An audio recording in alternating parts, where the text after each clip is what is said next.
Jianghai City Lin Family Manor Villa. Lin Mo lay slumped in a leather sofa gazing at the night outside the window. With a soft puff, a tiny fireball blossomed in his palm.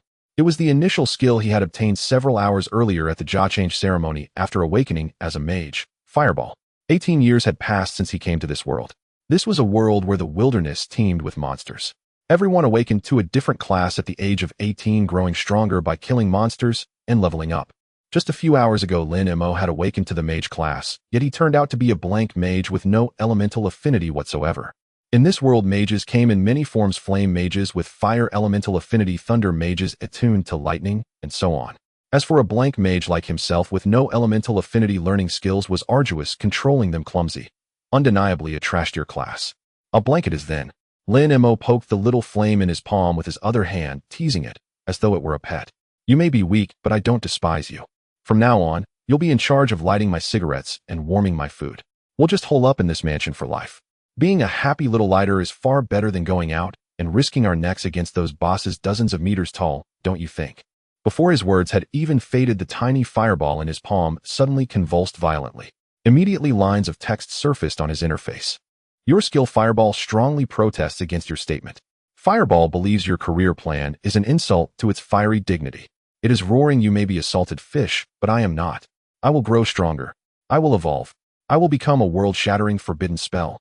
Who the hell wants to be a lighter? To avoid being raised into a useless ember, Fireball has decided to run away from home and level up on its own. Lin Mo was dumbfounded, his mind unable to catch up. A sharp whoosh sounded. The little fireball gave him no time to react, surging away with resolute momentum, dragging an angry trail of red flame straight out of the window. Looking at his now empty palm, then at the window, Lin Mo was at a loss. At the same time, the fireball entry in his skill bar changed. Fireball LV. 1. Status: runaway from home, enraged mode. Current mood: murderous damage 100. Are my eyes playing tricks on me? Has my skill grown a mind of its own? Lin Mo's mouth twitched. He had heard of wives running away because their husbands were useless, but he had never heard of a skill abandoning its owner for being too much of a salted fish. As he stood there in a daze, his mother Su Wan's gentle voice floated up from downstairs. Mo, come down for dinner. Coming. Lin Mo answered, grabbed his phone, and rushed out of the room, his heart weighed down with thoughts. The Lin family dining hall was resplendent in gold and jade. A long table large enough to seat 20 was laden with exquisite delicacies. Seated at the head was his father Lin Tianhao, one of Jianghai City's city defense commanders, a mad thunder war god by profession. Even in loose home clothes, he could not conceal the mountain-like pressure he exuded. Beside him sat his mother Su, one head of Jianghai City's largest potion conglomerate, a sacred high priest, by class, gracefully ladling soup for her husband. Indeed, Lin Mo's family background was such that he could walk sideways across Jianghai City. He pulled out a chair, picked up his chopsticks with one hand, and with the other began frantically searching for information online. His search keywords included, but were not limited to, skill: ran away from home. Skill has self-awareness. My skill cursed me. Clearly, in this world where job changing had been universal for centuries, there was no record of anything remotely similar. His father Lin Tianhao frowned slightly. Mo, if you're eating, then eat properly. What are you staring at your phone for all the time, looking so absent-minded? Lin Mo flipped his phone face down on the table and forced a smile. Well, Dad, I'm just looking up some information about post-awakening. Hearing this, Lin Tianhao and Su Wan exchanged a glance. In each other's eyes they both saw a trace of heartache they could not quite hide. Though their son never said it aloud, he must care about his blank mage class. Skipping his meal to pore over information, this child tugged at their hearts. Stop reading. Half of what's online is nonsense, and the rest will only make you more upset. Eat first. Your health matters more. Lin Tianhao picked up a piece of steak and placed it in Lin Mo's bowl. Su Wan also ladled a bowl of soup for Lin Mo, her voice soft as she consoled him. Yes, Mo, don't put too much pressure on yourself. Mo, your mother has it all planned out. For university, just pick a school, drift along, and when you graduate, learn some life support skills. Cooking looks good to me. We own quite a few 5-star restaurants, and you can use them as practice grounds. Plant acceleration works too. My thousands of acres of potion gardens are just missing someone to manage them. With a dramatic sweep of her hand, Su Wan pointed toward the sprawling estate outside the window. Those mountain ridges all belong to our family. In future, you can just stroll around with the birds and raise fish at home. As long as you stay away from gambling, your mother can support you for 10 lifetimes. Listening to his parents, Lin Mo actually felt a surge of joy within. In his previous life, he had worked himself to death as an overstressed corporate drone. Having a second chance, why live so hard? Look at this manor, these delicious dishes, this astronomical wealth that could not be spent in several lifetimes. To be a good-for-nothing rich second generation spending his days strolling with birds, admiring flowers, listening to performances, wasn't that wonderful? Besides, his skill had run away. Was he a mage supposed to go smack monsters with a staff? Lin Mei set down his chopsticks and looked at his parents with sincere, moved eyes. Dad, Mom, you can rest assured. Starting tomorrow, I'll focus on helping Mom spend money and helping Dad polish those military medals. I will definitely become a proper second gen. Cough, son. Lin Tianhao almost sprayed the soup he had just sipped. Su Wan's smile froze on her face. Though they were trying to comfort their son, wasn't he sliding down the slope a little too fast? Couldn't he at least show a bit of do not bully the young and poor defiance? 1 second he looked studious searching for information, the next his face was filled with the bliss of finally allowed to freeload legally. What was with this sudden shift? Ahem. Lin Tianhao coughed a few times, masking his awkwardness. Well, it's good that Mo has a positive mindset. Alright, since you've thought it through, eat more. Got it, Dad. Utterly satisfied, Lin Mo picked up his bowl and promptly polished off his meal. I'm full. Dad, Mom, you should rest early too. Don't overwork yourselves. With that, he pushed his bowl away, wiped his mouth, and dashed upstairs. He was still very curious what on earth was going on with that rebellious fireball skill. Where had it gone, and would it come back? As Lin Mo's figure disappeared around the bend of the stairs, Lin Tianhao let out a long sigh and rubbed his brow. A blank talent is one thing, but this mindset is far too salted fish. Saying this, he cast a glance at his wife Su Wan. This is all because you've spoiled him with that so-called happy education. Now look, he doesn't have a shred of wolfish drive. Lin Tianhao, don't you dare pin this on me. Su Wan's willow brows shot up, her elegant aura vanishing in an instant. Before the awakening ceremony, who was it that kept muttering, I don't want our son risking his life in the wild? When Mo was little and practicing sword, who was afraid his hands would hurt, and secretly swapped the black ironwood practice sword for a foam stick. And now you complain he's a salted fish. Too late. I'm telling you, for a Moer to end up like this, you, as his father, bear full responsibility. I was just worried about him. Just moments ago, the mad thunder war god had looked so imposing, now his aura shrank, by half his neck retreating. Su Wan snorted lightly, a hint of helplessness in her eyes. Alright, stop sighing over there. Given Moer's class, all mage skills above the basic tier are elemental. Without elemental affinity, even if he's fed skill books, the success rate of comprehension is extremely low. Moreover, his skill micro-control in actual combat will be far inferior to specialized mages. Let things take their course. As long as he is happy, that is enough. Lin Tianhao put away his playful demeanor, lit a cigar, took a deep drag, and his expression grew solemn. That's all well and good, but our family is big and influential. Oh, plenty of eyes are fixed on us. As long as we're alive, no one dares touch him. But if one day we step down, or something happens to us, he glanced toward the upper floor, lowering his voice. With Moer's lazy salted fish personality, he won't just fail to safeguard this legacy, it could even bring ruin upon him. Su Wan fell silent. She doted on her son, yet as a strong woman presiding over a vast commercial empire, she understood the law of the jungle in this world better than anyone. So what do you propose we do? Lin Tianhao stubbed out his cigar, his gaze burning as he looked at his wife. Honey, strictly speaking, with one war god and one high priest, our genes are top tier. Moer's situation is purely a statistical fluke. Old Lin, what are you planning? At his words, Su Wan instantly caught on a blush blooming across her pretty face. Let's roll the dice one more time. Grinning, Lin Tianhao leaned closer to Su Wan. Su Wan did not push her husband away. You incorrigible old rascal. Rolling dice at your age. How is that being an old rascal? Lin Tianhao spoke righteously as he scooped Su Wan up in his arms and strode toward the master bedroom steps brisk. This is for the continuation of the family. Honey, let's start tonight. I ate most of that demon dragon meat, and I feel power surging through me. You rogue, be gentler, don't let Moer hear. Second floor bedroom. Lin Mo had no idea that his parents downstairs were preparing to level a new account. He locked the door behind him, flung himself heavily onto the soft, spacious bed, and immediately opened his class panel. On the panel, the icon for Fireball spell was still grayed out. It's been half an hour already, and it's still not back. At that very moment, lines of messages suddenly popped up on the panel. Your skill, Fireball spell, has trekked over a long distance and arrived at the southern outskirts of Jianhai City. Emerald Grasslands LV. 1 LV. 3. Encountered enemy. A sharp-toothed rabbit LV. 1 grazing ahead has been discovered. Fireball spell mocks the sharp-toothed rabbit, that's it. A weak thing like you dares call itself a monster. Are you here to make me laugh? Fireball spell furious strikes out precisely, blasting the rabbit's front teeth. Kill successful. EXP 5, a skill proficiency 1. Fireball spell feels deeply dissatisfied. It believes the experience granted by such low-level monsters is an insult to its noble status. It is accelerating its search for stronger opponents. It roars, "I want to fight 10 at once." Staring at the rows of combat logs on the panel, Lin Mei fell into deep thought. First and foremost, the crucial point was that the experience points were being faithfully returned to him. This meant that although Fireball spell appeared to have run away from home, it still belonged to his own skill system. So that means, Lin Mei rubbed his chin. My cheat has it finally arrived. The cheat I've waited 18 years for has finally arrived. Skills personified. Lin Mei might be lazy, but he was not stupid.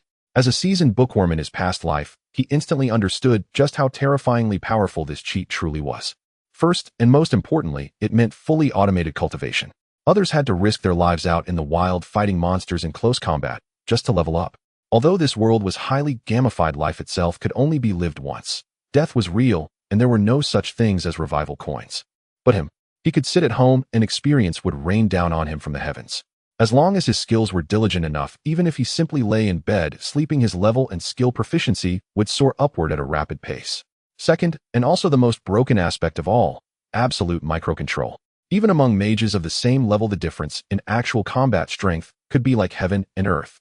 In fierce combat, predicting enemy movement and controlling each spell's trajectory required extremely high combat talent and real battle experience.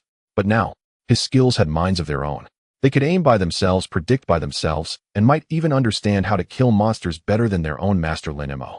This isn't just a cheat. This is a fully automated AFK bot. Lin Mei lay back with satisfaction, raising his pillow a little higher. Not bad, not bad. Its temper is a little foul, but seeing how hard it's working, I'll forgive it for running off without saying goodbye. Besides, in this world, casting skills consumes one's own mental power, but while little Fireball is out leveling, it doesn't seem to be using any of my mental power at all. Could that also be one of the benefits of personification? Ding. Your skill, Fireball spell, has been surrounded by a pack of prairie gray wolves. LV. 1. Number 15. HM. 15 level 1 monsters. Lin Mei's heart gave a sudden jolt. After all, though they were merely starter monsters, they were still far too dangerous for a level 1 professional. Hey, don't go getting yourself killed. If you can't beat them, just run. Lin Mei blurted out instinctively. He himself wasn't even sure whether a skill could technically die. Yet the system messages that followed left him utterly dumbfounded. Facing the encirclement, little Fireball not only does not feel fear, it is instead extremely excited. It believes taking them down one by one is a waste of time and severely slows its leveling efficiency. In its fury, it begins to think, to deduce, to attempt to rearrange the order of fire elements. Little Fireball erupts. It has comprehended the fission profundity of fire elements. Congratulations. Owing to your skill's monstrous insight, it has independently deduced and evolved into an advanced skill, Multiple Explosive Fireball LV. 1. Multiple Explosive Fireball instantly splits into 1015 fireballs to carry out a blanket bombardment, triggering secondary explosive damage upon impact. Cooldown 15 seconds. Boom. Prairie Gray Wolf X 15 slain. Gained EXP 75. Skill proficiency greatly increased. Little Fireball looks over the ground littered with wolf corpses and blows a smoke ring with contempt. A bunch of trash, and you thought you could hinder my path of evolution. What the? Lin Mei shot up from the bed as if spring-loaded. At this moment, a brand new icon had appeared in his skill bar: Multiple Explosive Fireball. This actually works. Though a poor student at school, Lin Mei still possessed basic professional knowledge. In this world, learning skills was far from simple. Skills were divided into 6 tiers: basic, primary, intermediate, advanced, legendary, and forbidden curse. Basic skills like the fire attributes Little Fireball and the water attributes Water Arrow could be learned by it. But from primary skills onward, things became far more complicated. You could not simply eat a skill book at random and instantly comprehend them. Multiple Explosive Fireball, although only a primary skill, involved techniques of elemental fission and secondary detonation. Even a Flame Lord mage who specialized in fire skills would be unable to comprehend it in a single attempt, let alone a blank slate mage like himself. And yet now, he had only changed class less than half a day ago, had not even glimpsed the shadow of a monster, had never even seen the cover of a skill book, and merely because the skill itself disliked how slow the kills were, it had taken the initiative to comprehend and upgrade. Such a thing was unheard of. Lin Mei stared blankly at the newly appeared skill icon. Heaven-defying. This is way too heaven-defying. So this is the world of the ultimate grinder.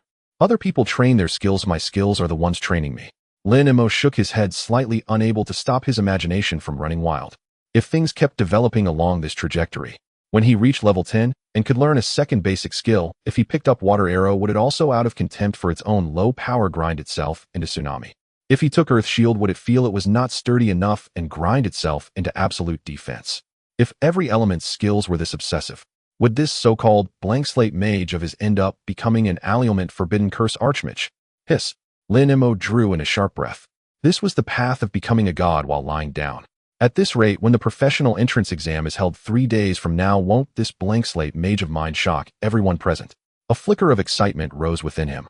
Though lazy by nature, if he could score high while doing nothing and help his parents save some face, that would be quite nice. Ding. Fireball spell. Thinks the monsters on Emerald Grasslands are too weak and is heading to a higher level area, Dusky Forest LV. 3 LV. 5. Message: go to sleep and stop making a fuss. You're disrupting my operation. Reading this overbearing message, Lin Mei completely relaxed. Alright then.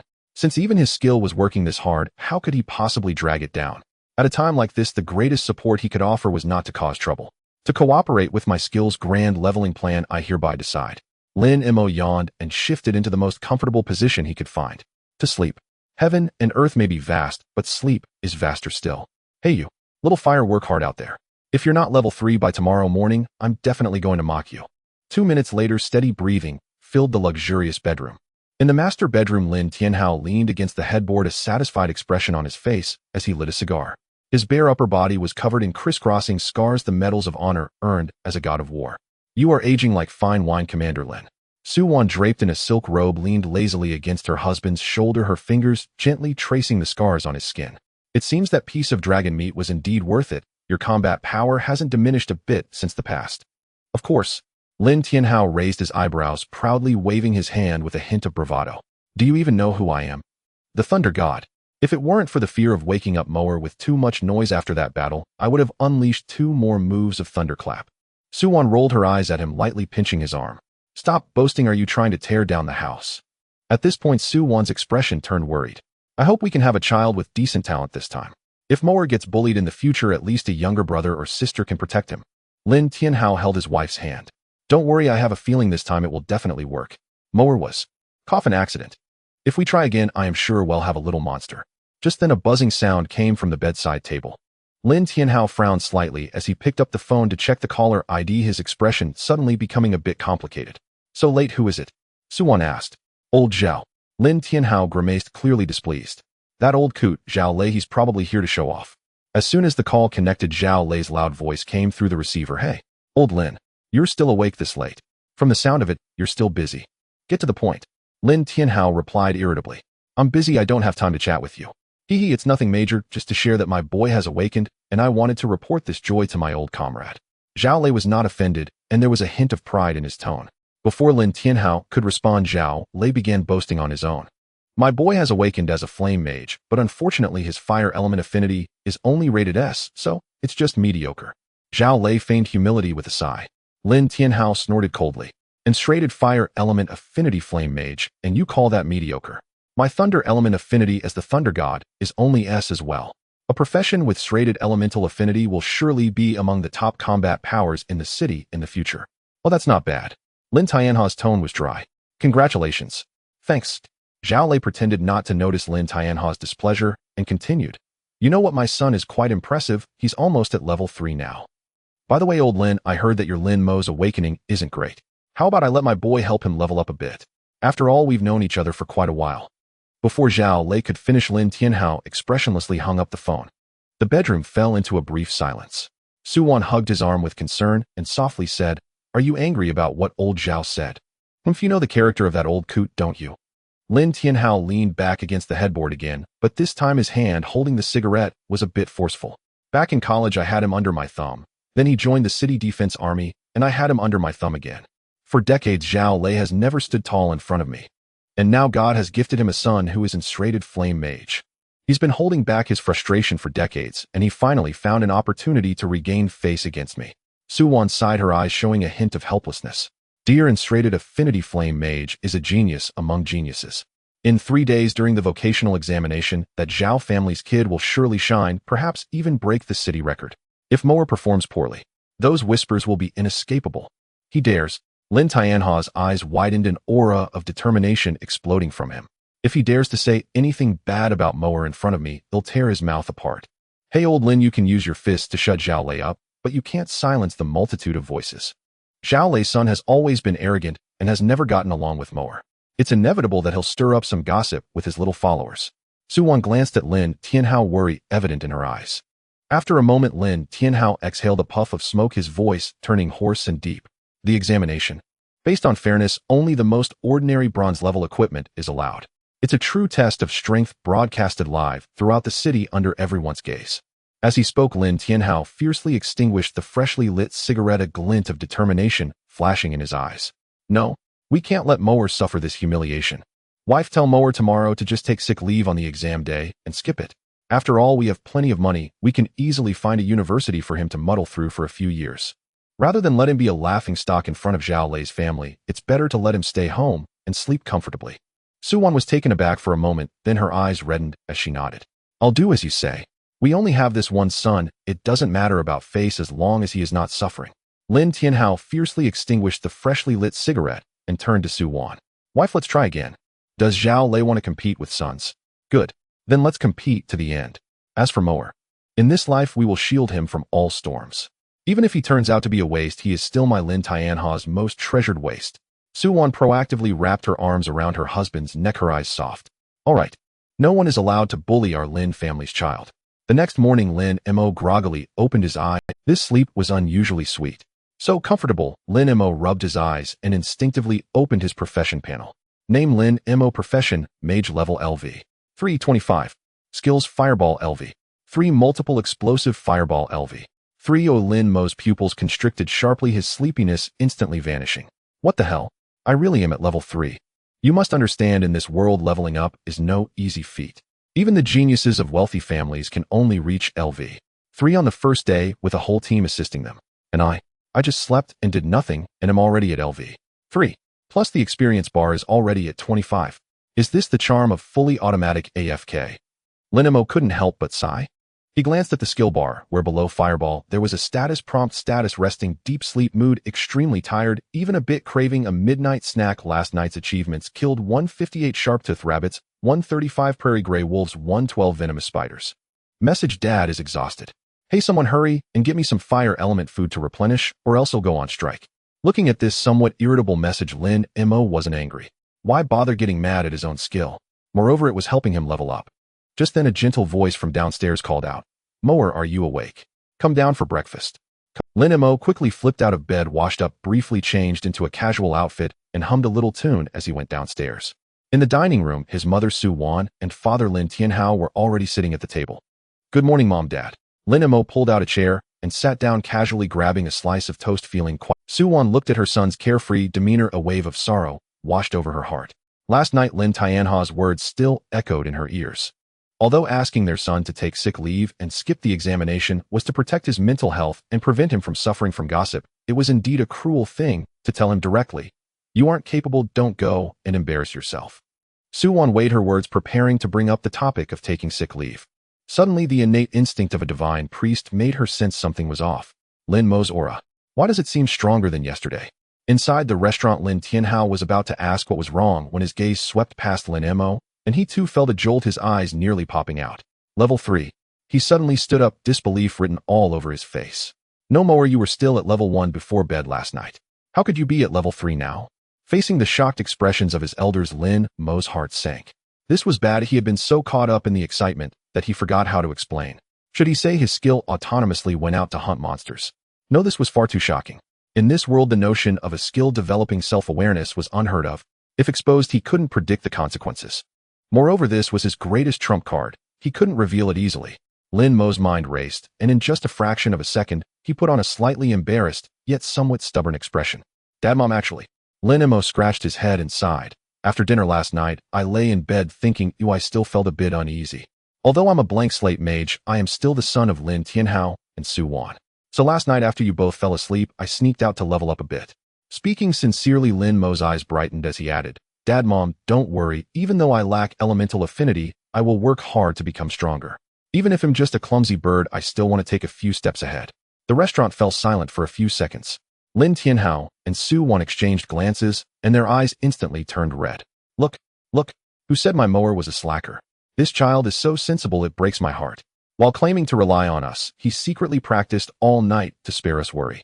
As for why Lin Mo managed to reach LV 3 overnight, the two elders found it entirely unremarkable. Their son usually received plenty of pocket money. He must have hired some high-level professionals to help him level up. Although it was extravagant for the Lin family, was it even a concern? Good child. Lin Tianhao was so moved that he patted Lin Mo on the shoulder, saying, "With this determination, I will be content. Since you want to practice, I will fully support you." With that, Lin Tianhao waved and shouted outside, "Hongyu." A striking figure pushed open the door and entered. It was a young woman dressed in tight black leather armor, tall and curvy with all the right curves accentuated. Her long winered hair was tied in a high ponytail, giving her a heroic appearance, her eyes sharp as a blade. "Commander." The woman bowed slightly, her voice cold. Lin Tianhao nodded slightly, and then turned to Lin Mo, saying, "Since you are keen to level up, don't go sneaking around, it's not safe. After dinner, let Hongyu take you to the wild. Train however you like, but safety comes first." Lin Mo glanced at the Yeshi Hongyu whom his father had just called in. He recognized her as one of his father's loyal subordinates with respectable strength. Sigh. It seems he really had to go to the wild. This fiery temper of his skill would surely cause trouble if he stayed home, insisting on going out to hunt monsters. At that point, he wouldn't be able to explain why he could level up while lying around. Forget it, if he had to go out then, so be it. After all, having the little fireball kill monsters wouldn't exhaust his spiritual energy. Lying down anywhere was still lying down right. Just consider it a walk outside. "Thank you, Dad." "Thank you, Mom." With that, Lin Mo revealed a bright, Hey, good. Lin Tianhao looked at his hardworking son and also smiled with satisfaction. Suwan called for Lin Mo to sit down and eat. Just as he picked up his chopsticks again, Lin Mo suddenly recalled the little fireball's message. "Fire element food. Does that mean my skill needs a constant supply of the corresponding elemental energy, so I won't have to expend my own spiritual energy in battle?" Lin Mo pondered and looked at his mother Suwan. "Cough. Mom," he said, "is there anything for breakfast today that has a strong fire element, like flame fruit or fiery beast meat?" Suwan was momentarily taken aback, but then her smile deepened. Her son must be looking to compensate for his lack of fire element affinity through food. Though this method could only be a drop in the bucket compared to innate talent, this wolf-like determination and drive to improve were truly precious. "Yes, of course." Suwan immediately turned to the butler and instructed, "Quick, bring that box of lava heart fruit over along with the fiery rhinoceros tenderloin that just arrived yesterday.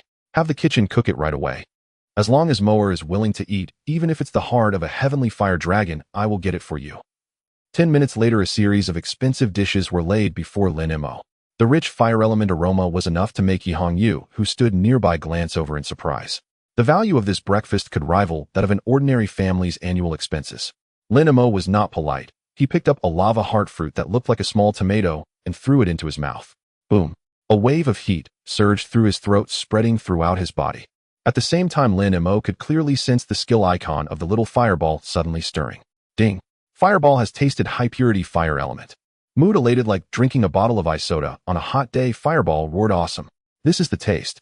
I feel full of power. Where are those damned wild monsters? Let me out. I want to burn them to death." Lin Mo's hand, which was cutting steak, paused. "This little fireball is way too irritable. It can't be let out like this right now. Little fire, calm down. Can you show a little restraint as my skill?"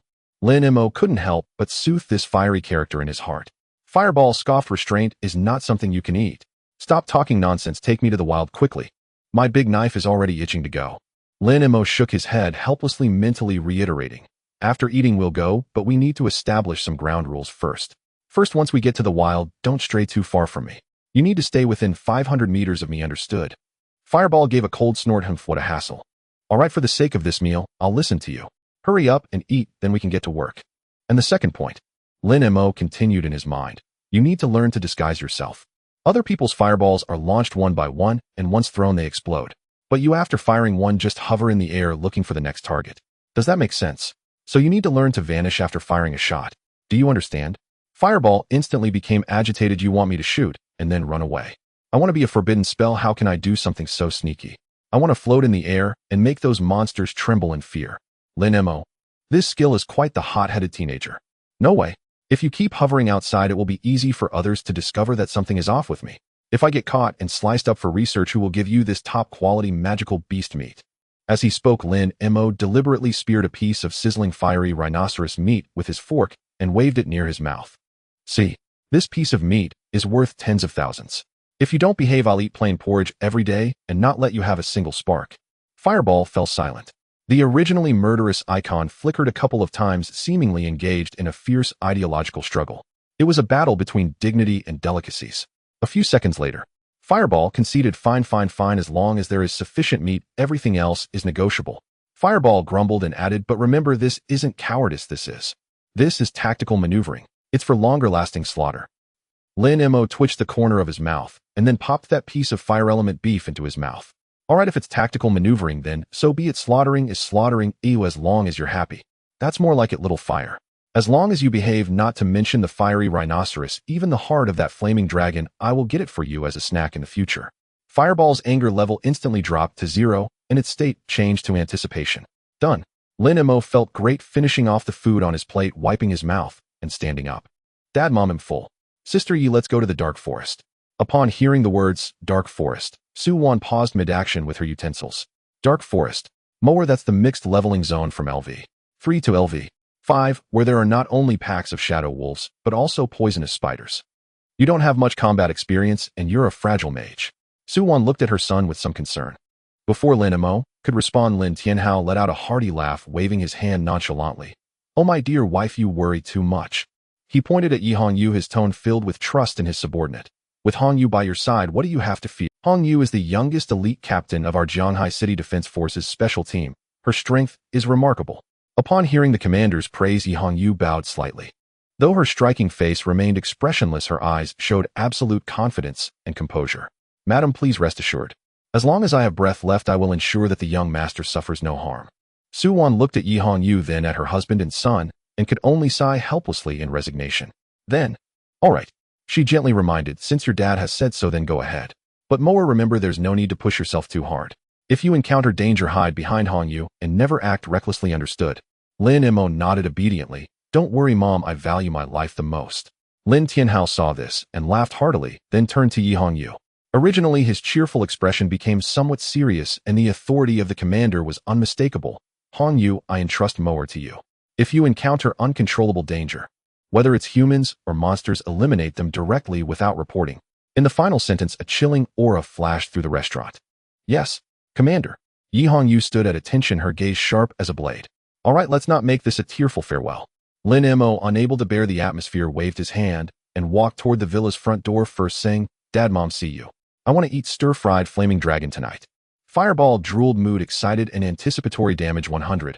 All right, Mom, we'll have someone prepare it right away. Su-Wan called out from behind.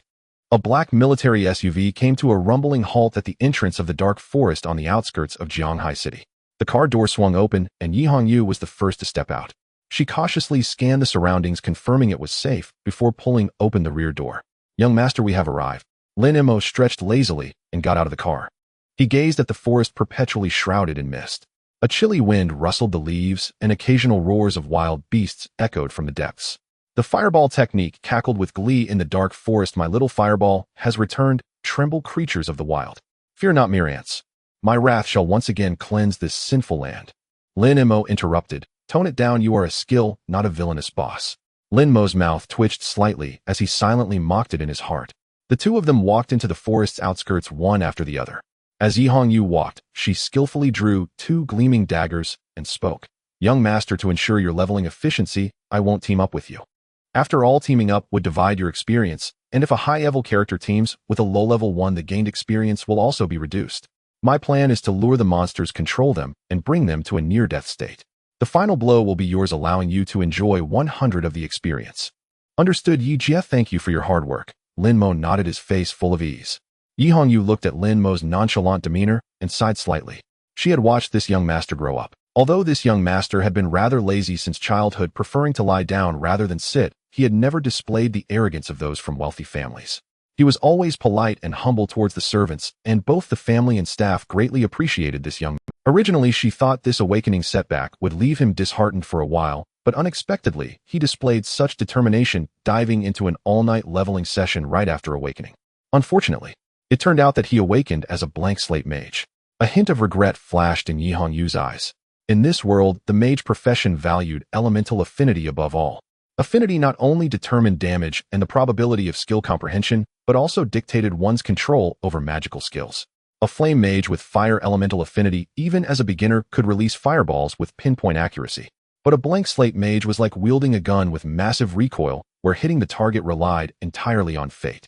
As one progressed, the gap in control became increasingly apparent. The young master had the heart, but no matter how hard he tried, this innate deficiency was too difficult to overcome. These past few days she had done her utmost to help the young master level up, but to get into that legendary Supreme Academy of Kyoto seemed impossible. After all, that academy had been established for hundreds of years and had never admitted a blank slate mage. While lost in thought, the two had already traveled some distance. Yi Hongyu halted her steps, her expression growing serious. Young master, ahead is the activity area of the Shadow Wolf. Although this monster is also level 3, it is known for its speed and agility, making it extremely troublesome. She turned to Lin Mei and advised, with your current control over the fireball technique, even if I severely injure it, you would find it challenging to hit such an agile target. If you miss, it would not only waste mental energy, but also time. My suggestion is to bypass this area and head west to find the Ironhide Boar. Though that monster has thick skin, it moves slowly and is suitable for you to practice your aim. Lin Mei shrugged dismissively. Since we're here, let's take the chance. If we run into it, don't waste experience. But Yi Hongyu wanted to persuade him further. Don't worry, Yijie, I have some confidence in my aim. Lin Mei smiled widely, full of confidence. After all, the little fireball had already taken out a whole bunch here last night, and Lin Mei was not worried at all. Yi Hongyu was taken aback watching Lin Mei's confident expression, feeling a bit skeptical. Where did the young master get that confidence? Perhaps he had never encountered a highly agile monster. Even in class elemental affinity flame mage, after just one day of transition, would find it nearly impossible to hit a shadow wolf. But then Yi Hongyu thought again. It was true, the wild monsters in the verdant grasslands were nowhere near as fast as the shadow wolf. She figured he must simply lack experience to feel this confident. Fine, since the young master insists, let's give it a try. Yi Hongyu said, no more gripping her daggers tightly. If you miss, I will immediately deliver the finishing blow. I won't let you be in danger. All right, thanks, Yijie. Lin Mei smiled, patting Yi Hongyu on the shoulder. Just as he finished speaking, whoosh, a dense thicket on the left suddenly exploded, and a gray-black shadow lunged out like an arrow released from a bow. Shadow Wolf level LV. 3. Watch out. Yi Hongyu's eyes sharpened, her body moving faster than her voice. She sprang forward like a specter, her daggers drawing a sharp arc through the air. Oh, whoa. The Shadow Wolf, lunging in midair, let out a cry of anguish. Yi Hongyu accurately slashed its front leg and abdomen, then executed a beautiful side kick, striking hard at the wolf's waist. Bang! The Shadow Wolf crashed heavily to the ground. Although it did not die, it was left in a very sorry state. Young master, now's your chance. Yi Hongyu shouted, stepping back to give Lin Mei room for the kill. Although the wolf was injured, as a beast known for its speed, its instinct to evade in a life-or-death situation could not be underestimated. It was up to the young master to seize this opportunity. Go, little fire, Lin Mei commanded. Fireball technique. Even scoffed at the wolf. Humph, just a stray dog, let me grant you a magnificent death. Whoosh! An orange-eared fireball shot out from Lin Mei's palm. At the moment the fireball was launched, the Shadow Wolf, known for its agility despite being gravely injured, rolled sharply to the right, using its innate skill Shadow Blink.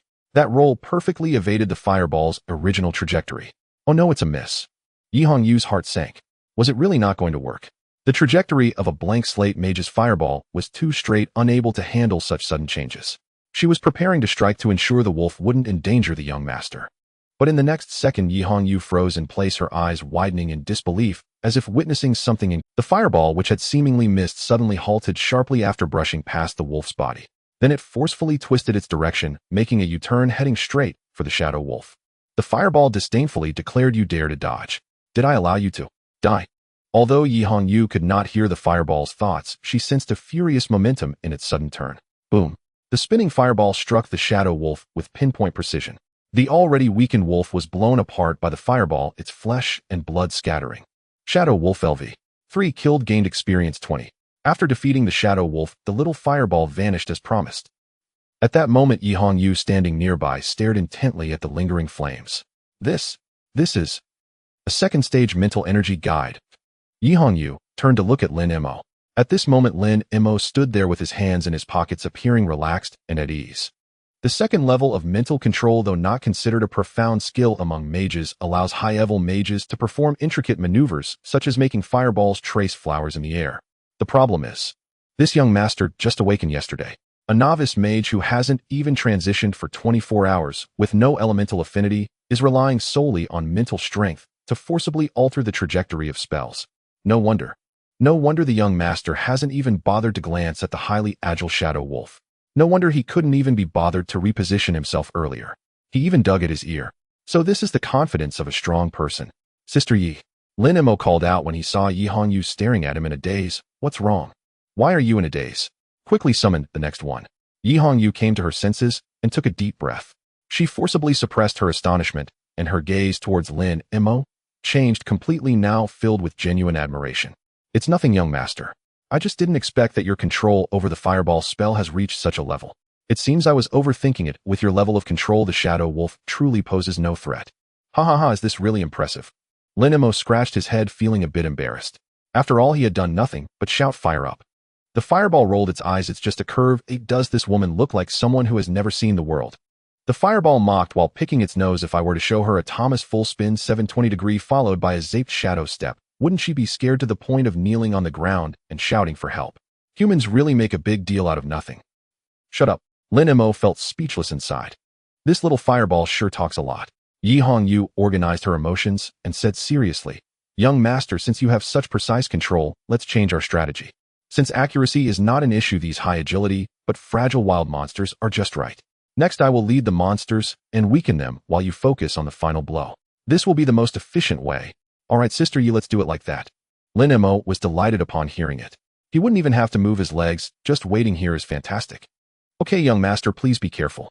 Yi Hongyu stopped wasting words. Her figure flashed, transforming into a black streak of light that dashed deep into the forest. Watching Yi Hongyu disappear, Lin Mei stretched lazily. He looked around and found a crooked tree that seemed pleasant enough, then sat down with his back against the trunk, finding the most comfortable position. Then he skillfully took out his phone, turned it sideways, and began playing a game.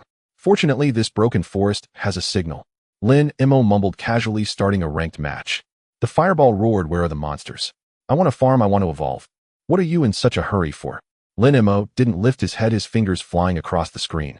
Sister, you went to help us lure the monsters. You can take a break for now, you'll have your share of the work later.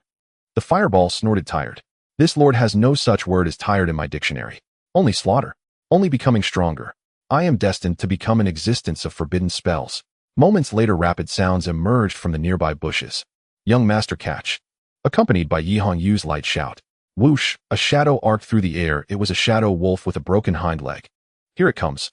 Lin Mei still kept his head down, focused on the screen. During a critical moment of the team battle, not even raising an eyelid. The fireball instantly became excited. Die, you bastard. Boom. A fireball accurately struck the shadow wolf, which was still howling in midair. The explosion lit up the surroundings, and with one blow the shadow wolf was killed. Experience 20. Nice aim. Yi Hongyu, who had just landed, exclaimed in admiration. However, when she looked down at the tree, she froze again. Lin Mei was still maintaining the same posture, hands holding the phone, muttering, Marksman, can you play? Don't throw it away, go back to the tower. Back to the tower. Yi Hongyu. The young master is playing a game. That previous strike, he didn't even raise. Yi Hongyu found it hard to believe. She gritted her teeth, her figure leaping again into the forest. After a while, Yi Hongyu returned once more. Young master, it's coming. This time she didn't throw it directly in front of Lin Mei, but instead threw a severely injured shadow wolf high into the air. Lin Mei still focused on the screen, his fingers tapping furiously. Are you blind, support? Protect me. Don't rush. Come back and protect me. Meanwhile, a fireball hurled upwards straight into the sky. Whoosh. The fireball looked at the target in the sky with disdain. Does flying high mean anything? Boom. The fireball collided precisely with the falling shadow wolf, instantly exploding it into pieces. Can this even hit? Yi Hongyu, not believing her eyes, dashed into the forest again. This time she caught a venomous spider and threw it from Lin Mei's blind spot. Young master, watch your back. Stealing the base, eh? Damn, someone's stealing the base. Lin Mei cursed at his phone. In Yi Hongyu's view, it seemed he was scolding the opponent in the game, yet it also seemed like he was responding to reality. Just as the spider was about to land. Whoosh. A fireball flew out from beside Lin Mei, making an extremely unreasonable sharp turn in the air, instantly circling around the tree. Bang. A muffled sound came from behind the tree. The venomous spider was blown apart, its juices splattering everywhere. And Lin Mei remained steady as a mountain, not turning his head at all. Yi Hongyu stood in place, watching the boy absorbed in his game, feeling a chill run down her spine. For the next half hour, a red figure darted through the forest continuously, throwing half-dead wild monsters. There were shadow wolves, venomous spiders, and even a few unfortunate iron-skinned wild boars. Below the tree, that boy seemed to have activated some kind of map hack. No matter from what tricky angle Yi Hongyu threw the monsters, behind, above, or from behind the tree, that fireball always reached first, creating a violent explosion the instant it made contact, ensuring that no monster could land. The most terrifying part was that throughout it all, Lin Mei's eyes never left the phone screen. So this is a true genius. Yi Hongyu, after throwing another shadow wolf, panted slightly, gazing at the lazy figure in the distance. Waves of astonishment surged in her heart. To be able to multitask. No, this isn't just simple multitasking. He has reached the realm of spiritual eye with his mental perception. Without needing to see with his eyes, he can lock onto every target through the fluctuations of surrounding air currents and the perception of mental energy, calculating the perfect trajectory. Commander Lin always says the young master is lazy. Yi Hongyu wiped the sweat from her forehead, her eyes filled with shock. So this is the world of geniuses. Killing these monsters is even less challenging for him than a mobile game. Indeed, a tiger's son is not a dog, no. It should be said that blue is better than blue. As time passed, the sun gradually tilted westward. Under the tree, a warm golden light emanated from Lin Mei's body. Congratulations, your level has risen to LV 5. Your skill Fireball has greatly improved in proficiency after an afternoon of slaughter. Current level LV 5. Lin Mei stretched comfortably and put away his phone. Awesome. Winning 5 matches in a row and leveling up this life is getting more promising. At that moment, Yi Hongyu also walked out of the forest. After a whole day of luring monsters, even though she was a high-level professional, she felt exhausted. In Zhanghai City at the Lin family villa. As night fell, the lights in the villa illuminated the mansion, making it shine as brightly as day. A black SUV slowly drove through the gates and stopped in front of the intricately carved fountain.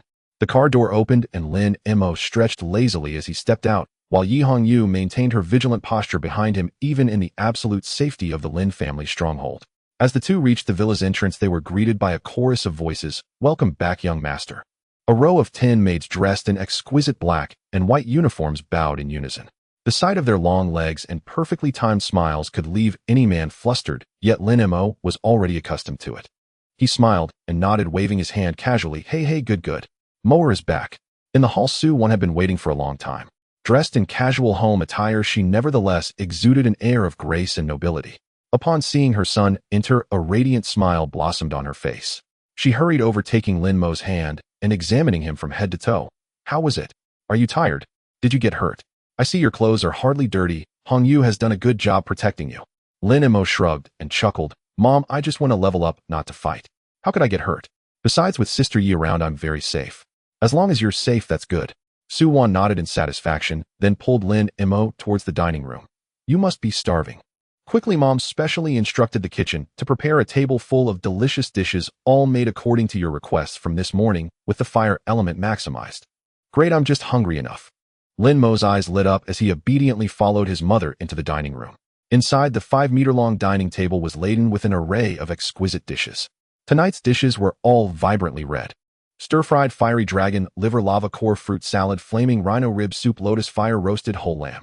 The entire dining room was filled with a hot and rich aroma. Just smelling it felt like swallowing a ball of fire. Lin Tianhao was already seated at the head of the table. Upon seeing Lin Mei enter, he waved with a cheerful smile. Come, Moer, sit over here with Dad. As soon as Lin Mei sat down, the little fireball began to roar in excitement. The fireball technique sparkled with excitement, drooling uncontrollably. Eat. Hurry and eat. That's fiery dragon liver. I want it. Put it in your mouth quickly. Mood extremely hungry, wishing I had a mouth myself. Lin Mei twitched his mouth, picked up his chopsticks, and leisurely blew on the hot piece of liver. What's the rush? Don't you know it's hot? Lin Mei thought to himself, then elegantly took a small bite, chewing. The fireball technique jumped up anxiously. Hot. What the heck? I'm a fireball. Am I afraid of heat? Are you even a man? Eat like a man. So slow it's killing me. Lin Mei ignored the agitated little fireball and continued to savor the delicious. As the high-purity fire element food filled his stomach, Lin Mei could feel a warm current nourishing the excited little fireball within him. At the dining table, the atmosphere was harmonious. Su-won turned to Yi Hongyu beside her and smiled. Hongyu, you really worked hard today. I just checked Moer's level. He has already reached LV 5. He leveled up twice in one day. You must be exhausted. As she spoke, Su-won took out a golden card from her bag and handed it over. This is a VIP card for a gear shop under my name. You should change your equipment. Consider it a small token from me. Yi Hongyu did not reach out to take it. She slightly bowed, her tone respectful yet firm. Madam, I appreciate your kindness. However, my current equipment is working well for me, and I do not have the need to change it for now. Moreover, protecting the young master is my duty and the commander's order. I cannot accept it without feeling undeserving. Just take it. Lin Tianhao's expression turned serious, feigning sternness. Why so much nonsense? My wife's words are orders. He added, moreover, if the Lin family soldiers were poorly equipped, it would tarnish my Lin Tianhao's reputation. Seeing the commander's demeanor, Yi Hongyu finally accepted the golden card with both hands and carefully stored it. Then taking a deep breath, Yi Hongyu's expression became somewhat complex. Actually, madam, you misunderstood something. The reason the young master leveled up so quickly today is mainly that he is quite powerful. She paused and added, without the young master's incredible skills, no matter how many monsters I attracted, the efficiency could not possibly be so high. As her words fell, the dining room fell silent for a few seconds.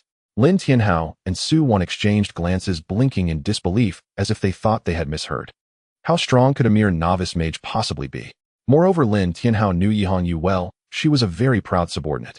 For her to speak so seriously about Lin Mo's prowess, it must be more than simple.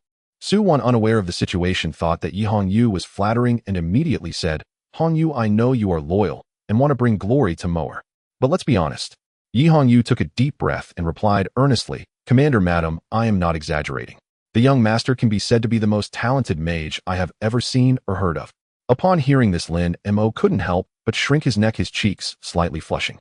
Being so earnestly praised for being the most talented made even him with a skin thick as a city wall feel a bit embarrassed. After all, he had been gaming all day long. But then again, cheating could count as talent, right? The most talented. Lin Tianhao set down his chopsticks, his expression becoming serious. Hongyu, please explain more clearly. He knew Yi Hongyu well. This girl was straightforward, would speak her mind, and would never lie just to please her superiors. Yi Hongyu did not respond, but instead took out her phone from her pocket. Words alone are not enough, Commander, madam. This is a video I recorded this afternoon in the dark forest. After you watch it, you'll understand. Saying this, she opened the video and turned the screen towards Lin Tianhao and his wife. The video was only a few seconds long. The dining room fell into a dead silence. Only Lin Mo's slightly awkward chewing sound stood out harshly in the quiet air. Stealing a glance at his parents' expressions, Lin Mo's toes could not help but dig frantically into the ground inside his shoes, wishing he could dig out a 3-bedroom apartment on the spot. Social death. This was the peak of social death. It wasn't because he had showcased his strength, but rather that phrase, I have big things, was downright public execution. Sister Yi, you could have at least given me a heads up before recording the video. It took Lin Tianhao a long while before his voice returned. His hands, calloused from years gripping battle blades and stained with countless enemies' blood, now trembled faintly. And Moer is multitasking, playing a game. As one of Zhanghai City's elite warriors, Lin Tianhao knew precisely what this implied. Ordinary mages required absolute concentration to cast spells. Even so-called prodigies, flame mages renowned for their talent, had to fix their gaze upon their target and channel every ounce of spiritual energy to steer a fireball mid-flight. Yet his own son, controlling a fireball with surgical precision, while simultaneously immersed in such mastery of microcontrol, was unparalleled among his peers across Long Kingdom. My son is no ordinary youth. He bears the bearing of an emperor. Is this truly Moer? Su Wan covered her mouth, her eyes instantly welling with tears. No elemental affinity, and yet direct, unaided control over spell trajectory. This is a talent beyond comprehension. Feeling his parents' blazing, incredulous gaze, Lin Mo sighed inwardly. Fine, let him be a genius then. He certainly couldn't tell them his fireball had gained sentience. Who would believe such a thing? Lin Mo feigned a slight choke, sipped his soup, and mumbled vaguely. Cough. Just casual practice. Mainly that ranked match was critical. Promotion rounds. I didn't have time to look up at the boss. I just threw it. Dad, Mom, you really don't need to stare at me like that. It's embarrassing. Lin Tianhao slammed his thigh, elated. What a splendid casual practice. What an extraordinary by instinct. I knew it. A son of Lin Tianhao could never be mediocre. The couple exchanged a glance, and in each other's eyes they saw unrestrained euphoria. Earlier they'd even debated whether to stage a minor illness for their son on the day of the grand examination, to spare him cruel gossip at the venue. Now, what nonsense, feigning illness. Out of the question. To possess such godlike microcontrol and remain cooped up at home as a carefree second-generation heir would be nothing short of sacrilege. What of Zhao family's scion, awakened with strength, fire elemental affinity? At low levels where skill sets were broadly comparable, he likely couldn't rival Moer's finesse and execution. Su Wan composed herself and cut straight to the point. Moer, the grand examination approaches swiftly. To secure admission into a top-tier academy, you'll need to reach level 10 and master a second foundational skill for safety. She turned to Yi Hongyu and instructed gravely. Hongyu, for the next 2 days accompany Moer in intensive leveling. Ensure he reaches level 10 before the examination. Yes, madam. Yi Hongyu snapped to attention, her eyes igniting with fierce resolve. Lin Mo nodded, accepting without hesitation. Understood. I'll do my best. In truth, whether he attended the grand examination or which university he entered mattered little to him. After all, his little fireball trained of its own accord. Wherever he lay was still lying. His bed at home was comfortable, but under his parents' watchful eyes it felt subtly constricting. University life, however, promised liberation. Rumors claimed dormitories imposed no curfews. If one possessed sufficient strength, sleeping through classes drew no reprimand. Moreover, accommodations at premier academies rivaled those of home in comfort and refinement. Yet the most compelling reason remained: if he truly excelled, witnessing his parents' radiant pride, eyes bright, cheeks flushed with triumph, would be deeply gratifying. After all, in this life they loved him without reservation, cherishing him down to his very bones. Earning them honor then was filial devotion incarnate. Seeing her son acquiesce so readily, Su Wan's smile deepened.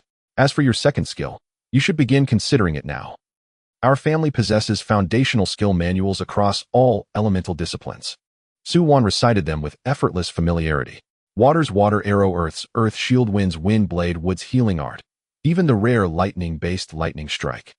Which shall you choose? Name it, and I'll have it delivered immediately. Lin Tianhao interjected thoughtfully. Son, I offer a suggestion. Though your fireball's accuracy is unmatched, mages are inherently fragile, vulnerable to assassins closing in or enemy marksmen concentrating fire. Thus, for your second skill, I recommend Earth's Earth Shield. It boasts the highest defensive coefficient among foundational arts. Learning it is akin to donning an armored carapace, a lifeline in dire moments. Survive first, then strike. Don't you agree? Su Wan nodded in earnest approval. Your father speaks wisely this time. Safety above all. We seek no tally of slain foes, only your unwounded return. Lin Mei stroked his chin, lost in quiet contemplation. A second skill? Indeed, survival was paramount. Yet what intrigued him most was whether this new ability too might manifest personality, and if so, what manner of being it would become.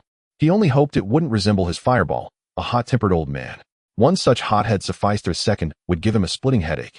The fireball technique let out a satisfied belch. Ah, delicious.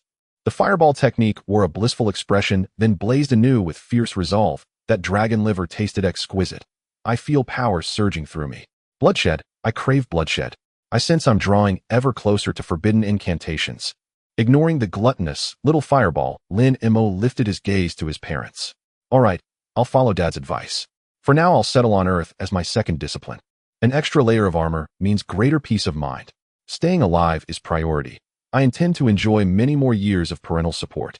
Lin Tianhao laughed heartily, unmoved by his son's self-deprecating quip. Excellent. You make the final call. I merely advise.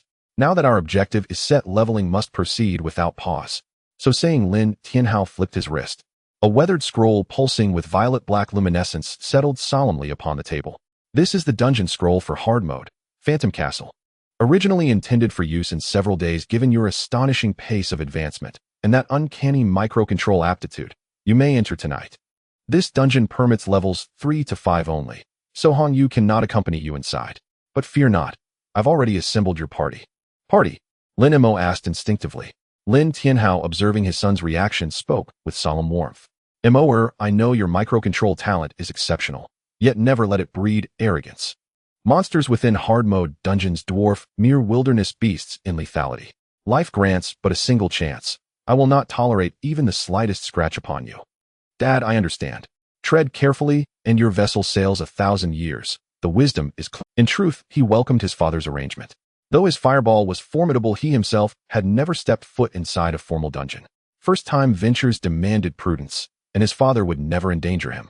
Relieved to see his son receptive to counsel, Lin Tianhao gave a warm, approving nod, then turned to Hong Yu. Hong Yu, go to the subterranean armory. Select the finest mage ensemble currently suitable for MOR. Yes, Commander. Hong Yu pivoted sharply and strode away with brisk purpose. At that moment, the elderly steward entered, swiftly bowing slightly. Master, Madam. Miss Xia and her companions have arrived. Their vehicle awaits outside. Lin Tianhao checked the time and chuckled. Oh, right on cue. These young ones certainly keep impeccable. Inside the Lin family villa, several slightly reserved young people stood in place, clearly awed by the grandeur of the estate. Lin Tianhao strode ahead with confidence, followed closely by Su Wan, who was linking arms with Lin Mei. Ha ha, welcome, welcome. Don't be shy, treat it like your own home. Lin Tianhao's hearty laughter shattered the silence. Leading the group was a girl wearing a light blue mage. Her long hair cascaded like a waterfall, her skin was fairer than snow, and her features were exquisitely delicate, like a porcelain doll, yet her eyes held an air of coldness that kept others at a distance. Behind her were 2 boys and a girl.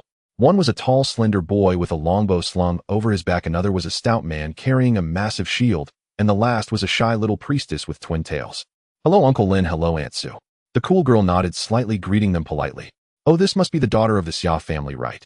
Su Wan released Lin Mo and walked forward with a warm and kind expression, taking the girl's hand. "You've grown even more beautiful. I heard from your father that you've awakened as a rank water mage. That's wonderful." "You're too kind, Auntie," the girl replied with composed dignity. Lin Tianhao waved his hand and introduced Lin Mo. "Moer, come, let me introduce you. This is Xia Qingyue, the team leader for this expedition and a powerful water mage." Xia Qingyue extended a fair hand, her voice crisp. "Hello, Lin Mo." "Hello, School Bell Xia." Lin Mo extended his hand and shook hers politely. Although they had no prior interactions, Lin Mo had certainly heard of her reputation.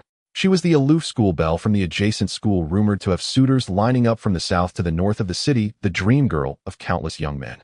However, Lin Mo felt no stirrings in his heart. He had always been disinclined to approach such aloof types. It was simply too exhausting. Today was merely about teaming up for a dungeon raid. Seeing that Lin Mo's gaze was clear and did not scrutinize her like other boys, Xia Qingyue felt a hint of goodwill. She turned to introduce her teammates. "Since we are teaming up, let me introduce the others. This is Wang Ming, a frontline shield warrior with strong defense responsible for tanking damage. That one is Zhang Kai, an archer skilled in long-range physical attacks. And this is Lu Weiwei, a light priestess responsible for healing and buffs. All four of us are currently at level 4, well-equipped, and have good synergy, so clearing this dungeon should be no problem." Upon hearing this, Lin Tianhao smiled and added, "Moer, you can rest assured. The fathers of these kids are all my old subordinates in the military. You can trust them completely. They have undergone formal military training since childhood. Although they have just changed classes, their combat skills and instincts are not something ordinary students can compare with." "Got it, Dad," Lin Mo replied politely while glancing at the four. "Then I'll trouble you all." Just then footsteps could be heard coming from the side hall. "Young master, the equipment has arrived." Yi Hongyu appeared with a pile of gear radiating a faint orange glow. At the same time, the four young people stared wide-eyed. This is the legendary Purple Cloud set. The divine gear for mages below level 5. Zhang Kai with the longbow on his back couldn't help but swallow hard. Even Xia Qingyue, who had maintained her composure, showed a hint of surprise in her beautiful eyes. Is this the foundation of a top-tier family? In this world, equipment is categorized into bronze, silver, gold, diamond, legendary, mythical. To directly provide a legendary set to a novice mage who just awakened 2 days ago, it's simply a waste of resources. Lin Mo, however, felt unfazed as he donned the equipment under Yi Hongyu's assistance, resembling a helpless person who could only extend his hands. "It fits quite well. Thank you, Sister Yi." Lin Mo moved his arms, and the dazzling robe transformed into specks of starlight, instantly vanishing into his body, returning to his original casual attire. This was a special function possessed by equipment in this world. Unless in combat or activated specifically, the appearance would automatically hide when worn, having no effect on daily activities. Lin Mo eagerly opened his panel, glanced at the attributes of the Purple Cloud set, and immediately gasped in awe. It was incredibly powerful. This set of equipment had no flashy attributes. Its main focus was straightforward: cooldown reduction. The robe reduced cooldown by 10, the boots by 10, and the necklace by 15, and with the additional attributes activated by the set, the total cooldown reduction reached an astonishing 60. What does this mean? The originally 3-second cooldown for the fireball spell could now be cast in 1-2 seconds, and the multiple explosive fireballs, which originally had a long cooldown of 15 seconds, could now be unleashed in just 6 seconds. Truly top-tier equipment. It's simply delightful. Standing not far away, Zhang Kai and Wang Ming exchanged glances, feeling a twinge of envy. Is this what it means to be born with a silver spoon? People are born into Rome, and this equipment on a novice mage serves no purpose beyond looking good. Every subtle change in their expressions did not escape Lin Tianhao's keen eyes. As a battle-hardened warrior who emerged from the sea of corpses and rivers of blood, his insight into human nature was profound. He saw the jealousy in Zhang Kai's eyes, the envy in Wang Ming's gaze, and the underlying disdain they held for Lin Mo. Lin Tianhao's smile faded slightly, a hint of coldness flashing in his eyes. He pulled Lin Mo aside, deliberately lowering his voice, his tone unusually serious. "Son, remember this. This dungeon scroll was provided by our family, and we paid them quite a sum. You are the boss, and they are the—" Lin Tianhao placed a heavy hand on Lin Mo's shoulder, speaking earnestly. "Moer, you must understand that in this world, whether outside the city or in dungeons, it is a sure field where people can die. Human nature cannot withstand the test. In the face of extreme danger, a person's instinct will always be to protect themselves first, and they might even harbor ill thoughts out of jealousy for your equipment. As he spoke, Lin Tianhao glanced back at the four young people, his voice unconsciously rising. Once you enter the dungeon, if anyone dares to point fingers at you or treat you unfairly, come back and tell Dad. He'll tear them apart. Though these kids were the offspring of Lin Tianhao's old subordinates, human nature is unpredictable, not to be underestimated. Only by instilling in them a greater fear of Lin Tianhao than of the monsters could Lin Mo be absolutely safe. Understood, Dad. Lin Mo felt both amused and exasperated. Why does this feel like a gang? Then Lin Tianhao turned to Yi Hongyu. Hongyu, after delivering them to the dungeon entrance, you stay outside. If they disrespect Moer on the way, you can take care of it yourself. Understood. A cold glint flashed in Yi Hongyu's eyes as her gaze swept coldly over Zhang Kai and the others. Zhang Kai and Wang Ming felt a chill down their spines. Even Xia Qingyu's expression turned serious. All right, sister, you don't scare them anymore. Lin Mo waved his hand, leading the way outside. Come on, classmates, let's not waste time. Hey, all right, young Master Lin. Zhang Kai and Wang Ming quickly fell in line behind Lin Mo like two loyal lackeys. Lin Mo walked at the front, leading the group toward the villa's main entrance. On either side of the villa, 2 rows of maids who had been waiting for a long time suddenly bowed deeply in unison. Young Master, please walk slowly. Be careful, young Master. Wishing you success in your endeavors. That synchronized shout startled the 4 young people. Is this what it means to be part of a wealthy family? This kind of spectacle is simply terrifying. The car started smoothly, heading into the desolate wilderness under the night sky. The atmosphere inside the vehicle was somewhat oppressive. After all, facing a young master from a wealthy family who radiated money power, along with a fierce female assassin driver, in front, these young people simply couldn't relax. Zhang Kai seemed to want to lighten the mood. He cleared his throat and squeezed out a somewhat flattering smile towards Lin Mo. Well, young Master Lin, we are heading into a hard-level instance where the monsters are quite ferocious, unlike those silly wild creatures. Lin Mo, sipping on a cola, casually nodded him, and then Zhang Kai, seeing Lin Mo respond, felt a bit bolder. We've been coordinating for a long time, and our tactical system is quite intricate. You are just a blank slate. I mean, an all-purpose major accuracy might be a bit off, and it could disrupt our rhythm. So when we enter the instance, why not just stand at the back? Let us handle the dirty work. You can think of this as a trip. Even if you don't make a move, it would still be the greatest contribution to the team. As soon as these words were spoken, the air in the car instantly froze. Xia Qingyue frowned slightly, feeling that Zhang Kai had overstepped. On the surface, he sounded concerned for Lin Mo's safety. But to put it bluntly, wasn't he just saying that Lin Mo was a burden and shouldn't mess things up? Lin Mo had yet to speak. Suddenly, the speeding luxury car came to a screeching halt. The immense inertia caused Zhang Kai to lurch forward, his face crashing hard against the back of the front seat. "Ah, damn!" Zhang Kai cried out, clutching his nose in pain.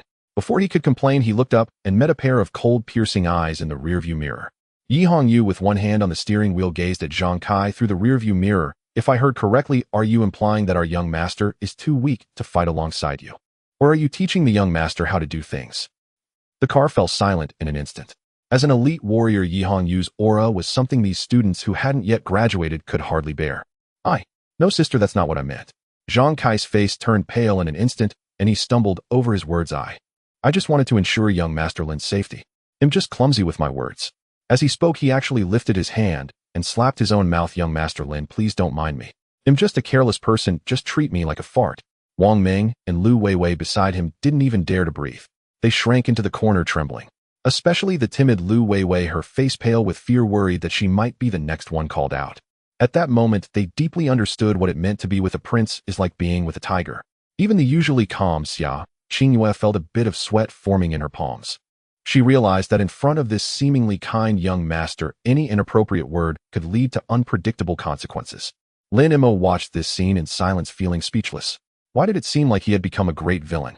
The kind that would be killed by the protagonist early on. Xia Qingyue took a deep breath and spoke up to ease the tension. Sister Hongyu, Zhang Kai really has a clumsy tongue, but he means no harm. He is just genuinely worried about Lin's safety, so please don't hold it against him. Lin Mo helplessly shook his head. All right, sister, you just drive. Don't scare him. His intention was indeed good. Hearing the young master speak the killing intent, and Yi Hongyu's eyes slowly receded. Humph. She snorted coldly and pressed the accelerator again. The car restarted. Zhang Kai slumped in his seat, his back soaked with cold sweat, silently vowing not to say. At this moment, the small fireball also began to stir. Fireball technique roared, can't stand it. Absolutely can't stand it. That kid actually dared to say you're weak. What is he? I've killed more monsters yesterday than he has seen in his entire life. This is not just an insult to you, but to me as well. As long as you not ill, fly out right now and guarantee he won't even find his ashes. Let him know what it means to not need to lift a finger. Lin Mo felt a headache coming on and quickly suppressed the furious little fireball in his heart. Little fire, calm down. It's just a slip of the tongue, right? Fireball technique fumed. How can it not matter? A strong person cannot be insulted. He is provoking. Burn him. He must be burned. Lin Mo sighed helplessly and earnestly lectured little fire. We should have a big picture in life. And if you want to kill someone just because they said something unpleasant, what have we become? A murderous maniac. Such a mindset of killing at the drop of a hat is wrong, you know. Fireball technique. Hypocritical human. Power is meant to protect oneself and those you care about, not to bully teammates. As long as you are strong enough, the truth will naturally silence them. There is no need to resort to violence over a little quarrel. That would be too disgraceful and too lacking in principles. Lin Mo calmly replied in his heart. Though fireball technique was still grumbling, at least it quieted down. Fine, I'll spare him this time. Once we enter the instance, I will show them what true damage looks like and blind their eyes. That's the spirit.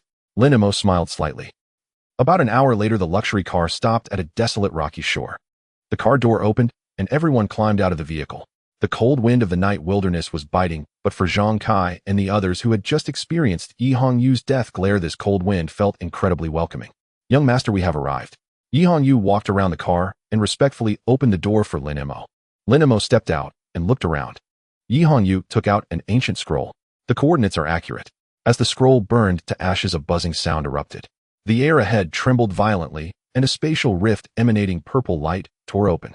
This is the entrance to the instance.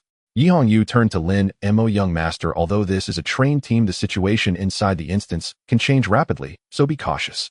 In case of danger, do not be reckless. Protecting your life comes first. Lin Mo nodded. Rest assured, sister Yi, I will take good care of myself.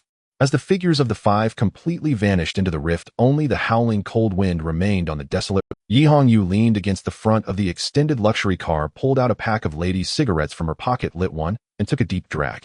Amid the swirling smoke, she raised her head, her gaze falling upon the rift above, which recorded the historical clearing record of the difficulty level Ghostly Castle.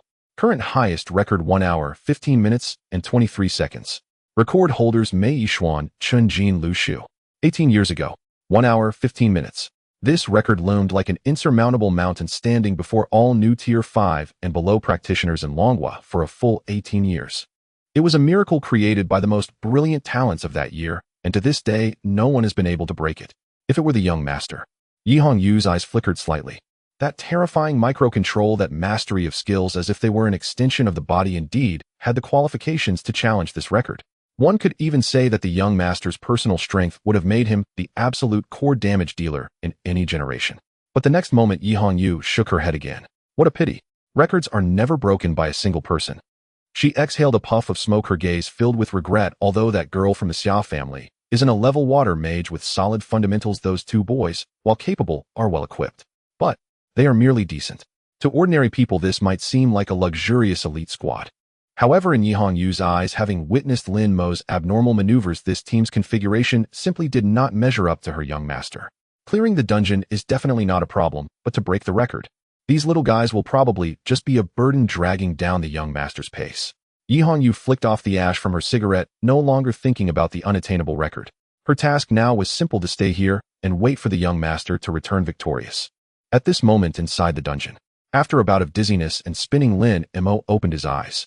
What greeted him was a dark and eerie castle corridor. The walls were built of dark bluestone bricks covered in withered vines and emitting a foul odor from the moss.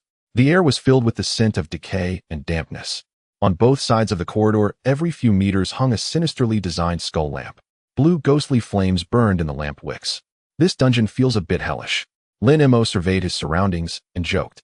The little fireball also began to stir at the right moment. Fireball, this can hardly be called fire. Blue and cold, this is a desecration of the dignity of flames. It is heresy. Fireball is agitated. I am the authentic fire element. I am light. I am heat.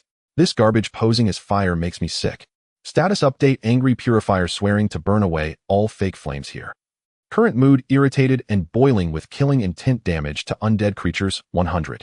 Lin Mo twitched the corner of his mouth. Wow, you can get angry. Are you a racist? Just because the fire isn't the right color, you want to eradicate it. However, there was one thing Lin Mo still didn't understand. That was why this little fireball could randomly grant itself a damage amplification buff. He pondered for a moment.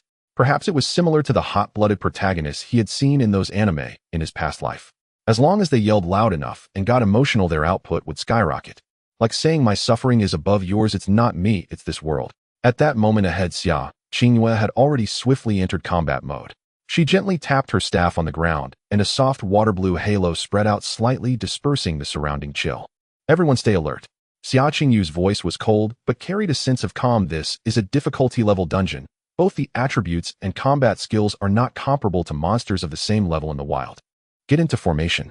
Wang Ming, you hold the shield at the front. Be mindful of aggro, and absolutely do not let the monsters breach the defense line. Got it. Wang Ming growled, slamming the heavy tower shield down on the ground. Zhang Kai, you're on my left side, responsible for ranged physical output and scouting, always keeping an eye on the ceiling and shadowy corners. Understood.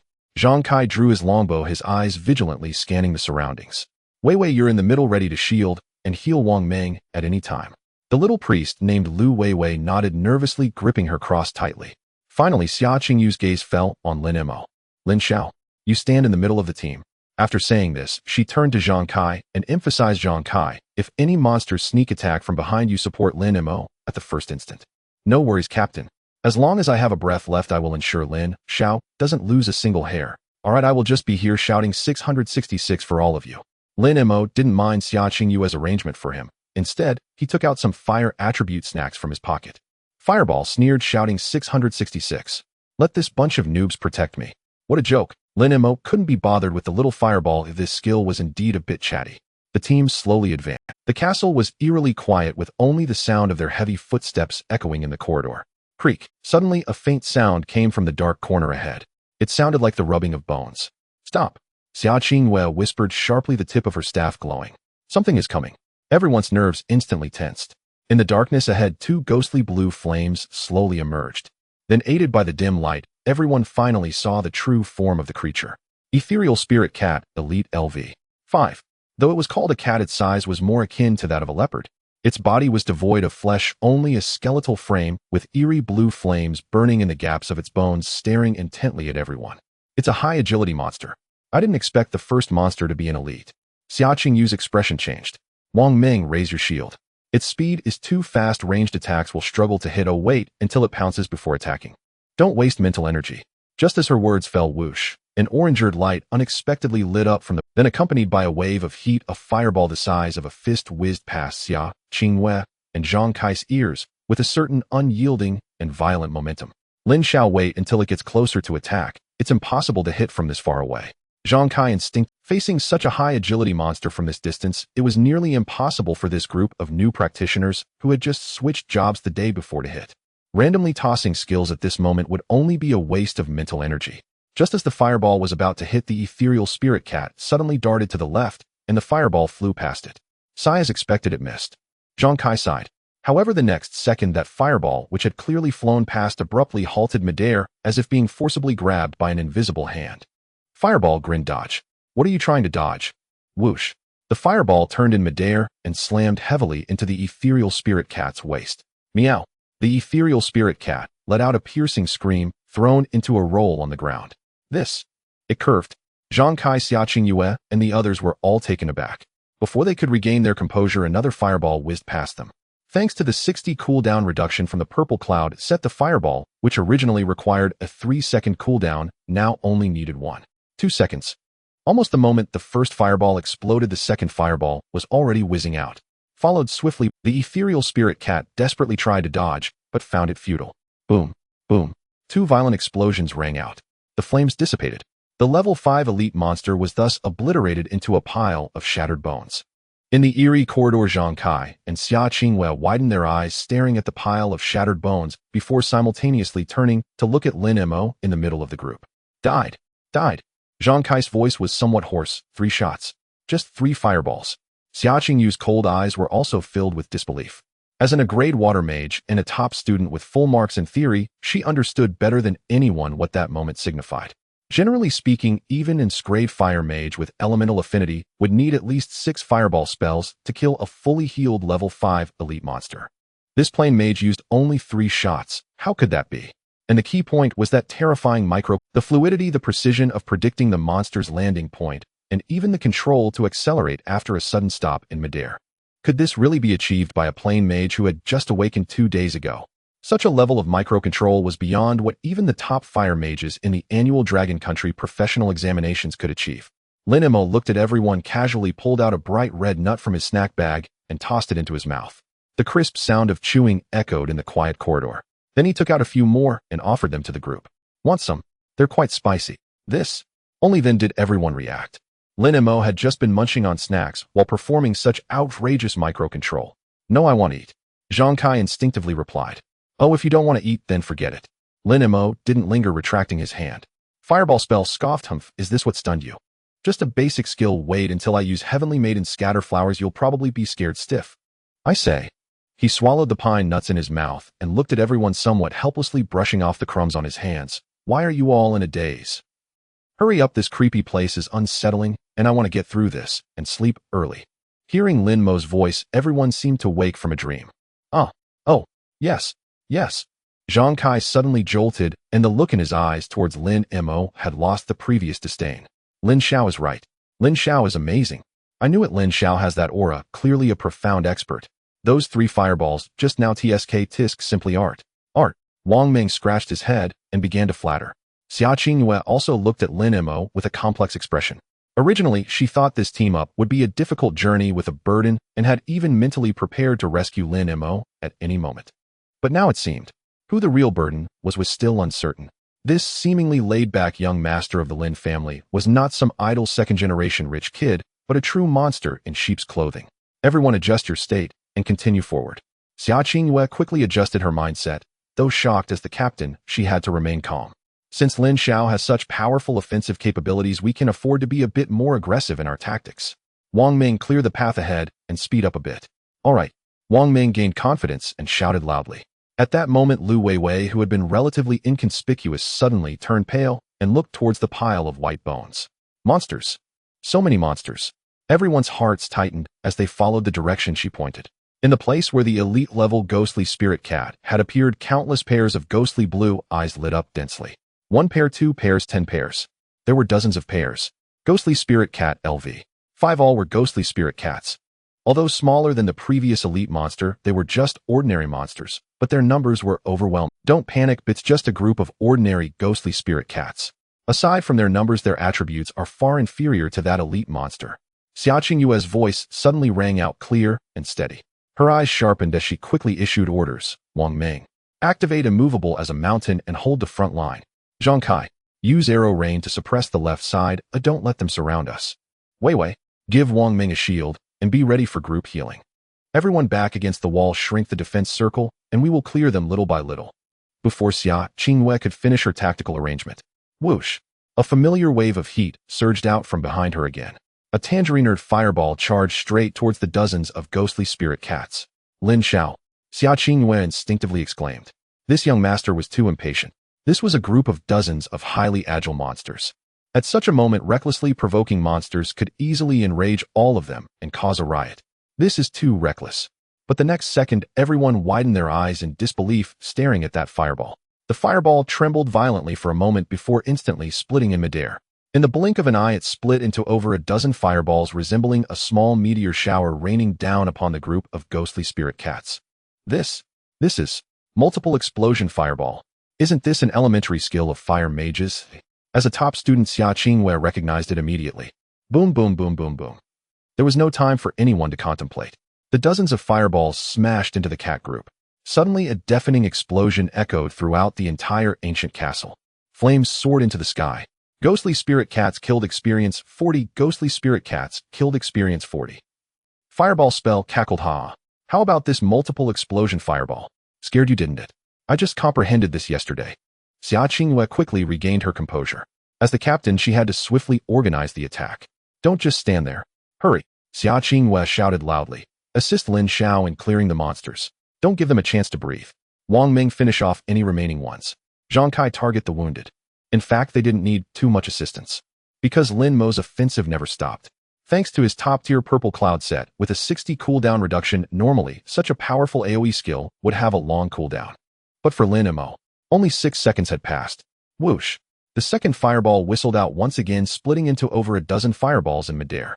Under this terrifying firepower, in less than half a minute the battle was over. Xia Qingyue stared blankly at the piles of shattered bones ahead. Dozens of monsters of the same level in her original estimation would require the entire team to cooperate and carefully pull them for at least 10 minutes. But now, in less than half a minute the world fell silent. Awesome. Amazing, Lin Xiao. Zhang Kai opened his mouth dryly. Everyone once again turned their gazes to Lin Mei, who was snacking. Lin Mei felt somewhat awkward under their stares. He was just eating snacks and watching the show. All this was done by the little fire and had nothing to do with him. Xia Qingyue stood in place looking at Lin Mei, unable to help but speak. Lin Xiao. That skill just now was the beginner skill multiple explosive fireballs of a fire mage, right? Lin Mei tossed the last pine nut into his mouth, brushed off the crumbs on his hands, and nodded. Yes, that's right. This skill involves techniques of elemental splitting and secondary detonation. Xia Qingyue's expression was complicated. Finally, she took a deep breath and tentatively asked Lin Xiao, "May I ask how many skill books you have consumed to learn this move?" In Xia Qingyue's view, a blank mage lacking elemental affinity would find it nearly impossible to learn advanced elemental skills, let alone a blank mage. Even a fire specialization mage typically needs to consume a certain number of skill books to assist their understanding and learning of new skills. So this Lin Xiao must have consumed dozens or even hundreds of them. Is this the foundation of a wealthy? It is important to note that the prices for skill books are extremely expensive. Even a beginner skill book starts at 6 figures in Dragon Kingdom currency. Before Lin Mei could respond, Xia Qingyue added, "Lin Xiao, if you don't want to answer, just pretend I didn't ask." Skill books. Lin Mei scratched his head, looking bewildered. "I've never seen that thing." Xia Qingyue was taken aback. Never seen one. Are you saying you haven't used any skill books?" "That's right." Lin Mei shrugged as if it were obvious. "Isn't it just splitting then exploding? Is that so difficult?" As soon as he finished speaking, Lin Mei's skill bar began to shake violently.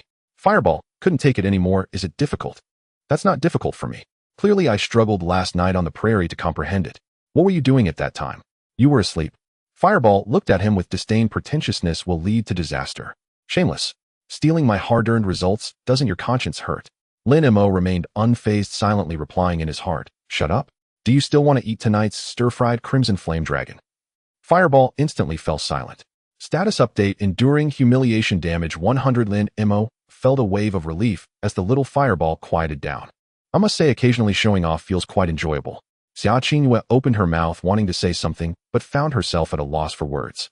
Self-comprehension, even for those with grade elemental affinity in mage professions, is an extremely challenging. Yet this Lin Xiao as a blank mage managed to comprehend it the day after his class change. In fact, the proficiency with which he released it suggests he may have understood it on the very first day. Such talent is terrifying. Absolutely a gifted individual. Undoubtedly top-tier talent. Zhang Kai suddenly jumped up. He was so excited that his face turned red, and he analyzed loudly. "Captain, think about it. If he learned it by grinding through skill books, even a fire mage with great affinity would only manage to split 3 to 5 fireballs at most." He pointed to the numerous scorch marks on the ground, but Lin Xiao just now split a full 15. What does this indicate? It shows that Lin Xiao's understanding of this skill has reached a state of perfection. This is an effect that cannot be achieved merely by stacking skill books. This is clearly an unparalleled super mage genius, unprecedented in history. Compared to Lin Xiao, those so-called great affinities might as well go home and raise pigs. Hearing Zhang Kai's words, Xia Qingyue felt a bit embarrassed. If great affinity should go home to raise pigs, then what about her a great affinity? Go home and play in the mud. Meanwhile, Wang Meng and Lu Weiwei, after hearing this analysis, also seemed to awaken from a dream, looking at Lin Mei as if he were a walking deity. Lin Mei felt a bit of goosebumps from all this flattery. "I have to admit Zhang Kai is quite competent." Ahem. Enough. Lin Mei waved his hand somewhat embarrassedly, interrupting Zhang Kai's performance. Be Loki. It's not that exaggerated, just a matter of good luck. Let's hurry up and move on. The sooner we clear the dungeon, the sooner we can go back to sleep." Xia Qingyue also snapped back to reality from the shock, glancing at Lin Mei, her respect for him deepening. Not only is he extraordinarily talented, but he is also so humble and low-key, only wanting to sleep. This is truly the demeanor of a true master. Everyone listen to Lin Xiao and continue forward. Xia Qingyue quickly commanded, "Maintain formation. Since Lin Xiao has unleashed his full power, we shall advance at full speed." Meanwhile, on the rocky beach outside the dungeon, Yi Hongyu leaned against the hood of the car, a few cigarette butts scattered at her feet. The faint red glow flickered in the darkness. "It's been half an hour." Yi Hongyu raised her wrist to check the time, her brows furrowing slightly. Although she had great confidence in Lin Mei's incredible microcontrol skills, it was still a hard-level dungeon. Even for an elite team, half an hour would probably only suffice to clear the outer area. She took a deep drag from her cigarette, preparing to exhale a smoke ring. Suddenly, a buzzing sound resonated from beneath the ground.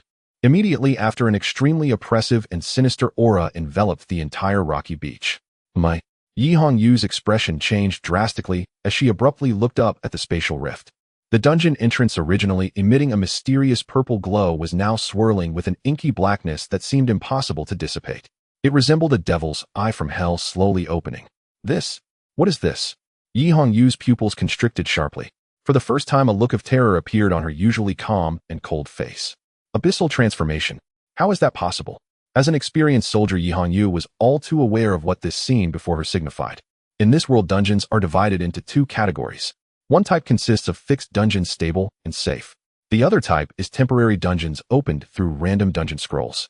However, there is an extremely low probability that these temporary dungeons will be corrupted by the aura of an alternate dimension, resulting in mutations. How low is that probability? 1 in 100,000. Or even lower. Jianghai City hasn't seen a case of dungeon abyssal transformation in a full 8 years. This is bad. Something is going to happen to the young master. Yi Hongyu's fingers trembled, extinguishing her cigarette, turning to pull out her phone and dial Lin Tianha's number. If a dungeon undergoes abyssal transformation, there might still be a slim chance of survival if it's simply stronger monsters. But the most terrifying aspect is that in a normal dungeon, as long as you crush the return scroll you carry, you can forcibly exit the dungeon and preserve your life. This was also her greatest confidence in allowing Lin Mei to enter, as she had given him multiple return scrolls while he was in the car. However, once a dungeon undergoes abyssal transformation, return scrolls become ineffective. The only way to survive is to slay the final boss and complete the dungeon. Beep. Beep. Only 2 beeps and the call connected. Hello? Hongyu, did Moer clear the dungeon? That was fast. Lin Tianha's cheerful voice came through the receiver. Commander, there's been an incident. Yi Hongyu spoke rapidly. The dungeon where the young master is has undergone abyssal transformation. What did you say? On the other end of the line, the sound of a teacup shattering echoed, followed by Lin Tianha's shout. Wait for me, I'm coming over right now. Deep within the ancient castle, the once eerie corridor was undergoing a far more bizarre transformation. The decaying damp scent in the air gradually faded, replaced by a sweet metallic odor reminiscent of long-fermented blood. The skeletal lanterns on the walls, burning with ghostly blue flames, suddenly flickered violently, their flames shifting from ghostly blue to a dark violet hue. Something is wrong. The leader Xia Qingyue suddenly halted her steps. She stared intently at the swirling mist ahead, surveying the changes in the surrounding environment. What's wrong, Captain? Zhang Kai, trailing behind, asked, instinctively, a hint of confusion in his voice. Xia Qingyue continued to scan her surroundings, seemingly confirming something repeatedly, before finally uttering a sentence. The abyss has transformed. At her words, the expressions of the others instantly froze. Everyone understood what the transformation of the abyss meant. The abyss transformed.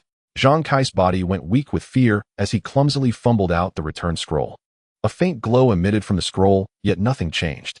The return scroll did not respond. It's really transformed. Zhang Kai's voice trembled, his eyes hollow and filled with despair. Despair began to spread among the timid priestess. Lu Weiwei was already crying with her mouth covered, and even the burly Wang Meng was shaking uncontrollably while gripping his shield. What should we do? Zhang Kai looked towards Xia Qingyue, then to Lin Mei.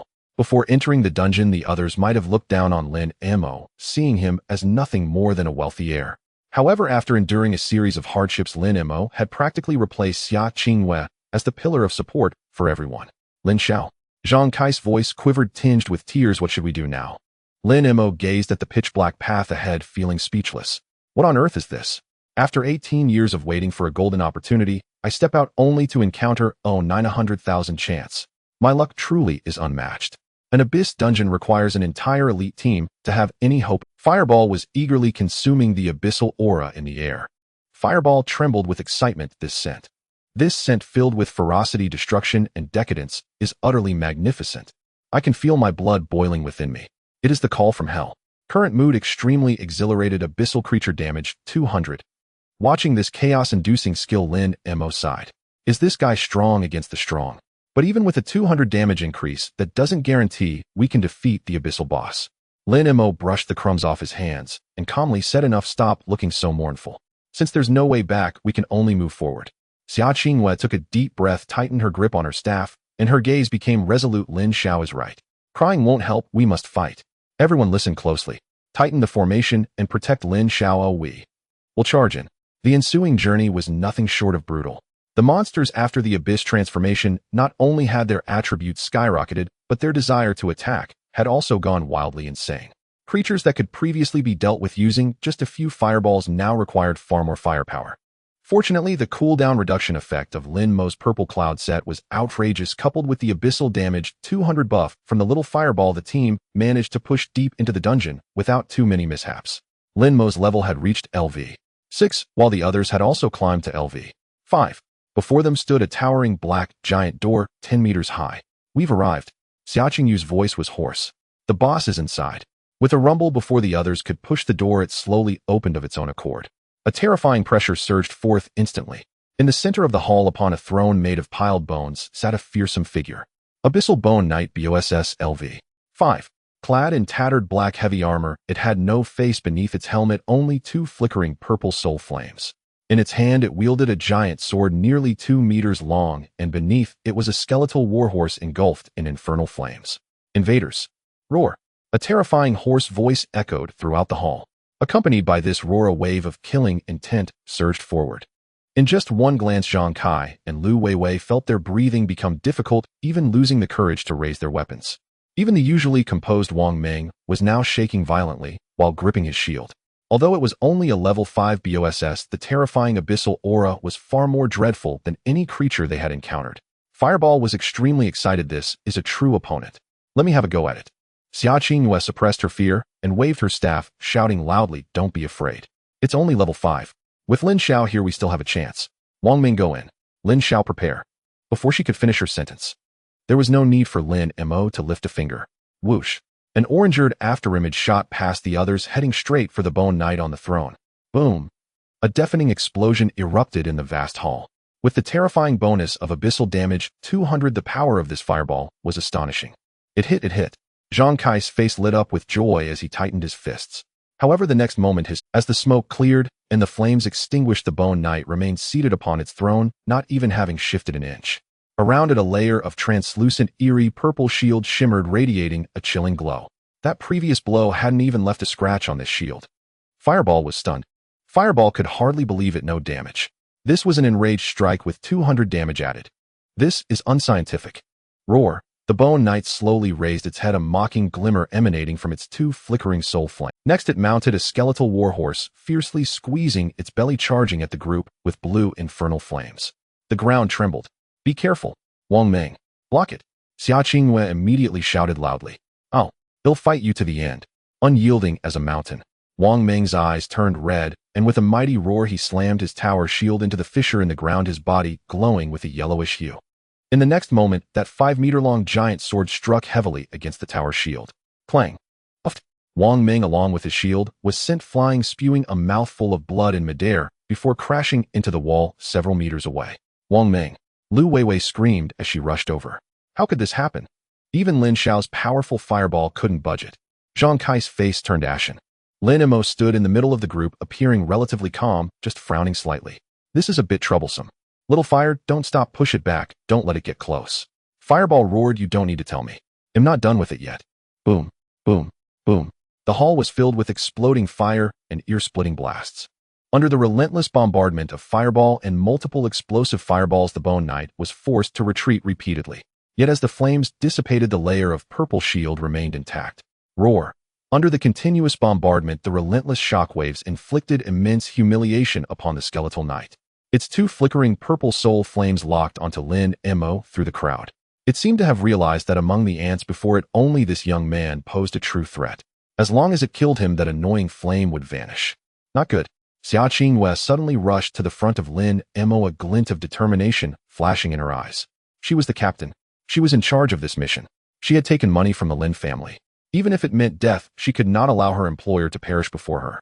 Xiaoqing Yue abruptly turned her head, her once gold stunning face now covered in dust. "Lin Xiao, run quickly. I will fight it with all my might." As her words fell, a broad figure stepped in front of Lin Mo. Wang Meng raised his shield and turned to shout, "Lin Xiao, I will hold it off, you must flee." Seeing these two teammates who looked ready to sacrifice themselves, Lin Mo couldn't help but sigh. He kicked Wang Meng in the rear. "Are you all insane?" Lin Mo looked at them as if they were fools. Run. Where to run? To find a place to hide and ultimately starve to death. Xiaoqing Yue was stunned, caught off guard by Lin Mo's sudden outburst. Lin Mei's gaze slightly sharpened as he looked at the arrogant skeletal knight. Let's take it down. Charge out boldly. If we can't break its defense once, we will try 10 times 100 times until we destroy it. Hearing this, Xia Qingyue was momentarily taken aback. Indeed, there was no other path but to fight. Even if it meant dying in the charge, it was better than cowardly hiding in a corner waiting for death. Lin Xiao is right. Zhang Kai, who had been slumped on the ground, scrambled over.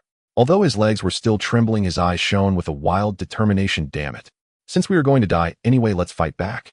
Lin Xiao, whatever you say, we will follow. Wang Ming tightened his grip on the shield, wiping the blood from his mouth. Let's listen to Lin Xiao. Let's go for it. Not far away, the skeletal knight slowly lowered its body, the skeletal warhorse beneath it pawing the ground, sending sparks flying. The two azure flames of ghost fire burned wildly on its body. Lin Mei looked at the reinvigorated crowd, a slight smile curling at the corners of his mouth. At this moment in his mind, the little fireball also sensed the atmosphere of impending battle. Fireball technique was in a state of extreme agitation. It knew that in order to pierce through that layer of defense, it had to gather all the flames together. It desperately tried to compress the massive fire elements inward, attempting to condense them into a point. But the fire elements were simply too volatile. With just a little pressure, they would explode and scatter, making it impossible to stabilize and form. Isn't it simple? Just spin it. When the speed of the spin reaches its peak, all the energy will be tightly locked at the center, no longer scattering. Extreme spinning brings extreme penetration. Do you understand? Lin Mei couldn't help but offer a few pointers. In his mind, that little fireball, which had been raging, suddenly quieted down. Fireball technique spin. A flash of inspiration suddenly struck in its non-existent mind. Fireball technique was deducing a new arrangement of elements. Fireball technique was ecstatic. Ha! Genius. I'm truly a genius. Congratulations. Fireball technique has autonomously deduced and evolved into an advanced skill. Explosive flame spiral dragon bullet beginner, dealing massive fire attribute damage to a single target with a cooldown of 30 seconds.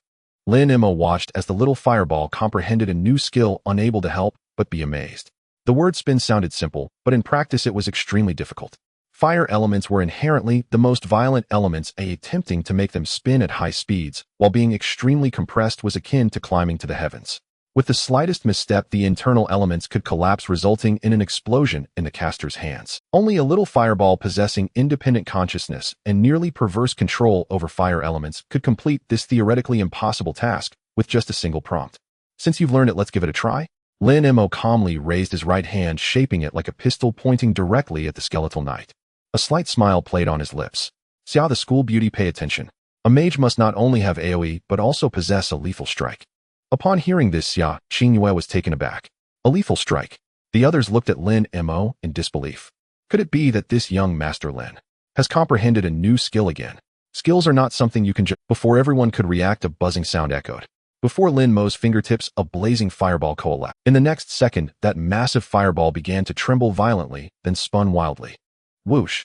The surrounding air was instantaneously sucked away, forming a visibly swirling vortex. Under the dual forces of centrifugal and centripetal motion, the fireball began to shrink at a visible speed. The size of a fist, the size of a ping-pong ball. As its volume decreased, the color of the flame underwent a qualitative change. From the initial orange-red, it gradually turned into a deep crimson. Though it was just a small point of flame, the terrifying energy contained within it caused the surrounding space to ripple like water. The violent airflow surged back, causing Lin Mei's robe to flutter and his hair to dance wildly. At that moment, the roar of the little fireball overlapped with Lin Mei's voice. Fireball technique, break for me. Break for me. With a flick of Lin Mei's finger into the void, the compressed dark red light point shot out with a piercing sound. The flames, due to the high-speed rotation and friction with the air, left behind a terrifying spiral tail of destruction.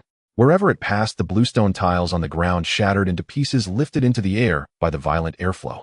Boom! The deafening explosion shattered everyone's eardrums in an instant. The entire hall seemed to tremble from this strike. A dark red flame streaked through the skeletal knight's purple shield in an instant. The shield shattered into fragments, dissipating like starlight. The skeletal knight was also sent flying dozens of meters by the immense explosive force, crashing hard into the bone thrown behind, raising a cloud of dust. Shattered. Zhang Kai looked at the scene before him in disbelief. That indestructible purple shield had now completely vanished, leaving only the scorching heat waves lingering in the air. Xia Qingyue and the others stood dumbfounded. One strike. It really only took one strike. Moreover, it was a direct confrontation, forcefully breaking through the shield that had left them helpless. What kind of extraordinary existence was this young Master Lin? Just as everyone was still questioning their existence. What are you all spacing out for? Outside the instance on a rocky beach, the once desolate and silent wilderness was now illuminated as bright as day by dozens of glaring military searchlights. Hundreds of fully armed city defense soldiers quickly set up a yellow caution line surrounding the entrance to the instance. A thunderous sound of breaking air exploded. Lin Tianha's robust figure fell from the sky, crashing to the ground with a resounding thud. At this moment, he couldn't even bother to put on his military uniform, merely draping a black coat over himself, his bare chest heaving violently. His usually stern eyes were now filled with bloodshot veins. Beside him, Su Wan's figure emerged as well. Although her face was pale, her back remained straight. As a strong woman in control of a vast business empire, she couldn't afford to show any sign of weakness in such a public setting. "Commander, Madam." Yi Hongyu rushed over upon seeing the two. "How's the situation?" Lin Tianhao nodded slightly, his voice hoarse. Yi Hongyu bit her lip and began to report the young master and the others entered the instance about 45 minutes ago. 10 minutes ago, the instance completely turned into a deep abyss. Su Wan swayed slightly, murmuring softly, "How could this happen? After so many years without incident, how could it happen to Moer?" Lin Tianhao gazed at the dark entrance, his fists clenching tightly, thunder and lightning crackling around him. Everyone present understood what the deep abyss transformation of the instance meant. If the instance transformed into a deep abyss was not successfully cleared within 24 hours, the monsters inside would break free, causing disaster. Fortunately, this was only a low-level instance, and the monsters inside weren't particularly strong. The army of Jianghai City could handle it entirely. Just then, a series of urgent braking sounds were heard outside the caution line. Several dark military off-road vehicles came to a stop, their doors opening to reveal a group of impressive individuals. The middle-aged man at the forefront wore a neatly pressed suit and gold-rimmed glasses. Behind him followed a proud-looking youth along with four exceptionally well-equipped, sharp-eyed young professionals. "Old Lin, how's the situation?" The middle-aged man strode up to Lin Tianhao and asked in a calm tone. Lin Tianhao turned around, his brow furrowed. "Zhao Lei, what are you doing here?" The newcomer was none other than Zhao Lei, one of the commanders of the Jianghai City Defense Force of the same rank as Lin Tianhao. Standing behind Zhao Lei was his pride and joy, his son, the brilliant fire mage genius who had awakened with level fire element affinity Zhao Yu. "With such a major incident occurring, as one of the commanders of the Jianghai City Defense Force, I naturally have to be present." Zhao Lei adjusted his gold-rimmed glasses, casting his gaze towards the abyss-transformed instance entrance, a hint of complex emotion flashing in his eyes. The deep abyss transformation. This 1 in 10,000 probability is indeed regrettable. After a slight pause, Zhao Lei turned to Lin Tianhao and asked tentatively, "Old Lin, I've heard reports saying the team trapped inside the instance. Your son is among them." Lin Tianhao's breath hitched slightly at those words, and he nodded solemnly. "Yes." Upon receiving confirmation, Zhao Lei continued to inquire, "What is the configuration of this team? Besides your son, who else is there? What levels are they? How's their equipment?" Lin Tianhao fell silent for a moment, and Yi Hongyu beside him answered on his behalf. "Apart from the young master, there is an 11 water element affinity mage, a level shield warrior, a level ranger, and an 11 priest. They were all level 4 before entering with equipment around gold level." Upon hearing this, Zhao Lei's brow instantly furrowed. Meanwhile, Zhao Yu standing behind him revealed a mocking expression. After all, he and Lin Mei were both sons of commanders, and he had always been compared to Lin Mei since childhood. Over time, he developed no good feelings towards Lin Mei. With such a team configuration, it's simply impossible to clear this difficult level deep abyss instance. "Old Lin, how could you be so foolish? You're usually quite sharp. How did you let this happen?" Zhao Lei sighed, speaking in a tone of disappointment. "If you wanted to find someone to help your Lin Mei level up, you could have just told me. Let Zhao Yu lead the team. Wouldn't that be better than this mishmash group?" Zhao Lei shook his head, sighing. "With this configuration, I estimate they would struggle to even break through their defenses. Their survival rate approaches 0. Stop talking nonsense." Lin Tianhao snorted coldly. This was supposed to be a normal leveling run. Who could have predicted the 1 in 10,000 deep abyss transformation? Zhao Lei stopped pretending to be the good guy. Lin Tianhao and Zhao Lei had been subtly competing against each other for half their lives, and throughout he had always overshadowed Zhao Lei in terms of military merit and strength. Now that Zhao Lei's son has made something of himself, asking him to humble himself and request Zhao Lei to let his son take Lin Mei along, that would be more unbearable than killing him. Moreover, who could have foreseen such a misfortune as the deep abyss transformation? "Alright, I won't argue with you about this. What's done is done, and more words are futile." Zhao Lei glanced at Lin Tianhao, showing no intention of arguing. After all, Lin Tianha's son was on the brink of death. If he truly angered him, he wouldn't be able to compete with. Fortunately, this is only a difficult level instance. Once it reopens, our Xiao Yu will lead his elite level 5 team right in. This instance has a level restriction of 35. They are all level 5, equipped with a full set of legendary gear, and their teamwork is impeccable. This is currently the only force in Jianghai City capable of dealing with this deep abyss instance.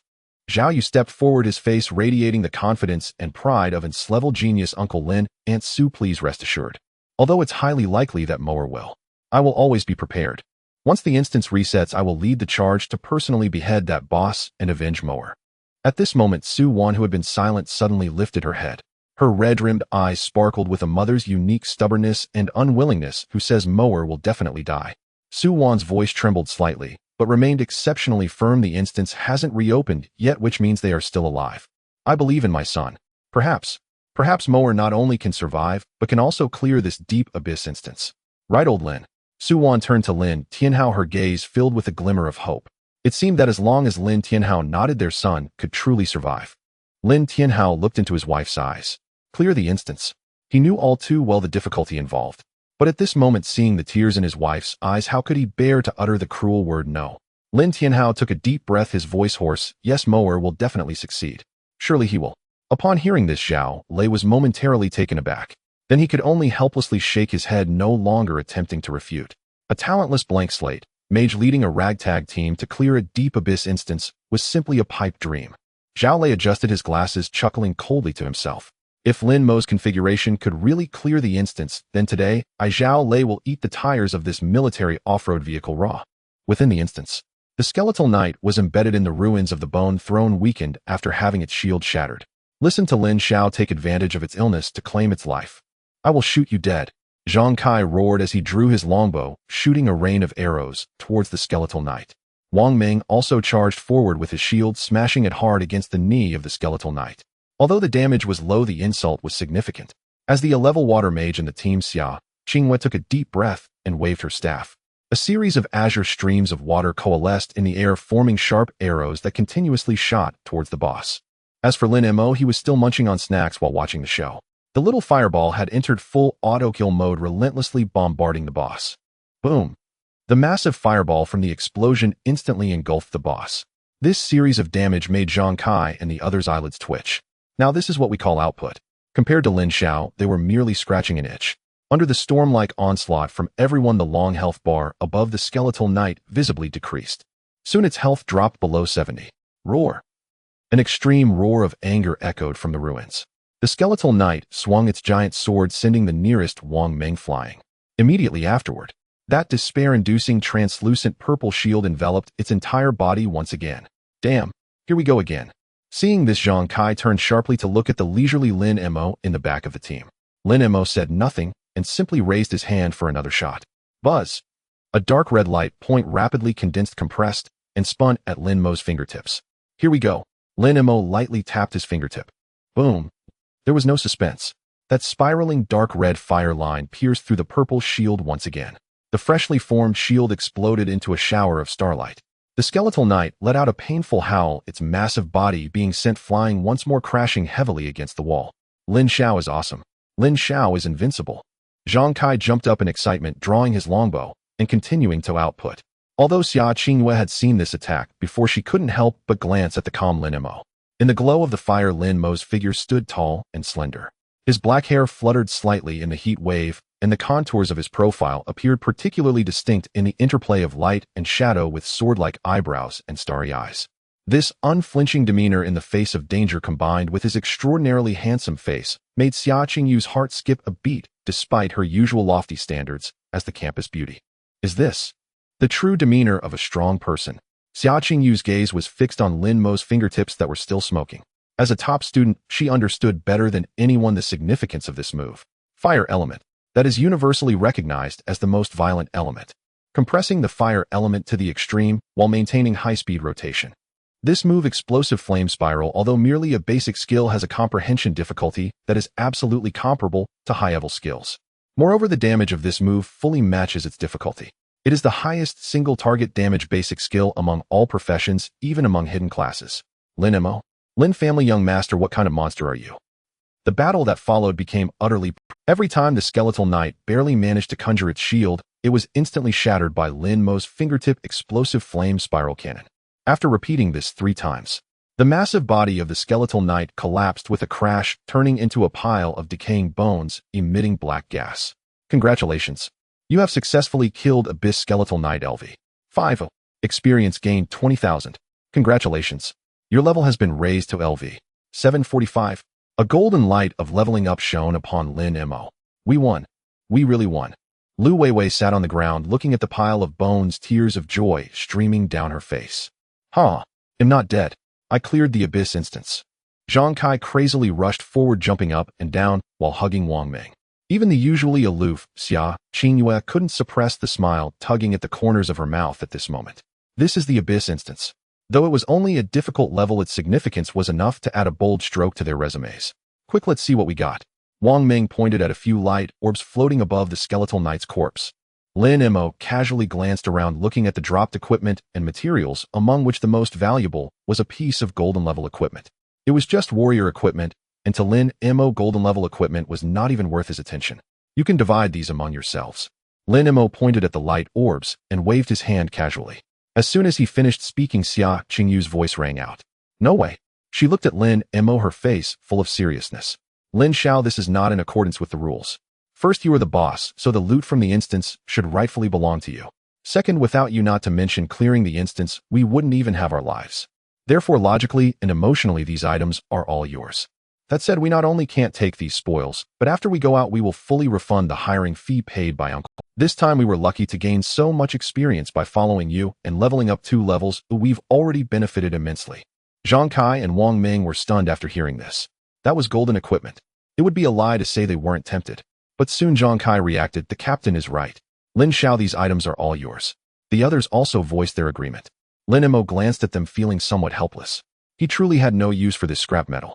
In this day and age, is there really no one who wants to give away free stuff? But since they were so insistent, Lin Mei didn't bother arguing. All right, do as you wish. Lin Mei waved his hand, collecting all the loot on the ground into it. Seeing Lin Mei accept it, Xia Qingyue finally breathed a sigh of relief. She looked at Lin Mei and casually said, Lin Xiao, the big exam is the day after tomorrow. With your current strength, you should be able to get into the Tianlong Academy in the capital. As Xia Qingyue said this, a hint of envy flashed in her eyes. That is the holy land of all professionals in Long Country, the highest academy. Gathering the most outstanding prodigies from across the nation, even the security guard at the entrance might be a retired high-level professional. Students graduating from their start at the level of city army leaders, truly the backbone of humanity. Tianlong Academy. Lin Mei raised an eyebrow. Whatever, as long as the accommodation and canteen food are decent, that's what matters most. It should be pretty good at a prestigious academy. At this moment, Zhang Kai suddenly interjected. Hey, I heard that our Jianghai city has put in a lot of effort this time, preparing a complete heart of a magma giant beast as a reward for the city champion. A complete heart of a magma giant beast. Hearing this, Wang Ming's hand shook and he gasped, wow. This is indeed a huge investment. The magma giant beast is rare, and even a single piece of meat on the market has skyrocketed in price. And it's a case of high price, no market. Fireball spell. The fireball spell, drooling waterfall, I want it. I want that. The magma giant beast is definitely my favorite food, and it's a case of high price, no market. Lin Mei stroked his chin. Although his family was wealthy in this world, some things cannot be bought with money alone. Fireball spell, extremely greedy, did you hear that? I want this. I want this. If I eat this, I can definitely get closer to unlocking the forbidden spell. Lin Mei chuckled lightly, deliberately teasing this temperamental skill. Want it? If you want to call me daddy, and I'll reluctantly go get that champion back. Fireball spell instantly exploded, outrageous. Bold. I am destined to become the noble existence of the forbidden spell. You want me to call you daddy? Oh, is that so? Lin Mei shrugged indifferently in his heart. All right then, I was too lazy to move anyway, so let's just casually get through this big exam. It doesn't matter which academy we go to. Such a pity about that heart though. I heard it's all essence of fire element, and taking a bite would make it explode with flavor. Tiske. Fireball spell fell silent. Fireball spell swallowed non-existent saliva. Its dignity was severely shaken in the face of delicacies. A few seconds later, a very awkward voice echoed in Lin Mei's mind. Fireball spell, extremely reluctant and ashamed. Daddy, speak up, didn't you eat? I can't hear you. Lin Mei pressed further. Fireball spell, irritated and embarrassed enough already. I've already called you. All right.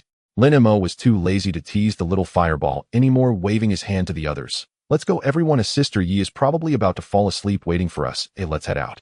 On the rocky beach outside the instance, the atmosphere was stiflingly oppressive. Lin Tianha's eyes were bloodshot, and his black coat flapped loudly in the wind. Suwan stood beside him, her hands tightly clasped over her chest. This strong woman was now merely a mother praying for her child's safe return. On the other side, Zhao Lei appeared much calmer. He occasionally lifted his wrist to glance at the priceless Patek. At that moment, the vortex of the instance, which had been spinning wildly, suddenly stilled. This was a sign that the instance was about to reopen. Lin Tianhao and Su Wan's hearts instantly leaped into their throats. In this world, when an outdoor abyss instance reopened, there were only two possibilities. Either everyone inside had perished and the instance was reset, or they had cleared it. Zhao Lei adjusted his gold-rimmed glasses, saying, "It seems to be over. Shall you prepare to enter?" "Got it, Dad." Zhao Yu flexed his wrist, eager to go. After all, the opportunity to showcase his strength in front of so many big shots was exhilarating. However, Yi Hongyu suddenly cried out, "Wait, look up there." Everyone instinctively followed her pointing finger. They saw the record that had stood for 18 years rapidly fading away. Current highest record 1 hour 5 minutes 22 seconds. Clearing team, Xia, Qingyue Zhang, Kai Wang Ming, Lu Weiwei, Lin Mo. How is this possible?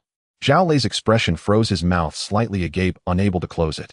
His son Zhao Yu was no better, staring blankly at the record cleared. Moreover, it was a record-breaking clearance, and it was achieved under the conditions of the instance being abyssal, just as everyone was still reeling from this tremendous shock. Buzz!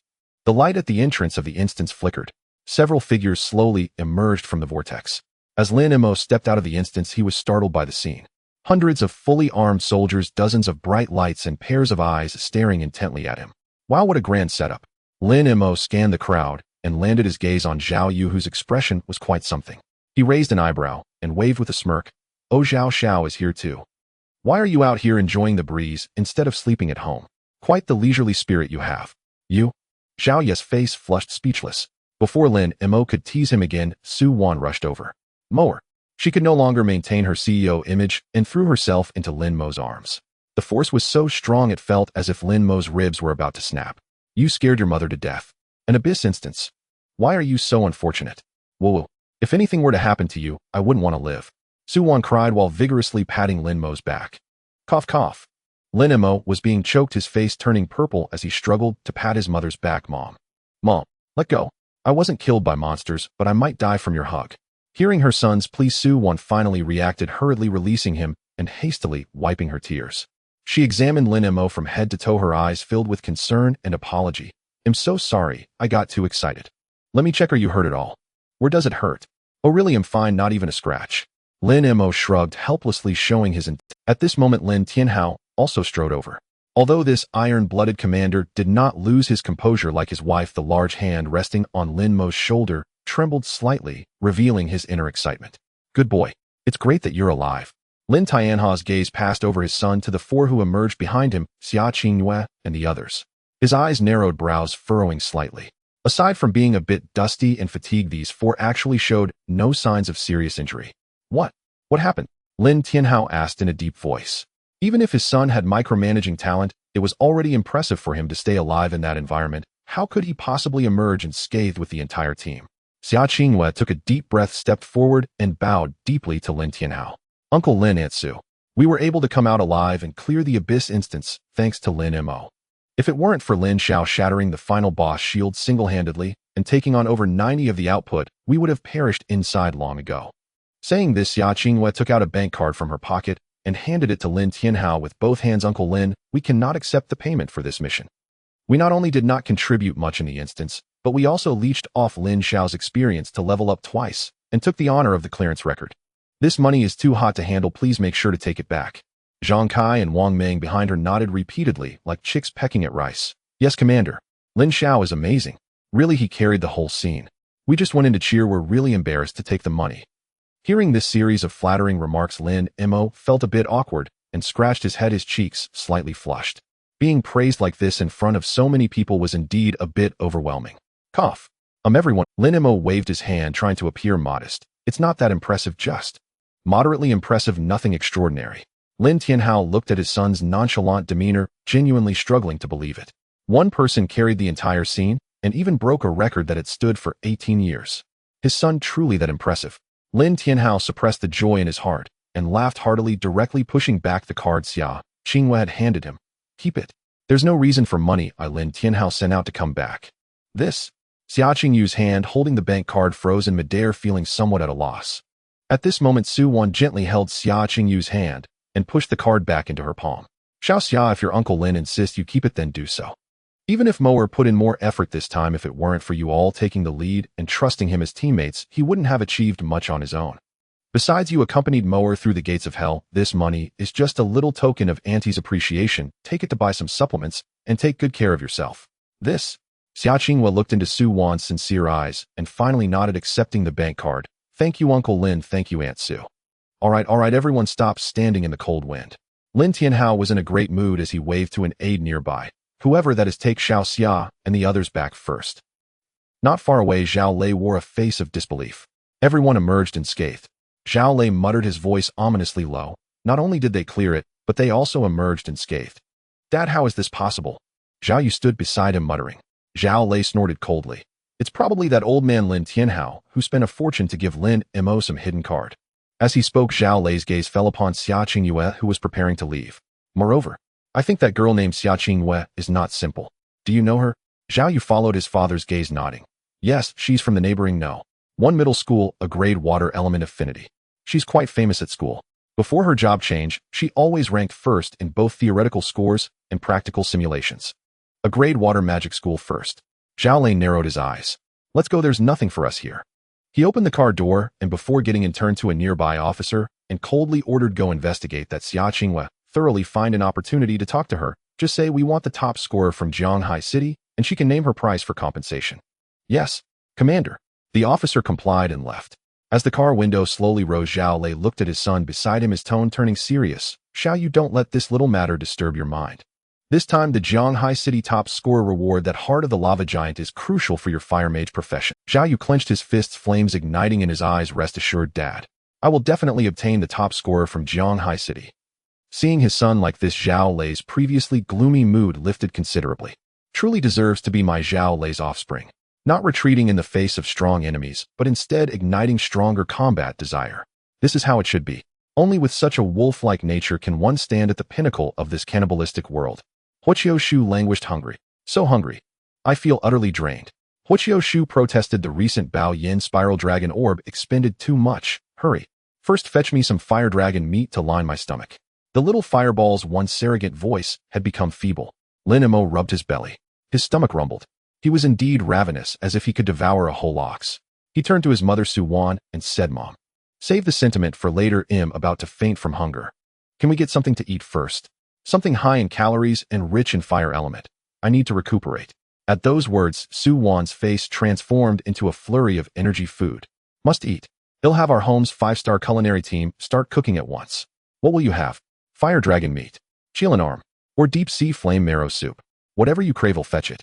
Nearby, Lin Tianhao turned and watched the direction where Zhao Lei's convoy had vanished. The night wind lifted his cloak. That old Zhao Lei. The look he gave just now makes my blood boil. They brought the whole troop before a single word from Moer, as if certain he was dead. They did not expect Moer to be so formidable, did they? They have battled for half their lives. Do they truly think they can win through my son? Lin Tianhao snorted and looked to Lin Mo. Moer, since you possess such talent and strive so hard, we must not squander it. Lin Tianhao waved his hand grandly. Father has decided. Tonight we will mobilize the city's 3rd special squad of the garrison. This entire scree field and the nearby leveling zones will be sealed off. They will draw the monsters for you, beat them to scraps, and leave them for you to finish. We will not go home tonight. We will grind through the night. Before the big exam, we must trample Zhao Yu beneath our feet and blunt the pride of Zhao Lei and his son. Lin Mo had been thinking of the impending fire dragon feast. Hearing that, he froze. Seriously? An all-night grind? Even the beasts in the production squad are not worked this hard. Lin Mo was about to protest, to plead his basic human need for sleep. No. Before Lin Mo could speak, Su Wan slapped Lin Tianhao's hand away and glared at him. Are you mad? Moer just escaped the abyss raid by the skin of his teeth. His spiritual strength is drained, and you would have him grind all night. Do you intend to wear our son to death? Is leveling more important than health? No, absolutely not. Moer must go home and sleep now. Lin Mo nodded fervently inwardly and gave his mother an imaginary thumbs up. Exactly. Who needs sleep? Huoqiu Shu declared sleep. Only the weak need sleep. After the feast we press on. I shall become the forbidden incantation of fireballs. This is nothing to tire me. Rise and revel. Lin Mo stared at the wildly blinking little fireball icon in his skill bar and felt a flush of exhaustion. That insolent thing might actually pull it off. If he goes home and sleeps and wakes up with a level gained, how will we explain it? Haha, fooled you. He'll sneak out at midnight and level up again. Would that make me seem mad? While Lin Mo brooded, Lin Tianhao chuckled and spoke gently to Su Wan. Darling, don't be anxious, hear me out. I pity our son too, I know he's weary. So my idea is, let's bring the big bed from home and set up a temporary base. The special squad will pull the monsters, reduce them to a sliver of health, then bring them before Mower. Mower will merely lie comfortably in bed and tap the final blow with a finger. Su Wan was taken aback. Move a bed outdoors. Level while lying down. What kind of propriety is this? She fretted. The open wild is harsher with wind and exposure. How could Mower sleep well? Lin Mo knew he had to take a stance. If he could not avoid it, he might as well enjoy it. With a bed to lie on and the little fireball fighting for itself, sleeping seemed no contradiction. He drew a deep breath, set his expression, stepped forward with resolute eyes, and said in a firm voice, Mom, Dad is right. Although I am exhausted and long to go home and sleep, but Lin Mo clenched his fist. Lin Mo may have no lofty ambitions, but I will not let my parents lose face. Is it just an all-nighter? One less night's sleep. For the big exam, for the honor of the Lin family, I will give my all. Those words, coupled with his steadfast gaze, instantly quelled Su Wan. She looked at her son and her eyes filled. What a dutiful child, so tired yet willing to endure special training to bring honor to his parents. Good child. Su Wan choked with emotion, then produced a skill book that glowed with a warm ink. Since you have this resolve, your mother will not stop you. I prepared this for you before I left this morning. I had meant to give it to you when you return tonight. Su Wan placed the book in Lin Mo's hands and said softly, it is the earth basic skill I mentioned this morning. Tu Dun Shu, the earth shield technique. You may need it soon. Take it now. Lin Mo took the skill book. Skill book, Tu Dun Shu earth shield technique. Basic. Effect summons an earth element shield that absorbs a certain amount of physical and magical damage. A new basic skill can be learned at level 10. He was already level 7 with over half the experience. With a whole special squad assisting, perhaps he would awaken to a new skill after one sleep. Once Tu Dun Shu is learned, I hope it is a stable sort of skill, not another hot-tempered little brat of a technique. Thanks, Mom. Lin Mo tucked the skill book away. Seeing that, Lin Tianhao instructed his adjutant go and bring the entire 3rd special squad and dismantle and transport Mower's bedroom bed, silk duvet, latex pillows, aroma diffusers. Bring everything. Also notify the kitchen team to take all ingredients and cookware. They must depart within 10 minutes. The adjutant stood stunned. He saluted crisply, yes, Commander. But once he turned away, he wiped cold sweat from his brow. So this is the life of the wealthy. Moving a bedroom out into the wild and mobilizing an entire special squad to pull monsters. Extravagantly, ruthlessly lavish. After arranging everything, Lin Tianhao turned to Yi Hongyu and entrusted Hongyu take care of Mower. Yes, Commander. Yi Hongyu stood at attention and saluted, her gaze sharp. Lin Tianhao nodded in satisfaction, then looked at Lin Mo, your mother, and I will head back first. Remember, if you are truly exhausted, take a rest. Su Wan kept holding Lin Mo's hand, repeating her concerns again and again before boarding the carriage, turning back every few steps. Just as they were about to leave, Lin Tianhao suddenly called out to Lin Mo's son. Keep it up. Lin Mo thumped his chest and pointed at Lin Tianhao, answering loudly, Dad, I'm going to be the city's top scorer this time. I guarantee it. Even Jesus couldn't hold me back, I'm telling you. Watching their son's confident, spirited posture, Lin Tianhao and Su Wan exchanged smiles full of pride and contentment. Looks like our son's training hasn't gone to waste. Indeed. Hey darling, who is Jesus? No idea, probably one of Mower's classmates. Oh. On the stony beach, a vast luxurious tent had been conjured into existence. Lanterns burned brightly within, and the floor was laid with a heavy Persian velvet carpet. At the center, a long table draped in immaculate linens was laden with steaming, just-cooked delicacies. Open wide, young master. A young woman in a black and white lace maid's uniform knelt beside Lin Mo, lifting a slice of steak with a silver fork. Lin Mo obligingly opened his mouth and bit into the steak. The molten explosive heat that unfurled across his tongue made him narrow his eyes with pleasure. The pork belly of that flame demon boar is roasted to perfection. Charred on the outside, tender within, Lin Mo mumbled. The fireball skill was shamelessly salivating, delicious. So delicious. Quick, another piece. Are you not using your hands? As long as the young master enjoys it. The maid covered her mouth and laughed softly, deliberately brushing her body against Lin Mo. It's because the young master has a strong constitution. He can withstand any nourishment. If it were someone else, they'd probably be nosebleeding by now. She reached out and gently wiped a smear of sauce from the corner of Lin Mo's mouth. Just as Lin Mo was about to speak, the tent flap was thrown open. Yi Hongyu strode in briskly. Young master, the special squad has assembled and is standing by at the perimeter. Your bedding has also been set up. All idle personnel in the vicinity have been cleared. You may train with peace of mind. So soon. Lin Mo glanced at the half-devoured feast on the table, wiped his mouth, and rose. All right, I'm full. Lin Mo stepped out of the tent. A familiar custom-made, oversized soft bed stood before him. Around it, dozens of fully armed special operatives, their faces taut, with killing intent, awaited information. Lin Mo sank onto the plush mattress. Comfortable. Greetings, young master. 3 burly men immediately stepped forward and rendered a crisp salute. Yi Hongyu came forward to introduce them. Young master, this is Ahu, a berserker by vocation. This is Nyo, a ranger, and this is Tu, an earth-type mage. Tonight they will lead the team, beat the monsters into a crippled state, and deliver them to you. Ahu patted his chest and vowed, rest assured, young master. I guarantee that any monster we hand over will have no more than 5% of its health remaining. You will only need to move a finger to reap the rewards. Lin Mo nodded with satisfaction. Very well, thank you, brothers. Let's begin. Saying that, he drew his phone from his pocket and switched it to landscape with practiced ease. Not sleepy after a meal, he would play a few rounds first. Yes. At the trio's command, the surrounding operatives melted into the night like shadowy streaks and dispersed. Only a moment passed. A beast's roar rent the air, and Tu voice rang out. Young master, accept the aggro. 3 o'clock. A leg-broken, bloodied wasteland demon wolf LV. 6 was flung high and arced precisely toward the right side of the bed. Lin Mo remained absorbed in his team battle. The fireball skill cried out in exhilaration, die for me. Whoosh! A tangerine-hued fireball screamed forth and struck the demon wolf squarely in the skull. Wasteland demon wolf slain, EXP 35. Beautiful. Tu eyes shone. The accuracy and foresight of that strike were nothing short of miraculous. Young master, 12 o'clock. 2 of them. A husk booming shout followed. 2 bloodied, nearly dead venom lizards were hurled their way. Boom. Boom. In barely 2 seconds, 2 conflagrations detonated. Double kill. Holy. Ahu, who had just returned, nearly popped his eyes out. He and Tu exchanged a look and swallowed. Captain Yi said young master has incredible micro-control and a dual-focus talent. I didn't believe it at first. I never expected it to be true. Tu muttered in a low tone. As an earth mage, I know how difficult that combination is. Young master truly is extraordinary.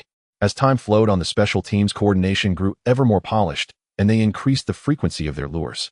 From single monsters at first, the numbers swelled to small packs. All manner of wasteland creatures beaten to rags were cast toward the great bed. Minutes slipped away, the night deepened. Lin Mo played 7 or 8 ranked matches after a winning streak. He hit a string of defeats, and his energy finally began to flag. Yawn. Lin Mo yawned, his eyelids grew heavy, and the images on his phone blurred. I can't keep going. I'm done for. He had pulled an all-nighter yesterday, and then tackled an abyssal raid today. Even an Iron Man would falter. He casually tossed his phone to the pillow, leaned over, and slid into the soft, warm silk quilt. You keep going, I'll just doze for a bit. He settled into a comfortable position and buried his head in the... Within seconds, even breathing became a steady rhythm. Not far off, Ahu returned charging with an ironclad rhinoceros slung over his shoulder. He was about to call out, young master, take the monster, when he saw Lin Mo burrowed under the covers and froze. At that moment, Tu came back from the other flank, carrying a half-dead porcupine. Seeing this, Tu halted and blinked, dumbfounded. Young master is asleep. Ahu, a little at a loss, nodded. Looks like it. So, do we still throw them? Tu looked from the porcupine in his hand to the rhinoceros Ahu held. Ahu furrowed his brow and pondered for 2 seconds, then said, Captain Yi said it's an all-night leveling session, not that we stop when the young master sleeps. Tu hesitated, but the young master is asleep. What if something happens? Ahu clenched his teeth and replied, don't worry. We've already bled them down to skin and bone. If the young master doesn't react, we'll finish them off. We want so much as nick a hair on him. All right, then let's try it. Tu nodded. Go. Ahu summoned his strength and gently heaved the heavy ironclad rhinoceros toward the empty space at the bed's edge. A fireball condensed from thin air with a keening slash and pierced straight through the ironclad beast. Ahu and Tu froze on the spot. Is he really asleep? Tu could hardly believe it. Young master, Ahu called tentatively in a very small voice. On the bed, Lin Mo gave no reaction. Young master, Ahu raised his voice a notch. Lin Mo furrowed his brow, faintly rolled over, hugging the pillow, and slipped back into deep sleep. Ahu and Tu exchanged glances. He really is asleep. Ahu inhaled deeply, his eyes full of astonishment. He turns over so naturally. This is true, deep sleep. A marvel, truly a marvel. Shirtu trembled with excitement and lowered his voice. Brother, who have you heard of it? Legends say some top-tier practitioners deliberately train to fight while asleep. They need no waking consciousness, relying entirely on bodily instinct and spiritual force. They slay their foes in slumber. Ahu frowned and hesitated this. Shirtu, nobody in our squad can do that, right? Young Master Lin only just changed his class. What do you know? Shirtu shot him a look and countered with firm tone. Can we compare ourselves to young Master Lin? Who is young Master Lin? He is Commander Lin's son. A tiger's offspring cannot be base. How could he be ordinary? Ahu stunned for a moment, then nodded heavily. True. Since he is the commander's son, it is not unreasonable for his talent to be abnormal. Instantly, they reached a quiet consensus. The reverence in their eyes deepened. What are we waiting for? Get to work. Let's go. The next day, Lin Mo groggily turned over, instinctively reaching out his hand to the side. Moi. Lin Mo slowly opened his eyes, and what greeted him was a delicate and pretty face. The young woman dressed in a black and white lace-made outfit was standing by the bed, holding a cup of warm milk. Seeing Lin Mo awake, she slightly leaned forward. Young master, you're awake. The maid's voice was soft and sweet. You were so tired last night that you've slept until now. Please drink some milk to replenish your strength. Lin Mo sat up, took the milk, and drank it in one gulp. He then habitually opened his attribute panel. Name Lin Mo, occupation, mage, level LV. 10-8. Wow, I'm really level 10. Is this the joy of slacking off? While others are exhausted from grinding, I just leveled up in my sleep. Lin Mo glanced around and noticed only his personal maid was present. Confused, he asked, where is the maid? Took the empty cup and softly explained, young master, about an hour ago, Captain Ahu and the others stopped drawing monsters. Because you slept too soundly afterward, the monsters brought over didn't react at all. Captain Yu was worried about your safety and didn't want to disturb your rest, so he had them stop for now. Now some are guarding outside while others have gone to take turns resting. Oh, I see. Lin Mo nodded after hearing. It seems even the little fireball is tired as well. Just then Yihong Yu arrived with Ahu and Shirtu. The three of them also looked somewhat fatigued with faint bloodshot eyes. Good morning, young master. Morning, everyone. Thank you for your hard work. Lin Mo stretched lazily and got off the bed. I slept too deeply last night. I hope I didn't trouble you all. No. Young master, that was deep meditation. Ahu laughed heartily, looking simple-minded. Being able to maintain such precise killing efficiency in deep sleep for most of the night, young master, you are simply a genius. Lin Mo chuckled awkwardly and didn't respond to that. Young master, shall we continue leveling up? Yihong Yu glanced at the special soldiers on standby and asked, if you want to continue, I'll have them draw monsters right away. Hearing this, Lin Mo looked at his skill bar. Fireball status, soundly asleep, drooling with the main output offline. Who would level up at this time? Relying on my own manual casting of fireballs. Don't joke around. It's better to lie in bed and play a few ranked games. Forget it, Yijia, let's not level up for now. Lin Mo waved his hand, yawning. I just woke up, my head is still a bit fuzzy and I can't react properly. Let's rest for a bit and wake up my mind. Sure, as you wish, young master. Yihong Yu nodded. At this moment, Shidu, who was standing aside, curiously spoke up. Young master, since you are already level 10, can you learn a second basic skill now? Upon hearing this, Lin Mo remembered. Indeed, level 10 allows for learning the next basic skill. Yes, it's important to have skills for self-preservation. Lin Mo took out the Earth Shield basic skill book that Su Wan had given him yesterday. Seeing this, Ahu immediately spoke up. Young master, you've made the right choice. Not only is self-preservation important, but more importantly, Shirtu is the only rank elemental affinity mage in our special forces team. And he has an affinity for earth elements.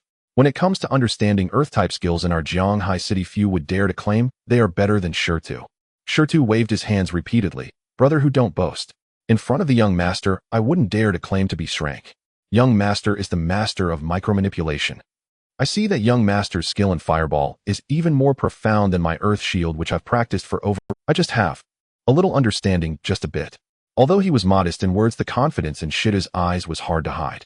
As in Shrank Earth Affinity Mage, he indeed possesses a talent for sensing the earth and constructing defensive skills that ordinary people find hard to match. All right, brother Shida, you don't need to be so humble. Lin Mo smiled and patted the skill book. Since you are an expert, I'll need your guidance once I learn it. I wouldn't dare to. Young master, feel free to try. If you encounter any issues, I will certainly share everything I know. Shirtu said, surprised. This skill concerns his own life. The sooner he learns it, the more at ease he will feel. Use. As Lin Mo focused his mind, the skill book in his hand transformed into dots of light entering his brow. You have learned the basic skill Earth Shield LV.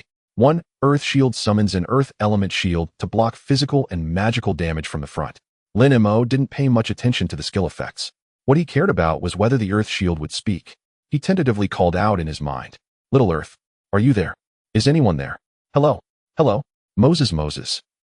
The Earth Shield icon in the skill bar showed no response. No way. Lin Mo frowned slightly. Could it be that only the little fireball is special? Or is this skill mute? Seeing Lin Mo dazed after learning the skill, Shirtu could not help but ask, "Young master, how is it? How do you feel?" Shidu, with the demeanor of someone experienced, patiently explained, "Actually, the hardest part for Earth mages is communicating with Earth elements. Fire elements are volatile and ignite at a touch, but Earth elements are inherently stable. To master Earth-type skills requires tremendous patience. It's normal that you don't feel anything yet as you've just started." Lin Mo decided not to dwell on it. After all, Shirtu was still there passing on his experience, and it would be somewhat impolite if he didn't respond. Oh, so that's how it is. Thank you for the lesson, brother Shirtu." Seeing Lin Mo's humble attitude, Shirtu felt a great sense of accomplishment. He chuckled and pointed to the empty space in front of Lin Mo. "Young master, why don't you try releasing the Earth Shield here? I'll help you see." "All right, let's give it a try." Lin Mo nodded, then stood up. Buzz. As he used the skill, the air around him subtly trembled. A faint yellow-brown halo appeared around Lin Mo, then condensed into a semi-transparent earth element shield hovering in front of him. It looked as if it could fall apart with a gust of wind. Ahu and Yi Hongyu exchanged glances. Without elemental affinity, it was already quite an achievement to form it on the first try. As for its strength, don't expect too much. Shirdu stepped up a couple of paces and knocked on it. Young master, as a first-time release forming, it already surpasses 90 of newcomers. Though he said this, what Shirtu really meant was that for a mage without elemental affinity, being able to release it like this was quite good. But since it was the young master, he needed to be a bit more tactful. However, Shirtu changed the subject and began to guide him. "The structure here is still too loose, young master. Try to calm down and don't think about how to defend, but rather feel the earth beneath your feet. Imagine that you are extracting the rocks and soil beneath you, continuously compressing and stacking them into the," as Shirtu demonstrated while using his spiritual power to guide him. "Come on, young master, follow my rhythm, take a deep breath. Feel that heaviness."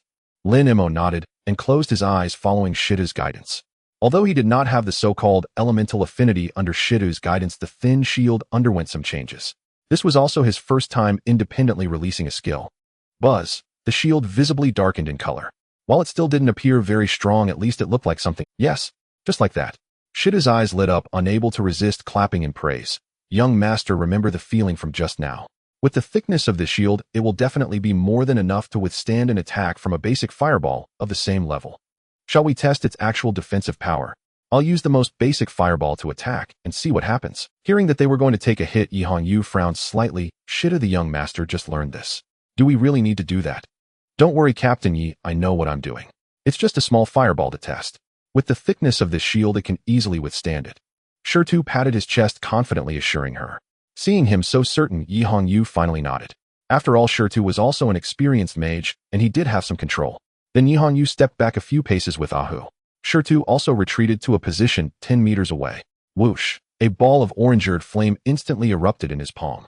This fireball was indeed small, a size smaller than Lin Mo's previous fireball. However, just as this the previously unresponsive Earth Shield icon suddenly trembled violently.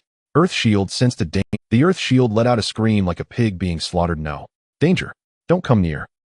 Lin Mo was stunned, listening to the pig-like screams echoing in his mind. "Wow, so you can talk." After calling out for a long time with no response, suddenly, its voice was louder than anyone else's. "But, danger. What danger?" Lin Mo instinctively glanced at the rock 10 meters away. At that moment, the small fireball held in the rock's hand was only the size of a fist. It looked less impressive than the fireball he could cast himself. "Is this it? This thing can be called dangerous." Lin Mo glanced at the earthen shield in front of him, feeling speechless. Does this Earth Shield technique have some misunderstanding about the word danger? However, the Earth Shield technique in his skill panel didn't calm down, instead it began to flicker wildly. Earth Shield technique trembled so terrifying. "I can feel it, that fireball is grinning. Master, it will turn you to ash." The Earth Shield technique is starting to think irrationally due to extreme fear. It believes a thin shield cannot withstand such a terrifying attack. It needs thicker, harder, more comprehensive protection. The Earth Shield technique is desperately drawing earth elements from deep within the ground. Congratulations. Due to your skill's extreme fear, it has autonomously evolved into an advanced skill, Earth Flow Wall. Earth Flow Wall instantly raises a thick earthen wall from the ground capable of blocking damage from the front and altering the terrain. Cooldown time 5 seconds. Lin Mo looked at the newly appeared skill description on the panel, unable to suppress a twitch at the corner of his mouth. What is this? Extremely fearful, and it comprehended the earth flow wall. Before Lin Mo could gather his thoughts, the rock standing in the distance asked, "Young master, are you?" With a simple smile on its face, the rock patiently explained, "Don't be nervous, take a deep breath and focus your spirit on the shield. I'm going to start attacking now." Lin Mo glanced at the icon of the earth flow wall skill, and then at the harmless mini fireball in the rock's hand. His expression was somewhat strange. I'm ready. Since he had comprehended the skill, that should count as being prepared right. The rock keenly caught the unusual expression on Lin Mo's face, reining in its smile and adopting a serious tone. "Young master, you really don't need to worry. This earthen shield may not look very thick, but under my guidance, it's more than enough. And I will control the power, you can rest assured. Based on my over 10 years of experience as an earth mage, your shield will absolutely hold up, not even shake. This time it's mainly to let you experience the feeling of blocking an attack." The nearby Ahu cheerfully added, "Yes, young master, just relax. Don't be fooled by the rock being an earth mage. It also has great control over the fireball technique. If it says it's enough, it will definitely be enough." Standing not far away, Yihong didn't speak, but slightly nodded, indicating Lin Mo could feel at ease. Seeing this, Lin Mo felt a headache coming on. His current concern was not whether he would be hurt. He was worried about whether they would be scared. But there was no way to explain this. Lin Mo could only nod. "All right, come on, brother, sure I won't dodge."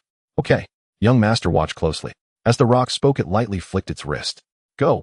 With the orange-eared mini fireball shot towards Lin Mo, its speed not fast. Meanwhile, Earth Shield Technique let out a desperate scream. "Aw, it's coming. It's coming." Earth Shield Technique was extremely panicked. "Help. I'm going to die, I'm going to die. This is a fatal blow." Earth Shield Technique just comprehended a new skill, not sure if it can block it, only able to try. Earth Shield Technique, vowing to protect the master at all costs. Boom. Suddenly the ground began to violently shake without warning. The noise sounded as if a giant earth dragon was rolling underground. "What the hell?" Ahu's expression changed. "An earthquake." Yihong pupils also shrank, a dagger appearing in her hand, vigilantly scanning the surroundings. Even the rock looked confused. The next second, amidst the puzzled gazes of everyone, the ground in front of Lin Mo suddenly exploded. "Rise!" accompanied by an angry roar from the Earth Shield Technique in his mind. Boom! A massive amount of soil and rock surged violently from the ground. In the blink of an eye, a magnificent earthen wall stood between Lin Mo and the mini fireball. It was not a shield, but a wall. A gigantic barrier 5 meters high, 10 meters long, and 2 meters thick. The immense shadow instantly enveloped everyone present. What was once a sunny clearing now seemed to be blocked by a small mountain. And that mini fireball, which carried the intent of education, appeared so small and helpless in front of this wall of size. The fireball collided with the center of the earth flow wall. It didn't even leave a scorch mark, it simply extinguished. Only a wisp of barely visible blue smoke slowly rose in front of the gigantic wall, looking particularly desolate. A deathly silence. On the rubble-strewn ground, besides the howling wind passing through the earthen wall, there was no other sound. This shield. No, this wall. Ahu stared dumbfounded at the wall, mumbling. Yihong hand gripping the dagger was also frozen in midair, her eyes filled with disbelief. As for the rock, it was so shocked that its eyes almost fell out. It looked at the wall, which resembled a city wall, and felt utterly disheveled in the wind. This.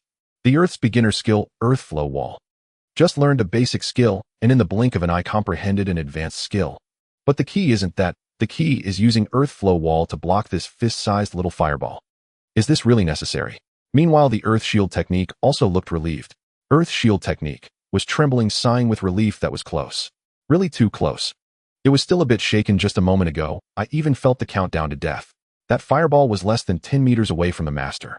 Earth Shield Technique proudly claimed credit, master. How was my reaction? Was it filled with a sense of safety? If it weren't for me, you would definitely have been toast, turned into a pile of charred remains. Lin Mo stood behind the thick earthen wall and looked up at this massive object.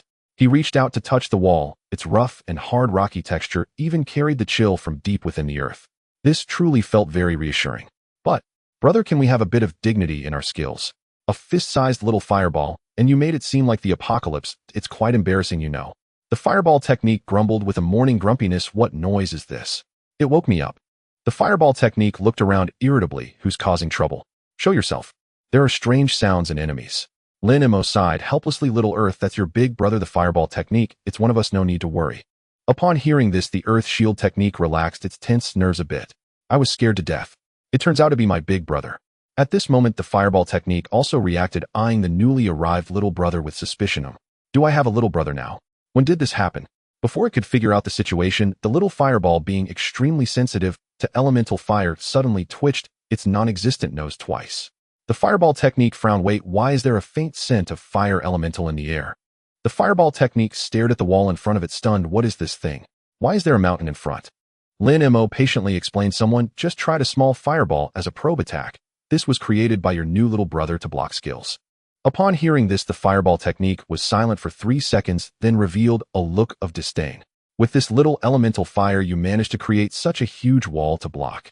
The fireball technique looked utterly disgusted to be scared by such garbage. God forbid anyone finds out it's my little brother. I can't afford that shame. A true powerhouse doesn't need such a turtle shell to protect itself. The earth shield technique weakly retorted. Well, safety first. What if I hurt even a single hair of the master? I don't think I did anything wrong.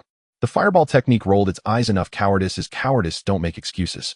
An attack of this level is not worth my attention. Oh, only something as useless as you would be so alarmed.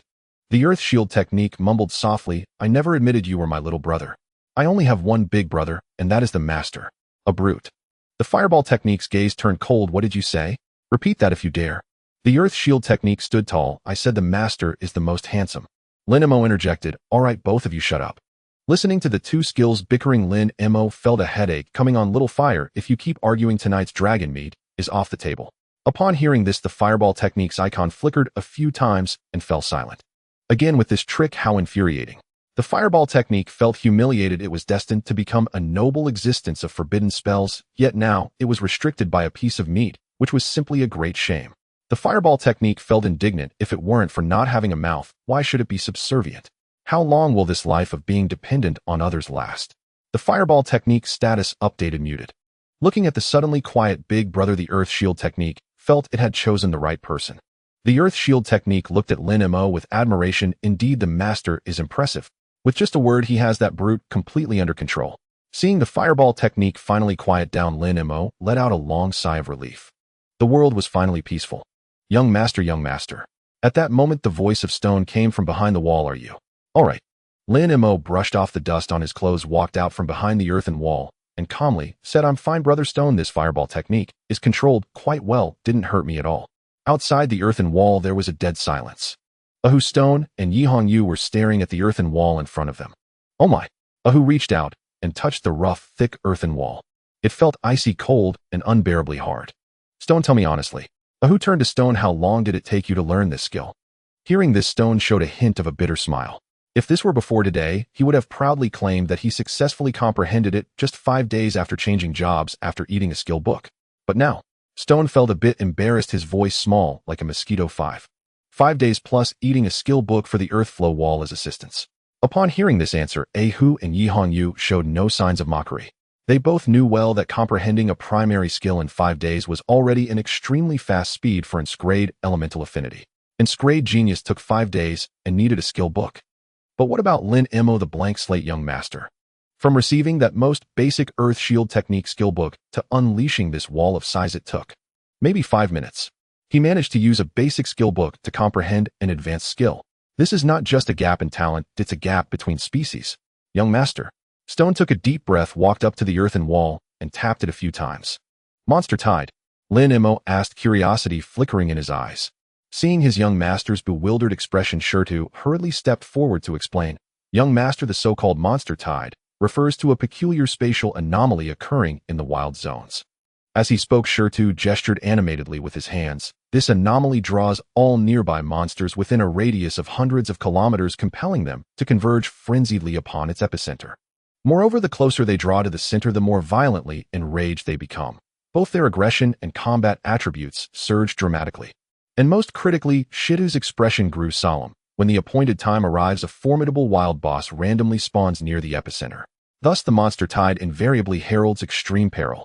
Indeed, young master, Hu Tiger interjected. Once monsters enter a 10-kilometer radius, their strength visibly escalates. For the safety of wilderness cultivators, we impose a full military lockdown across that entire perimeter.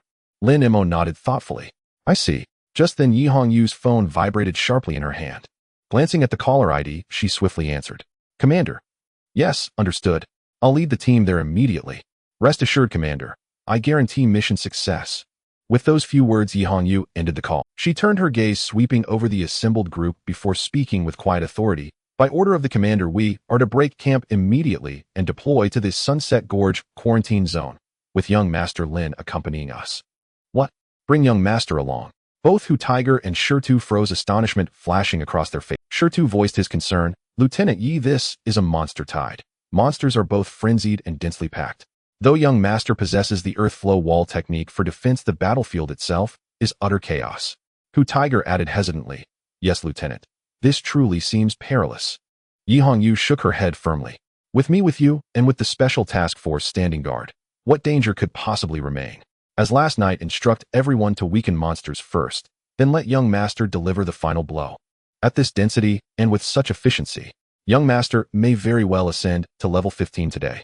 Hearing this analysis, Hu Tiger and Shirtu exchanged a glance, and instantly understood. Damn, how could we forget that? Exactly. Where else would one find such an opportunity? This is nothing short of a divine training ground tailor-made for young Master. The three reached immediate consensus. In this world, the higher one's cultivation level, the steeper the path to advancement becomes. Lin Mei stood at level 10, even with assistance luring monsters. Normal wilderness densities allowed him, at best, to reach halfway through level 12 in a single day. That was the absolute limit. But the monster tide was different. With precise harvesting, he might truly surge all the way to level 15. Yi Hongyu turned to Lin Mei and asked respectfully, Young Master, what is your decision? Before Lin Mei could speak, his skill panel trembled. Earth Shield Technique recoiled visibly. Earth Shield Technique curls inward, pleading urgently, Monster Tide. That name alone sounds terrifying. Master, it's far too dangerous. We must not go. Before the words faded, another voice erupted, fierce and irate. Fireball Technique flared with indignation. Silence, you spineless coward. Its flames surged wildly as it pointed at the Earth Shield icon. All you do is hide. Don't listen to this turtle's hell coward. Go, we must go. I shall burn without restraint. I will turn that place into an inferno. Earth Shield Technique murmured weakly, you're acting recklessly. Master's safety comes first. Fireball Technique roared back, get lost. Strength endures only through boldness. Hesitation proves nothing. Clearly you need burning. Stop, stop, stop. Lin Mei winced, mentally shouting to silence them. Enough, you're giving me a headache. He glanced at Hu Tiger and Shitta, fully armored and poised, then at Yi Hongyu, calm, unshaken. With this formation, augmented by the special task force, his own sighing wall and artillery, what genuine danger remained? Shrugging nonchalantly, Lin Mei replied, I'll follow Lieutenant Ye's lead. Excellent. Yi Hongyu turned to issue orders, when Lin Mei added deadpan. Oh, and bring my bed along too. Silence fell thick and absolute.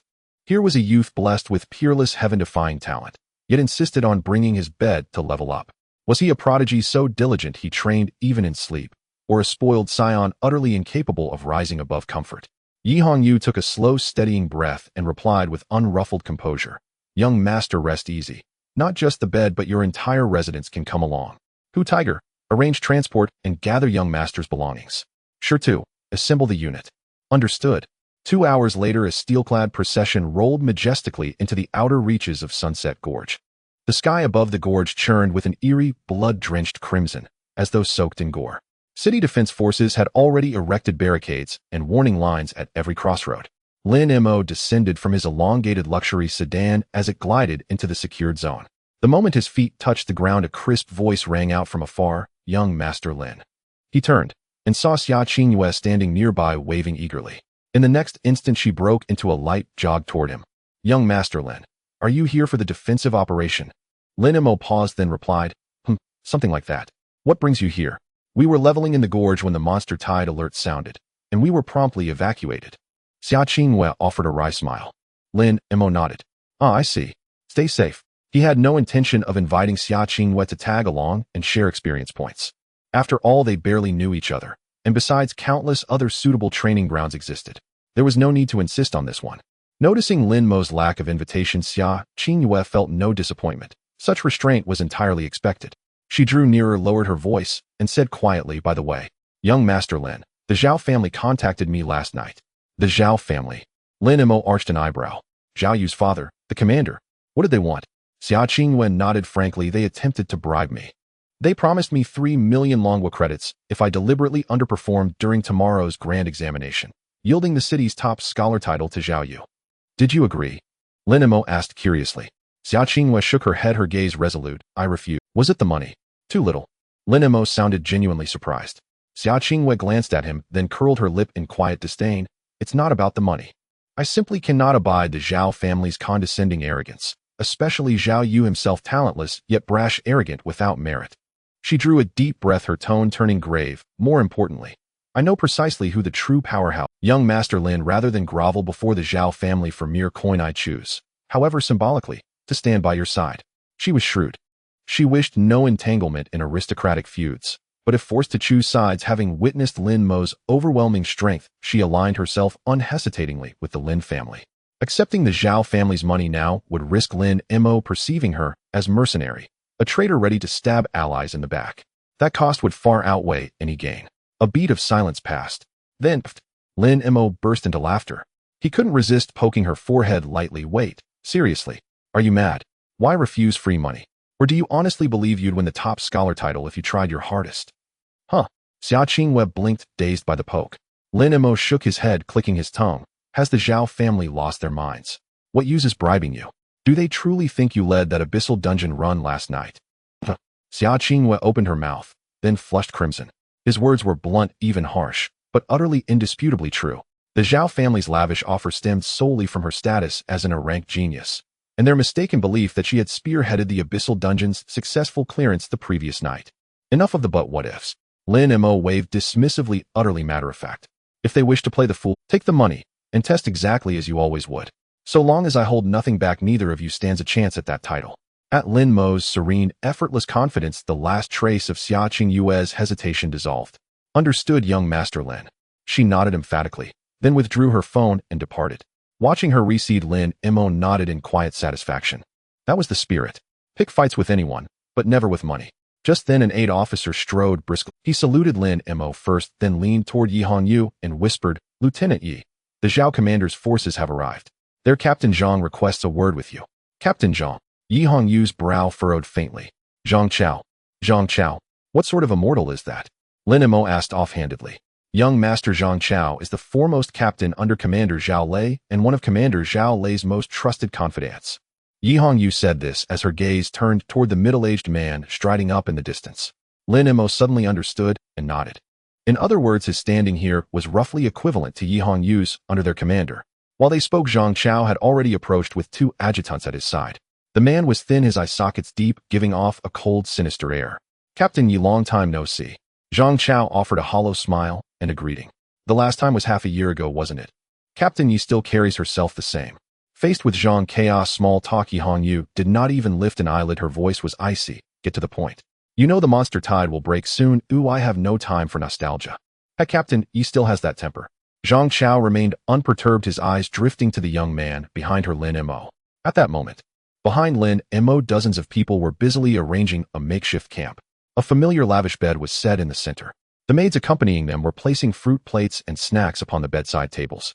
Beside them, a chef was tuning a roasting oven on site, preparing an outdoor barbecue for the young master. Seeing the scene, the corner of Zhang Chaos, I twitched violently. He had seen people grinding levels, and he had seen rich heirs go out to experience life, but moving one's home right up to the monster tide frontline was something he had never witnessed before. TSK, TSK, TSK. Zhang Chao withdrew his gaze and said to Yi Hongyu, so this is the Lin commander's son. Quite the spectacle as expected. Truly a scion of a great house, facing a life-or-death monster tide and living as if on holiday. Despite his words, Zhang Chao sneered inwardly. What use is artificially inflated level? Possessing mere level stats without matching skills or combat experience makes one nothing but a super soldier in name only. Moreover, he was a blank mage with no elemental affinity, a pure waste of resources. Zhang Chao, if your mouth is of no use, I could sew it shut for you. Yi Hongyu's tone was cold, and a short blade suddenly appeared in her hand. No, Captain Yi, merely a joke. Zhang Chao raised both hands in a surrendering gesture. I came on serious business this time. Speak plainly. Yi Hongyu said coldly. Zhang Chao softened his smile and pointed toward the gorge ahead. By past custom, when facing a vast calamity like the monster tide, we usually cooperate to clear it for maximum efficiency. But this time the situation is unusual. He glanced at Lin Mei, then pointed toward his own side. Your young master needs to grind levels, and our Zhao young master also needs to grind levels. There are too many mouths for the porridge. If we mix together while fighting, quarrels over monsters are inevitable, and it would be embarrassing for both sides. Yi Hongyu frowned slightly. Therefore I propose we mind our own wells this time. Zhang Chao drew an invisible line, used the canyon's central axis as the boundary. We will take responsibility for the western defensive zone. The monsters there belong to us. Your Lin family will take the east. The monsters there belong to you. Each side relies on its own strength, no interference. As for that field boss that will inevitably respawn. Zhang Chaos' eyes flashed with a keen light as he added, whoever finds it first and touches it first owns it. The other side must not intervene or snatch it. How about that? Yi Hongyu did not immediately agree. The proposal sounded fair, perhaps the most reasonable solution under the circumstances. If no boundary were set and both forces mixed, a dispute over an elite monster could easily escalate into a confrontation between two legions. Moreover, the right to claim a boss has an unwritten rule in the professional circle, the first hit principle. But with the young master present, she had no authority to decide on her own. Yi Hongyu turned to Lin Mei and asked, young master Zhang Chaos' proposal, what do you think? Lin Mei did not overthink it. The suggestion was perfectly reasonable. Everyone plays their own part, and the boss goes to whoever proves it. No fault in that. Fine, sounds reasonable. Lin Mei nodded with an indifferent expression. With his assent, Yi Hongyu turned back to Zhang Chao and said, our young master agrees. West is yours, east is ours. Boss decides by strength. Now you may leave. Pleasure doing business with you. Zhang Chao, having achieved his aim, paid little heed to Yi Hongyu's tone. He cast one final glance at the barbecue rack being set up by Lin Mei's camp and at the young master who had already turned toward the grand bed, and a wave of disdain rose in his chest. A pampered son who is fed and coddled will remain useless even if he reaches level 100. We will not disturb young Master Lin's pleasure any further. Zhang Chao shook his head and strode away with his adjutants. On the other side, within the Zhao family's defensive encampment, unlike the relaxed atmosphere at Lin's here, the air was grave. Hundreds of soldiers stood ready in disciplined formation. Zhao Yu sat in a chair with his eyes closed, resting. A phone on the table vibrated. Zhao Yu opened his eyes and answered the call. Speak. A respectful voice came through the line. Young Master Zhao, it's handled. Xia Qingwei has taken the 3 million and has promised not to contend with you for the top scholar spot in the final exam. Hearing this, a contemptuous curve tugged at Zhao Yu's mouth. Understood. He casually hung up and tossed the phone aside. A teammate sitting beside Zhao Yu scoffed. She was acting so aloof before. Now she takes the money. That campus beauty really can put on a show. Zhao Yu snorted coldly, showing a trace of disdain. My father is just overcautious and willing to spend foolishly on this. Even if Xia Qingwei leads a team to clear the Abyss instance, so what? At the end of the day, she's only in a rank water mage. Zhao Yu's face betrayed displeasure. Although his family could easily afford the sum, he felt insulted, as if his house were being made a dupe. Instances can vary greatly in actual difficulty, even at the same level and rating. It was obvious that the so-called Abyss instance must have been very easy. Otherwise, how could a rank water mage possibly lead a team to victory? Was it because of her pre-transfer theoretical grades and combat records that were top of the school? Ridiculous. Professional gaps cannot be bridged by a few academic scores. Exactly, an accompanying teammate chimed in. Clearly the instance was too simple. In terms of output, how could she compare to young Master Zhao and Shrank Flame Mage? Young Master Zhao's multi-splitting explosive fireball can already split into 5 fragments. No one in Jianghai City can rival that talent. Giving her 3 million is simply throwing money away. At that moment, Zhang Chao returned in long strides. Young Master Zhao. Zhang Chao bowed slightly. I've concluded terms with the Lin family. The West is ours, the East is theirs. As for the boss, follow the first hit principle. Whoever touches it first owns it. Zhao Yu gave a light laugh and nodded. By the way, what's Lin Mei doing now? What are they up to? Mentioning this, Zhang Chao was at a loss for words. That Lin family's young master. Right now he should be lying on the bed playing with his maids, I suppose. A bed, eh? Zhao Yu blinked. He moved a bed here. Zhang Chao shook his head and shrugged. More than that. Maid chef, the barbecue rack is set up. From the looks of it, they're on a holiday. Compared to young Master Zhao's professional readiness, the contrast is stark. Before Zhao Yu could reply, several teammates around him burst into laughter. Is that Lin family's heir insane? Why not move the whole house here? Does he think a high level grants him no skills, no combat experience, worthless? He is a scion of a wealthy house. He values comfort and enjoyment above all. Listening to his teammates' mockery, Zhao Yu could only shake his head helplessly. The contempt in his eyes deepened. That cannot be said so lightly, Zhao Yu said coolly. Although he is a blank mage by virtue of level suppression, he might still scrape into the city's top 10. Saying this, Zhao Yu felt a twinge of regret. Once before his transfer, he had regarded Lin Mei as his greatest rival. After all, both families were of comparable standing, their fathers both holding powerful posts as city defense commanders. From childhood, they had been constantly compared. Back then Lin Mo, though appearing lazy, had kept pace tightly with theoretical and practical results neck and neck with Zhao Yu. But now, Lin Mo was effectively finished. Zhao Yu's path seemed set entry into a top institution and a smooth rise thereafter. From the moment of transfer, they were no longer in the same world. No longer fellow travelers. Why continue to treat him as a rival? To do so would be an insult to his own strength. At the center of Lin family's temporary camp, Lin Mo reclined leisurely on a soft bed, two plump latex pillows propped behind his back. Young master freshly air-freight chilled purple crystal grapes, peeled and ready. Please taste them. A lace-clad maid knelt beside the bed, holding a translucent grape between her fingers and gently offering it to Lin Mo's lips. Lin Mo opened his mouth and took the grape. Excellent. Sweet. A reward is in order.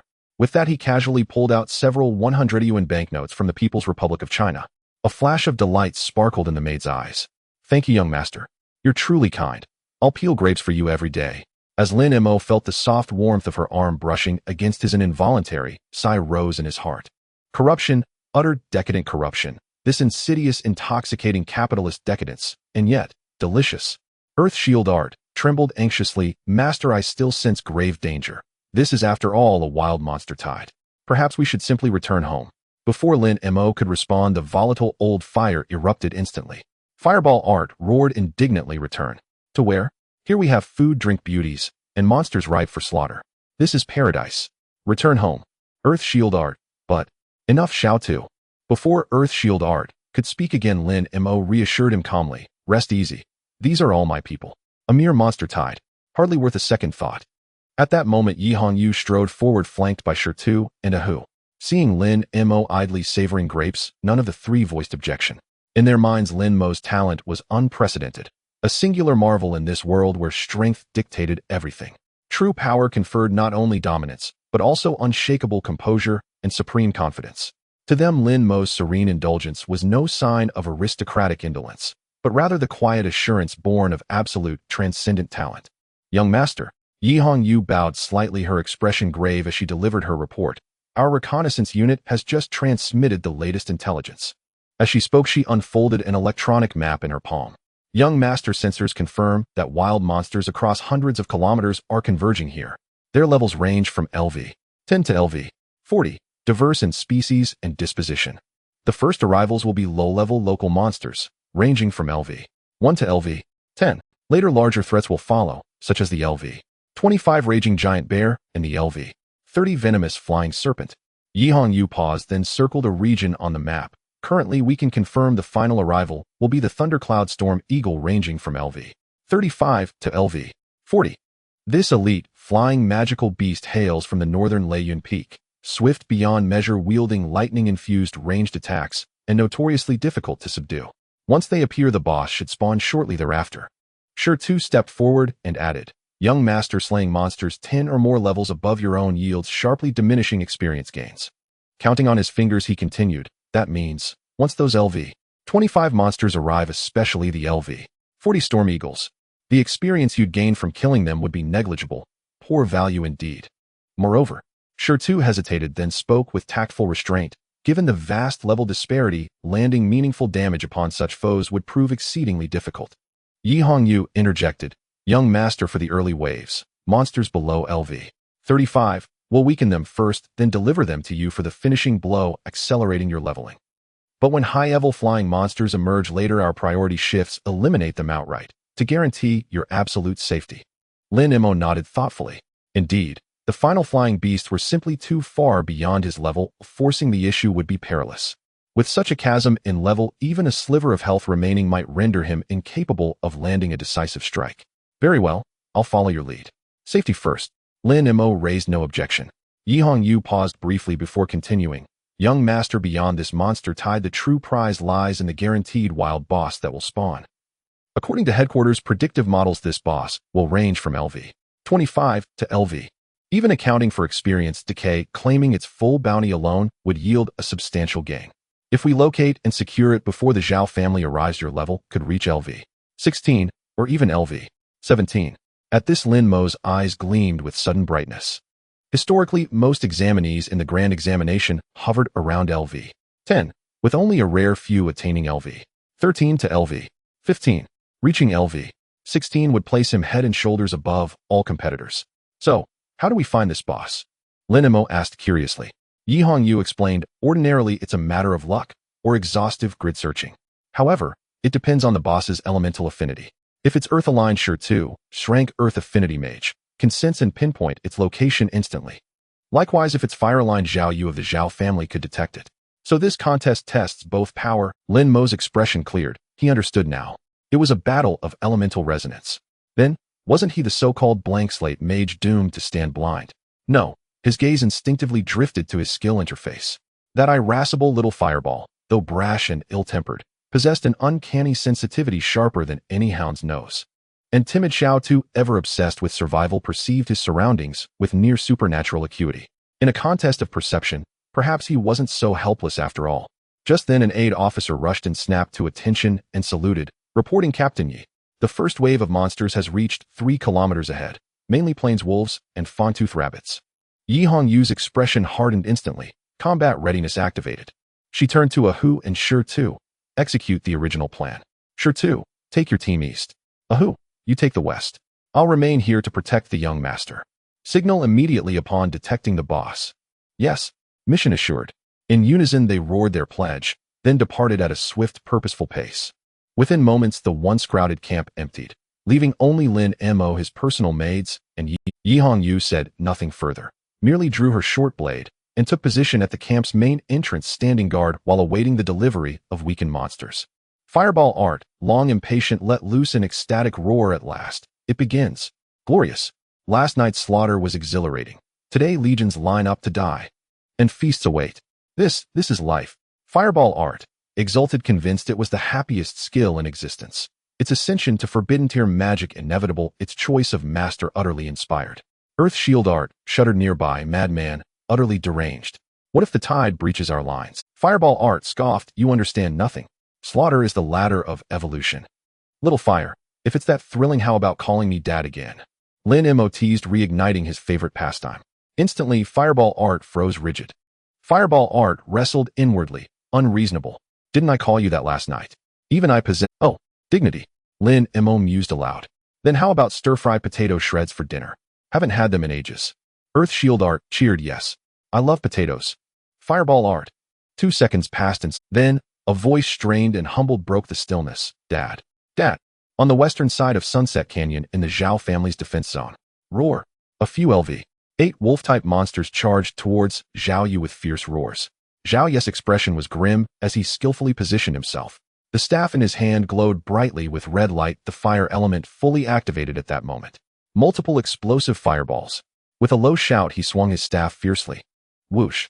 A massive fireball instantly split in midair, transforming into 5 fireballs the size of human heads, accurately crashing down onto the several magical wolves. Boom, boom, boom, boom, boom. 5 explosions erupted almost simultaneously. The wild monsters didn't even have time to scream before they were blown apart, blackened corpses flying everywhere. Beautiful. Zhao Xiao's 5 consecutive explosions are simply exquisite. A teammate immediately offered flattery. As expected of Zhao Xiao, after just a short time of changing jobs, he can already stabilize the splitting of 5 fireballs. The output efficiency is terrifying. Zhao Yu gasped slightly, pulling out a bottle of blue mana potion from his waist and drinking it down. Even with Shrank affinity, frequently using such advanced skills takes a huge toll on mental power and mana. But he truly enjoyed this feeling. Sweat trickled down his cheeks, and the mana surged within him, a testament to his growing strength.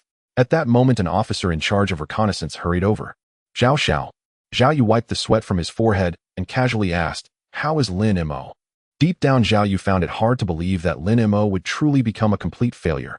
After all, he was a rival compared to whom he had been measured since childhood. Even if Lin Mei awakened as a blank slate, he could not possibly be unaware of the principle that having levels without practical combat skills is utterly useless. The officer's expression was strange. Hesitating for a moment, he reported honestly, Report to Zhao Xiao, young master Lin Mei is lying in bed seemingly watching a movie, and there's a maid feeding him fruit. I can't see much more than that. A wall of dirt suddenly appeared behind me, blocking the view, and I could only see bloodied monsters being thrown inside. A dirt wall. Zhao Yu frowned slightly. It seemed to be the handiwork of that stone guy. This level of security was quite exaggerated. The air froze for a few seconds. Then Zhao Yu let out a sneer and shook his head. It's over, completely over. Zhao Yu slammed his staff heavily onto the ground and coldly said, I can't believe I once regarded him as my nemesis. even trained hard to surpass him. Looking back, treating someone like him as a rival is simply an insult to myself. Disgusting, really disgusting. With that, Zhao Yu no longer paid attention to the situation over there. Instead, his battle intent grew stronger. Too slow. These monsters are simply not enough for me to kill. What about the next wave? Bring them all over. I want to fight 10 at once. On the eastern side of Sunset Canyon in the Lin family camp, 3 tall and thick dirt walls stood like a fortress enclosing Lin Mo inside. Within the fortress, Lin Mo lay sideways holding a cup of chilled watermelon juice. A maid beside him held a tablet that was playing a comedy film. Gulp, gulp. Lin Mo sipped the watermelon juice, feeling very content. On top of the 5-meter-tall dirt wall, Yi Hongyu stood upright, vigilantly watching the surroundings. Young master monsters are coming, Yi Hongyu reminded. Just as she finished speaking, a leg-broken wasteland magic wolf was hurled in by Ahu from outside the wall. Boom. The fireball spell shot out, instantly killing it. Fireball protested. I said I want to fight 10. What's the point of just one at a time? Lin Mo sighed helplessly and shouted at the top of the wall, Sister Yi, throw in a few more, let's have a dozen or so come in. Yi Hongyu was slightly taken aback. She had not witnessed Lin Mo's multiple explosive fireballs. Even last night, due to the sparse distribution of monsters, they were mostly sent in 1 or 2 at a time. Though young master was exceptionally skilled, such numbers could be incredibly dangerous if they got out of control. It's fine, just throw them in. Lin Mo waved his hand and casually said, he'll take responsibility if something happens. Seeing this, Yi Hongyu said no more. At worst, she would just be a little cautious, as she still had the power to instantly kill dozens of low-level monsters. Yi Hongyu shouted to those outside the wall, 15 at once. Throw them all in. Outside the wall, a dozen subordinates froze for a moment, then simultaneously exerted their strength. Whoosh, whoosh, whoosh. A total of 15 severely injured wild monsters soared over the tall dirt wall, falling onto the empty space to the right of the big bed. Standing on the wall, Yi Hongyu's hand slightly gripped the hilt, muscles tense. If young master couldn't handle it, she would have to jump down to clear the field. However, in the next second, an orange-eared fireball shot out, and as it flew, it violently trembled, instantly disintegrating midair. 1, 5, 10, 15. A dense swarm of small fireballs precisely locked onto each of the wild monsters still in the air. Boom, boom, boom, boom, boom. Multiple explosive fireballs. Yi Hongyu, standing atop the wall, was most stunned by the scene. She watched as those 15 fireballs, like missiles with independent consciousness, darted through the air. This. Yi Hongyu stared in awe at the group of wild monsters that were instantaneously obliterated. To comprehend multiple explosive fireballs is one thing, but to split off 15 at once. According to what she knew, Zhao Yu from the Zhao family could at most split 4 or 5, and that was already well known throughout Zhanghai City. Truly worthy of being my young master. Yi Hongyu murmured, this composure, this talent. That so-called strength from the Zhao family isn't even fit to carry young master's shoes. She lowered her head, her gaze passing through the swirling residual smoke, landing on Lin Mo below. Under the firelight, Lin Mo still maintained that extremely carefree sideways posture, looking at the screen on the tablet held by the maid. He seemed completely unfazed by the recent 15 kill. This was the demeanor of a strong person, unflinching even when faced with the collapse of a mountain. Fireball howled to the sky. Awesome. So awesome. Fireball still not satisfied. This is the kind of presence I should have. The artistry of that explosion just now was simply perfect. Come again. Earth Shield cried with a sobbing tone. No. Really don't. What if we miss one? Master, I think it's still too dangerous. Fireball instantly exploded with anger. Dangerous. Missing monsters. Are you questioning my power? Earth Shield curled up. I wasn't talking to you. I was talking to the master. How about we throw in fewer monsters at once? Fireball was so angry it was trembling. As the skills in his skill bar were about to start a fight, Lin Mo sighed helplessly and stepped in to mediate. All right, stop arguing. Little Earth, you have to trust your big brother's strength. Even if he's reckless, he still does things meticulously. Little Fire, you should tone it down too. Don't scare your little brother. He's only looking out for me. Earth Shield humph. Fireball humph. The two icons standing side by side in the skill bar turned to face away from each other, ignoring one another. Lin Mo couldn't help but twitch the corner of his mouth. In this day and age, even changing jobs isn't easy. He also had to mediate the relationships between skills. Time sped onward. The dusk over Luri Gorge grew ever darker. Young master incoming. At Shittis' shout, a dozen dark shapes were hurled over the earthen wall. Boom. Flames leapt within the enclosure, explosions ringing one after another. After a moment, everything fell silent.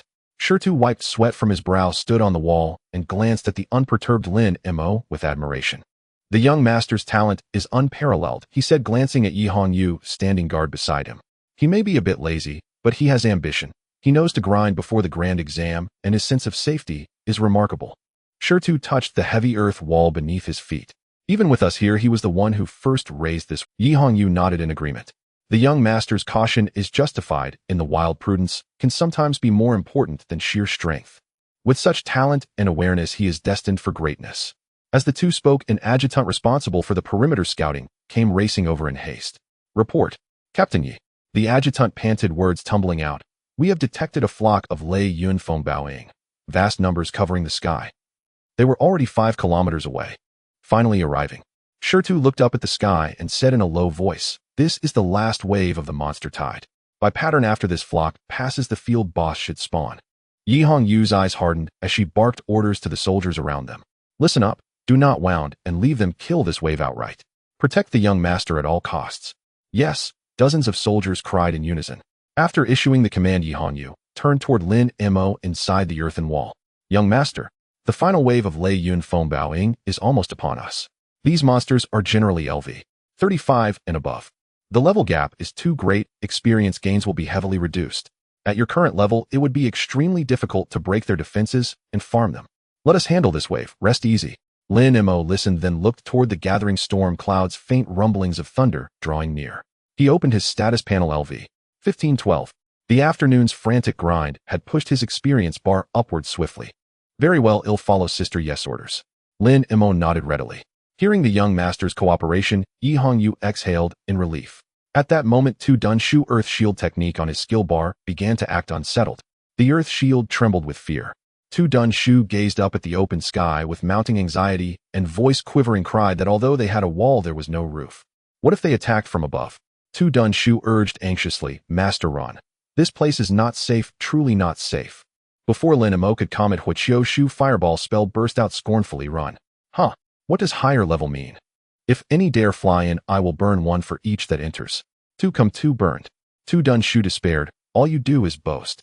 Those are LV 35 plus monsters, we're only LV 15. Enough. Lin Mei's head ached from the noise. He had to step in and mediate. Quiet, all of you. Little Two Sister Yi and the others are watching outside. They're just birds. No way that we can't leave yet. Another boss is about to spawn, and its experience is considerable. Tu Dunshu kept muttering, but the sky above is really empty. What if one slips through? I'm so panicked. Lin Mei rolled his eyes and stopped indulging the coward, closing his eyes to rest. Suddenly a piercing cry rent the air. With shrill jarring cries, a black mass swept out from the gorge's depths. Upon closer view, it was thousands upon thousands of giant eagles, each with a wingspan over 3 meters. Their plumage was deep purple arcs of electricity dancing along their wings as they beat the air. They're here. Everyone prepare. Ranged classes, unleash your skills. Bring them down. Yi Hongyu shouted from the wall. In an instant, the ranged combatants who had been poised to strike released their attacks together. Duo Chong Jian. Explosive arrow. Feng Renshu. Hanbingxia. For a moment, the multicolored radiance of spells lit the darkened sky like midday. Boom! Skills collided with the flock, detonating brilliant bursts like fireworks across the sky. Countless Lei Yun Fengbaoing were struck midair. Yet the swarm was simply too vast, and unlike ground beasts, they did not charge mindlessly. They circled and dove, using agile maneuvers to evade ground spells, while spewing thick bolts of thunder from their beaks in counterattack. Damn, there's too many. Ahu stood atop the camp's earthen wall, drawing bow after bow, watching for any stragglers that might threaten the young master. But the numbers overwhelmed them. Faced with this three-dimensional onslaught, the defenses developed a gap. An enormous elite storm hawk, its body writhing with dense lightning, moved with uncanny speed and slipped through 3 wind blades and an explosive arrow. With a beat of its wings, though slightly wounded, it ferociously broke through the outer fire line and dove straight toward Lin Mei's bedroll. Young master, watch out. Yi Hongyu, occupied repelling 2 hawks flanking them, caught sight of the scene in the corner of her eye, and her face drained. But it was too late to turn and aid him. The elite storm hawk emitted a piercing screech and plummeted straight at Lin Mei. It dove so fast it cleaved a sonic boom through the air. Tu Dunshu let out a blood-curdling scream. It's coming. I told you the sky wasn't safe. Lin Mei, however, remained remarkably calm. With so many heavy hitters nearby, he did not believe the beast could so much as brush a hair on his head. Beast, don't you dare harm our young master. Shittis' eyes bulged as his mana surged. A sharp stone spike as thick as a bowl's rim shot up from the earth and impaled the diving hawk. The spike pierced its chest, pinning it like a skewer in midair. Blood dripped slowly down the spike. Panting, Shirtu wiped dirt from his face and turned to Lin Mei with a grin. Young master, didn't frighten you, did it? Lin Mo gave a thumbs up. Shit is steady. The crisis was over, yet the near suffocating pressure had been etched deeply into Tu Dunshu's core. Tu Dunshu trembled, distraught. Too terrifying. Too terrifying. It muttered, we were so close. Just that bit. What if that big oaf had been 1 second slower? Tu Dunshu sank into deep self-doubt. What's the use of a taller wall? Without a roof or a sitting target, what to do? Tu Dunshu almost wept. The principle of Tu Lu Bai is to guide earth vein energy to erupt vertically, to make earth turn 90 degrees midair and form a roof. It's so difficult. Huichio Shu sneered. You're not just cowardly, you're useless. Lin Mo listened to Tu Dunshu's babbling and could only be speechless. He casually retorted, are you stupid? If you can't form a roof, just burrow underground. Tu Dunshu, suddenly as if struck by enlightenment, Tu Dunshu cried out, right. Of course. A chill ran down Lin Mo's spine. Wait, Xiaotu, calm down. I was only joking. Earth shield art, oh my heavens. Master is truly a genius. How did I not think of it? If I burrow into the earth, who could possibly harm Master? Earth shield art is furiously analyzing the geological structure of the earth. Earth shield art, by altering the density of surrounding earthen elements, liquefying solid rock to create a quicksand-like consistency. Seeing that earth shield art had slipped into a state of rapt absorption, Lin Mo abruptly sat upright. Xiaotu, listen to me. I need oxygen. There's none underground. Suffocation would be fatal, do you understand? Lin Mo attempted to reason with the skill now lost in its own reverie. Underground is dark and damp, perhaps crawling with insects. Here atop his custom-made bed, Lin Mo felt perfectly comfortable and had absolutely no desire to bury himself alive. Yet earth shield art in its current state was utterly deaf to Lin Mo's words. To it, his master's objections were merely further guidance. Oxygen. A sealed self-contained pocket space would suffice. Just surface periodically to replenish the air. Earth shield art blocked all external interference, devoting itself wholly to skill refinement. This is bad. A faint twitch tugged at Lin Mo's lips. Congratulations. Your skill, earth shield art, overwhelmed by profound insecurity, has successfully deduced an advanced earthen technique, earthward infiltration beginner tier. Earthward infiltration enables seamless integration with the earth, granting free subterranean movement while carrying nearby objects within a limited radius. Duration scales with spiritual strength, cooldown 15 minutes. Earth shield art bursts into raucous laughter. Ha ha ha ha. Master is extraordinary. One phrase shattered my illusions. Truly worthy of being my master. No sooner had these words echoed than, Lin Mo felt the ground beneath him soften instantly. The once firm floor liquefied in an instant. His custom-built bed began sinking downward at astonishing. The maidservant kneeling beside him froze, utterly dumbstruck. She watched wide-eyed as her young master, and his entire bed, vanished into the earth as if swallowed whole. Why, young master? Instinctively she reached out, but grasped only empty air. Lin Mo managed only one final glance upward at the shrinking patch of sky and at the maid's petrified face. Whoosh. Soil churned and sealed shut in an instant. The surface smoothed over pristine and undisturbed, as though nothing had ever occurred. Meanwhile, atop a 5-meter-high earthen rampart, Yi Hongyu reversed her blade and decapitated an approaching flying beast. The storm of thundercloud eagles overhead had been nearly eradicated. At that moment, Shirtu trembled violently. He lowered his gaze to the ground beneath his feet. A deep, dense ripple surged upward from the earth's core. As in shrank earth affinity, Mage Shirtu knew this resonance intimately. This sensation, it's here. Noticing his unease, Yi Hongyu turned. What is it? An earth elemental boss. Yes. This pure, unadulterated surge of earthen energy. There's no mistaking it. The wild boss spawning today is undoubtedly earth-aligned. Are you certain? Yi Hongyu pressed immediately. Shirtu pointed firmly at the ground beneath their feet. Before spawning, an earth elemental boss voraciously drains geomantic energy, causing subterranean earthen currents to spiral inward, forming a colossal vortex. Like a whirlpool on water's surface. If we trace the direction of subterranean earthen flow to its vortex center, we'll find the boss's spawn point. Yi Hongyu paused briefly, then asked, how many can your earthward infiltration carry? Shirtu replied with quiet pride, up to roughly 120 kilograms, so theoretically both you and young master could ride along. Agreed, let's move. Yi Hongyu nodded decisively. A minor boss, mere child's play. With young master aboard, the two of them could reduce it to near death and let him claim the final blow. This boss would fall to them. Both turned and froze simultaneously. Where's young master? Where was that enormous bed? Where was that towering living man? Yi Hongyu's expression hardened. She vanished in a blur, leaping 5 meters down from the rampart to land before the trembling maidservant. Where is young master? Her voice held a rare edge of urgency. This was the heart of their heavily fort. How could anyone possibly abduct him right under her watch?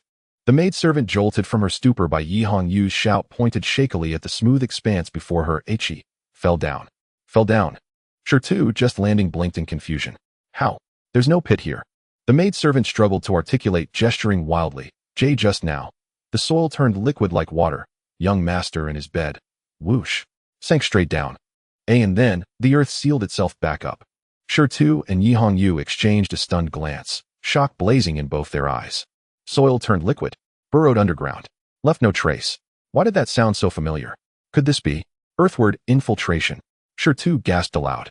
He dropped to his knees, pressing both palms flat against the spot where Lin Mei had vanished, attuning his senses to the earth below. Seconds later, he jerked upright, pale as a ghost. Team leader Yi. It's truly earthward infiltration. This. Sure too swallowed hard, feeling reality fracture around him. First earthflow wall, then within a single day, earthward infiltration. What manner of prodigy was this? Even more unnerving. That massive solid wood bed weighed at least 300 or 400 kilograms. As an elder earth mage, sure too could lift only 120 kilograms at once. Yet Lin Mei, newly awakened to the art, had plunged downward with the entire bed. But what shook sure too most deeply was the realization young master had already descended before he sensed the body. That meant young master's elemental perception far surpassed even his own shrank earth affinity. Before sure too registered the boss's emergence, young master had already detected its geomantic stirrings, mastered earthward infiltration, and vanished alone into the depths.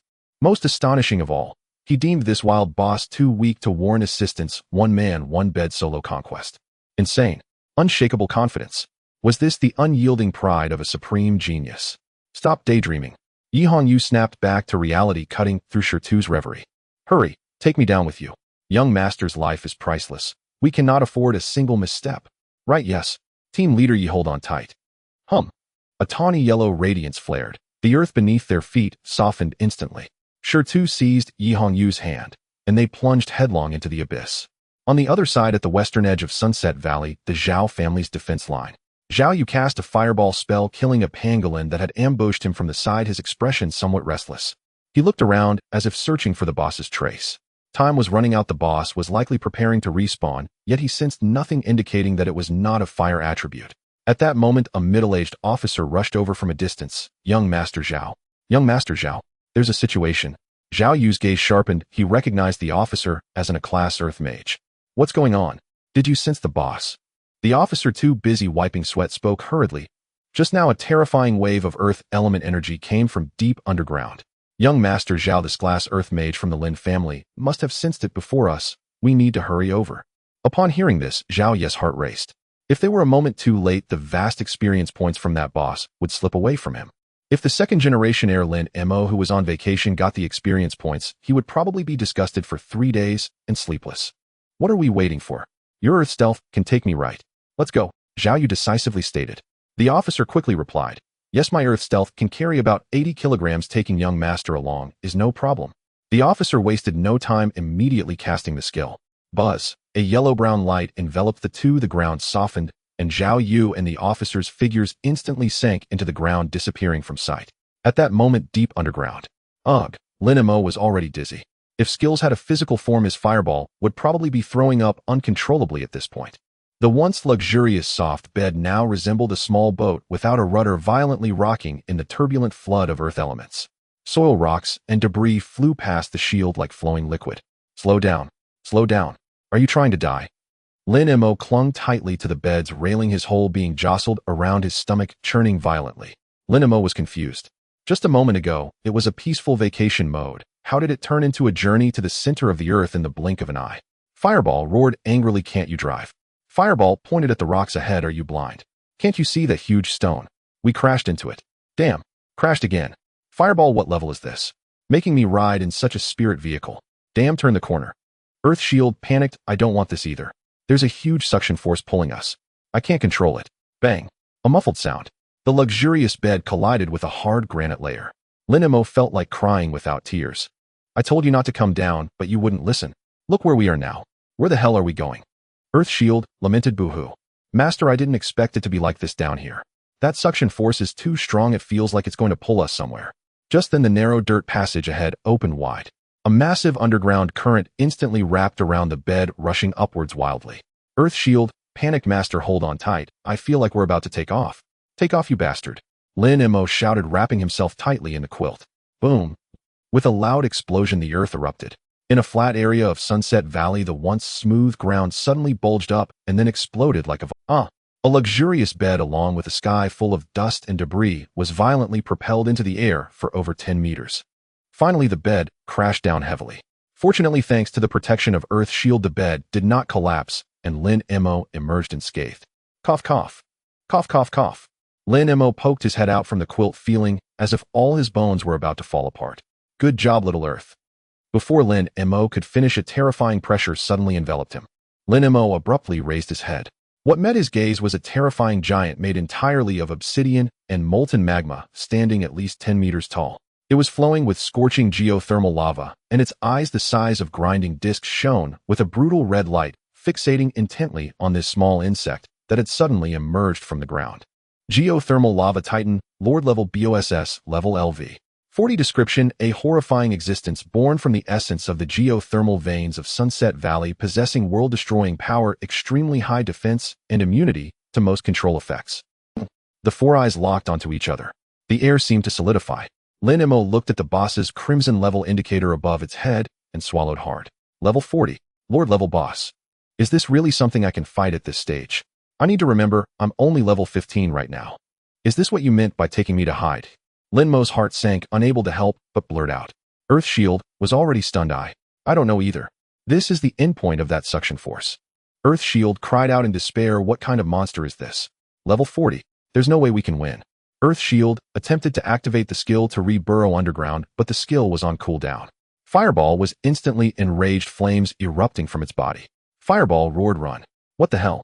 Fireball not only did not fear, but instead was filled with fighting spirit. So what if it's level 40? I intend to become a forbidden spell existence on the path to the supreme. All obstacles will turn to ashes. God blocks kill God, Buddha blocks kill Buddha. At that moment, Lin Mei only wished to slap this little fireball. Is it crazy? The enemy is level 40, and I'm level 15, a full 25 level difference. Am I just going to scratch it? God blocks kill God. Why don't you fly up and stand shoulder to shoulder with the sun? At the same time, the little fireball could no longer hold itself back. Whoosh. An orange-eared fireball carrying a momentum of I am the best in the world shot out directly. Boom.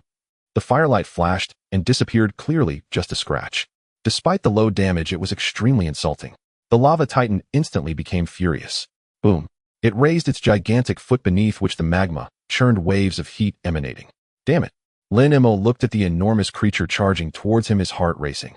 There was no escape now. He could only fight.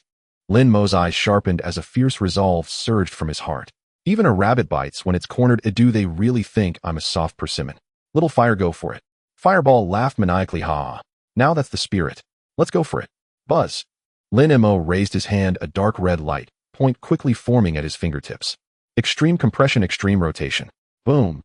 A dark red spiral beam shot towards the lava titan at incredible speed.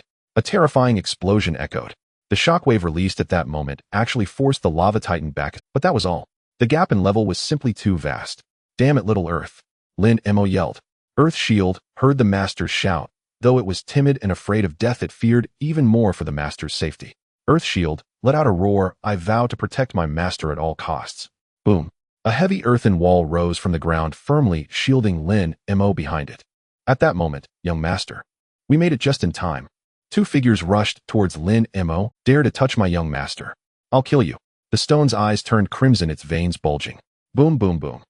Countless giant rock spikes, sharp as spears, surged up from the ground. The lava titan, which had been roaring just a moment ago, was instantly turned into a beehive, leaving only a sliver of its skin. Young master. Hurry. Finish it off. Upon hearing this, Lin Mei wasted no words. A fireball whistled out, accurately striking the lava titan. Killing geothermal lava titan, Lord level BOSS, level difference of 25 levels, experience points reduced, gained experience points 78,651. After resolving everything, both Shi Tu and Yihong Yu looked towards Lin Mei. When they arrived just in time, the first sight that greeted them was Lin Mei bravely battling the lava titan, despite the 25 level gap. Truly worthy of their young master. Faced with a full 25 level suppression and a size difference that could suffocate anyone, he showed no sign of retreat. He even took the initiative to stealthily approach and confront the boss. This was a kind of arrogance that dared to wield a blade against the divine, a truly invincible demeanor. This is the demeanor of a future powerhouse that can stand at the pinnacle of the world.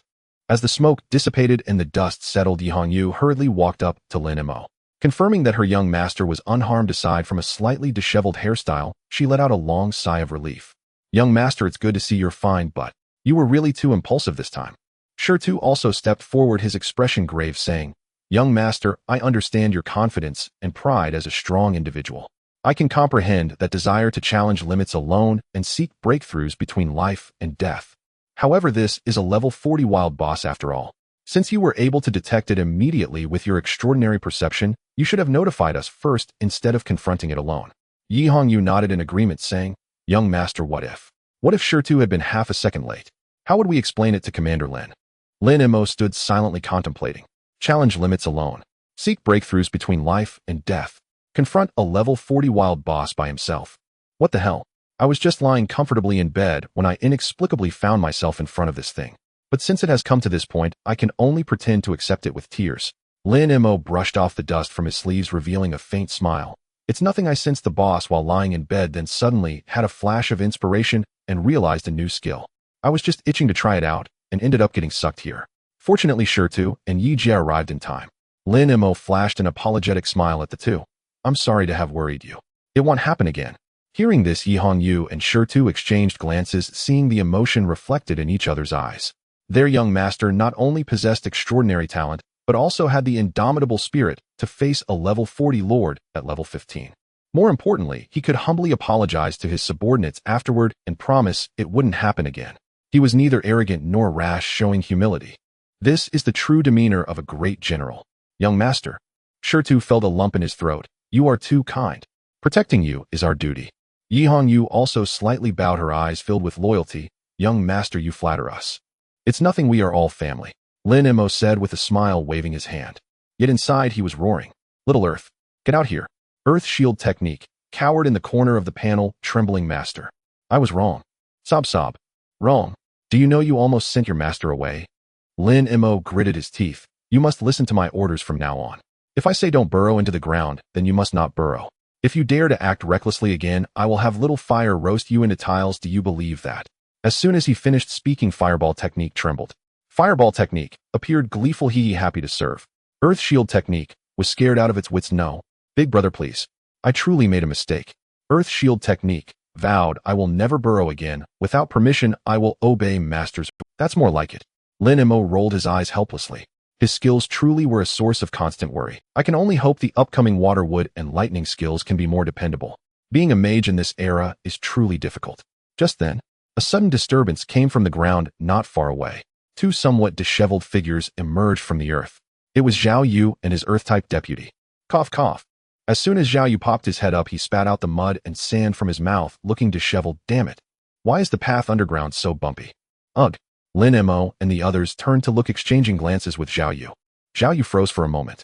The moment he saw the massive pile of debris behind the three, he realized oh, isn't this young Master Zhao? Lin Mei smiled brightly. That's quite a unique look you have there. Looks like the tunnel isn't easy to traverse. Zhao Yu stared at the pile of boss corpses with unwillingness in his eyes. Damn, his luck was truly terrible. How could a level 40 Earth-type boss appear out of nowhere? They had talents of all elements on their side, yet they were still inferior to the Lin family in Earth. Zhao Yu took a deep breath, forcibly suppressing his anger, and said coldly, Lin Mei, you have a high level, but no corresponding practical ability or skill proficiency. You're just a super soldier. Relying on your family to feed you this kind of leveling method is something only you could come up with. With that, Zhao Yu didn't want to stay for even a second longer. Let's go. He flicked his sleeve and turned to leave with his deputy. Zhao Yu felt like he was working hard in the fields only to have the second-generation rich next door, who spends all day sunbathing on vacation, not only have better harvests, but also rob him of his land. This was a level 40 BOSS, a massive amount of experience points, just like that, snatched away by a vacationer. Disgusting, utterly disgusting. Watching Zhao Yu's departing figure, Shirtu spat disdainfully. What a piece of work. Shirtu said with contempt. When you're outmatched, you say it's bad luck, and even blame the boss's attributes. If it were a fire type, he wouldn't necessarily be able to outpace our young master. Yi Hongyu snorted coldly and withdrew her gaze. Young Master Zhao is too narrow-minded, he won't accomplish anything great. Compared to our young master, he's lacking by a long shot. Just then, Fireball Technique and Earth Shield Technique became restless again. Fireball Technique wrinkled its non-existent nose. Smells so good, so tempting. It's the scent of becoming stronger. Earth Shield Technique looked enchanted. Master, I smell it too. It's the warm aroma of the earth. Both skills reacted at the same time. Lin Mei felt a stir in his heart. Could there be something? He turned his head, casting his gaze towards the pile of molten Titan corpses. Shitijia, let's check over there. It seems something good has dropped. The three of them stepped over. As they got closer, a red and yellow mixed glow appeared before their eyes. Shirtu stepped forward to take a look and immediately shivered. What the hell? The heart of chaos lava. Yi Hongyu also lost her composure, her expression filled with disbelief. That's a precious item of both earth and fire attributes. If I remember correctly, this is the first one this year for Longwo, right? Shirtu swallowed hard, unable to refrain from speaking. Wow, this luck is just too good, right? Smack. Yi Hongyu slapped the back of Shita's head, glaring at him. What are you saying? Who are you calling a dog? Shirtu covered his head, quickly changing his tune. I meant myself. In the dog. If I had this luck, I would be willing to be a dog. Lin Mei looked at the exaggerated reactions of the two and couldn't help but feel curious. He stepped forward and picked up the loot. Item Heart of Chaos Lava. Legendary description contains the essence of the fire and earth elements, a rare dual attribute treasure. This is a capability that every practitioner in this world possesses. They can identify the information of dropped items through the panel after job changing. Looking at the introduction, Lin Mei curiously asked, Shitu, is this thing useful? Shitu, upon hearing this, excitedly patted his thigh. Young master. This is not just useful, it's priceless. It's used to comprehend combination techniques. Indeed, young master, the so-called combination technique is the fusion of two different elemental powers, giving birth to a super-tier skill that embodies the characteristics of both. Stone stared at the spoils in Lin Mei's hand and said such skills can typically only be mastered by top-tier combatants. Yi Hongyu nodded in agreement and added, to comprehend a combination technique, one must possess a high affinity for dual elemental systems. Most magic professions only have a single element affinity. For example, Stone hasn't great affinity for earth, and fire mages can only cast a fireball spell. Stone chuckled helplessly and said, yes, only those legendary hidden professions such as the Thunderfire Mage with great affinities for both thunder and fire have the innate conditions to attempt this. But to comprehend a combination technique, such elemental materials are essential, serving as a medium to harmonize different elements. Without this item, it is impossible to successfully grasp the combination technique. At this point, Lin Mei understood. He nodded thoughtfully and asked, so this item is quite difficult to obtain? Stone chuckled lightly and said, this item is one that exists in name only. For instance, the heart of chaotic lava you hold is, if I remember correctly, the first one produced in our dragon country this year. After his words, Stone glanced at Yi Hongyu, seemingly seeking confirmation. Yi Hongyu nodded in agreement. Indeed, it is the first one from this year in dragon country. Once such an item is put on display, it will be immediately snatched up by top-tier combatants nationwide. Not only mages, but also high-level magic swordsmen and elemental archers require such items. Stone added, this material is not only rare for dual elements, even single-element materials are quite scarce. For example, in this major examination, Jiang Haishur plans to use the complete heart of a lava giant as a reward for the city's top scholar, which is a type of single-element material. Such single-element materials can greatly enhance the success rate of comprehending mid-tier elemental skills. Lin Mei raised his eyebrows after hearing this. Goodness, it seems my luck is indeed quite extraordinary. Falling into the underground by chance and unexpectedly defeating a BOSS, resulting in this year's nationwide limited edition item. At the same time, the two skills began to commotion. Fireball spell complained, why should I work on a combination technique with this coward? Earth shield spell also shook its head vigorously. It's as if I want to work with you, you brute. Master, I protect. Lin Mei ignored the argument between the two skills. Such an impressive item, how could it possibly be unused? After all, it is his skill meant to serve him as the master. They have no right to be picky. At that moment, Stone continued to speak incessantly. Young master, even with this material, it's not a guarantee to comprehend the combination technique. Typically, it requires one to wait until reaching a higher level with a profound understanding of dual elements to use it for better success rates. A crisp cracking sound interrupted Stone's lengthy explanation. Both of them, they simultaneously froze, their gazes shifting to Lin Mei's hand. They saw a flow of red and yellow light pouring out from the gaps between Lin Mei's fingers, instantly drilling into his body. I was too quick. Lin Mei scratched his head, looking innocently at the two. Stone's mouth fell open, feeling his heart twitch. This is a material that exists in name only. The first one produced in Dragon Country this year. And it's used up just like that. My young master is only at a few levels. Using it now, the success rate must be very low. However, at that moment, a series of messages floated onto Lin Mei's profession panel. Successfully used Heart of Chaotic Lava, the fire element and earth element within you under the influence of the Heart of Chaotic Lava were forced into an unfriendly meeting. Fireball spell, roared no you coward, why is it all sand? Earth shield spell, screamed hot hot hot. You brute, can you cool it down a bit? After intense friction and restructuring. Congratulations. You have successfully comprehended the dual element combination technique, Lava Battle Armor. Lava Battle Armor summons molten lava from the Earth's core to envelop the body, forming an indestructible armor. All attributes significantly increased. Meanwhile, for the duration of the armor's existence, your normal attacks will inflict additional fire attribute damage. Duration 5 minutes, cooldown 1 hour. This worked. Lin Mei stared at the prompts on the panel, feeling a bit dazed. However, as he thought it over, Lin Mei suddenly understood. Normal people need to carefully balance two completely different elements when comprehending combination techniques. But I am different and my skills have awareness. The Heart of Chaotic Lava forcibly placed the Fireball spell and Earth Shield spell in the same room. They could only rely on their instincts to seek the most perfect point of combination. Fireball spell let out a desperate wail. What the hell is this? I am the noble flame. Why must I wear this? Fireball spell resisted vehemently. Moreover, I am an attacker. Only cowards wear armor. I won't wear it. You can't make me wear it. Earth Shield spell, complained Master. This form is covered in flames, too conspicuous, providing no sense of safety. How about we don't wear it? Lin Mei directly ignored the protests of the two skills. He wouldn't care whether the skills were willing or not. He is the master. Boom. A terrifying heat wave erupted from Lin Mei, spreading outwards. Stone and Yi Hongyu instinctively stepped back several paces, staring in shock at Lin Mei. Blocks of pitch-black obsidian rapidly adhered to the surface of Lin Mei's body. Lava flowed through the gaps in the armor, the high temperature causing the surrounding air to warp. It was as if he were an ancient demon god emerging from volcanic lava. Lin Mei looked down at his attire, clenched his fist. Cool. Simply stunning. However, does this mean he would have to become a melee mage in the future? Forget it, melee is exhausting. It's much more comfortable to cast spells from a distance, so let's just treat it as a new defensive skill. Stone and Yi Hongyu exchanged glances, both reflecting a profound shock in one another's eyes. Is this what genius looks like? A divine skill available at a click.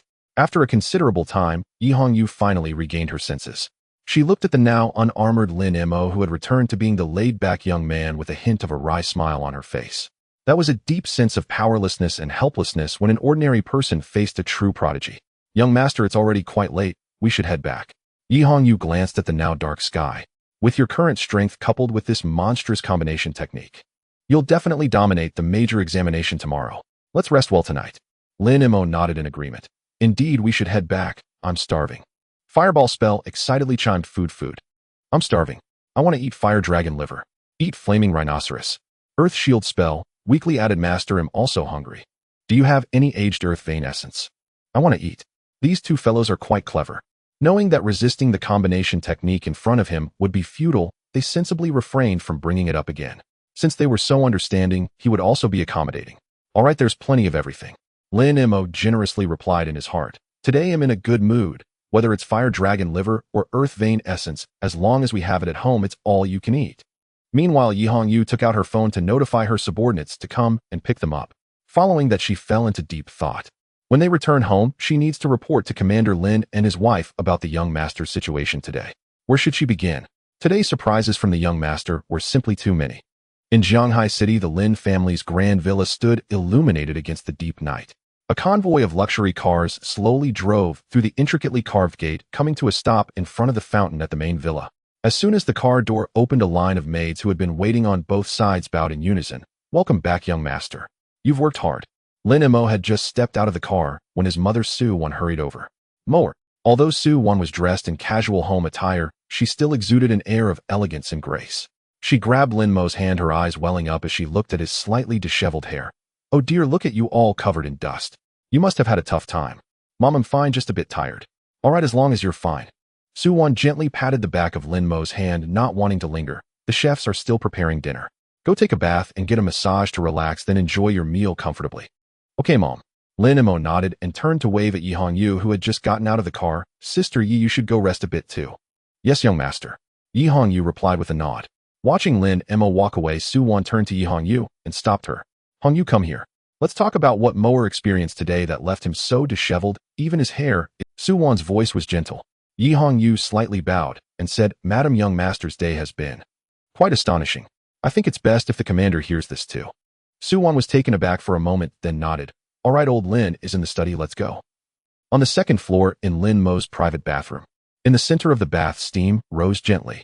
Ah, this feels good. Lin Mo leaned against the wall of the tub, letting out a satisfied sigh. Young Master, is the water temperature all right? Two young maids had been waiting nearby. It's perfect, just the... Lin Mo closed his eyes, casually resting his hand. The two maids picked up towels and began to wipe his body. You've worked hard today, young master. Your muscles are a bit stiff, let us help you relieve them. Lin Mo casually responded. This was the treatment a transmigrator should enjoy. All the fighting and killing was just for this moment of indulgence. However, Lin Mo was already accustomed to such treatment, having been born with a silver spoon in his mouth. After soaking for a while, he felt much more relaxed and casually took out a few Red Dragon Kingdom banknotes from his pocket. Here, take this and buy some snacks for yourselves. The eyes of the two maids instantly lit up. Thank you, you're so kind, young master. Then the maids exchanged glances and smiled, saying, Young master, you look quite tired today. Shall we head to the massage room next? We've been diligently practicing a new technique called Du Controls the Flood. It will surely help you relax, young master. Lin Mo raised an eyebrow and opened one eye. Du Controls the Flood? What is that? I want to see how impressive it is. Lin Mo stood up from the water, allowing the maids to wrap him in a bathrobe. Meanwhile, in the study on the first floor, the atmosphere was heavy with tension and shock. After hearing Yi Hongyu's report, the study fell into a brief silence. Lin Tianhao sat behind a large desk, taking a deep puff from an already extinguished cigar, only to realize it was out, casually tossing it aside. So you're saying? Mower is already level 17 now. Lin Tianhao lit another cigar, trying to calm his emotions. 4 ordinary professionals leveling up to level 17 in just 3 days is indeed a fantasy. But for the Lin family, this was not something particularly shocking. The key was Lin Mo's exceptional comprehension. Su Wan's face was filled with disbelief as she counted on her fingers. This is just too exaggerated for Mower. It's only been less than 3 days, and he's already mastered the fire system's multi-explosive fireball, blazing spiral dragon ball, the earth systems, earth flow barrier, and earth submersion. Su Wan grew increasingly astonished as she counted. He even comprehended the combination technique of fire and earth lava battle armor. This is a divine skill that can be used for a long time, both offensively and defensively. Standing in the center of the study, Yi Hongyu, though silent, was equally astonished. Even as a witness recounting Lin Mo's experiences of the day still left her with an overwhelming sense of shock. She understood all too well what this meant. In 3 days, even for an ordinary level genius, the most they could comprehend would be 3 skills. But what about Lin Mo? For skills plus a dual system combination technique. This was simply SS level. No far beyond SS level talent. Lin Tianhao took a deep puff of smoke and sighed. He's almost at level 20, which means he can learn a new basic skill soon. In this world, professionals can learn new basic skills every 10 levels. Typically, mages are limited by their elemental mastery and would specialize in a particular element with almost no improvement in their new basic skills every 10 levels. But Lin Mo was different. Without elemental mastery, his understanding and application of both fire and earth elements had already surpassed countless geniuses. Lin Tianhao looked at Su Wan, his tone filled with anticipation. In fire and earth elements, he has already excelled. Now he can learn a 3rd skill soon, my wife. Do you think Mower can continue to be this extraordinary? Su Wan was momentarily stunned and instinctively retorted, no. It can't be right. For Mower to have such mastery in both fire and earth elements, that's already a gift from heaven. Could he possibly be a 3-element genius? Wife, you forgot the most crucial point. Lin Tianhao exhaled a smoke ring, interrupting Su Wan. Mower is a blank slate mage. He has no elemental mastery. Hearing this, Su Wan suddenly understood. Yes, if he could excel in both fire and earth elements without elemental mastery, it meant he could excel in other elements as well. Su Wan's breath quickened. Old Lin, you don't think Mower won't become a mage god of all elements, will he? This is unprecedented. Yi Hongyu, standing nearby, felt a chill run down her spine as she listened to the 2 prominent figures analyze the situation. A mage god of all elements. This had never existed in this world. The most powerful mage had only been a 3-element mage, and even then one of those elements was merely of a myth. Su Wan composed herself and spoke. Old Lin, which element the 3rd skill will be in should depend on Mower's own wishes. For a genius like Mower, we shouldn't impose too many restrictions on him. We just need to provide support. All right, it's about time. The dishes should be ready now. Su Wan stood up and adjusted her dress. Hongyu, go call the young master down for dinner. This child has been busy all day and must be starving. In the Lin family restaurant, the long dining table was piled high with various exquisite ingredients. Lin Mo was engrossed in his meal. Fireball technique was smacking its lips, feeling extremely pleased. Ah, this is the taste. Awesome. Suwon looked at her son who was gobbling up his food and gently said, slow down, no one is competing with you. Have some soup to wash it down, don't choke. Mom, it's just too delicious. Lin Mo mumbled with his mouth full, the pace of his eating not slowing down. After a few rounds of drinks and a variety of dishes, Lin Tianhao looked at Lin Mo with a kindly gaze. Moer, you are almost level 20 now. It's about time to learn some new basic skills. Do you have any thoughts on that? Suwon also put down her chopsticks, looking at her son with anticipation. Yes, Moer, as long as you have a system you want to learn, I can get you the best basic skill books. Lin Mo swallowed the meat in his mouth and fell into deep thought. If he was going to learn, he definitely wanted to learn the strongest skills. Having read so many novels in his past life, Lin Mo understood that at the top of the hierarchy of magic professions stood two awe-inspiring attributes, light and darkness.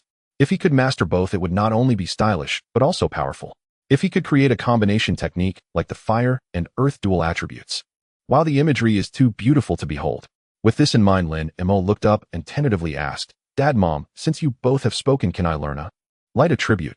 Or perhaps a darkness attribute? Upon hearing this, Lin Tianhao and Suwon exchanged glances, revealing a hint of difficulty. What? Can't get the skill book? Lin Mo was somewhat surprised. With the Lin family's financial resources, how could they not obtain a basic skill book? It's not that we can't get it, Suwon sighed lightly, her tone becoming somewhat serious. Moer, you don't know this. Although the light and darkness attributes are regarded as the most powerful magic systems, their requirements for talent are extremely stringent. The basic skill books for these two attributes are tightly controlled by the state and won't flow into the market. But that's not the main point. The key is, if you lack corresponding elemental affinity and forcibly learn skills from these two attributes, it can be fatal. Fatal. Lin Mo's heart skipped a beat. Exactly. Lin Tianhao took up the conversation, his expression grave as he nodded. Ordinary elements, even without corresponding affinity, you will only fail to learn, or your power will be significantly reduced. But light and darkness are different. If you lack the holy light affinity, talent, the moment the light element enters your body, you will explode and die instantly. As for the darkness element, its corrosiveness is extremely strong. Without corresponding affinity, your mind will collapse instantly, turning you into a madman who only knows killing. As he spoke, Lin Tianhao looked at Lin Mo earnestly. Son, although you have talent, you lack the corresponding affinity. Your mother and I don't want you to gamble your life on probabilities, understand? Suwon quickly chimed in, her eyes filled with worry. Yes, Moer, you are already very outstanding. You've mastered the fire and earth dual attributes to an extraordinary degree. With your talent, even if you only master ordinary elements, you will be able to stand atop the world as a master of magic in the future. There's no need to take such a life-threatening risk just for a skill. Lin Tianhao pondered for a moment and added, if you are really obsessed with the light and darkness attributes, there is still a chance. Once you level up to over 100, at that time your elemental abilities will theoretically be strong enough to resist the invasion of light and darkness elements, eliminating the danger to your life. As for now, take my advice, it's too early. Lin Mo felt a chill run down his back after hearing this. What a situation. Exploding and dying. Turning into a madman. He wanted to get stronger, but he didn't want to meet his end. He decided to let it go for now and consider it later. With this thought, Lin Mo quickly waved his hands, looking fearful. All right, let's drop it. Since it's so dangerous, let's forget it. Suwon visibly sighed in relief, seeing her son heed her advice. She pondered for a moment and suggested, since light and darkness won't work, why not learn the lightning attribute? Lin Mo raised an eyebrow. Suwon nodded. Exactly. The lightning attribute is a rare element second only to light and darkness, possessing extremely high burst output and attack speed. The basic skill books for the lightning attribute are quite expensive on the market, but our family has plenty of money. Moer, what do you think? Lin Mo's eyes lit up upon hearing this. Lightning attributes are great. Who doesn't dream of mastering thunder and lightning these days? At that moment, Fireball Technique suddenly interjected. Fireball Technique, scoffed in terms of burst, the fire attribute, is the undisputed king of all magic. Lightning. It's merely a sound. Go sit at the children's table and don't come near us. Fireball Technique looked disdainful before the greatness of flames. Lightning is just a little brother. Such a fleeting thing, how could it be compared to the eternal flame? Shut up. Lin Mo twitched the corner of his mouth. If you keep blabbering, there won't be any fire dragon liver left for the next meal. Fireball Technique was taken aback, gritting its teeth, and ultimately chose to go silent. After dealing with the troublemaker, Lin Mo raised his head and said, Mom, I also think the lightning attribute is quite good. It's stylish. Let's go with it. Great. Suwon smiled and said, I'll have someone fetch it right away and send it to your room. All right, Mom. Lin Mo wiped his mouth and casually asked, "By the way, Mom, do we have any other basic intermediate skill books for fire and earth attributes at home? I'd like to take a few to study." In fact, Lin Mo was quite curious. Skills are so user-friendly, but what would happen if they were fed skill books? Yes. Suwon nodded. "We have plenty of skill books at home. I'll have someone bring them over later." Although skill books are valuable in the market, even the basic ones are quite expensive. But under the Lin family's financial capability, we can have as many as we want. "Thank you, Mom." Lin Mo stood up satisfied and said, "I'll head back to my room to rest and prepare for tomorrow's major exam." After Lin Mo left the restaurant, fell silent again. Suwon paused and looked at Lin Tianhao beside her. "Old Lin, tomorrow is the big exam." "Yes, that's right." Lin Tianhao exhaled a puff of smoke. With Moer's current strength, getting the city's top score is like taking candy from a baby. All we need to do is show up and applaud for him. Suwon rolled her eyes. "I'm not talking about that. What good is getting the city's top score? Your old classmate Su Wenchang, I remember, he seems to be an admissions officer in the Dragon Sequence class of the Kyoto Heavenly Dragon Academy, right? Give him a call and invite him to come see our Jianghai city during this major exam." Upon hearing this, Lin Tianhao was stunned. Dragon Sequence class. That is the class that only recruits those with S-level talent and above, and it also depends on performance in the major exam. S-level is just the threshold. This year our Jianghai city only has Zhao Yu as S-level talent. Suwon directly interrupted Lin Tianhao at this point. "Old Lin, have you lost your mind? What does that Zhao Yu from the Zhao family have to do with this? Why should I specifically invite him to come and take a look?" Inside Lin Mo's bedroom, the floor was covered with various skill books related to fire and earth elements, all of considerable value. He sat cross-legged in the center of the carpet, holding a mid-level fire skill book titled Flame Pillar. It's impossible to learn forbidden spells directly as there are no skill books for them, but learning some mid-level skills wouldn't be bad. After all, it's 500,000 for a single book. Lin Mo said with great anticipation. Flame Pillar is a great skill that can shoot high-pressure fire columns from a fixed point on the ground. Combined with a skill like Earth Flow Wall that alters the terrain, it could completely encircle monsters and turn them into roasted delicacies. All right, let's learn it. Lin Mo focused his thoughts, and the skill book in his hand transformed into a crimson stream of light diving directly into his forehead. The fireball spell, which had been dozing off, saw this stream of light and reacted like a hungry wolf spot. Without any hesitation, fireball turned into a ravenous wolf, lunging forward and devouring the light sphere representing Flame Pillar. Learning failed. Your skill Fireball has consumed Flame Pillar. Mastery of Fireball, Multi-Explosive Fireball, and Explosive Flame Spiral Dragon Ball has significantly increased. Current skill levels Fireball LV. 17 reached current maximum Multi-Explosive Fireball LV. 13 Explosive Flame Spiral Dragon Ball LV. 5. Lin Mo stared at the series of prompts, stunned for 2 seconds. Wait, a mid-level skill book costing 500,000 just boosted my skill proficiency. In this world, skill proficiency is a daunting thing. Ordinary practitioners need to repeatedly use a skill hundreds or thousands of times to level it up, and the skill level cannot exceed the practitioner's own level. Thus, most people at this level have skills generally around LV 5, while those reaching LV 10 are truly dedicated players. But now, I simply consumed a skill book and my skill level is skyrocketing. Although this method of boosting proficiency is indeed satisfying, it's an unexpected surprise. Lin Mo's forehead throbbed with veins, but what I want is to learn new skills. This extravagant thing, a skill book costing 500,000, just increases proficiency.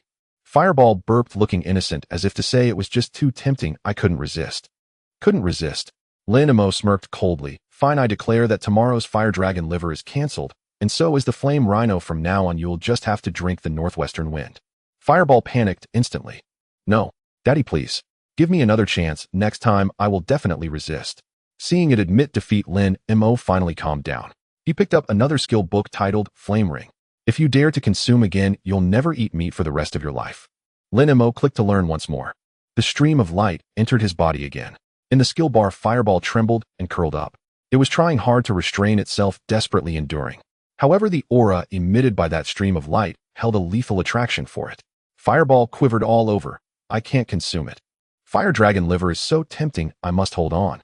Fireball's eyes began to redden as its rationality was collapsing. Fireball gradually went mad, but it's provoking me. My territory only allows one Flame Lord to exist. How can I allow others to rest beside me? Awoo. It only held on for 3 seconds. Instinct completely overcame rationality. Learning failed.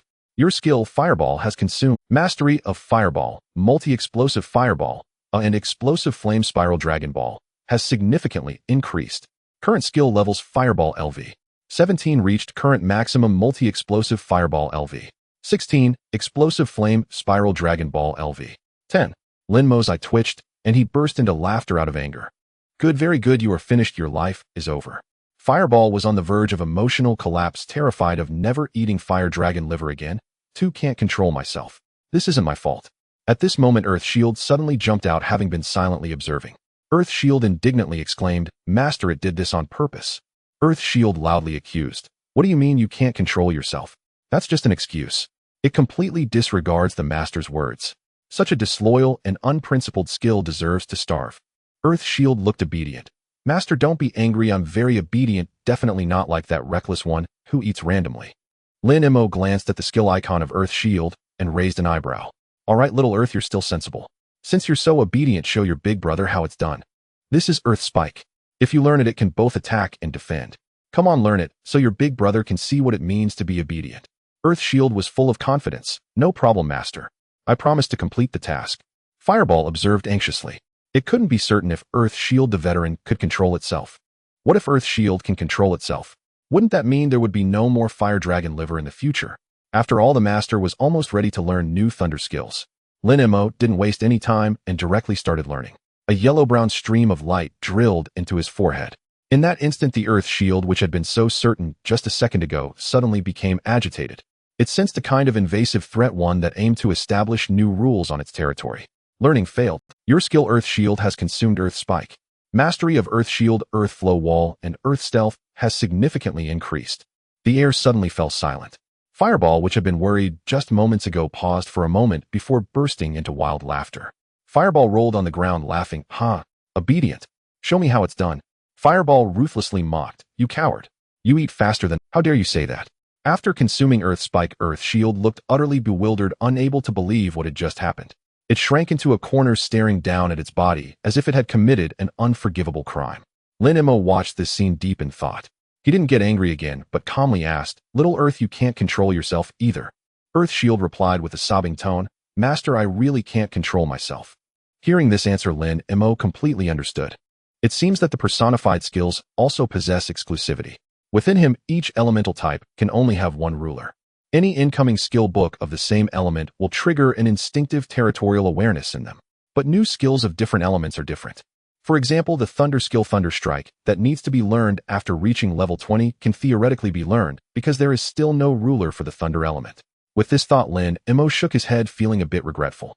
In other words, I am destined to never learn new skills of the same element through skill books in this lifetime. However, he quickly felt relieved. After all, others need to rely on relentless practice day and night to increase skill proficiency. But he does not, he just needs to spend money. With this realization, Lin Mei waved his hand and pushed all the remaining skill books on the floor in front of him. Then let's max out all skill levels first. 10 minutes later, Lin Mei looked at the refreshed skill panel and nodded in satisfaction. Fireball LV. 17 reached current maximum. Multi-explosive Fireball LV. 17 reached current maximum. Explosive Flame Spiral Dragon Ball LV. 17 reached current maximum. Earth Shield LV. 17 reached current maximum. Earth Flow Wall LV. 17 reached current maximum. Earth Stealth LV. 17 reached current maximum. All skills have been raised to LV. 17, matching Lin Mei's own level. If others found out, they would be envious to the point of their eyes popping out. While they had to repeatedly use skills day and night to increase proficiency, Lin Mei could instantly max out with a cash investment. The next morning, Lin Mei turned over groggily and reached for the bedside table. A maid who had been waiting promptly handed him a cup of warm honey water. Young master, drink this, the maid urged. Lin Mei cleared his throat and was fully awake at last. He stretched lazily, savoring the moment. Comfortable, he murmured. He felt refreshed from the sleep. As a habit, Lin Mei summoned his personal attribute panel with a thought. Name Lin Mei. Profession Mage. Level LV. 1792. Lin Mei raised an eyebrow and instinctively glanced at his skill bar. The skill Fireball yawned, weary yet suffused with complete satisfaction. Is this what dawn feels like? It cast a sidelong glance at Lin Mei, awake. Last night I swept that whole area clean of monsters, it boasted. No need to thank me. These are necessary accumulations on the road to forbidden spells, Fireball declared proudly. Status Sage mode after extreme exhilaration, a little sleepy, but still ready to fight. Urgently needs fire element nourishment. Lin Mei could not help but sigh with amusement. Little fire, he crooned. If circumstances allowed, I would award you the Scroll King of the Year trophy and parade you around with a bright red rosette. Fireball snorted empty honors. I care only for power. All right, Lin Mei said in high spirits, swinging his legs off the bed. Soon after washing, humming a little tune, Lin Mei entered the dining room. Lin Tianhao and his wife were already seated. The atmosphere felt more formal than usual. Lin Tianhao wore a crisp dress uniform, rows of gleaming medals on his chest. His presence was imposing without raising his voice. Su Wan had donned a solemn black gown, her hair pinned up, elegant and efficient. Dad, Mom, good morning, Lin Mei said as he sat down and reached for a piece of toast. So formal today. Someone might think you're being promoted to city lord, Lin Tianhao said with a twitch of his eye, then spoke more sternly. You brat, today is the big exam and the whole city is watching. I am one of the examiners. Could you at least dress properly? Su Wan ladled a bowl of scarlet flame beef brisket congee for Lin Mei and said softly, Eat more. The big exam requires stamina. Don't be hungry during it. Thanks, Mom. Lin Mei took the congee and sipped contentedly. Lin Tianhao reminded him, by the way, Lin Mei admissions officers from Jingdu Tianlong Academy's Longshu class will be here today. Make a good impression. Longshu class. Lin Mei raised an eyebrow. Is it prestigious? Lin Tianhao snorted. Son, let me put it this way. Across Longhua, millions sit the professionals' grand exam each year. Those who reach Tianlong Academy are the rare geniuses, one in a myriad. And the Longshu class admits no more than 20 students a year. Lin Mei inhaled sharply. That is truly impressive. Indeed, Lin Tianhao continued. Entering that class is like entering the nation's privileged echelon, as students enjoy special prerogatives even while studying. Do you understand? Yes, I understand, Dad. Relax. I will make you proud, Lin Mei mumbled as he drank his congee. To him, the exam was mainly about pleasing his parents. I anywhere would do. After all, his skills would level, and he would grasp their truths in time. Seeing their son's confident air, Lin Tianhao and Su Wan exchanged a look of quiet pride. Good ambition. Lin Tianhao laughed and patted Lin Mei's shoulder. If you are confident, then I can rest. Su Wan stood, smoothed his collar, and said gently, just do your best, and don't put too much pressure on yourself. Whether you get into the Longshu class or not, you are the best in our eyes, she added. Lin Tianhao glanced at his watch, his expression turning serious. All right, it is nearly time. Your mother and I must go ahead to hold the place. Today is an important day. As officials, we must arrive early to inspect the exam arrangements. Finish your breakfast and take the family car over there. Lin Mei nodded. Okay, you two go on. Zhanghai City, the professionals' grand exam monitoring command center. In the vast circular hall, hundreds of high-definition screens observed every corner of the examination venues in real time. Lin Tianhao and his wife had arrived in the VIP monitoring room on the second floor. Just then a lazy voice drawled, Old Lin, you dragged me all the way from Jingdu. If I end up watching an empty show, I won't let you off.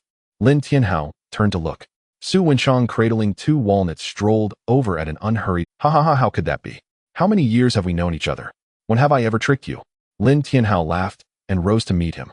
Su Wenchang rolled his eyes and dropped onto the sofa. Come on, what can your mouth actually produce? And now you claim your son mastered 4 skills across fire and earth, that he commands them with absolute precision. A fire-earth combination move. Are you writing a novel? Su Wenchang said. To be honest, if it weren't for us bunking together back, then I wouldn't have. Lin Tianhao only smiled mysteriously and poured Su Wenchang a cup of tea. Whether it's a story you'll see when the exam begins. He'll say this: if the Longshu class doesn't take my son today, it will be the greatest loss of your life. A loss for the nation. Don't try to sell me on that. As they bantered, Zhao Lei arrived with several aides. His gaze fell on Su Wenchang, and his pupils narrowed in surprise. Hey, isn't that old Su? Why are you here? He wondered why Su Wenchang had appeared. Could it be for his son, the steer, gifted one? At the thought, Zhao Lei's spirits lifted. It seemed his reputation carried weight.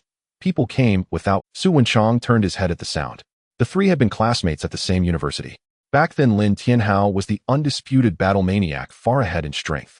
Zhao Lei had been the perennial runner-up to Lin Tianhao, while Su Wenchang himself had been the spectator who enjoyed the spectacle. For decades, Zhao Lei had nursed a desire to best Lin Tianhao. Once that ambition was no secret among their old classmates. Ha, old Zhao, long time no see. Su Wenchang did not rise, only smiled lightly, and said, I came at old Lin's invitation. At old Lin's invitation. Zhao Lei was taken aback, and his tone turned strange. Old Su, you aren't joking, are you? Su Wenchang shrugged. Yes. Old Lin painted his son as an ancient millennium prodigy and insisted I come and see for myself. Zhao Lei burst out laughing. He smoothed his collar and sank into the sofa opposite. Old Lin, the Longshu class is a place that looks at raw strength. You invited old Su. Are you trying to pull strings? Or did you prepare a one-time skill scroll for Lin Mei to cheat? Zhao Lei warned seriously. I advise you not to think that. Cheating carries severe consequences. Lin Tianhao did not lift an eyelid. He blew on his tea and replied, Zhao Lei, your perspective is so narrow. You measure others with petty suspicion, and no wonder you could not catch up with me then. Now in the next generation you will not either. You. Zhao Lei's face darkened, but he quickly composed himself and snorted humph. Well, see what miraculous feats your son can display. He then turned away from Lin Tianhao and looked at Su Wenchang. Old Su, I suggest you pay attention to my son Zhao. Steer fire element affinity, a blazing flame mage. I've put him through brutal training these days. His skill proficiency and casting speed are impressive. Zhao Lei said proudly, thumbs up. He's absolutely the top prospect in this year's Jianghai City. Su Wenchang listened to Zhao Lei's boasting and smiled politely. And Steer Fire Mage is indeed fine.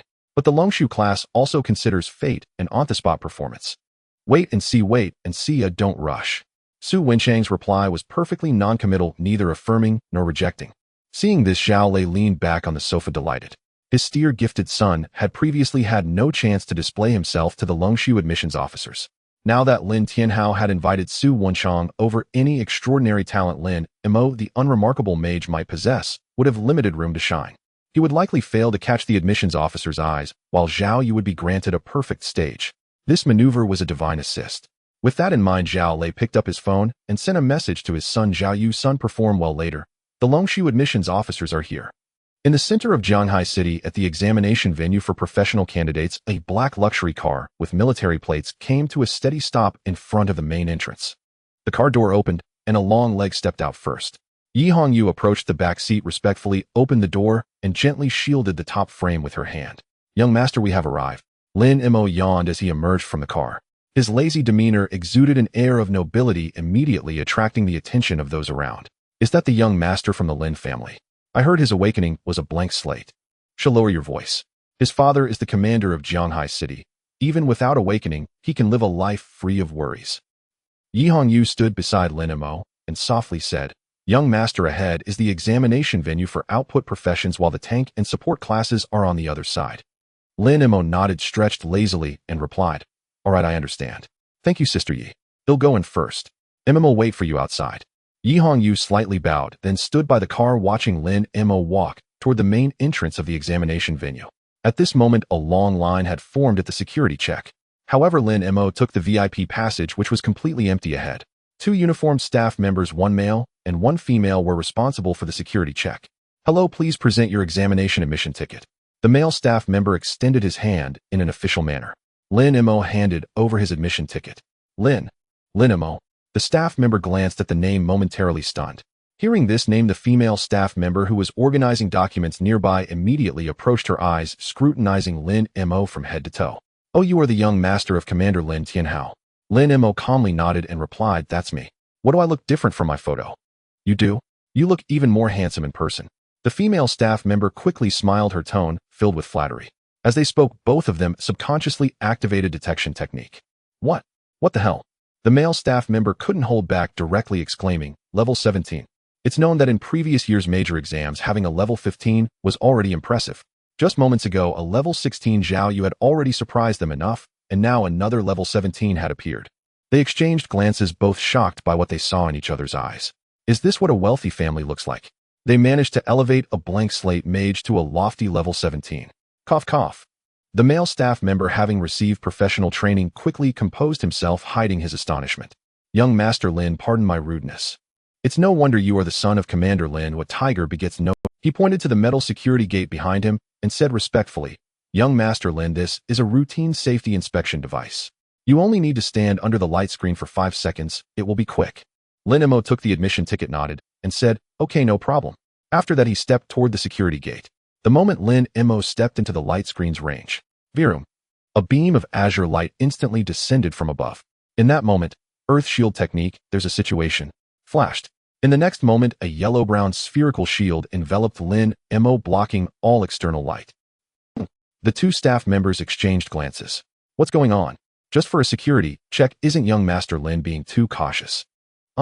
Young Master, this is just to check if you are carrying any prohibited items and to assess the quality of your equipment, which shouldn't exceed bronze level. Inside the shield, Lin Mei held his forehead, feeling somewhat speechless. Who knew a security check could cause such a commotion? If one didn't know better, they might think he was terrified of death. Cough. I apologize. Lin Mo awkwardly coughed, then actively dispelled the skill.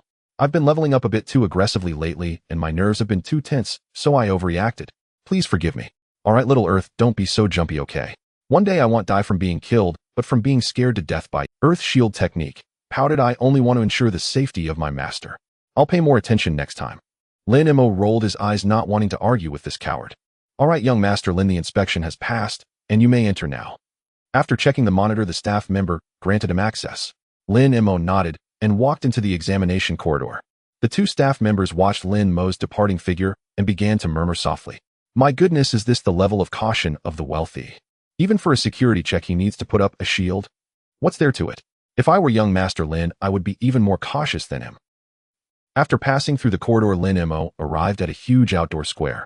A number of candidates had already gathered here, forming small groups. As soon as he appeared, he immediately attracted many gazes. After all, the name Lin Mo was quite prominent among his peers in Zhanghai City. Lin Mo. A familiar voice came from behind. The crowd parted to make way. Zhao Yu, surrounded by a group of people, walked over confidently, saying, Level 17. Your level is indeed quite impressive. Lin Mo turned around, recognizing the visitor, and casually replied, Oh, isn't this Zhao Xiao? What can I do for you? Zhao Yu chuckled lightly and said, I just wanted to remind you that there are no subordinates of your father here to protect you during this examination. You should be careful inside. Don't bother taking the exam. A blank slate mage like you doesn't really need to be here. The surrounding candidates cast strange glances and whispered among themselves. Lin Mo remained unfazed, simply responding indifferently. Thanks for your concern, Zhao Laudi, but I suggest you worry more about yourself. After all, if I, a blank slate mage, fail, that would meet expectations. But you, Zhao Laudi, are in strength prodigy. If you don't achieve a good result, then Zhao Uncle's face. Well, he might not have a place to put it. You? Zhao Yu's fake smile stiffened instantly. He opened his mouth, but after a long pause he couldn't manage to say a word. This logic is annoyingly sound. Lin Mo couldn't be bothered with him any longer, putting his hands in his pockets and leisurely walking toward a corner of the rest area. Zhao Xiao, don't be angry. It's not worth it to get upset with someone like him. One of the followers approached fawningly, trying to calm him down. Lin Mo is just posturing. We all know how he got to level 17. He's just a waste with a high level. Exactly. Another follower chimed in. Zhao Xiao is a prodigy destined for the Kyoto Tianlong Academy, while Lin Mo will probably just scrape by in Zhanghai City for the rest of his life. He's not even in the same league. Why bother arguing with him? Hearing this, Zhao Yu's expression finally eased. He took the water handed to him by his follower, took a sip, and snorted, Tianlong Academy. That's just a baseline. A glint of ambition flashed in Zhao Yu's eyes. My goal is the Dragon Sequence class of Tianlong Academy. Dragon Sequence class. People around were taken aback. Zhao Xiao, the Dragon Sequence class, is the highest reserve tier for combat power in our Dragon Nation. Will their admissions officers even come to Zhanghai City? I heard the threshold starts at SS rank. Listening to the discussions of his subordinates, Zhao Yu slightly lifted his chin. Old Su Wenchang from the Dragon Sequence class is indeed coming, and he is here for me. Hiss. Zhao Xiao is impressive. Zhao Xiao, once you soar to greatness, don't forget to help out your brother. Hearing these praises, Zhao Yu felt his previous gloom lift, regaining that high and mighty confidence. How can a mere sparrow understand the ambition of a swan? Lin Mo, you are a frog at the bottom of the well, and will never know how vast the real world is. Fireball Art grumbled indignantly. What does that brat's gaze mean? Is he daring to scorn this great one? Fireball Art raged, bouncing erratically. This great one detests arrogant know-nothings most. His fire affinity is weaker than a matchstick's flicker, yet he struts about like some overgrown peacock. Calm down, Xiaohua. Patience. It will be your turn soon. Lin Mo murmured placidly within. According to the annual grand examination regulations, the first phase is typically a solo trial. However, the second phase usually features player versus player combat, though specific rules vary slightly each year. Hearing this, Fireball Art's flames flared wildly. Fireball Art clenched its fists eagerly. Excellent. This great one's blade has long thirsted for battle. Earth Shield Art spoke meekly. Combat against other humans. Humans are far more ferocious than wild beasts. Master, perhaps we should simply withdraw from Phase 2. The moment those words left its mouth, Fireball Art erupted in fury before Lin Mo could even respond. Flames leaping forth as it pointed accusingly at Earth Shield Art. Silence, you spineless coward. You've utterly disgraced the entire realm of arts. Earth Shield Art pouted miserably. I'm only concerned for Master's safety. That Zhao Yu looks terrifying. As the two arts threatened to reignite their quarrel, Lin Mo once again assumed the role of peacemaker. Enough. Xiaohua, reign in that fiery temper. Your brothers, after all. Show mutual respect and affection. And you shall too, Lin Mo added, voice firming slightly. With your current defensive capacity, if Zhao Yu can breach it, I'll write my surname Lin backward. What on earth is there to fear? Under Lin Mei's steady guidance, the two arts finally settled. Just then, a commanding voice thundered across the square. Silence, now. All heads turned upward. Upon the elevated platform at the square's center stood a broad-shouldered figure. That's Zhang Taijun, the deputy commander of Jianghai City's civil defense force, known as the Iron Wall Lion. Someone recognized him and whispered in awe. Zhang Taijun's face remained impassive. His voice boomed like temple bells. I am Zhang Taijun, chief examiner of this grand examination. I'll spare you needless rhetoric. Since you stand here, cast aside frivolity and levity. This is not merely an examination hall. It is a battlefield. You will one day confront monstrous abominations and the abyss itself. If you cannot muster even this measure of solemnity, return home now and suckle at your mother's breast. His stern admonition made many students instinctively shrink back, faces tightening with apprehension. Zhang Taijun nodded faintly, then raised his voice. Now, I announce the examination rules.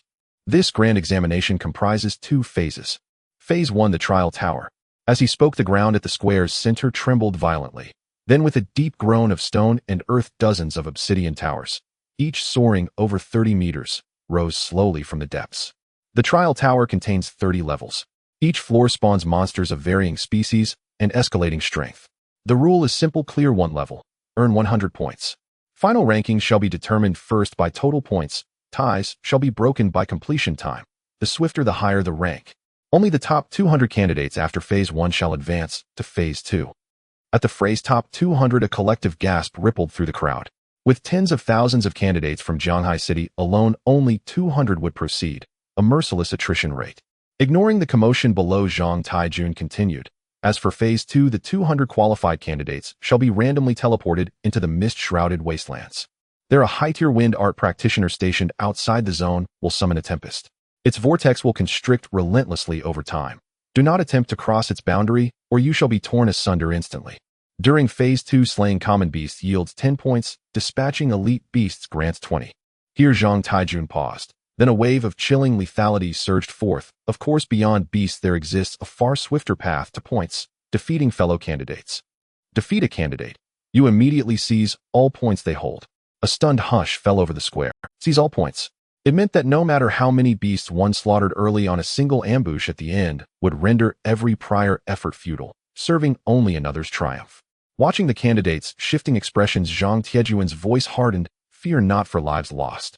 Every examinee bears a soul ward enchantment. Should you suffer fatal injury, the ward activates automatically, preserving you until the examination concludes. Yet such activation also signifies immediate disqualification. Now, all candidates line up by admission number and enter the trial towers in sequence. The grand examination begins. Lin Mei listened calmly to the year's detailed rules, his expression unchanging. It was after all merely monster slaying and human slaying. He casually pulled out a pouch of fire element snacks and joined the queue, entering the trial tower. Surveillance Command Center, 2nd floor, VIP monitoring room. The chamber's opulence was staggering. Even attendants stood ready to serve tea. Su Wenchang sat centrally upon a plush sofa. Lin Tianhao and his wife alongside Zhao Lei occupied seats on either side.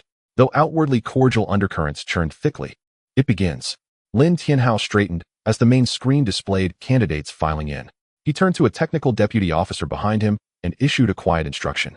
At the deputy's command, Lin Mei's internal trial tower feed zoomed to maximum scale, dominating the entire display. On screen, Lin Mei sat cross-legged on the floor, snacking leisurely. Your son is remarkably relaxed, isn't he? Su Wenchang blurted out. Lin Tianhao's weathered face flushed faintly. He cleared his throat awkwardly. Ahem. Old Su, my boy, simply possesses exceptional composure. That's the Taoist ideal, unmoved though mountains crumble before him. Ha ha ha. Su Wenchang laughed heartily. Unmoved though mountains crumble. How rare among today's youth, so tightly wound. Truly refreshing to witness such effortless charm. Zhao Lei, overhearing, bristled inwardly. Relaxed. Unmoved. Nonsense. This was sheer apathy, the hallmark of a hopeless layabout.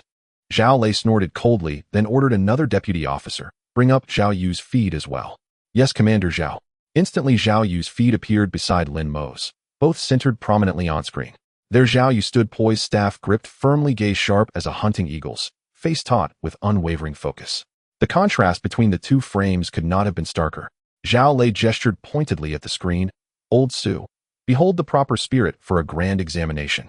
Even lions commit their full might when hunting hares. That is the hallmark of an elite professional never lacks, even against the weakest foe. Glancing sidelong at Lin Tianhao, Zhao Lei added with veiled barb, unlike certain individuals who treat the examination hall as a playground, such recklessness will prove catastrophic on the true battlefield. Lin Tianhao bristled instantly. Zhao Lei, cease your moral grandstanding. Must one grimace like facing a demon lord just to crush a few minor beasts? Exhausting. Those unfamiliar might think he battles an abyssal boss himself. My son embodies effortless mastery. What do you understand of that? Zhao Lei shot Lin Tianhao a glare. Effortless mastery. More like careless nonchalance. So what if it is? Dare you race him? Who clears the tower faster? Lin Tianhao's defiance blazed unmasked. Seeing the two old classmates verge on open quarrel, Su Wenchang hastily intervened. Enough. You're both seasoned men, not schoolboys squabbling over sweets. Look closely. Su Wenchang's eyes danced between the screens as he smiled warmly. One, a prodigy of extraordinary talent wielding power with sublime ease. The other, a paragon of discipline and foundational excellence. Each shines uniquely. Let us watch further. The trial tower has yet to begin its true test. The finest drama lies ahead. Both Lin Tianhao and Zhao Lei exhaled identical disdainful snorts, refusing to glance at one another. Yet despite his even-handed words, Su Wenchang's gaze lingered far longer on Lin Mo's feet. After all, in all these years, he had never seen a student in the Dragon Sequence class admissions process dare project such profound, unflinching calm, directly beneath the evaluator's watchful eyes. The first layer of the trial tower, the internal space where Lin Mo is located. It is an extremely spacious enclosed hall covering an area of 1,000 square meters. The walls surrounding the area are made of an unknown black metal exuding a chilling aura. Attention cannon. A broadcast announcement sounded. The monsters of the first layer will arrive at the battlefield through the teleportation array in 60 seconds. Please adjust your combat status. On the right side of the hall there is a basic supply box containing primary mana potions and life potions available for use as needed. The countdown begins. 59, 58. Lin Mo glanced at the distant teleportation array. It seems to be a simple test of the output capabilities of those in output professions. Monsters will be teleported through the array in each layer. Fireball technique jumped up and down excitedly. Hurry, where are the monsters? I will wash this place in blood. I want to turn it into a sea of red lotus hell. He let those ants wail in the flames. Lin Mo couldn't help but retort, I say, little fire, can we not act like a villainous big boss, okay? Fireball technique disdainfully snorted, boring human. In this world, violence is the truth and destruction is eternal. What do you know? Lin Mo sighed, all right, but can we not laugh like hee all the time? Earth shield technique weakly interjected, exactly, big brother, you are too violent. Can you be a bit more? Fireball technique scoffed, learn from you. Take us to the heavens. Earth shield technique raised its head defiantly, that was an accident, understand. Stop arguing, the exam has started. Lin Mo interrupted the skills quarrel. At the same time, the 1-minute countdown officially reached 0. Buzz. At the end of the hall, the teleportation array suddenly erupted with a blinding light.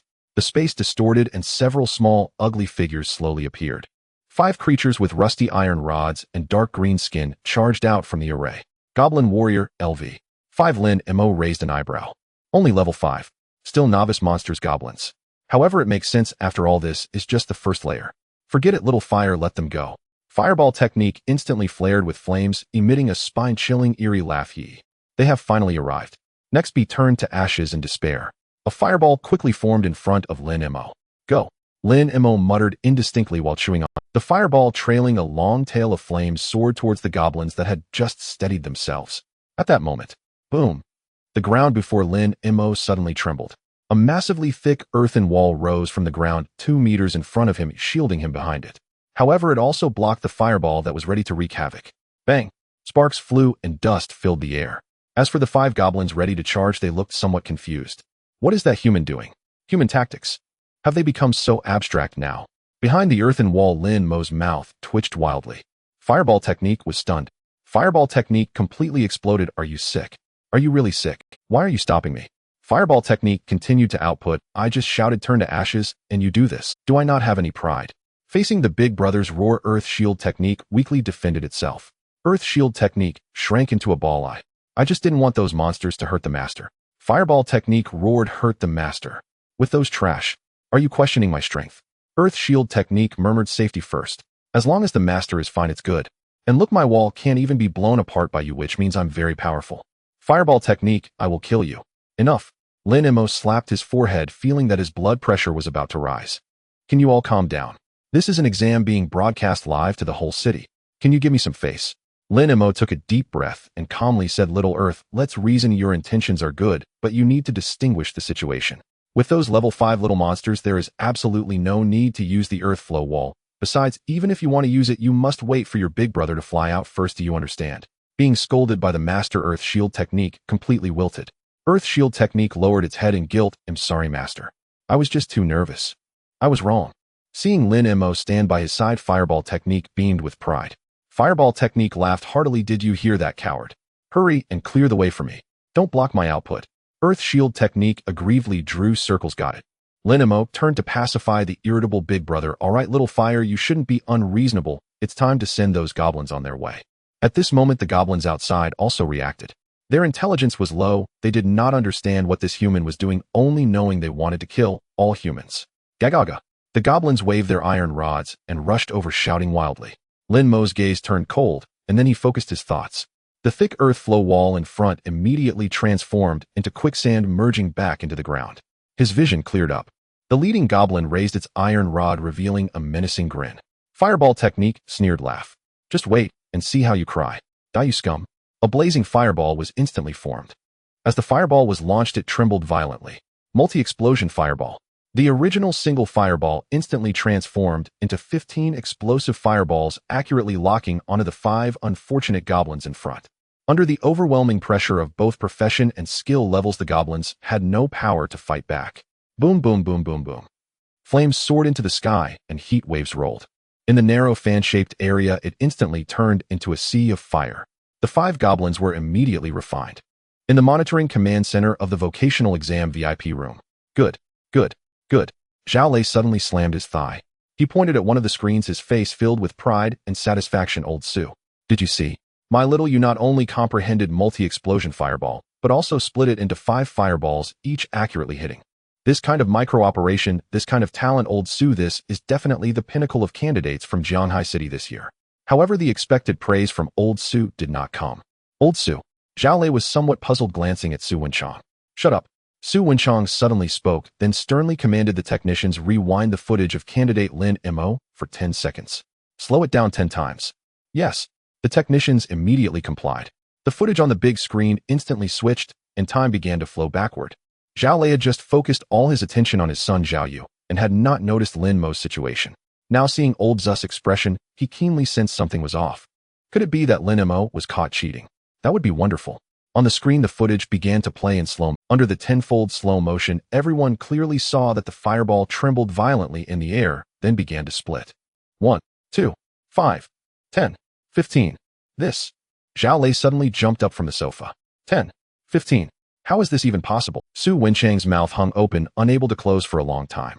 As an admissions officer for the Dragon Sequence class at the Tianlong Academy, he had seen countless prodigies. SS-level elemental affinity. He had seen it. Naturally dual element. He had seen that too. Even those rare individuals who awakened accompanying divine beasts he had encountered. However, a whiteboard mage who had just transitioned 3 days ago without any elemental affinity could instantly cast multiple explosive fireballs without using a staff, producing a terrifying total of 15. That was beyond his realm of knowledge. At that moment on the other side, Su Wan discreetly nudged Lin Tianhao with her elbow and whispered, Old Lin, look at Zhao Lei's face, it's as green as that goblin's. Lin Tianhao lifted his teacup using the motion of drinking to mask the slight upturn of his lips and quietly replied, Did you hear that, my dear? He was just bragging that his son is the pinnacle of Jianghaking. So what does that make our mower? The son. Su Wan shot him a reproachful glance. Be Loki, don't laugh out loud. Just then Zhao Lei snapped back to reality and shouted loudly, Impossible. Absolutely impossible. Cheating, this must be cheating. He turned to Lin Tianhao, pointing a finger and coldly stating, Lin Tian, how do you have any shame left? To ensure your son gets into the Dragon Sequence class, you really prepared skill scrolls for him. Instantly casting 15. Do you think everyone here is a fool? Which mage in history could accomplish that at this moment? In response to Zhao Lei's accusations, Lin Tianhao leisurely replied, Zhao Lei, food can be eaten messily, but words cannot be spoken carelessly. Do you have any evidence? Evidence? Just wait for me. Zhao Lei turned and commanded the examination staff behind him. Bring me the staff responsible for Lin Mei's entrance inspection. I want to interrogate them personally. Yes. Yes. Commander Zhao. The staff member trembled in fear and hurriedly ran out of the room. Su Wenchang also regained his composure, gazing deeply at Lin Tianhao. Old Lin, it seems your kid is truly remarkable. He had nothing to say about Zhao Lei's actions. After all, he was also very curious whether Lin Mo was genuinely that talented or if he was indeed cheating. Of course, old Su, didn't I tell you? Is there any need to deceive you? Lin Tianhao's lips curled upward slightly. Zhao Lei scoffed from the side. Humph, keep pretending, and when the inspection staff arrives, let's see how you'll end up. Lin Tianhao remained as steady as a mountain, even crossing his legs. With a clear conscience, he believed his son relied on his own abilities to succeed, and that had nothing to do with cheating. Not long after, two staff members in uniforms were shakily brought into the VIP room. They were the man and woman who had previously conducted Lin Mo's entrance inspection. As soon as they entered, they felt the tense atmosphere in the room, especially Commander Zhao, whose fierce gaze seemed ready to devour them. Commander, you called for us, the male staff member stammered. Zhao Lei stood up and slowly approached the two. You were responsible for Lin Mo's pre-examination check, right? He coldly questioned the two. The male staff member immediately trembled, hurriedly responding. Yes, Commander, Zhao, we were in charge of Lin Mo, young Master Lin. Zhao Lei raised his wrist and leisurely adjusted his cuffs, speaking in a flat tone. Did you check thoroughly when that Lin Mo entered? We checked everything, Commander Zhao. Oh, everything was in accordance with the regulations. The staff member replied. Zhao Lei stared at him coldly, warning. They'll give you one more chance to think carefully before you answer. Did you overlook anything because of accepting bribes or being threatened by certain individuals during this candidate's pre-examination check? You should be very clear that the consequences of such behavior are very severe. Not only will your skin be stripped, but you might also spend the rest of your life in prison. Now, if you confess, it would still count as turning yourself in. Do you understand? The two staff members were so frightened by this invisible pressure that their faces turned pale and their legs went weak. The male staff member took a deep breath and shouted, Report to Commander Zhao. We can guarantee with our lives. The inspection process was absolutely compliant. There were no omissions. Young Master Lin Mo was wearing compliant equipment with no illegal skill scrolls or items. Zhao Lei's eyes narrowed slightly, not immediately rebutting. After a few seconds, he coldly spoke, No scrolls. Then tell me, how did he manage to instantaneously cast 15 fireballs? This. The male staff member swallowed hard, as if suddenly remembering something. He quickly added, Though there were no scrolls, there was indeed an incident during the inspection. At that time, the equipment had just started emitting the detection light, and young Master Lin instantly cast the Earth Shield spell to block the light back. The speed was extremely fast, released at the very moment the light curtain was emitted. Later, after our explanation, young Master Lin voluntarily retracted the skill, and we completed the inspection. Upon hearing this, Zhao Lei's brow furrowed tightly. He scoffed, his tone laced with mockery. You mean to say that Lin Mo, who has just transitioned for a few days, has his mental acuity sharp enough to outpace the machine's detection beam? Do you really think I'm an idiot? Facing Zhao Lei's pressure, the male staff member was sweating profusely. Commander Zhao, I swear everything I said is true. If you don't believe me, look, even the surveillance footage from that time exists. While speaking, he quickly pulled out a tablet from his pocket, displaying the inspection results for Lin Mo during that period. Zhao Lei snatched the tablet. Moments later, his expression stiffened. Both the inspection results and the surveillance footage were consistent with what the staff member had said. No skill scrolls or automatic defense items were detected. Yet he managed to instantaneously cast the Earth Shield spell for defense within such a short time. Without a doubt, this was a manifestation of his boldest combat instincts. It could not be faked. The room fell into a suffocating silence. All right, you may leave. Su Wenchang, who had been silent, waved his hand. The two staff members, feeling as if they had been granted amnesty, bowed to the several bigwigs and quickly left the room. After they left, Su Wenchang sighed. Old Lin, it appears your Lin Mo is indeed something special, achieving such a level in both earth and wood elements, and even confidently casting spells without a staff. Everyone present understood what that meant. Casting spells without a staff was something every mage could do. However, because there was no staff to guide the mental energy to the elements, the power would usually be inferior to staff casting, often significantly reduced. Only when a mage has extreme confidence in their control would they choose such a seemingly pretentious, yet technically challenging maneuver. To instantaneously cast 15 fireballs without a staff, the value of that. Su Wenchang exclaimed in amazement. Hearing Su Wenchang's praise, Lin Tianhao's face was almost blooming with joy. Old Su, you can't be praising him like that. This kid is just too lazy, even too lazy to pick up a staff. This is a major exam, and look at this. In this regard, my Lin Mo is indeed not as good as Zhao Yu from old Zhao's family side. Zhao Lei's face instantly turned as dark as the bottom of a pot. He wasn't stupid. How could he not understand the sarcasm in Lin Tianhao's tone? It was clearly saying that his son with a staff struggled for half a day, yet was inferior to his son casting skills with empty hands. This is just the first level. There are still 29 levels left. I want to see how long Lin Mei can keep this up. Xiao Lei said coldly. All right, everyone, let's tone it down a bit. Su Wenchang once again stepped in to mediate, smilingly saying, which genius is not confident? It's only natural for young people to have a bit of arrogance, as long as they have the strength, any method they use is valid. Just then a staff member raised a voice of confusion. Young Master Lin. What is he doing? As soon as this was said, everyone turned to look at the surveillance screen. At this moment, the second wave of monsters had been cleared, yet Lin Mei was still busy. He is building a wall. Inside the trial tower. In front of Lin Mei, the once empty teleportation array had undergone a tremendous transformation. Boom. Accompanied by a deep rumbling sound, the sixth earthen wall rose from the ground, tightly connecting with the previous 5 walls. At this point, the construction was declared complete. Centered around the teleportation array, 6 walls, each 5 meters high, formed a perfect hexagonal cage. It was like a bottomless while trapping the monsters firmly within. The Earth Shield technique let out a long sigh of relief. Ah, that feels good. Now I feel much more at ease. Lin Mei did not hesitate to offer praise. Well done, Little Earth. This is how a mature skill should perform. You must understand we are a team. It is not just about safety, but more importantly about cooperation. Got it? Only by trapping the monsters can your hot-headed elder brother output more effectively. I have to say, although this Little Earth is a coward when it comes to infrastructure and defensive works, it is definitely skilled. This approach of nipping danger in the bud resonates with him deeply. Hearing the praise from its master, the icon of the Earth Shield technique lit up with a joyful glow. I understand, Master. Cooperate. I want to cooperate well with my brother.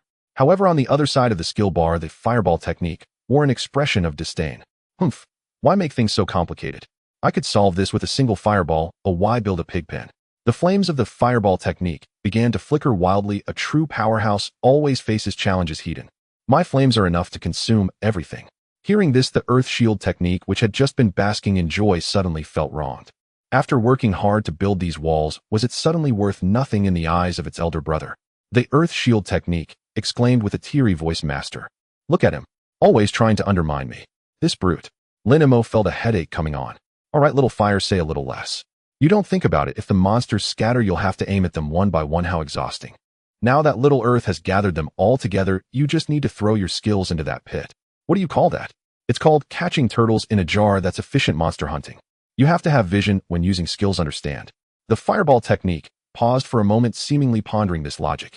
A few seconds later, the fireball technique reluctantly accepted. Humph. Although it sounds like an excuse, as long as it allows me to explode happily, I suppose it's acceptable. At this moment, an electronic voice echoed from the broadcast system, counting down. 10 seconds until the monsters are teleported. Almost there. Lin Mei adjusted into a comfortable position, waiting for the monsters to arrive. Buzz. The countdown ended. Within the tightly enclosed space, surrounded by 6 earthen walls, the light of the teleportation array suddenly brightened. Following that, 10 figures slowly condensed in the light. Goblin Warrior, LV. 5. Compared to the weak goblins from the first wave, this batch was visibly bulkier. The rusty iron rods in their hands had been replaced with spiked clubs, and their skin took on a deeper shade of dark green. These 10 goblin warriors stepped out of the array, filled with rage and a thirst for blood. Gak. Humans. Die. The leading goblin warrior let out a roar, swinging its club. However, the next moment, it raised its head in confusion, looking around. All directions were blocked. They felt like frogs peering at the sky from a well. Where is this? Goo. Are we in a different place now? The goblins exchanged glances, their minds drifting back to their tumultuous past. Once upon a time, they lived freely in dark, damp caves, catching mice daily and occasionally bothering humans, living a carefree life. Until one day, the ugly yet powerful humans invaded the caves, binding them without a word. What followed was a life of dark imprisonment. In that cold dungeon, they sharpened their clubs day and night, dreaming of one day regaining their freedom and slaughtering indiscriminately. Until today, those humans brought them out of the dungeon, and then a mysterious light summoned them. They thought this was the trumpet of freedom, the beginning of revenge. But what was the result? A change of prison. At that moment, a dazzling red light suddenly lit up above them. It was a fireball, blazing and radiant, filled with an aura of destruction, raining down. GG. The goblins let out a terrified scream. They wanted to escape, but the high walls surrounded them, leaving no way to retreat. This was a meticulously designed execution site for slaughter. Fireball technique let out a wild laugh. Ugly monsters feel the wrath from the sky. Boom, boom, boom, boom, boom. The sound of violent explosions erupted within the earthen walls. The terrifying shockwave was tightly locked in with nowhere to release the energy, which could only accumulate inside. Flames rolled within the narrow space, igniting every inch of air. Those 10 pitiful goblin warriors were instantaneously turned to ash. Congratulations, candidate Lin Mei. You have successfully cleared the second layer. Time taken 3 seconds. Please prepare yourself, you will enter the third layer in 5 minutes. Fireball technique smacked its lips, still unsatisfied. Humph, is that all? A bunch of trash. Earth shield technique proudly declared, brother, we are truly amazing. Fireball technique. Earth shield technique said assertively, what do you mean by that? Look, brother. Without me, could you explode so easily? So gracefully. Earth shield technique blinked its big eyes, just like eating. I'm the one holding the bowl, and you're the one doing the eating. We are indispensable. Fireball technique twitched its mouth. What the hell, holding the bowl? Fireball technique turned away. Humph, I'll admit you have some use. Lin Mei listened to the argument in his mind and timely stepped in as a mediator. All right, enough arguing. You are both amazing. One is an indestructible shield, and the other is an unstoppable spear. This is a perfect team. This is what it means for brothers to work together, their strength unbreakable. After saying that, Lin Mei lazily lay on the ground, resting his hands behind his head. This exam is really boring, but I must admit this trick is quite good. Don't be fooled by the fact that there are only 5 or 10 low-level monsters now. Remember, this is only the second layer with a maximum of 30 layers. If nothing unexpected happens later, there will definitely be more numerous and higher-level monsters appearing. At that time, no matter how many come, just block the teleport point and slowly explode them. Lin Mei comfortably crossed his legs. Where is this exam? This is clearly a chance to unleash great power. Meanwhile, in the external VIP monitoring room, silence once again fell like death. Everyone's eyes widened, watching the figure lying comfortably on the screen along with the hexagonal earthen wall still emitting black smoke. Su Wenchong fixed his tired eyes on the screen and let out a dry exclamation.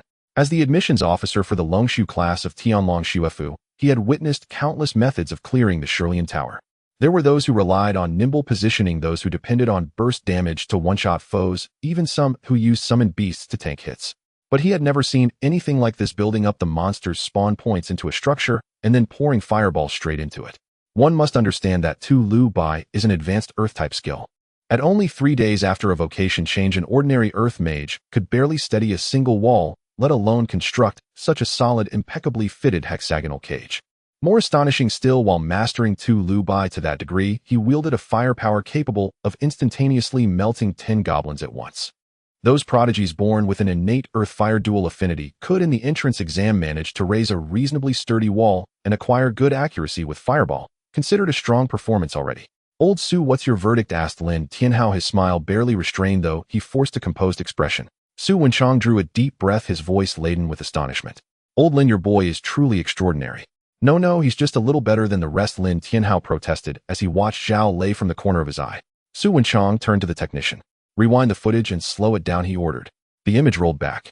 Everyone clearly watched the cascade of fireballs reduce the bewildered goblins to ash. The most crucial point was that Lin Mei never once glanced into the interior of the earthen cage. Did you see that? Su Wenchong asked, pointing at the screen with a low voice. Each split fireball struck a goblin with pinpoint accuracy. Even without visual confirmation, he could lock onto every monster's position. Such absolute perceptive ability, to be honest, I have never seen, Su Wenchong admitted. How old, Su? You are exaggerating, someone scoffed. Seeing his son receive such high praise made Lin Tianhao flush with pride. He waved his hand and replied, that kind of perception you could do too, couldn't you? Su Wenchong retorted with a tired look. Old Lin, that is unfair. I have been in this vocation for 30 years. Your son has only been 3 days. How can they be compared? This is genius, genuine genius, he continued earnestly. Old Lin, I must thank you for alerting me in time, otherwise it would have been a real loss for our Longshu class. Lin Tianhao and Su Wan exchanged a glance, their smiles about to spill over. Old Su, enough, Lin Tianhao chuckled. Su Wan took the cue and spoke perfectly in turn. As for genius or not, our Lin Mei really has no lofty ambitions. He's simply lazy. He finds chasing monsters exhausting, so he devised a lazy trick: corral them and blast them just to save trouble and peace of mind. Exactly, Lin Tianhao added. Our Lin Mei has been like this since childhood. Whenever he can lie down, he will not stand. The couple chimed in together. To Su Wenchong and Zhao Lei, it seemed to say, basic tactics, no need for theatrics, everyone sit back. Zhao Lei appeared composed, but inside his thoughts were a tumultuous sea. That terrifying command of the elements and that unfathomable tactical mind made him realize he had been mistaken. The Abyss Dungeon leader had nothing to do with Xia Qinghua. It had been this boy leading the team all along. Damn, he had misjudged. Su Wenchong glanced at the data and spoke again. 3 seconds. Old Lin, what is the historical best time for the Shirlian Tower? He asked. Lin Tianhao thought for a moment and replied calmly. The current record was set 5 years ago, floor 27, total time, 20 minutes, not counting rest periods. 20 minutes for 27 floors, Su Wenchong murmured. At this pace, Lin Mo will not only break the record for layers cleared, but likely set new fastest times for each floor. Dream on Zhao Lei could no longer contain himself and snorted, interrupting Su Wenchang's conjecture. He looked coldly at the screen, trying to salvage some face. Old Su, you are overestimating him. The last 5 floors feature monsters at level 25, and there are many of them, including flying beasts. With just those earthen walls, how could they stop them? Zhao Lei asked. Lin Tianhao merely smiled faintly. Old Zhao, your vision only goes so far. If you think it's a dream, then let us keep watching. Zhao Lei's face darkened, and he fell silent, turning to his precious son. It was a pity his son in his present state could not even hope to catch up with Lin Mo's toes. At the same time, on the second floor of the Shirlian Tower in the isolated chamber where Zhao Yu stood, he panted heavily, leaning on his staff. Though he had won the last confrontation, it had not been easy. The 10 goblin warriors were thick-skinned and clever, dispersing to encircle and attack with fierce determination. He had to kite them while calculating skill cooldowns and releasing each fireball with precise timing. This level of combat intensity, and this is only the second floor, he muttered as he moved toward the supply chest, produced a bottle of basic mana potion, and drank it down. Announcement: congratulations to candidate Zhao Yu, second level cleared. Time used 1 minute 47 seconds. Please prepare, you will enter the third level in 5 minutes. Hearing the broadcast, Zhao Yu's face broke into a self-satisfied smile. 1 minute and 47. Ordinary grade candidates would tangle for 3 to 5 minutes, and might even be wounded if careless. Even amongst grade talents, finishing within 2 minutes was exceedingly rare. He had done it in under 1 minute 50 seconds. Placed against past years, this result would be the pinnacle amongst grade aspirants.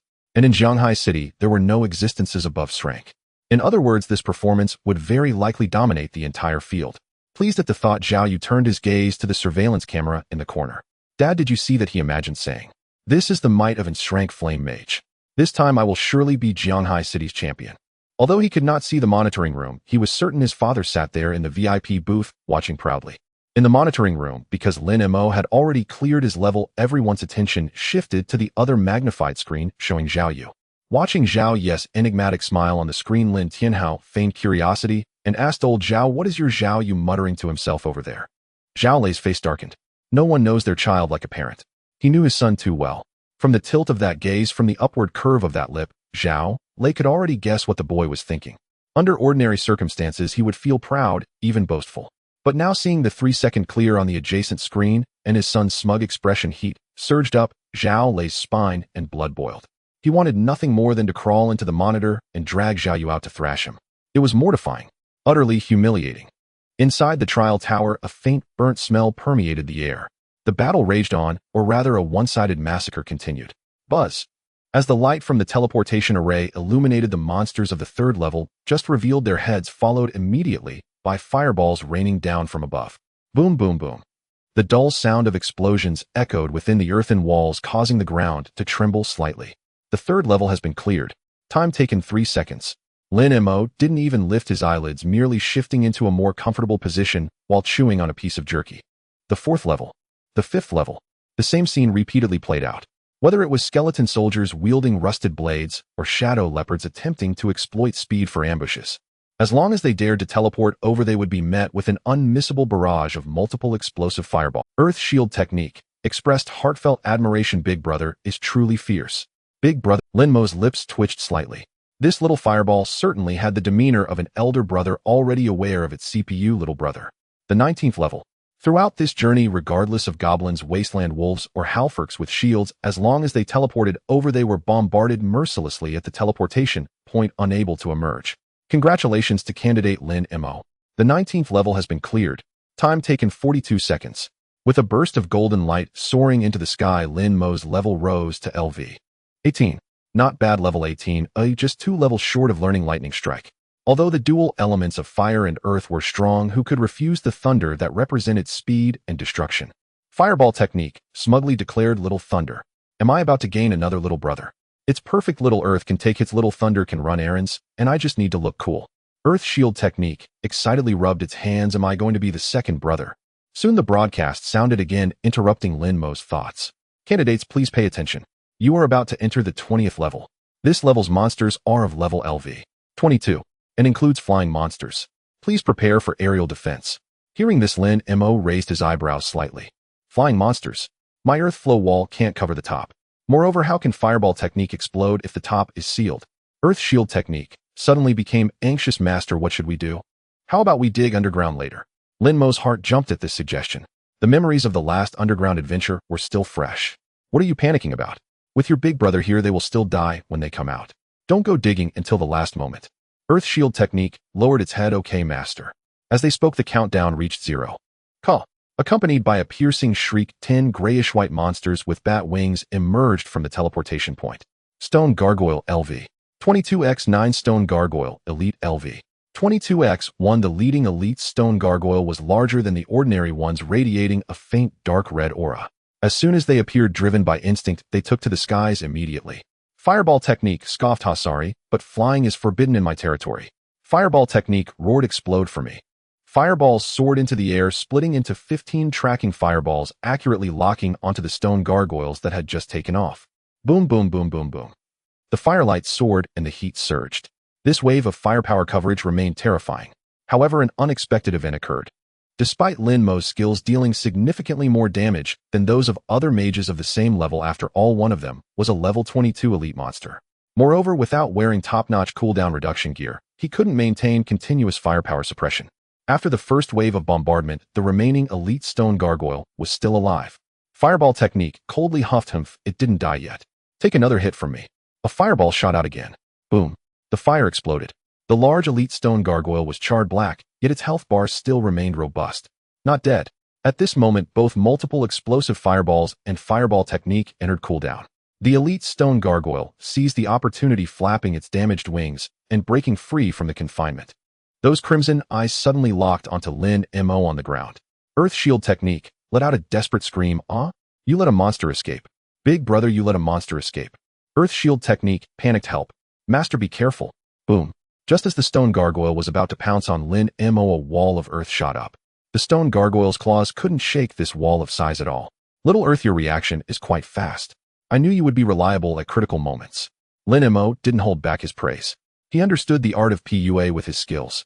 The more he praised it, the more it valued its existence, and thus would protect him more fiercely and work harder. This is called the way of skill control, with clear rewards and punishments. Earth shield technique, hearing the praise, was instantly moved to tears. Woo. As long as I am here, no one can touch a hair on the master. Meanwhile, the dizzy elite stone gargoyle did not give up. It circled around the earth wall, soaring high into the sky, preparing to attack from above. Lin Mo looked up, making eye contact with the stone gargoyle in midair. Hey, guess I have to take care of this. The next moment, he shaped his hand like a gun, pointing directly at the stone gargoyle. In your next life, don't mess with me. Buzz. At his fingertips, dark red light points suddenly coalesced. Bang. Lin Mo slightly parted his lips. A spiraling dark red fire line tore through the air, instantly piercing the stone gargoyle. Charred fragments flew everywhere. Congratulations to candidate Lin Mo. The 20th level has been cleared. Time taken 9 seconds. Lin Mo blew at his non-existent smoke on his fingertips. Not bad, a close call. After dealing with the monsters on this level, a dispute arose among the skills. Earth shield technique cried out in dismay. Big brother, what have you done? Earth shield technique lamented tearfully. That was a level 22 elite monster. You actually let it fly. Fireball technique felt a bit ashamed, its gaze darting at him. It was an accident, purely an accident. Fireball technique insisted, I didn't expect this golem to have such tough skin. I thought it would be similar to the previous monsters, easily defeated. Earth shield technique refused to listen to explanations. Excuses. They're all excuses. Do you have any idea how dangerous that was? You just stood there foolishly. If it weren't for me and the master reacting quickly, you'd be in tears right now. Seeing the two brothers about to argue again, Lin Mo had to step in once more. All right, everyone, quiet down. The two skills instantly fell silent, but still huffed at each other in defiance. Lin Mo stroked his chin and analyzed. Our biggest shortcoming right now is the lack of sustained area. Though the multiple explosive fireball is powerful, without that cooldown reduction gear, the cooldown time is a bit. After one round of explosions, if not all are dead, we end up in that vacuum period again. If we encounter something that can't fly, that's fine, or we can just trap it and wait for the cooldown. But if it can fly, then it's... As for fireball technique and explosive flame spiral Dragon Ball, they are both single target damage. As he spoke, Lin Mo suddenly thought of something and turned to fireball technique. Little fire, I remember there was a mid-level skill book called Flame Pillar in the skill book I fed you before, right? Upon hearing those 4 words, the icon for fireball technique trembled slightly. It didn't remember anything about the book, Once it was fed to it, it directly lost its wits, only recalling that it tasted. Seeing the bewildered look on Fireball Technique's face, Lin Mei understood that this guy was just focused. Forget it, it's impossible to expect you to read. In any case, you need to accumulate fire elements on the ground and then spray out a high-pressure flame pillar. Lin Mei said casually. He wasn't sure how these skills were realized. But it didn't matter. He would leave the process of comprehension to the skills themselves. Fireball Technique fell into deep thought, accumulating on the ground, spraying out a flame pillar. Although it felt rather unreliable, Fireball Technique decided to give it a try. Buzz. With a sound akin to a light fart, a small cluster of flames sprang up from the ground, reaching roughly 30 centimeters in height. Comprehension failed. Fireball Technique instantly became irate, raising its hands in protest. You see, it's not that I'm not trying, but it's simply impossible. Lin Mei shook his head helplessly. It seems that comprehending skills isn't as simple as it appears. At that moment, Earth Shield Technique weakly raised its hand. Big brother, actually, although the ground seems flat in my perception, it has many tiny pores and textures. Earth Shield Technique continued softly. These pores may be small, but if they can be utilized properly, and we direct the fire into these pores. Exactly. Lin Mei's eyes lit up as if he had grasped the key point. Little Earth, can you share this perception with Little Fire? He looked at the skill bar with a hint of expectation. Earth Shield Technique was taken aback for a moment, then nodded. It should be possible. We are all skills of the master. Our essences are interconnected. Earth Shield Technique turned to Fireball Technique. Big brother, shall I try to convey this feeling to you? Fireball Technique, still skeptical, grudgingly agreed. Fine. Ill reluctantly experienced the world through. Buzz. A strange wave rippled through the skill bar. It was a unique frequency belonging to the earth element, heavy and steady, yet all-encompassing. Under the influence of this wave, Fireball Technique's worldview seemed to open a new door. Fireball Technique was astonished. What the hell? So this is how the floor looks. So many holes. Congratulations. Your skill Fireball Technique has entered a state of enlightenment. Trial Tower, level 21. A ripple of spatial distortion deposited Lin Mei at the center of this level. Contestant, please take notice. The hostile entities on this level are highly mobile flying monsters. Prepare accordingly. Countdown 60 seconds. An emotionless broadcast echoed coldly throughout the chamber. Lin Mei stared blankly at the floor. He was waiting for Fireball Art to evolve a new technique. At that moment, through the shared perception granted by Earth Shield Art, the otherwise unremarkable floor, seen through the lens of Fireball Art, transformed into a vast expanse of skin riddled with countless microscopic pores. Compress fire elemental energy, channel it precisely along these nodes, then detonate. VRR. The air suddenly grew scorching. A faint crimson glow shimmered beneath Lin Mei's feet, as though molten magma surged just beneath the surface. Instantly, lines of text flashed across Lin Mei's interface panel. Your skill Fireball Art has successfully discerned the geomantic texture of the earth. Your skill Fireball Art has autonomously evolved and mastered an intermediate-tier fire art. Blazing Pillar LV. 1. Blazing Pillar generates a ring of flame upon designated ground. After a brief delay, high-pressure incandescent pillars erupt upward, inflicting massive fire element damage upon all enemies within the radius. Cooldown 15 seconds. Current level LV. 1 effect. Up to 5 pillars may be summoned consecutively. Each level increase adds 1 additional pillar. Cooldown 15 seconds. Success. Lin Mei's eyes gleamed. He glanced at the newly acquired skill description on his interface, and a subtle, knowing smile curled at the corner of his lips. Was this the true weight of an intermediate-tier art? 5 pillars from the outset. What would it look like at max level? The vision was almost too staggering to contemplate. Still, the red circle warning mechanism, though admittedly crude, proved surprisingly viable when synergized with crowd control or terrain-restricting techniques. Fireball Art erupts in ecstatic laughter. Ha ha ha. Success. I have ascended. Fireball Art extinguishes its volatile flames and glances, rarely, at Earth Shield Art beside it. Fireball Art snorts disdainfully. Humph. This time, you've proven marginally useful. I grant you preliminary recognition. Earth Shield Art blushes modestly. Truthfully, its master who's extraordinary. Had he not spoken that one revelatory sentence, I'd never have conceived such a possibility. Master is eternal divinity. Fireball Art nods approvingly. Though this human is habitually indolent, he does possess undeniable merit in moments of crisis. When I ascend to Forbidden Tier Incantation, you shall both stand foremost among my greatest benefactors. Enough. New skill secured. Time to get to work. Lin Mei silently interrupted the two arts' mutual flattery. Shao Tu, raise the wall. Earth Shield Art replies with energetic zeal. Understood, master. Rumble. The earth trembled violently. Seizing the brief lull, Lin Mei wasted no time. He focused inward, and instantly opened the inventory tab of his attribute panel. Their several unused skill manuals rested quietly. The examination hall imposed no ban on carrying such manuals. Only disposable spell scrolls were prohibited. Lin Mei immediately consumed every remaining manual. Were. Streams of luminous energy burst from his inventory and surged into his body. Your skill Fireball Art has devoured Flame Impact Chain Fireball's Ever-Burning Flame. Fireball Art Multi-Explosive Fireball Inferno Spiral Dragon Cannon and Blazing Pillar. All experience dramatic proficiency gains. Current skill levels Fireball Art LV. 18 Cap reached Multi-Explosive Fireball LV. 18 Inferno Spiral Dragon Cannon LV. 18 Blazing Pillar LV. 18 Earth Shield Art has devoured Stone Skin. Within mere seconds, skill manuals worth over 1 million Longwa credits dissolved entirely into nourishment.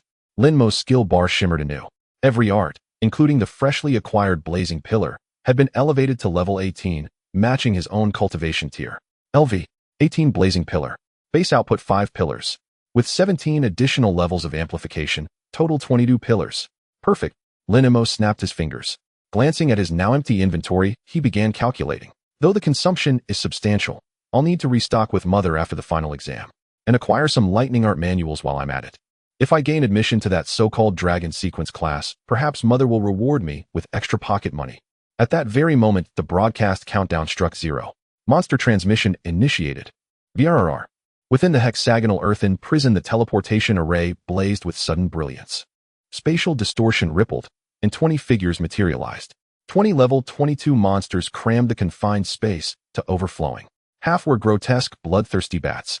No sooner had they landed than they froze, bewildered. All around them rose towering earthen walls, seamless and unbroken.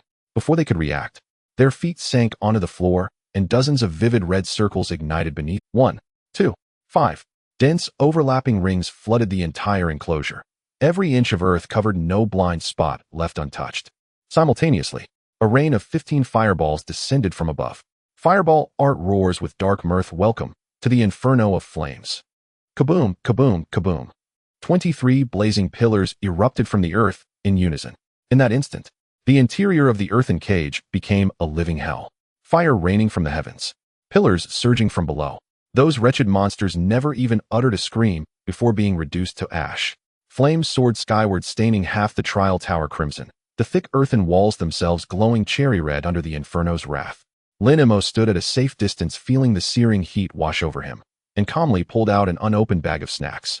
Tisk tisk tsk. Truly worthy of an intermediate-tier art, the sheer explosive force dwarfs all prior techniques. To imagine what high-tier, or even forbidden-tier, arts might unleash. Fireball Art exhales in profound, shuddering satisfaction. Exquisite. Utterly cathartic. Utterly savage. I am utterly besotted with this new art. Earth Shield Art, gazing up at the towering conflagration, swallows hard. Brother, you're incredible. I swear, even my walls feel like they're about to buckle. Fireball Art booms with laughter. This is but the beginning. When I become a forbidden tier incantation, I'll show you true fire. Seconds later, the flames receded. Congratulations, contestant Lin Mei. Level 21 cleared. Time elapsed 3 seconds. The broadcast chimed promptly, heralding the conclusion of this one-sided massacre. Lin Mei stretched languidly, his bones cracking softly with each movement. Next level. His gaze drifted idly toward a blinking red surveillance camera nestled in the corner. He did not know. On the other side of that lens, someone was already preparing to feast. Inside the monitoring room, the blazing fire pillars emitted a fiery glow, casting everything on the display screen in a bright red hue. Everyone was stunned. Having just changed jobs 3 days ago, he comprehended an intermediate skill within the training tower, something unheard of. And he started with over 20 fire pillars. This implies that the skill proficiency has already reached Lin Mei's own level cap. How did he manage to achieve this? Old Zhao. Lin Tianhao turned his head, casting a playful glance at Zhao Lei on the other side. So what do you say? Do you want to steam this screen or deep fry it? At this moment, Zhao Lei's expression was beyond just difficult to describe. He stared at the screen, unable to believe it. But the evidence was right in front of him. Ahem. Su Wenchang's gaze swept between the two, his tone somewhat profound. Old Zhao, we are both prominent figures since these words have been spoken. He paused, taking on an air of someone enjoying the spectacle. There are no empty words in the military. Upon hearing this, Lin Tianhao immediately joined in. Haha, old Su, you are overthinking it. What kind of person is old Zhao? He is General Zhao, a high-ranking official in Zhanghai City. How could he back out? Saying this, Lin Tianhao glanced at Zhao Lei and added, but the taste of the screen probably isn't great. Old Zhao, if you're really in a bind. All you need to say is my son is not even as good as Lin Mei's little finger, and we can consider this matter settled. What do you think? This statement seemed to offer a way out, yet it was far more painful for Zhao Lei to say it himself than to be killed. Zhao Lei suddenly raised his head, gritting his teeth, and said, Humfai Zhao Lei, stand tall and act justly willing to bet and accept the loss. Come here. Take this screen down for me. The adjutant nearby was taken aback. Commander, are you really going to eat it? Nonsense, there are no empty words in the military, take it down. Zhao Lei shouted loudly. The adjutant was startled and swiftly dismantled the screen. Looking at the pitch-black display in front of him, Zhao Lei took a deep breath. Boom! A burst of crimson flames erupted from his palm, instantly turning the display into a pile of black and gray powder. As a high-level fire attribute warrior, his physical capabilities were almost in a different league from ordinary humans. Eating a display might only cause temporary discomfort and nausea, but the sense of humiliation was far more intense than any poison. Lin Tianhao watched Zhao Lei, who was preparing to take action, and gave him a thumbs up. A tough guy? Su Wenchang laughed heartily and said, Ha ha, it's still our General Zhao. I admire this kind of courage. After saying this, he redirected his gaze to the main screen. At this moment, Lin Mo had already cleared the 21st level and was waiting for the transfer to the next level. But speaking of which, Su Wenchang's tone grew serious. Old Lin, your kid is not merely comprehending an intermediate skill, it's much more complex than that. He started with over 20 fire pillars, and the damage of each fire pillar is significantly higher than that of other practitioners at the same level. Hearing this, Lin Tianhao wore a puzzled expression. He couldn't make sense of it. Logically speaking, improving skills requires repeated use to gradually enhance proficiency and grow stronger. How could anyone reach such a high level of proficiency right after comprehending a skill? This is absurd. Lin Tianhao pondered for a moment and sighed. Perhaps this is what exceptional talent looks like. You don't know, my kid has been different from other children since he was little. He often lay on the sofa at home, staring blankly at the flames in the fireplace, lost in thought for an entire afternoon.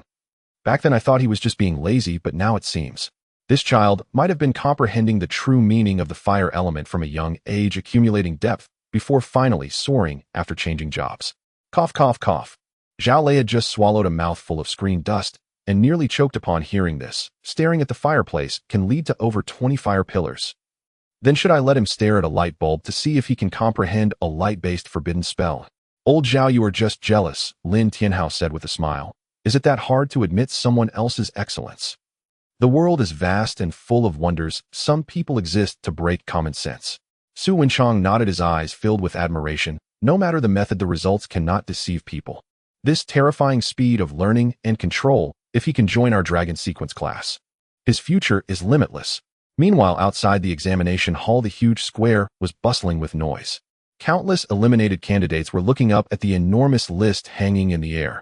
At this moment, inside the training tower, aside from Lin Mo and Zhao Yu still fighting, the remaining tens of thousands of candidates had all been eliminated. According to the rules, they must wait here for the final score rankings to be announced, and for the confirmation of the top 200 candidates entering the second phase. First place, Lin Mo, current level 23. Second place, Zhao Yu, current level 13. Third place. Wow, 23 levels already. Young Master Lin wouldn't really break through the training tower, would he? Damn, I got eliminated on the third level, and he's already at 23. Is this the disparity of the world? Wasn't it said that Lin Mo was a blank mage? What kind of blank mage is this strong? Did he cheat? Probably not cheating, or would you dare to let your blank son cheat like this in the future? Do you really think the review committee is just idly sitting by? No comparison, no harm. Wasn't Zhao Yes Group boasting about being the ceiling of Jianhai City? Still the ceiling? A gap of 10 levels has opened up. This isn't even the tail light anymore. You can't even see the wheel marks. Laughing to death and shrank genius compared to young Master Lin is simply a joke. What do you think Zhao Yu will look like when he sees that list after coming out? Probably as if he swallowed shit, right? Ha ha. On one side of the square, Yi Hongyu crossed her arms, leaning against a luxury car, her face filled with pride. At this moment, Shirtu was squatting on the ground holding a telescope he had somehow acquired, grinning as he stared at the big screen. Tisk, our young master is indeed extraordinary, leaving Zhao's grandson unable to see even the tail light of the young master. Yi Hongyu chuckled softly, her tone filled with calm confidence. Of course, those people only see the young master's laziness, but don't realize that it is the calmness unique to the strong. Shirtu set down the telescope and surveyed the surroundings. Media reporters armed with cameras were everywhere. Team Yi, I estimate that tomorrow's headlines across the Dragon Country will be about our young master. This time the young master is truly going to become famous. Yi Hongyu adjusted her hair blown askew by the wind and gazed at the towering training tower. Fame is inevitable. Since the young master has chosen to shine, the world must quake in response. The young master's stage has never been just this small Jianghai city. In the square outside the trial tower, a white beam of light suddenly lit up, drawing countless gazes towards it. As the light dissipated, Zhao Ye's somewhat disheveled figure emerged from within the trial tower. His meticulously styled hair was now as messy as a bird's nest, and his face was smeared with dirt and blood. Huff! Huff! Zhao Yu gasped heavily, his chest heaving violently. Yet he still forced himself to stand tall, straightening his back, wearing his usual proud expression. The 13th level. This was his final score. Although he stopped at the 13th level, he held absolute confidence. After all, in past years' major examinations, there had been few candidates who could pass the 10th level, let alone him reaching the 13th level. This achievement was enough to look down upon others, enough to become a legend in Jianghai City. Zhao Yu surveyed the crowd around him. Seeing the densely packed candidates in the square, his smile grew even wider. As expected, it seems most have been eliminated. At that moment, a few of Zhao Ye's followers hurried over. Zhao Xiao, you've come out. The leading lackey held a towel and water, but his expression appeared somewhat strange.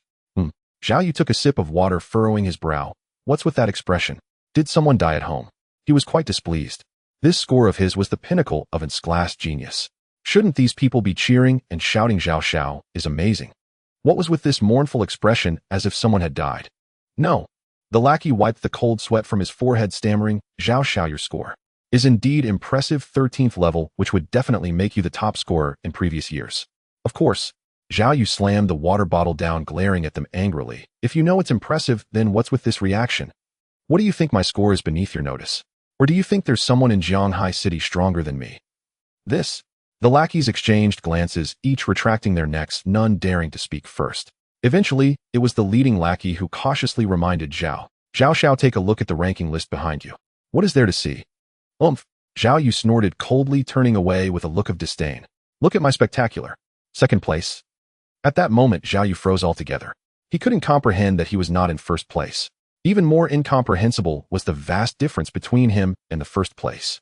What he found hardest to accept was that the first place was actually Lin Mei, the second-generation heir he had always looked down upon. No, it can't be. This is impossible. Zhao Ye's pupils constricted violently as he murmured, it must be a system bug, it's showing wrong, right? Or is Lin Mei cheating? Yes, Lin Mei must be cheating.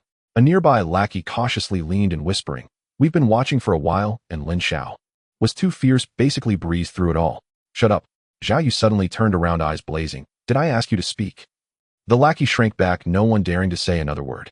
Zhao Yu shifted his gaze, staring intently at the top scorer, Lin Mei.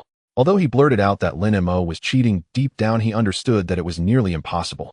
In this world, the consequences of cheating were extremely severe, potentially leading to the extermination of entire families. Lin Tianhao didn't have the guts for that. Moreover, their family background was so good that they had no motivation to do so. Yet he still couldn't believe how Lin Mei, a novice mage, could be so formidable. Just as he was pondering, another lackey couldn't help but ask, Xiao, do you think Lin Mei might actually clear all 30 levels? The highest historical record is only 27 levels. If he really clears it. Before he could finish his sentence, Zhao Yu scoffed, 30 levels. In so many years, no one had accomplished this feat. How could a novice mage possibly do it? Do you think those SS-class geniuses are fools? Zhao Yu straightened his messy collar, pointing at the two imposing stone lions outside the examination hall. If Lin Mei can really clear the 30th level, Zhao Yu will swallow these two stone lions whole today. Without chewing, just swallow. As soon as these words were spoken, the surrounding crowd erupted in surprise. The lackeys exchanged looks, but to please their master they still cheered loudly, Zhao Xiao is domineering. Lin Mei won't be able to afford these stone lions. Inside the trial tower on the 29th level. This was a desolate desert terrain with strong winds whipping sand and gravel hitting the face painfully. Starting from the 26th level, the terrain was no longer singular, but began to exhibit various changes. Congratulations to candidate Lin Mei. You have cleared the 29th level. Time taken 56 seconds. Huff. Lin Mei dusted off the sand from his backside and let out a rare sigh. Beneath his feet lay dozens of giant desert scorpion corpses scattered around. These monsters had incredibly hard shells and were capable of burrowing underground to launch surprise attacks, making them extremely troublesome. This is getting a bit challenging. Lin Mei stretched his somewhat stiff neck, looking at the several walls that had already been damaged around him. In that previous battle, he hadn't even been able to sit still. To evade the monster's attacks, he had to get up and move around a little, and even used Earth Burrow once. "I'm tired, let's end this quickly." Lin Mei complained somewhat helplessly. Fireball exclaimed, "Awesome. Now this is battle." Those scorpions were something else, able to withstand 2 of my multiple explosive fireballs. Fireball declared with rising battle spirit, "Only this level of fighting can forge the true form of forbidden spells." Earth Shield trembled in fear. "Big brother, don't say that. It was really too dangerous just now. This place is too perilous and the monsters are becoming increasingly twisted." Earth Shield began to waver. "Master, how about we just call it quits? Let's go home. I miss the big bed at home." Fireball instantly erupted in fury. "Coward. You want to quit right before the entrance? I can't afford to lose face. We must clear the levels." Earth Shield weakly retorted, but the next level is definitely harder. What if?" "All right, everyone stop arguing." Lin Mei rubbed his forehead helplessly. "Since we've come this far, we must at least take a look at the last level. Besides, I have the priest buff, I won't die.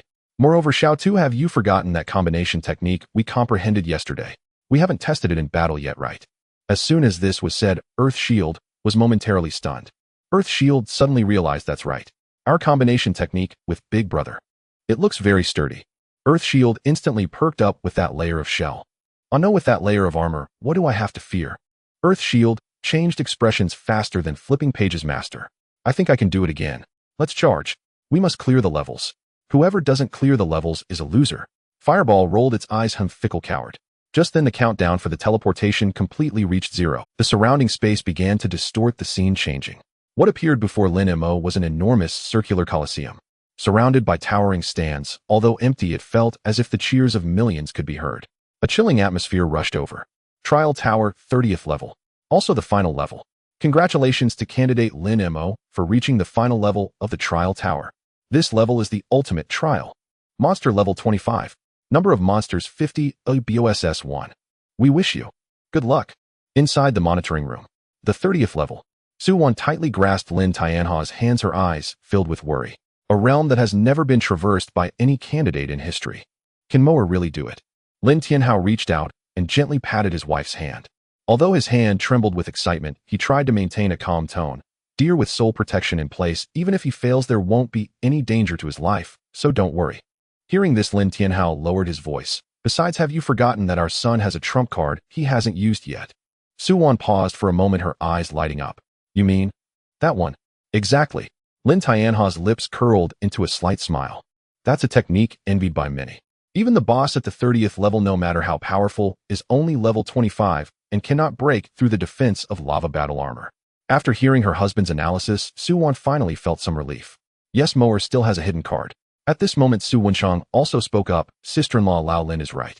Let's just sit back and watch the show.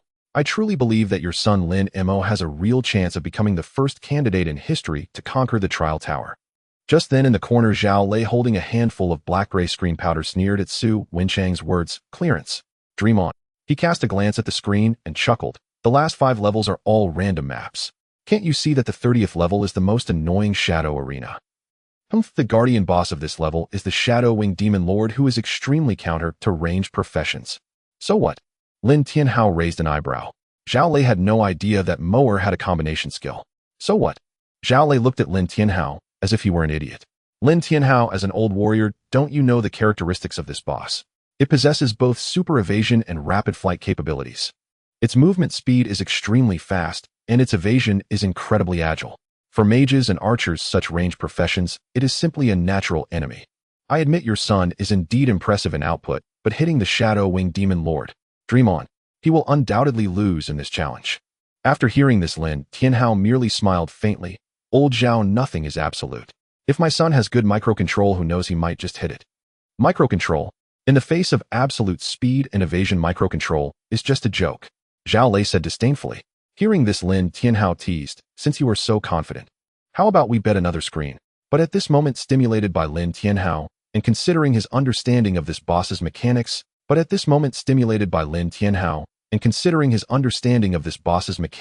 and his impression of ranged professions, no matter how he thought about it, Lin Mei had no chance of winning. A fragile mage without mobility or life-saving skills facing an assassin-type BOSS, what else could he do but wait for death? "Let's bet," Zhao Lei said loudly. "Are you afraid? If he clears this time, not only will I eat the screen, but he'll even chew on the corner of this table." "All right." Lin Tianhao laughed heartily. "Su Lao will be our witness."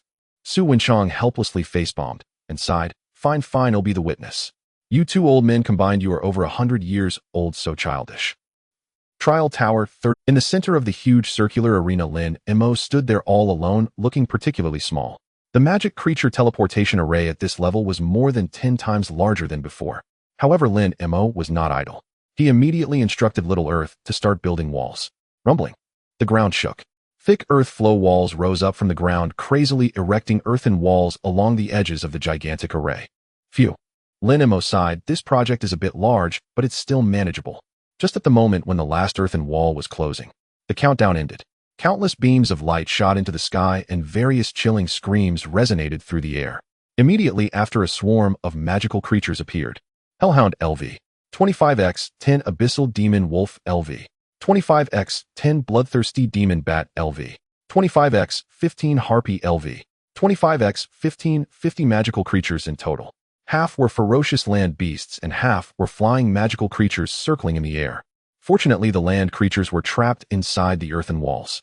And those flying creatures, the bloodthirsty demon bats and harpies, took flight, immediately soaring over the 5-meter-high earthen walls, charging toward Lin Mei. A dark mass obscured the sky. Shoot the birds, little fire. Lin Mei looked at the incoming flying magical creatures, completely unruffled. Fireball chuckled, I've been waiting for this moment. Let them die. Boom, boom, boom, boom, boom.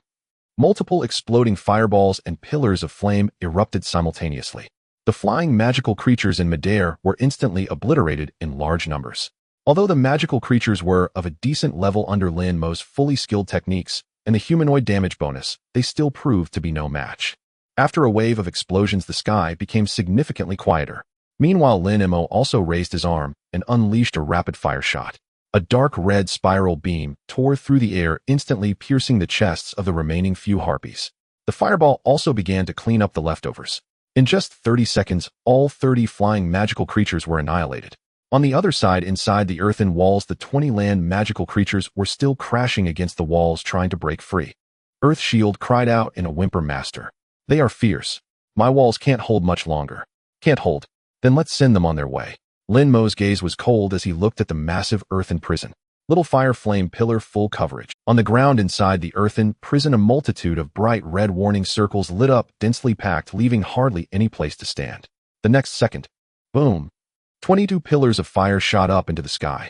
Following that, a rain of fireballs fell.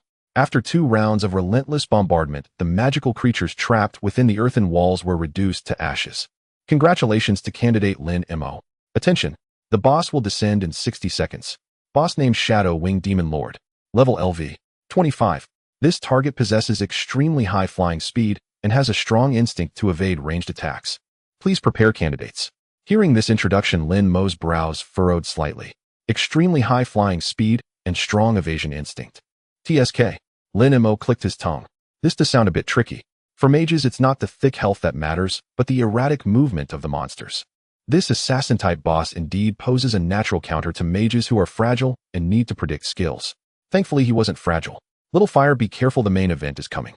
This boss is extremely fast and counters mages. Wait for my command, don't act recklessly, oh, we need to think this through. Lin Mei silently said. After hearing the introduction about this BOSS, he already had a tactical plan. Fireball scoffed dismissively, fast. In front of me there is no target that cannot be hit, oh, just watch, I'll hit it right on. Looking at the arrogant Fireball, Lin Mei shook his head helplessly. This silly child, still too young, hasn't played games, and doesn't understand what it means to be countered by a profession. Alright then. Lin Mei stopped trying to persuade, and simply said, since you are so confident, you go but let me make it clear beforehand, if you miss or get shown up, then just shut up and obediently follow my commands under. Fireball was stirred up by his competitive spirit. Alright, just wait and see my performance. Earth Shield obediently said, Master, I will always follow your orders, and will protect you to the death. Good. Lin Mei nodded approvingly. Fireball. Fireball made a gagging expression. Ugh. Flatterer. 3, 2, 1. As the countdown reached 0, the enormous teleportation array erupted with a blinding blue light. Immediately, a sharp shriek tore through the air. A shadowy figure shot out from the teleportation array, hovering in midair. Shadow Wing Demon Lord BOSS LV. 25. This was a humanoid demonic creature, with a devilish face and wings composed of a certain black energy. Each flap left a bizarre afterimage in the air. It scanned its surroundings, ultimately locking its gaze firmly on Lin Mei. Fireball technique, confidently declared, can you fly? I can fly too. Die. Before the words of the fireball technique faded, it had already shot forth. However, just as it was about to make contact with the Shadow Winged Demon Lord, the figure of the Shadow Winged Demon Lord strangely flickered, and the fireball passed directly through the afterimage, missing completely. Fireball technique, scoffed him. Trying to dodge. What a joke. Without any hesitation, the fireball traced a perfect arc in the air, once again targeting the boss's back. Fireball technique, you're going to take this hit. However, the agility and evasion of the Shadow Winged Demon Lord were simply off the charts, far beyond what the fireball technique could have imagined. No matter how the fireball technique predicted its movements or attempted to curve and accelerate, it could only graze the afterimage, not even touching a single hair. Fireball technique was losing its cool. What the hell is this? A mudfish? If you have the guts, don't move and let me blow you up. Just as the fireball was battling wits with the air, the Shadow Winged Demon Lord in midair seemed to have had enough of the game. It slightly squinted, its crimson eyes focusing on Lin Mei. That feeble aura, that reliance on manipulating elements for long-range attacks. It was far too familiar. Human mage. In its long memory of slaughter, this fragile profession was its favorite plaything. It had lost count of how many human mages it had torn apart. It relished watching the despairing and terrified expressions of human mages once it closed in on them. Roar. The Shadow Winged Demon Lord let out a roar. In the next second, its black mist wings behind it suddenly flapped violently. Boom. It felt as if an explosion erupted in the air. The Shadow Winged Demon Lord charged towards Lin Mei on the ground at a speed nearly impossible to catch with the naked eye. Inside the monitoring room. Be careful, Amor. Su-Wan exclaimed, unable to help but grip Lin Tianha's arm tightly. Even knowing that there was soul protection in place, Lin Mei wouldn't come to harm. But as a mother, witnessing such a scene instinctively made her heart race with worry. Lin Tianha's pupils also constricted sharply. Even the usually composed Su Wunchan couldn't help but lean slightly forward. This was the absolute suppression of an agile boss over a mage. Without any means of survival, death was inevitable. In the corner, Zhao Lei's lips curled into a slight smile. Ah yes, just like that, die. Inside the trial tower, facing the rapidly approaching Shadow Winged Demon, Lord Lin Mei appeared entirely calm. In the next moment, boom. Red and yellow, two completely different elemental powers perfectly fused. An extremely terrifying heat wave erupted violently from Lin Mei, spreading in all directions. In an instant, the dark hard obsidian rapidly covered Lin Mei's entire body. Within the seams of that armor, scalding crimson lava flowed like veins, emanating a high temperature that distorted the air. The Shadow Winged Demon Lord's claw struck against Lin Mei's lava battle armor. That obsidian armor, flowing with lava, merely left a few shallow white marks. Shadow Winged Demon Lord. It was filled with confusion and shock. Not broken through. Is this the hardness a fragile mage should have? In that moment of daze, it saw the slight curve of Lin Mei's lips. In that instant, a primal sense of dread spread throughout its body. Something was off. Run. The Shadow Winged Demon Lord's wings flapped violently behind it, trying to create distance. However, it was too late. A hand wrapped in scalding lava firmly grasped its wrist.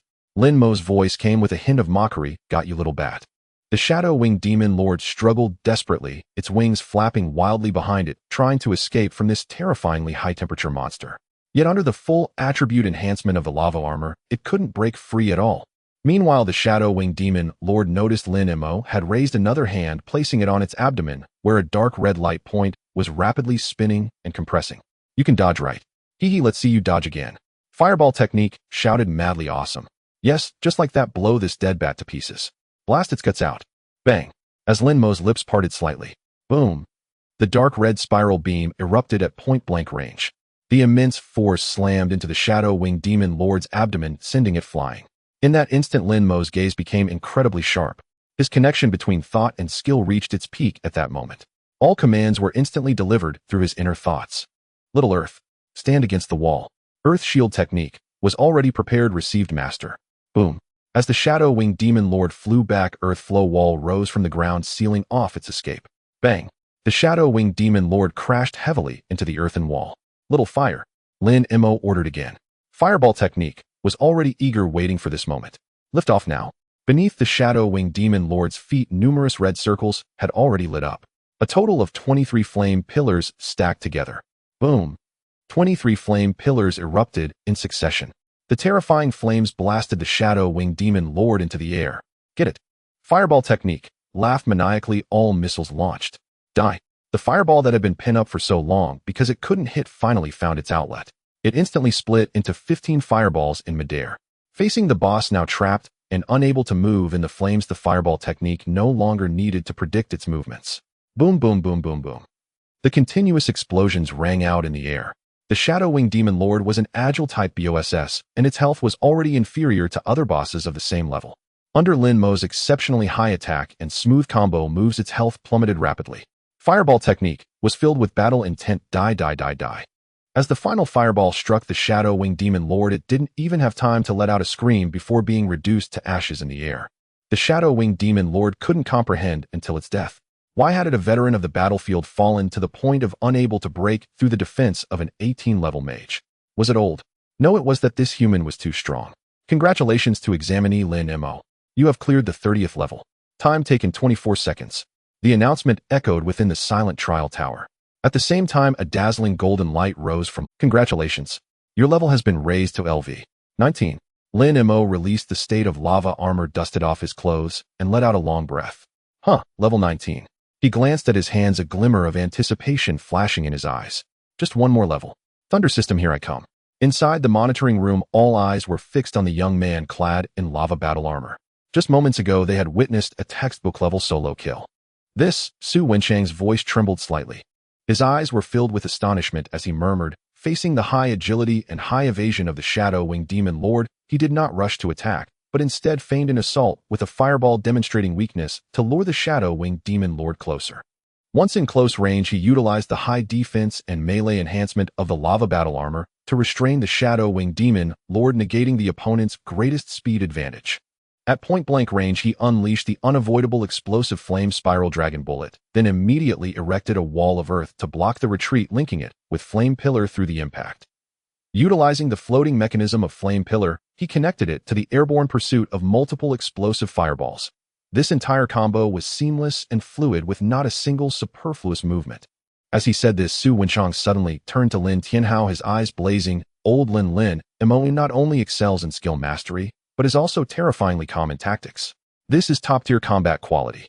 Such talent appearing in a student who has just switched classes for 3 days is nothing short of monstrous. Lin Tianhao felt his heart blossom with joy. He nodded, suppressing his excitement. Old Su, although my mower is lazy, he is sharp-minded. What do you think? Is this performance enough to qualify for your Dragon Sequence class?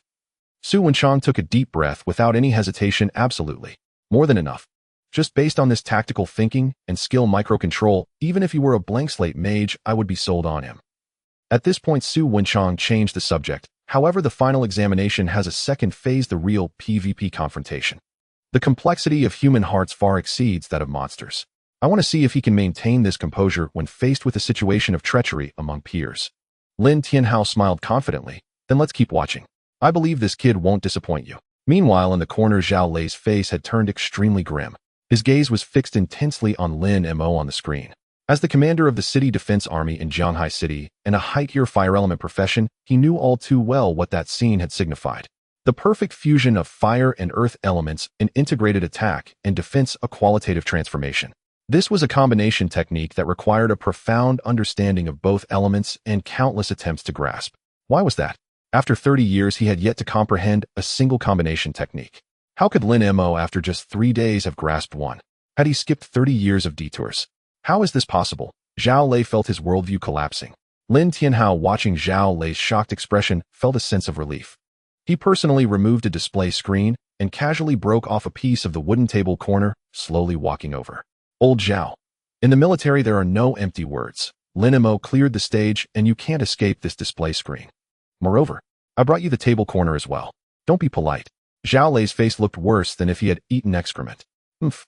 He snorted coldly, casually incinerating the display screen and table corner to ashes. The crunching sound echoed in the room. A big shot is still a big shot. Even when eating a screen, he did it with a fierceness that suggested he was crunching the bones of his enemies. Lin Tianhao watched with a smile, thoughtfully handing over a glass of water. Take your time, eating, don't choke. No one is competing with you. Outside the trial tower in the square. As Lin Mei cleared the 30th floor, the entire square erupted in excitement. He cleared it. 24 seconds. He only took 24 seconds on the 30th floor. I used 3 minutes on the first floor, and he took only 24 seconds on the 30th. Is he even human? In the crowd, Zhao Yu stared blankly at the name at the top of the leaderboard. Impossible. This can't be happening. How did he do it? The historical record is only 27 floors. How did he manage to speedrun 30 floors? On what basis? Just then a gasp rang out from the crowd. Holy crap. I have an uncle who works as a technician at the monitoring center. He just secretly sent me a message. The boss of the 30th floor is the so-called mage killer, the Shadow Wing Demon Lord. Upon hearing this, the crowd erupted into chaos. The Shadow Wing Demon Lord. I remember the textbook said that when mages encounter this creature, they are advised to give up resistance for a more dignified death. Ridiculous. How did this fragile mage manage that? Is Lin Xiao opening up a path? Listening to the tide of astonishment around him, Zhao Yu felt a sense of suffocation. His body trembled uncontrollably, and his once proud eyes were now bloodshot. An unprecedented sense of defeat washed over him. 24 seconds. Impossible. Zhao Yu gritted his teeth. His once prized class talent now seemed like a huge joke. At this moment, a lackey cautiously approached and whispered, Zhao Xiao, don't be disheartened. This is just the first phase. That Lin Mei is just good at killing monsters. When it comes to the second phase of PvP, we'll see how he fares against us. Zhao Xiao. Shut up. Zhao Yu abruptly turned his head, his eyes blazing red. Are you really stupid, or just pretending to be? Do you think I could defeat someone who took 24 seconds to solo the Shadow Wing Demon Lord in PvP? The lackey shrank back at the shout, not daring to make another sound. Zhao Yu took a deep breath, his chest heaving violently. He knew he couldn't win. His strength was inferior, his talent was inferior, and even his luck was inferior. But he was unwilling. Why could Lin Mei, a second-generation heir who lay around all day, step on his hard-working self? Why should he have to watch him take away the glory that belonged to him like a clown? Since I can't have it, you shouldn't think you can take it comfortably. Hatred spread in Zhao Yu's heart. With a glance, he signaled a few loyal lackeys to come closer. Go contact everyone who has received money from the Zhao family. And those who want to curry favor with my dad, inform them all. Tell them that in the second phase, wait for my instructions. Everyone gather first, and then surround and kill Lin Mei. A few lackeys hesitated. Zhao Xiao, isn't this a bit too extreme? After all, he is the son of Commander Lin. What are you afraid of? Zhao Yu sneered. The second phase is precisely the PvP confrontation segment, spontaneously attacking the person with the highest score. This is very reasonable. Zhao Yu was very clear. With Lin Mei's current performance, entering the Dragon Sequence class was a settled matter that he couldn't change. But he simply wanted to irritate Lin Mei. Zhao Yu enunciated slowly. I will never let Lin Mei complete the final exam comfortably. I want him to leave the examination room in utter disgrace. Go. Contact them now. Tell them that as long as they can eliminate Lin Mei, the previous rewards will be doubled. No, tripled. Yes. The lackeys immediately turned and dove into the crowd. Outside the trial tower, the massive teleportation light column slowly dissipated. Lin Mei's figure appeared in the center of the square, still looking disheveled, even stifling a yawn. He's out. Young Master Lin is out. Is this the ruthless person who cleared the 30th level? Why does he look like he hasn't woken up yet? What do you know? This is called the relaxation of a strong person. Did you not see the previous candidates who came out looking utterly disheveled? I suspect you're talking about young Master Zhao. Shoo. In the crowd, many girls' eyes began to sparkle. Whoa. So handsome, he's so handsome that I can't close my legs. I want to be that boss. I want to be pinned down by young Master Lin and be fiercely outputted. Young Master Lin is rich, handsome, and strong. He's just too appealing. I want to have his children know a whole bunch. Come on with your small frame. If young Master Lin goes all out, how long can you hold on? If one shot hits the soul, you'll be begging for mercy on the ground. I'd be willing. Dying under the peony, how romantic, even as a ghost. In the midst of increasingly perverted and explicit discussions, Zhao Yu stood in the shadows of the crowd, his gaze cold. He stared fiercely at the attention-grabbing Lin Mei. Listening to the praises and affections that should have belonged to him all flowed toward that despicable Lin Mei. Jealousy continued to breed in his heart. Meanwhile, the subordinates who usually surrounded Zhao Yu and catered to him had completely vanished. Quiet. What a ruckus! What kind of decorum is this? Do you think this is a vegetable market? At that moment, a voice of authority like thunder drowned out the commotion. On the high platform, the chief examiner Zhang Taijun stood with his hands clasped behind his back, scanning the crowd below. He coldly looked at the tens of thousands of candidates. Look at how you all are now. The overall quality of this year's group disappoints me. The first 5 levels of the trial tower are filled with level 5 monsters. Even so, over 60% of you fell at the first 5 levels. Some even wet their pants out of fear from goblins on the first level. Zhang Taijun scolded angrily. With your psychological resilience, how will you face the abyssal creatures in the future? How will you defend your homeland? Do you expect the monsters to spare you just because you're crying? Many candidates in the crowd lowered their heads in shame. Zhang Taijun shifted his tone, his gaze sweeping over the front row where Lin Mo and others were seated, his expression softening slightly. Of course, there are a few individuals who have shown exceptional talent and combat qualities far beyond their peers. Especially the candidate who broke the long-standing record of the Trial Tower, whose tactical choices and skill applications are textbook-level worthy of everyone's study. Although he didn't name anyone, everyone knew who he was referring to. Zhang Taijun took a deep breath, his voice rising again. The first stage assessment is officially over. The leaderboard has been updated. Everyone please check it yourself. Congratulations to the top 200 candidates. You have earned the qualification to enter the second stage. As for those beyond the 200th place, unfortunately your major exam ends here. Leave the examination area immediately. Do not linger in the square. Now everyone take a break. 2 hours later, the promoted candidates will gather at the teleportation array to begin the second stage assessment, the Foggy Wasteland. As his voice fell, the square instantly transformed into a scene of mixed emotions. Some cheered with joy while others looked forlorn, but this did not affect Lin Mo's mood at all. His only thought now was hunger. Lin Mo walked straight through the crowd towards the commercial area on both sides of the square. The supporting facilities here are extremely complete with rows of shops lining both sides. To the left are shops selling dazzling equipment and skill books, even stores selling low-tier pets, with various flashy signs hanging at their entrances. To the right there are exclusively food shops. From street stalls to high-end restaurants, everything is available, currently wafting with tempting aromas. Lin Mo glanced around. His gaze quickly locked onto a restaurant that was the most opulently decorated. The two dragon-shaped pillars at the entrance seemed to silently proclaim, "I am expensive, poor beggars need not enter." This is it. Lin Mo stepped inside. Soon he was led by a waiter to a private booth by the window on the second. Fireball technique was banging on the table. "I'm starving. I want to eat big. Bring on the meat. I want fire attribute meat. Vegetables are heresy." Earth shield technique also weakly raised its hand. "Master, I also want a supplement. I'm so hungry." "Stop whining, can't you see I'm ordering?" Lin Mo casually replied in his heart, then picked up the menu and flipped through it. "This one fiery fire feather chicken, how much is it?" The waiter enthusiastically introduced. "This is our restaurant's signature dish with tender meat and rich fire. This dish is sold by the plate. Each plate contains 3 slices of breast meat beautifully arranged like a phoenix dancing in the sky, with great meaning. Each plate is priced at 8,888 Dragon Country coins." "All right, bring me 3 whole ones, and also this thick earth rock steak. Let's have 3 portions of that first." Lin Mo waved his hand with great extravagance. The waiter was somewhat stunned. Generally, people would order 1 plate with 3 slices of meat. Why is this young man directly ordering 3 whole ones? Does he have a mind at home? What's wrong? Is there a problem? Lin Mo raised an eyebrow. Just then a woman who looked like a head waiter hurriedly ran over, pulling the oblivious waiter behind her. "Oh, isn't this young Master Lin? Young Master Lin has graced us with his presence. We are unprepared. We are unprepared." The head waiter whispered to the still-dazed waiter. "This is the son of Commander Lin Tianhao. Don't say 1 chicken. He could buy our restaurant with just a word from young Master Lin. Go quickly arrange it." The waiter turned pale upon hearing this and hurriedly bowed, apologizing. "I'm sorry, young Master Lin. I didn't recognize the mountain." Enough with the pleasantries. Lin Mo waved his hand, not wanting to fuss over it. "Hurry up, I'm in a hurry." Yes. I will arrange it immediately. I'll tell the kitchen to pause others' orders and prioritize yours." The head waiter nodded and bowed as she retreated. I must say, under Lin Mo's influence, the efficiency of this restaurant was indeed commendable. In less than 20 minutes, the door to the private room was pushed open. 3 golden sizzling roast chickens along with various delicacies instantly filled the table. "Young Master Lin, please enjoy," the waiter politely said before retreating. Once the door to the private room closed, Lin Mo immediately grabbed a chicken leg and took a big bite. "Delicious," Lin Mo exclaimed, oil dripping from his mouth. This is what life is about.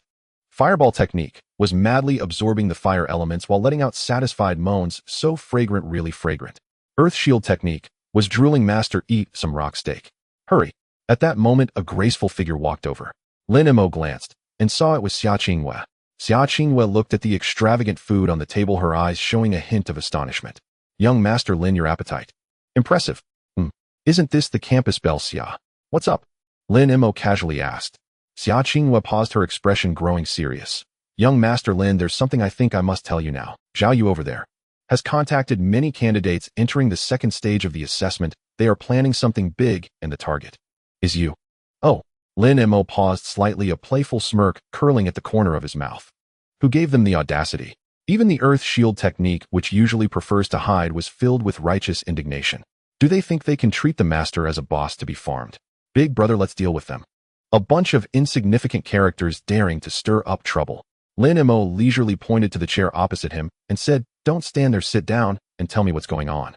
Xia Qingyue glanced at the pile of remnants on the table, hesitated for a moment, and then pulled out the chair to sit down, her expression still grave. "Lin Xiao, I just received contact from the Zhao family's people. Because I took their money after listening to your advice, they now consider me one of their own. As for the rules of the second stage in the Misty Wilderness, aside from killing wild monsters, to gain points, defeating other candidates also allows for the direct plunder of their points. As time goes by, the outer storm circle will continue to shrink, forcing all candidates to gather towards the center. The teleportation is random, but the communication devices have not been blocked. Zhao Yu means that once the teleportation lands, he will notify everyone of his coordinates. Everyone should gather around him first. Once they successfully group together, they will begin a carpet search and encircle you, Lin Xiao." After hearing this, Lin Mo thoughtfully nodded, picking up a napkin to wipe the grease from the corner of his mouth. TSK, TSK, TSK.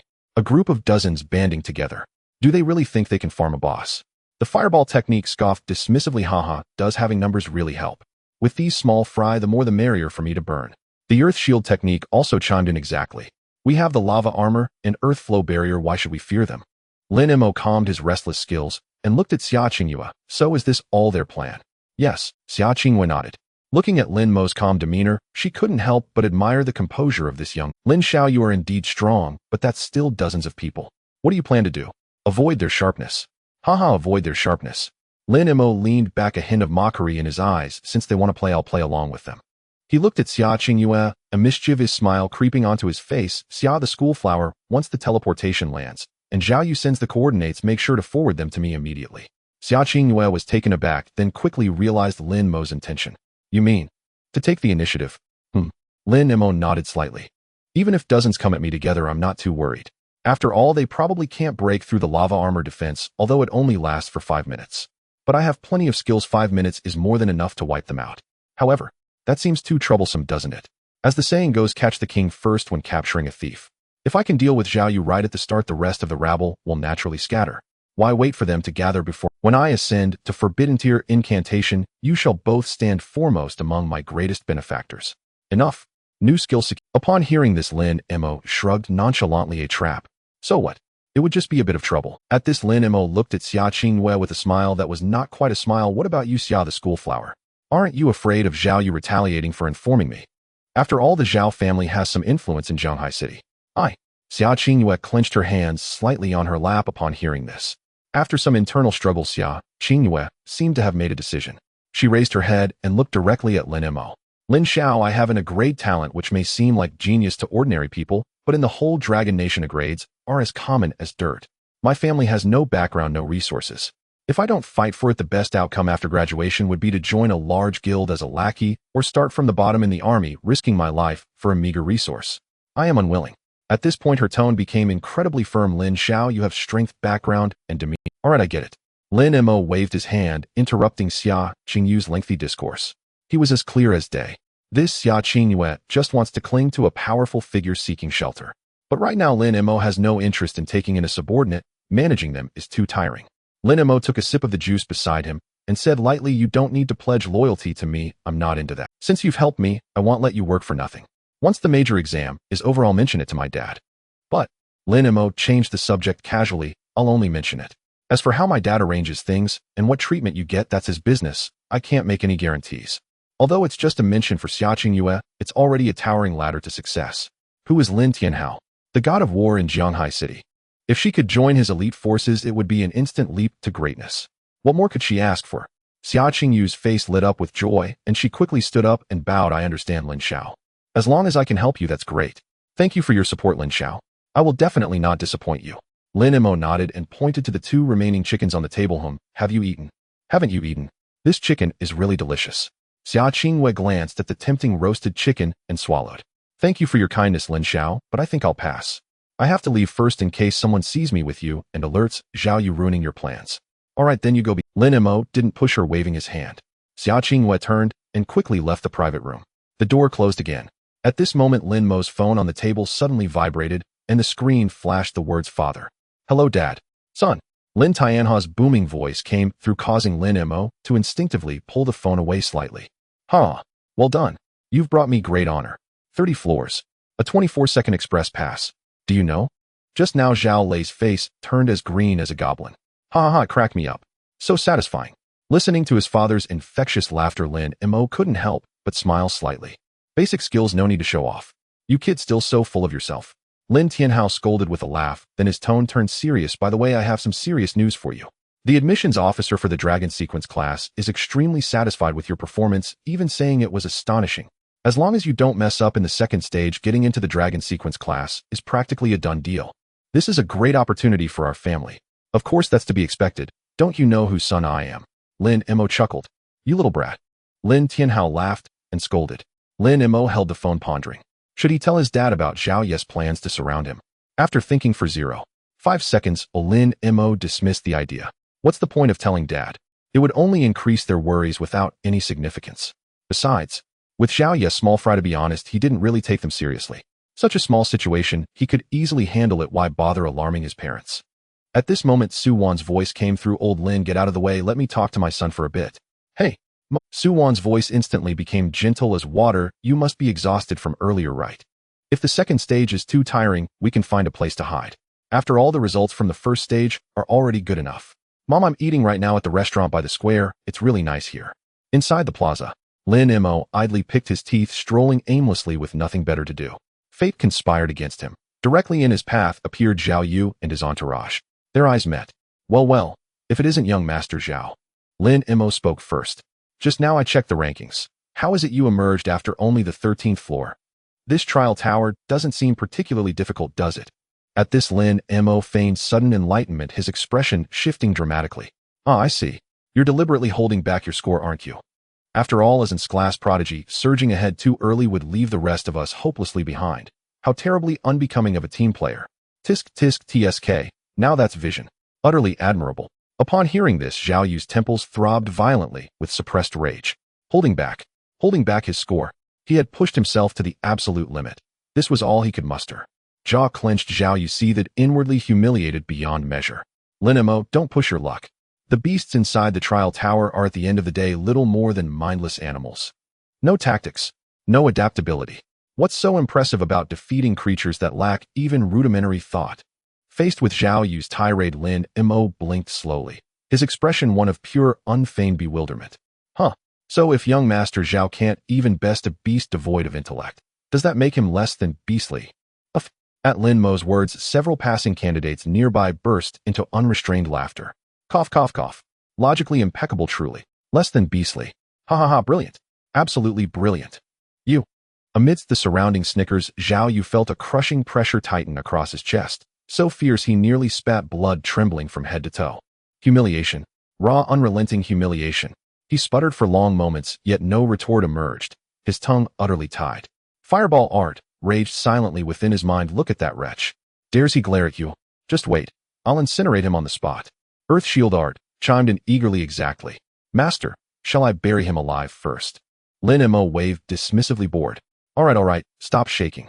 You look like someone afflicted with Parkinson's. See you later, young Master Zhao. Good luck, and try not to drop dead on arrival. Wouldn't want to tarnish the reputation of an class prodigy. With that, Lin Mei didn't spare Zhao Yu another glance.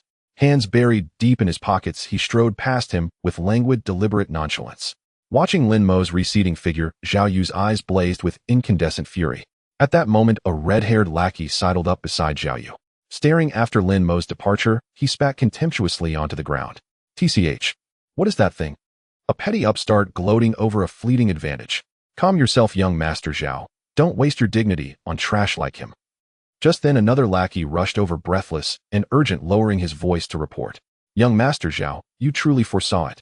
I saw it with my own eyes. Xia Qingwei slipped quietly into the tavern beside the plaza and entered Lin Mei's private chamber. She remained inside for a full 10 minutes before emerging. At this news, the lackeys' faces darkened instantly. Damn, Xia Qingwei has no shame whatsoever, accepting payment and betraying us. She's got a death wish.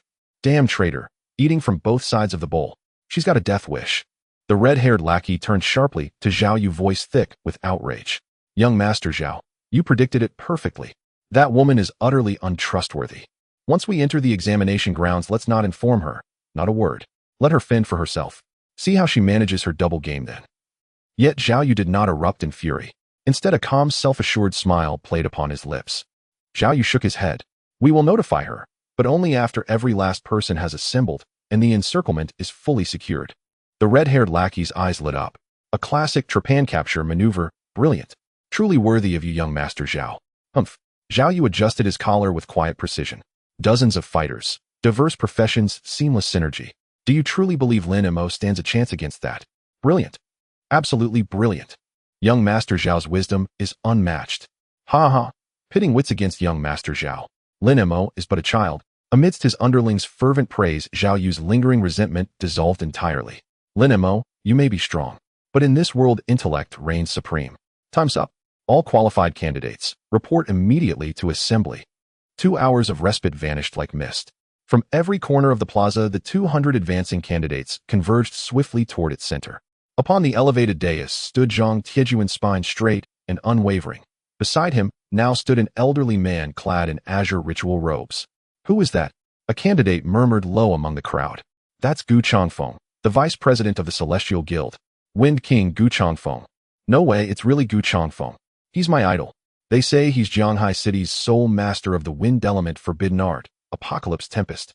Good heavens, a true legend. Rumor says he once obliterated hundreds of thousands of beast waves with a single incantation, flattening entire mountains beneath the gale. Hearing the whispers below, Lin Mei glanced twice at the old man, curious but unimpressed. A wind element forbidden art. Sounds formidable enough. Still, Lin Mei felt no envy. After all, forbidden arts of any element would inevitably be his in due course. Fireball art scoffed inwardly, merely boasting of senior rank. When I reach his level 1 fire element, forbidden art will reduce those pitiful 100,000 beasts to ash, instantly. A faint twitch tugged at Lin Mei's lips. That little fireball certainly had an outsized ego. Silence. Everyone, quiet down.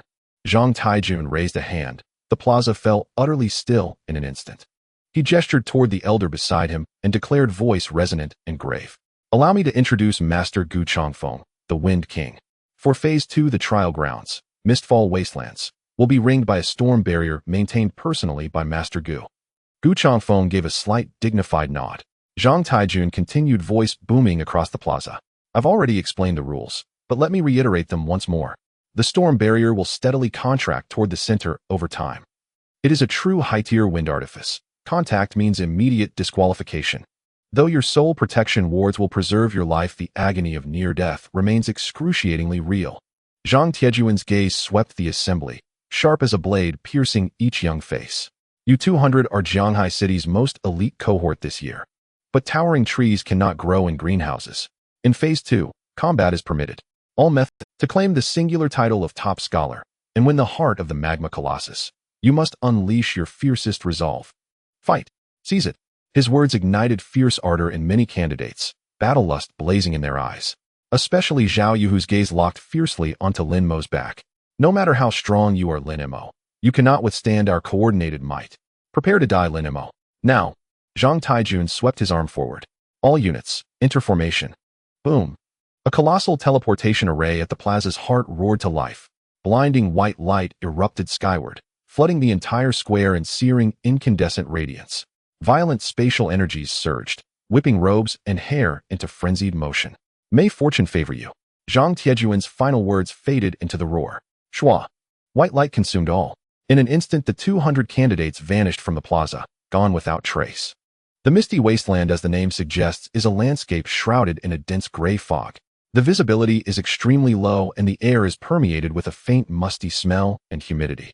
So this is where I ended up. Lin Mei glanced around and couldn't help but frown. The environment is terrible and soaked all over, and it feels awful. Let me check the map. He opened the map for a glance. The entire misty wasteland is immensely vast, with 200 examinees randomly scattered in various corners, making it quite a stroke of luck to encounter each other. Never mind, I'll just wander around for a bit, find some monsters to kill, and wait for Xia Qingwei to send me Zhao Ye's coordinates. Lin Mei stretched lazily and walked aimlessly ahead. Just a few steps and a rustling sound came from the bushes ahead. Suddenly, 2 grotesque creatures covered in festering sores, the corpse hyenas, leaped out, bearing their foul-smelling, drooling mouths, pouncing towards Lin Mei. Corpse hyena LV. 10, they look quite unique, Lin Mei scoffed, wrinkling his nose. The fireball split into 2, instantly obliterating them.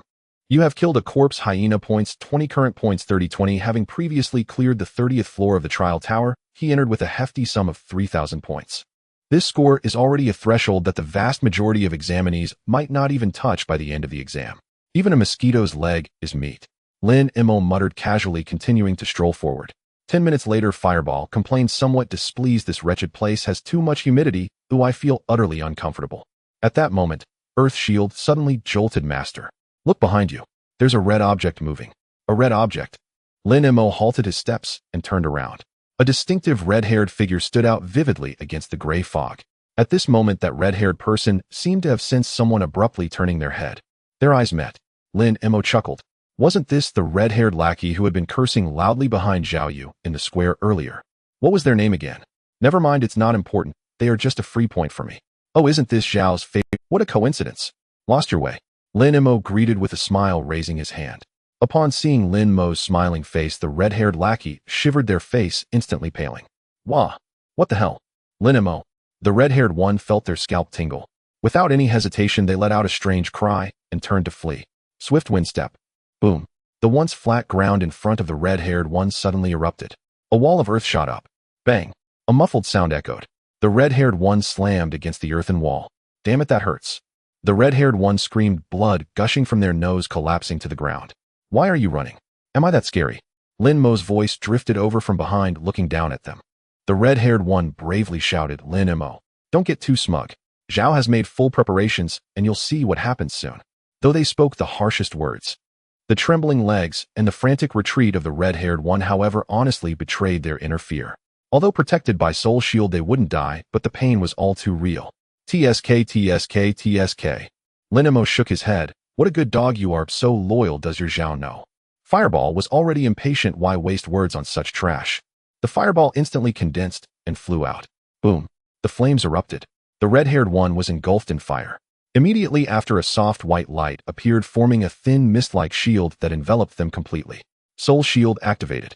Although it prevented death, this shield also meant they were eliminated and in a state of absolute paralysis, unable to move, waiting for the exam to end. Fireball scoffed. Is that it? Weak, too weak. Weaker than the monsters.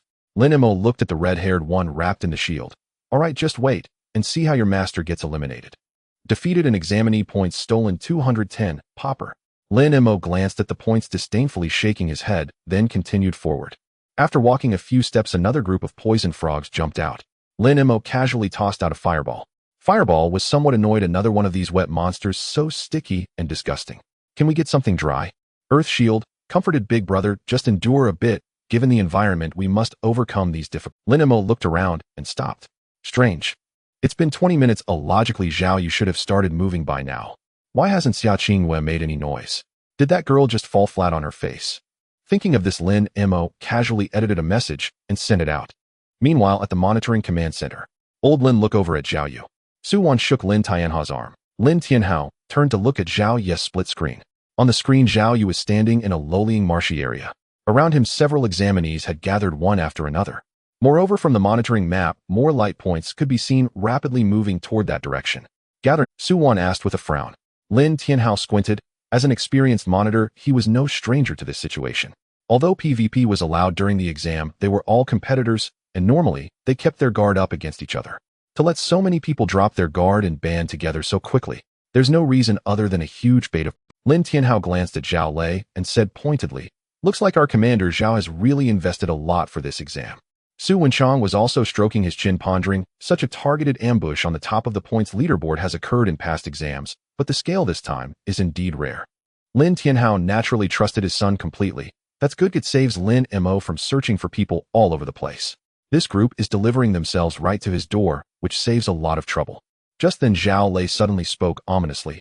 Old Lin, are you perhaps rejoicing too soon? Don't you see where this is, eh? Lin Tianhao and Su Wenchang were taken aback and looked closely. Blackwater Marsh. Lin Tianhao frowned. Zhao Lei burst into laughter. He had already informed his son of Lin Mei's situation when the first phase of the exam ended. The Blackwater Marsh is the most hostile area in this region, shrouded in mist year-round with extremely high humidity in the air. In such an environment, the activity of fire elements is suppressed, and the power of any fire-type skills is reduced by at least 30. Moreover, the earth elements are also restricted by the marshy terrain here. Earth mages can't erect any earth walls or spikes at all in this place. Do you understand what this means, Commander Lin? Zhao Lei wore a smug expression. Even if Lin Tianhao figured it out now, it didn't matter. Once the assessment officially begins, we monitors are prohibited from sending any messages to the examinees to avoid anyone directing them through the map for cheating. Hearing this analysis, Su Wenchong suddenly understood, so that's how it is. He glanced at Zhao Lei, his eyes filled with a hint of surprise. Old Zhao, it seems your son came prepared, specifically setting a trap for Lin Mei's dual fire and earth skills. Lin Tianhao's expression changed slightly after hearing this, but he quickly steadied himself and questioned, Zhao Lei, are you so sure that Lin Mo will go to the Blackwater Marsh? The Misty Wasteland is so vast, as long as Lin Mo doesn't go, your so-called trap is just a joke. Ha ha ha. Zhao Lei laughed maniacally. Old Lin, you're too naive. Since it's a trap, there must be bait. As for how it's done, just don't worry about it. Su Wan anxiously tugged at Lin Tianhao's sleeve. Old Lin, what should we do? If Lin Mo really goes, he'll be a sitting duck. Lin Tianhao snorted, coldly retorting. Zhao Lei, stop spreading panic. In the face of absolute strength, what good is a brain? Terrain restriction? Let me tell you, stop dreaming. Even if the power is halved, even if the earth flow wall can't be used, my Lin Mo can still wipe you all out. Though he still spoke defiantly, Lin Tianhao's heart had risen to his throat. The reduction in firepower was not a big deal, as Lin Mo's output was already off the charts. The key issue was the invalidation of his earth skills. In a on-ever susmany scenario, the 5-second cooldown of earth flow wall was an excellent battlefield segmentation skill. And now it couldn't be used anymore. He stared intently at Lin Mo, who was wandering on the screen, his palms sweating. Stupid boy, you must not mess this up. If you lose this round, your old man would have nowhere to put this face. In the misty wasteland southwest corner, boom, a spiral fireball swept past, piercing the head of a crocodile monster lurking in the grass. The massive body twitched twice before falling silent. Lin Mo glanced disdainfully at the warty crocodile and retracted his still-smoking finger. As he wobbled along, he defeated numerous monsters while effortlessly dealing with 3 candidates who wanted to flee upon seeing him. After all, having come this far, it made no sense to let them go. Looking at the experience bar, nearing level 20, Lin Mo felt a slight sense of relief. At that moment, his phone in his pocket vibrated. Lin Mo took out his phone and a message from Xia Qingyue popped up on the screen. Xia Qingyue, Lin Zhao Yu has sent the coordinates 325, 668. Xia Qingyue, however, Lin, I feel something is off. Normally Zhao Yu would send the coordinates immediately upon landing, but it's taken him so long. I suspect it's a trap. Trap. Lin Mo frowned and replied with a message. Lin Mo understood. Feel free to decide whether to go. Well, I will definitely go. After sending the message, Lin Mo tucked his phone back into his pocket. Earth Shield Technique expressed some concern. Master, that woman said it's a trap. Oh, why don't we skip it? Fireball Technique instantly erupted. Why not go? I can't wait to twist Zhao Yes' head off and kick it like a... Lin Mo pulled out a piece of jerky and started chewing. To go or not to go? From a rational perspective, there was really no need to go. His father had just called, saying that the admissions officer of the Longshu class was very satisfied with him, and it was basically a done deal. The purpose of participating in the examination this time was to make his parents happy and to give them face. One could say that the goal had already been accomplished. As for the results of the second stage, it didn't matter much. Simply put, his performance was already enough to secure a spot in the Longshu class. However, Lin Mo chewed the jerky, his gaze gradually becoming somewhat profound. What he feared the most was trouble, an endless stream of trouble. Zhao Yu was like an unrelenting fly. After witnessing his overwhelming performance in the first phase of the trial tower, any normal person would have long tucked their tail between their legs. Yet this guy dared to gather people to encircle and kill him. What did that indicate? It showed he was not scared enough. It showed he still harbored some hope, thinking he could turn the tables by relying on numbers and terrain advantages. If such a person was not dealt with decisively, made to feel pain and submission to the point where he would have nightmares upon seeing Lin Mo for the rest of his life. Lin Mo swallowed the jerky, a glint of cold light flashing in his eyes. Who knows what kind of tricks he might pull in the future to annoy him. It was better to eliminate the problem now rather than face constant harassment later. Thinking this, Lin Mo brushed off the crumbs from his hands. Let's go, boys. Time to give that young master Zhao a lesson. Fireball Technique, cackled he. That's more like it. This is the kind of human I recognize. When it's time to act, we must act. Blackwater Mud Marsh. This is an area perpetually shrouded in black mist. The air is thick with dampness and the ground is covered with black sludge exuding a rotten stench. At this moment, a dense crowd of people numbering around 50 or 60 gathered around this marsh. Although their levels weren't particularly high, most were just over level 10. However, their occupational composition was extremely balanced, and their quality was relatively high. After all, those who made it to the second stage were all elite candidates ranked within the top 200 from the first phase. Such a team configuration was more than adequate to tackle a similarly ranked wild boss in the wilderness. In the center of the crowd, Zhao Yu held a phone to the screen, playing a video. It was a video sent to him by his father Zhao Lei before entering the second stage, featuring surveillance footage of Lin Mei defeating the Winged Demon Lord in 24 seconds. Zhao Yu had watched this video many times. The fluid combo moves, the terrifying explosive power, and the disdainful gaze at the end. Even through the screen, Zhao Yu felt it was incredible. How could Lin Mei, someone with no affinity for any elements, be so strong? Wow, Zhao, are we really the same species as Lin Mei? The so-called mage killer, the Winged Demon Lord, was killed off so effortlessly. A subordinate standing next to Zhao Yu couldn't help but speak up. The subordinate wiped the cold sweat from his forehead. Zhao, can we really beat him? At this remark, the surrounding lackeys fell silent, their morale plummeting. What are you afraid of? Zhao Yu put away his phone, scanning the crowd with a serious tone. Lin Mei is indeed very strong, I don't deny that. But don't forget, we are in the Blackwater Mud Marsh, which naturally restrains fire and earth professions.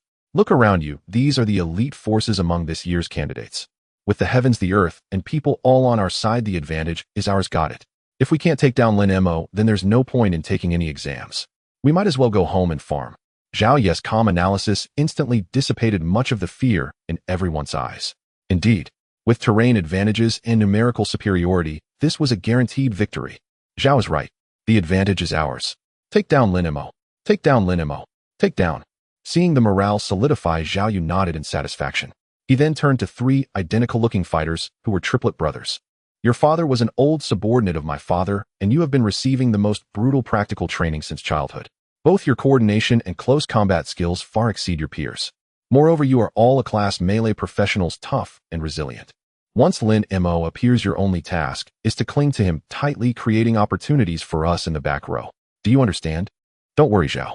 The three of us together won't lose to anyone in close combat, one of the triplets assured. Zhao Yu nodded. As long as the front line can hold him, the back line can concentrate fire, even a god would kneel. Just then someone shouted, someone is coming. A bowman exclaimed quietly. Zhao Yu looked up. Xia Qingyu's figure appeared not far away. When she saw the scene before her, she stopped in her tracks. Dozens of eyes fixed on her. Even though she rushed to the coordinates as soon as she received the message and was not too far away, she was the last to arrive. In an instant, Xia Qingyu was certain this was a trap. Without any hesitation, she quickly edited a brief message to Lin Mei and then turned to run. You've come this far. You still want to run? Zhao Yu sneered. The triplet brothers immediately surged forward, chasing after Xia Qingyu. Xia Qingyu ran back without a care for anything else. The triplets chased closely behind her. As a mage, her short legs made it even harder, especially since the triplets had undergone inhuman physical and combat training since childhood. Before long, Xia Qingyu was caught up. Still running. A mocking voice echoed from behind her. She suddenly turned around, her staff glowing brightly. Several azure water arrows shot through the air. However, the frontmost meat shield class didn't even raise his shield. He simply sidestepped to the left, easily avoiding the water arrows. Immediately after, another brother on the left accelerated in an instant, swinging his massive axe to block Xia Qingyu's retreat. Such excellent coordination. Xia Qingyu's pupils constricted. Before she could react, a third figure silently appeared behind her. Goodbye. A cold voice whispered in her, then a flash of blade light slashed across Xia Qingyu. The attacks from the other two followed closely behind. In less than 3 seconds, a gentle white light erupted from within Xia Qingyu, forming a translucent cocoon that enveloped her completely. The soul protection took effect, meaning Xia Qingyu had been eliminated. In her protected state, Xia Qingyu was immune to all harm, but lost her ability to act. She could only remain frozen like a statue until the exam ended. At this moment, Zhao Yu strolled over leisurely. Running? Why aren't you running anymore? Oh right, you can't move now. You're despicable. Xia Qingyu, though unable to move her body, still spoke with a chilling tone. Hey, you are too naive. All's fair in war. This is called strategy. This is called intelligence. Do you understand? Zhao Yu snorted coldly, his tone dismissive. This world has always been ruled by the victors. The process doesn't matter, only the outcome does. Outcome? Xia Qingyu stared intently at Zhao Yu, sneering. Do you really think you're a match for Lin Xiao? Just you and your ragtag group. Zhao Yu, you overestimate yourself and underestimate Lin Xiao too much. Upon hearing this, the smile on Zhao Yu's face vanished instantly. Xia Qingyu, please recognize where this is. Black Mud Marsh. The environment here counters fire and earth elements, plus there are dozens of elites. Oh, what can Lin Mei use to win? Just stay here and watch closely how your master is surrounded and killed off. Meanwhile, deep within the misty wasteland at the edge of the Black Mud Marsh, the mist here was thicker than that on the outskirts and presented a strange gray-black color. Lin Mei stepped onto the soft ground. He frowned, lifted his foot, and looked at the black sludge stuck to the sole of his shoe. This place really makes me uncomfortable. Lin Mei squinted. Fireball spell was sluggish. What kind of place is this? I feel terrible all over. Little Earth, try to create an earth wall. Lin Mei instructed in his mind. Earth shield spell felt somewhat uncomfortable too, but still responded immediately. Received master. Rise. Buzz. The ground trembled slightly. A lump of wet black mud barely bulged up from the ground. It was less than 2 meters high. Lin Mei remained silent as he stepped forward to test it. With a little force, the soft wall collapsed, instantly turning into a puddle of mud. Fireball spell burst into laughter. Ha! This is hilarious. Second brother, how did your wall end up like this? Is this poop? Earth shield spell felt wronged and was about to cry. This isn't my fault. Earth shield spell was frantic. I tried my best, but I can't gather any hardness. Lin Mei looked at the puddle of mud, deep in thought. As expected, the earth element was severely weakened and the fire element was diminished. Is this Zhao Ye's confidence? Lin Mei stroked his chin, quickly calculating the current situation in his mind. On Zhao Ye's side, there were many people, and they were humans, not those low-intelligence monsters. Humans have tactics, understand, pulling, and cooperation. Although he possessed the invincible lava armor, the problem was that it lasted only 5 minutes, but the cooldown time reached 1 hour. Once the armor was activated, the opponents would definitely not be foolish enough to confront him heat-in. They would surely use their numerical and terrain advantages to execute Hitandran tactics, dragging out those 5 minutes. And his Earth Wall skill, which had a cooldown of only 5 seconds for multi-target battlefield division, was rendered useless. As soon as the armor's time was up, he would fall into a passive position. In terms of attacks, Lin Mei glanced at his skill bar. The Fireball spell and Multi-Explosion Fireball both had cooldowns, one for 3 seconds and the other for 15 seconds. It wouldn't be easy to deal with an intelligent human team. As for the Flame Pillar, although it has a wide range and high damage, that bright red warning circle is simply too obvious. It works against those less intelligent monsters or targets with restricted movement. But to hit these agile and clever elite examinees, without control skills, they would simply dodge upon seeing the red circle, making it impossible to hit. It seems a bit difficult. Earth Shield spell grew increasingly anxious. Master, what should we do? My wall can't stand up if they focus fire on UI. I can't block it. How about we just not go? Wait, control. Suddenly, a flash of inspiration struck Lin Mei's mind. He told the Earth Shield spell, Little Earth, change your thinking. Don't focus on how to harden this pile of mud. No offense is the best defense. As long as we can immobilize them, whether to kill or maim is still up to us. Earth Shield spell was startled him. Lin Mei continued, try to control the mud, let it flow like strong glue. Do you understand what I mean? Earth Shield spell was taken aback. In its non-existent mind, it seemed as if a door to a new world was slowly opening. Earth Shield spell muttered, offense is the best defense. Not thinking about how to harden. Let it flow. Earth Shield spell seemed to have realized something. Yes. As long as we can control them, then Big Brother can quickly take them out. This is also a way to protect the master. Earth Shield spell became excited. Master, I want to try. You try it. Lin Mei pointed to a patch of open ground ahead. Glub, glub. The once calm black muddy ground began to writhe, forming a slowly rotating vortex. In the monitoring room, everyone held their breath, their eyes glued to the screen. Zhao Lei had been enjoying the sight of the collapsing earth wall. But when Lin Mei began to stare at the ground, and then the soft muddy surface started to ripple, the smile on his face vanished. Su Wenchang's pupils narrowed. The mud is flowing. This kid can't possibly. What could it be? Zhao Lei felt inexplicably irritated upon seeing Su Wenchang's hesitant demeanor. He snorted coldly, mocking, Old Su, you don't really think Lin Mei is about to comprehend a new skill again, do you? Just this morning, he comprehended a mid-tier fire skill. It's only been a few hours. Is he really going to comprehend another skill? Does he think he's buying cabbage at the market, picking one in the morning and another in the afternoon? How could he not comprehend a new skill? Lin Tianhao cast a glance at Zhao Lei, his tone imbued with arrogance. My mower is exceptionally talented. Comprehending skills is as easy as drinking water. What's all the fuss about? How exceptionally talented? Zhao Lei was about to retort. Su Wenchang suddenly interjected, his voice turning grave. In the marshy area, the ground exhibits small whirlpool-like movements. This characteristic matches only one condition, the mid-tier earth control skill Quicksand Domain. Mid-tier skill. Is it possible? Zhao Lei glanced at the two and countered, can one really comprehend 2 mid-tier skills in a single day? This would overturn our understanding as practitioners. Lin Tianhao chuckled lightly, mockingly looking at Zhao Lei. Then let me ask you, is it possible for a blank mage to clear the 30th floor of the trial tower in 24 seconds? A person without elemental affinity comprehending a fire-earth dual skill, do you think that's likely? A student who just changed jobs 3 days ago casually unleashing over 20 pillars of fiery flames. Do you think that's possible? Lin Tianhao shrugged.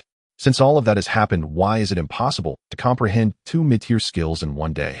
You? Zhao Lei opened his mouth, but found himself at a loss for words. Indeed, Lin Mei was an oddity. Since the start of the major exam, has anything he did adhered to common sense? Even though reason told him that comprehending 2 mid-tier skills in a day was utter nonsense, he couldn't shake off the inexplicable anxiety in his heart. Damn. Su Wenchang sighed and stepped in to mediate. All right, let's all say less. The world is vast and wonders abound. Oh, anything is possible. What are we arguing about? The results will tell us. But Lin Tianhao had no intention of letting Zhao Lei off the hook. Old Zhao, since you're so certain, why don't we gamble on a few screens? Ugh. Hearing those 2 words, Zhao Lei felt his stomach churn. Just having swallowed 2 screens along with a solid wooden table edge, he rushed to the bathroom to vomit profusely. The stinging sensation in his throat and the taste of plastic wood shavings made him gag at the thought. Eat again. That would be like asking him to kill himself. Zhao Lei snorted. Gamble on screens. Who's so childish? If we are going to gamble, let's wager something else. Fine. Lin Tianhao seemed to have been prepared, shifting the topic. Then let's bet on that legendary mage set you just gathered, the Phantom Spirit set. Don't say you don't have it. I know you spent half a year painstakingly gathering the level 20 legendary set for your Zhao Yu. Upon hearing this, Zhao Lei's heart skipped a beat. Phantom Spirit set. Although it's just a level 20 equipment belonging to beginner gear. Its price, however, is far from that of beginner gear, because it has the coveted cooldown reduction attribute that every mage dreams of. Collecting a full set can reduce skill cooldowns by as much as 65. This set is priceless on the market. Zhao Lei spent tens of millions of Dragon Country coins to gather it, even putting in a lot of favors. Seeing Zhao Lei's lack of response, Lin Tianhao said leisurely, "What's wrong? Afraid? If you can't gamble on screens, you say it's childish, and now you can't gamble on gear either. What do you want to bet on? Gamble on running naked." Puffed. Su Wenchang, who was drinking water, spat it out. Running naked? Only Lin Tianhao would dare to say such a thing. Zhao Lei's face turned red and white, trembling with rage. As the commander Zhao, if he were to run naked, he might as well find a block of tofu to smash his head against, and end it all. Compared to social death, a piece of equipment seems more acceptable. Moreover, Zhao Lei took a deep breath, forcing himself to calm down. Comprehending 2 mid-tier skills in one day. Impossible, absolutely impossible. With that thought, Zhao Lei steeled himself. All right, let's gamble. Let's wager that Phantom Spirit set. Lin Tianhao, this is your own doing. Lin Tianhao did not hesitate and waved his hand. Deal. Old Su, you must witness this and prevent him from going back on his word. Su Wenchang shook his head helplessly. All right, it'll be the witness. It'll be the witness. Zhao Lei sneered, his gaze returning to the screen. Old Lin, just be ready to reimburse me for the equipment costs. And to comprehend 2 mid-tier skills in one day, you really know how to dream. At the edge of the black muddy marsh, Lin Mei was oblivious to the bets outside. He was idly munching on snacks while scrolling through his phone. In the skill panel, Earth Shield was experiencing an unprecedented brainstorming session. Earth Shield, focused, yes, exactly like that, that's right. Feel it. Your skill Earth Shield has entered an epiphany state. Comprehension progress 1. 2. Lin Mei's eyes lit up. What? It's really happening. I just casually rambled a bit, and it actually clicked. So I draw the pie, and the skill makes it a reality, huh? Amazing. Just as Lin Mei was marveling, the progress bar surged upwards. Your skill has comprehended another form of defense. Ensnaring enemies is safeguarding. Congratulations. Your skill Earth Shield has autonomously deduced and successfully comprehended the mid-tier skill Quicksand Domain LV. 1. Quicksand Domain transforms the ground of a designated area into a quicksand trap with terrifying adhesive force. Cooldown time 1 minute. Skill effect: upon activation, all hostile targets stepping into the initial range of 500 meters will be bound by the Earth's force, unable to move or use any displacement skills for 5 seconds. The skill's effect is influenced by environmental factors and differences in levels between enemies and allies. For each level increase, the range increases by 50 meters. Incredible. Lin Mei gazed at the introduction of the new skill, a glint of excitement flashing in his eyes. This skill is quite powerful. A 500-meter range, a hard control for 5 seconds. 5 seconds is ample time to unleash all output skills onto the enemy's face. However, the skill's effect is influenced by environmental factors and level differences. In other words, in this marshy region, the skill's effect will be even stronger. Coupled with my level far exceeding my peers, it seems the control effect will be exceptionally potent. Earth Shield excitedly exclaimed, Master. I succeeded. Master is amazing. If it weren't for your hints, I would have never thought of playing it this way. Earth Shield enthusiastically declared him, anyone who dares harm the master, I will make them sink into the mire, unable to move a step. Lin Mei wasted no time and began to invest in the skill book. Investing money to activate. Quick, quick, quick. In just a few seconds, all skills were elevated to level 19. Quicksand Domain LV. 19 reached current limit, current range 1400 meters. Lin Mei looked at the final skill panel, a slight smile appearing on his lips. My goodness. A range of 1400 meters. Zhao Dasha, you calculated everything, but failed to account for the fact that this black muddy marsh not only can't restrain me, but has actually become my home ground. You still want to play tactics with me? In the face of absolute strength, tactics are nothing but a joke. Lin Mei adjusted his collar, gazing towards the mist-covered depths of the marsh. Boys, let's march. Fireball cackled, ha ha ha. Tremble mortals. I have arrived. Earth Shield confidently proclaimed for the master. Anyone who dares to move against me shall find themselves unable to move. In the black muddy swamp, mist hung thickly in the air. Zhao Xiao just now, Xia Qinghua has already notified Lin Mei in advance. Will Lin Mei really come? He wouldn't have chickened out, would he? Zhao Yu's attendant was already growing a bit impatient beside him. Zhao Yu snorted coldly, his tone certain. You don't understand Lin Mei at all. I've been competing with him since we were kids, put together by adults to compare, even when we wore open crotch pants. For these 18 years, although he seems lazy and carefree on the surface, at his core, he is prouder than anyone else. Moreover, he just took first place in the trial tower, breaking the record. This is the time when he is most spirited. Even knowing that I have organized people to wait for him here, he will Listening to the boss analysis, the surrounding subordinates exchanged glances, their expressions shifting to one of sudden understanding, and the previous hint of anxiety instantly dissipated. As expected of Zhao Xiao, you've truly grasped that kid's thoughts. One subordinate waved his fist and grinned, ha ha, as long as he dares to come, we'll teach him a lesson on how to behave. Let him know why the flowers are so red. Zhao Yu narrowed his eyes and turned to face the 50 or so elite candidates behind him. He took a deep breath, his voice booming, listen up, as long as we can knock Lin Mei out today, I Zhao Yu will triple the previous rewards. As soon as these words were spoken, the crowd erupted in excitement. Zhao Xiao is generous. Defeat Lin Mei. Defeat Lin Mei. The shouts of dozens of people converged, creating a thunderous momentum.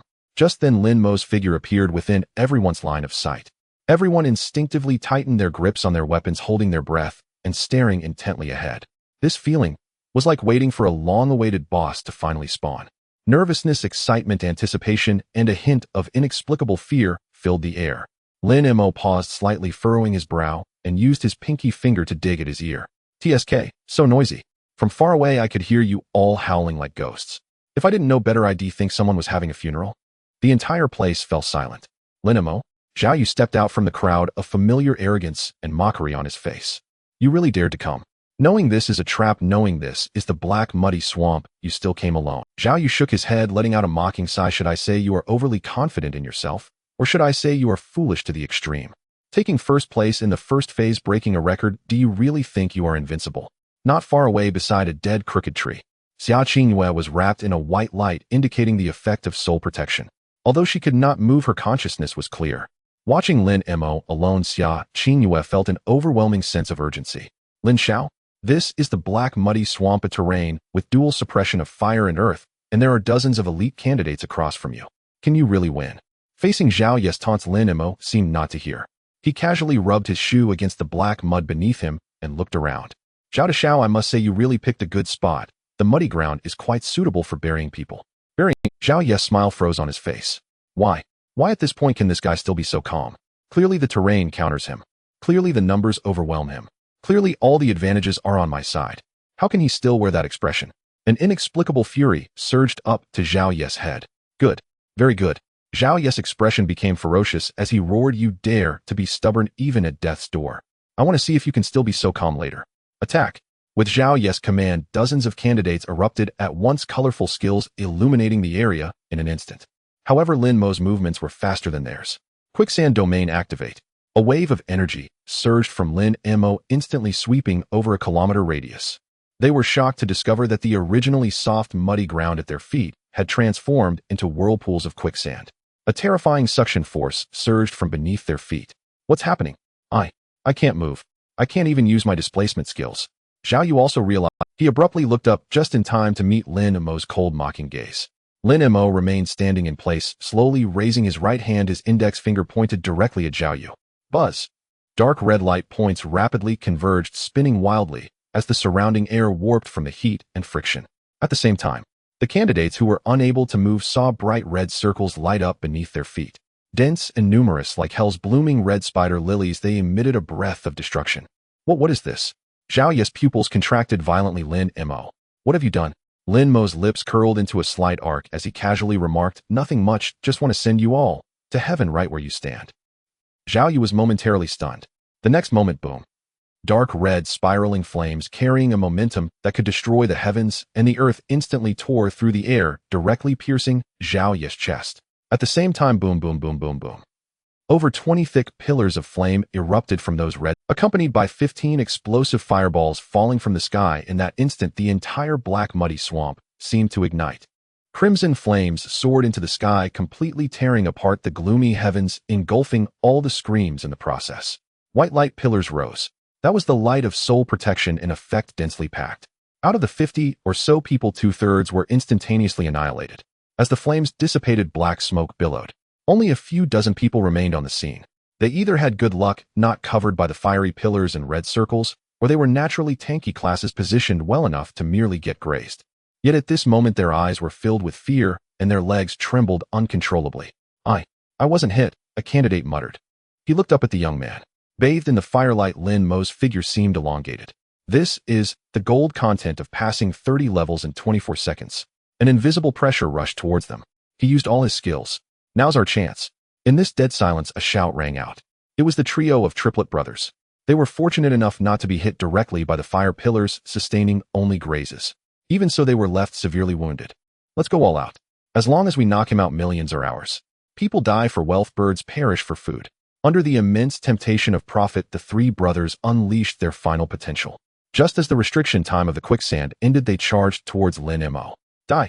The eldest brother roared, raising the tower shield in his hand.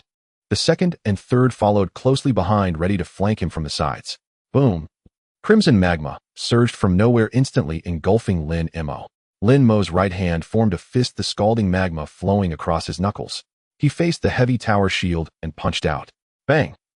The deafening sound echoed. The tower shield instantly shattered. The force of his fist did not diminish, heavily striking the eldest brother's chest. The eldest brother spat out a mouthful of blood and flew backward. In midair, the white light lit up, and he was directly sent into a protective state. This scene left the second and third brothers momentarily stunned. No, although their eldest brother's health was not good right now, but you shattered the shield of a tank class with one punch, sending him straight into a protective state. You really call this a mage? Watching their leader being knocked away like a rag doll, the remaining second and third members were instantly stunned. Run fast. The second, being an assassin, reacted the quickest. He let out a startled cry, and without any hesitation turned to flee. The third one also immediately turned around. The leader had been reduced to a state of protection with just one punch. Staying here would mean certain death for the two of them. The fireball technique erupted in fury. Want to escape? Die for me. Ahem. The fireball quickly condensed in front of Lin Mei, then shot towards the second member, who was running the fastest. After all, the second member was an assassin, having undergone rigorous training since childhood. Relying on instinct, he executed a sidestep. The fireball whizzed past, grazing the edge of his clothing. Dodged it. The second member's heart raced, filled with the joy of surviving. Although protected by a soul shield, he knew he couldn't afford to die.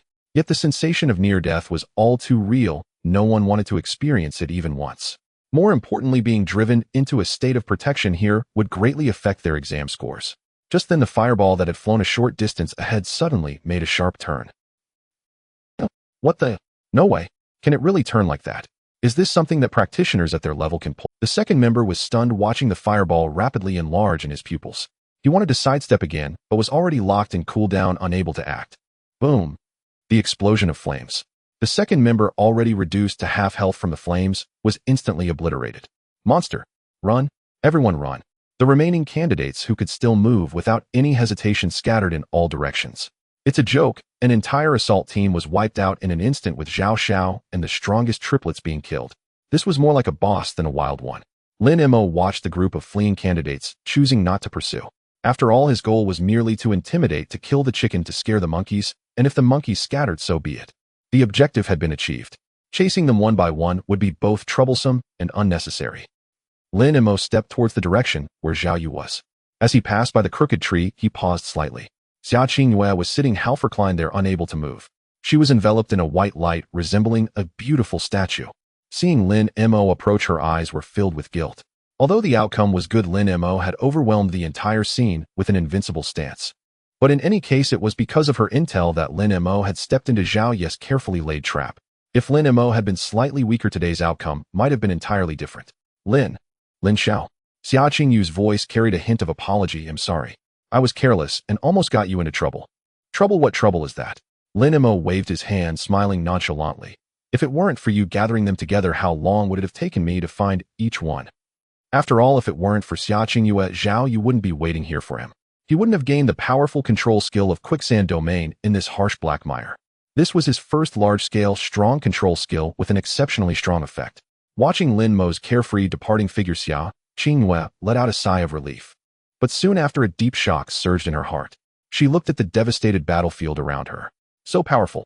This strength had entirely surpassed her perception of peers. He was many times stronger than before in the Abyss dungeon. This speed of growth was terrifying. As a top student, Xia Qingyu was familiar with the skills of various professions, particularly those of mages. She immediately recognized that Lin Mo had just used a fire-earth combination technique along with 2 intermediate skills. Xia Qingyu felt a sense of inadequacy. With her aptitude, even half a year wouldn't guarantee her understanding of an intermediate skill, let alone the more profound combination technique, which she might never have the chance to comprehend in her lifetime. Is this true genius? Xia Qingyu gazed at Lin Mo's back, her expression becoming incredibly complex. There was both awe and a hint of relief. Relief that at that moment she had chosen to stand by this man's side. At this moment, Zhao Yu was lying in the muddy swamp. The white light cocoon tightly protected him, but rendered him completely immobile. He could only watch the familiar figure step by step approach him. Fear and despair washed over him like a tide. When watching Lin Mo's video of breezing through the 30th floor, he had still felt he stood a chance.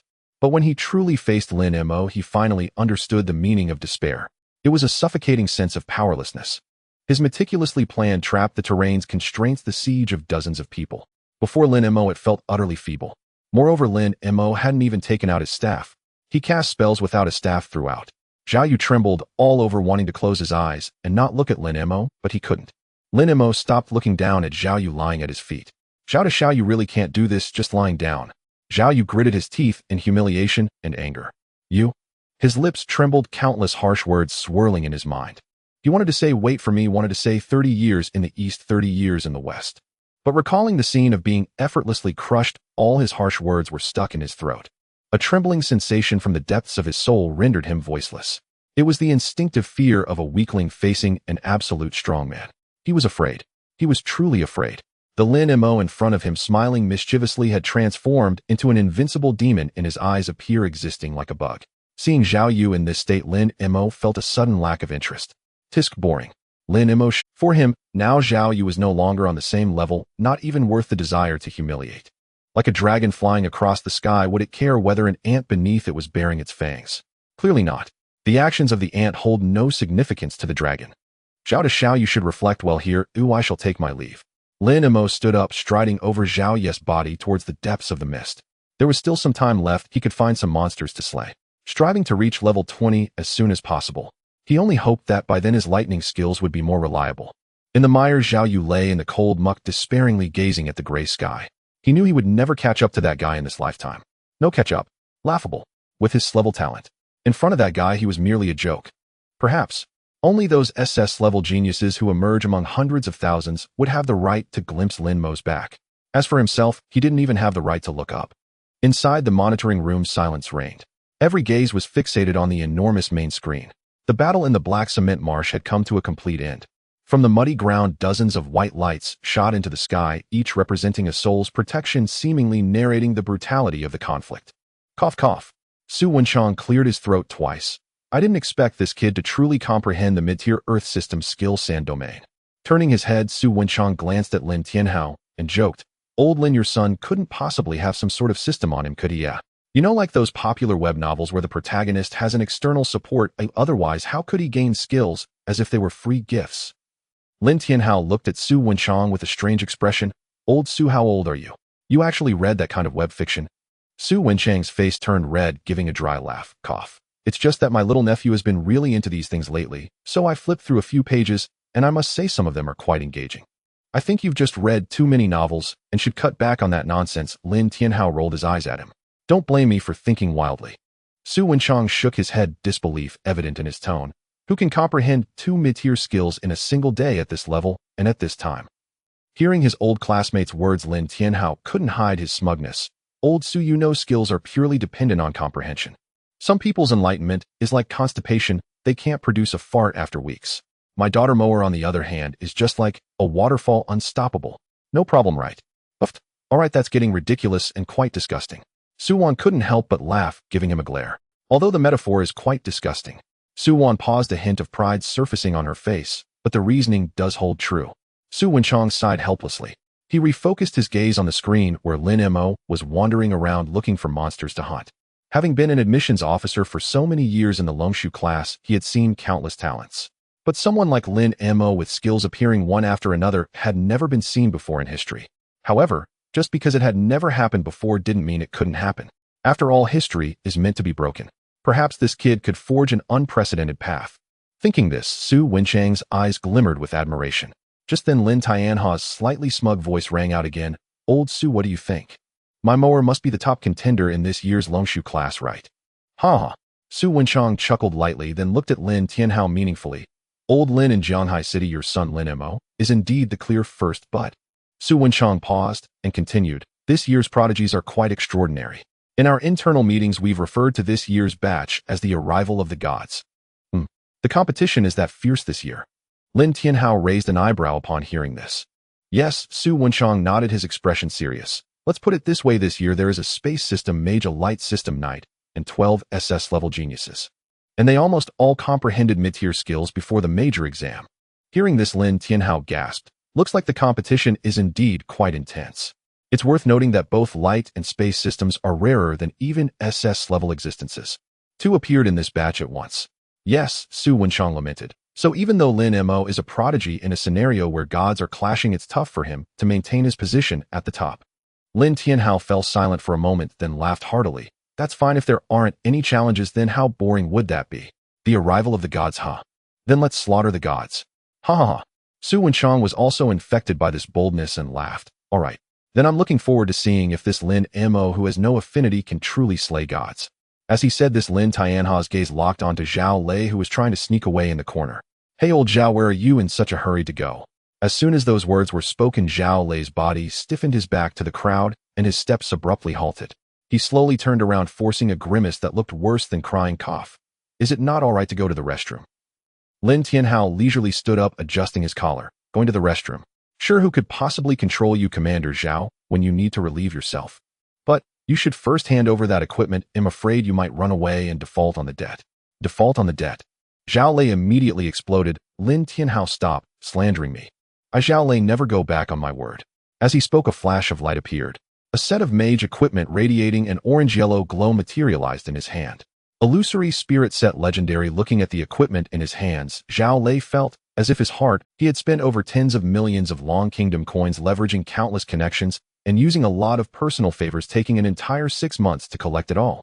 Sigh. He sighed deeply in his heart. Thankfully, he hadn't revealed the surprise he wanted to give his son, and if his son found out that his father had lost this set of godly gear which originally belonged to him, to Lin Tianhao, and that it was now on Lin Mei. Zhao Lei couldn't bear to imagine that scene. Old Lin. Zhao Lei made one last struggle, his tone softening. Can we discuss something? Could we change it to cash? 50 million. They'll give you 50 million Long Kingdom coins, and I'll keep the equipment. How about that? No way.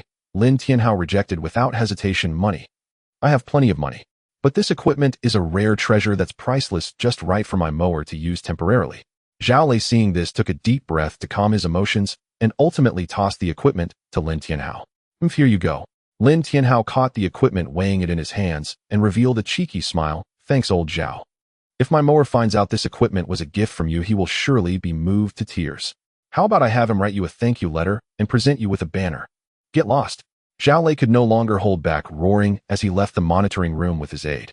Su Wenchang chuckled lightly and shook his head. He looked at Lin Tianhao, his expression becoming slightly serious. All right, I need to go. I have to report back to the old fellows first.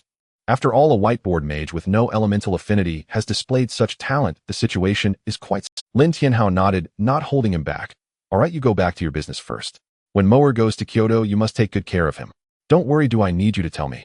Su Wenchang waved his hand and strode out of the monitoring room.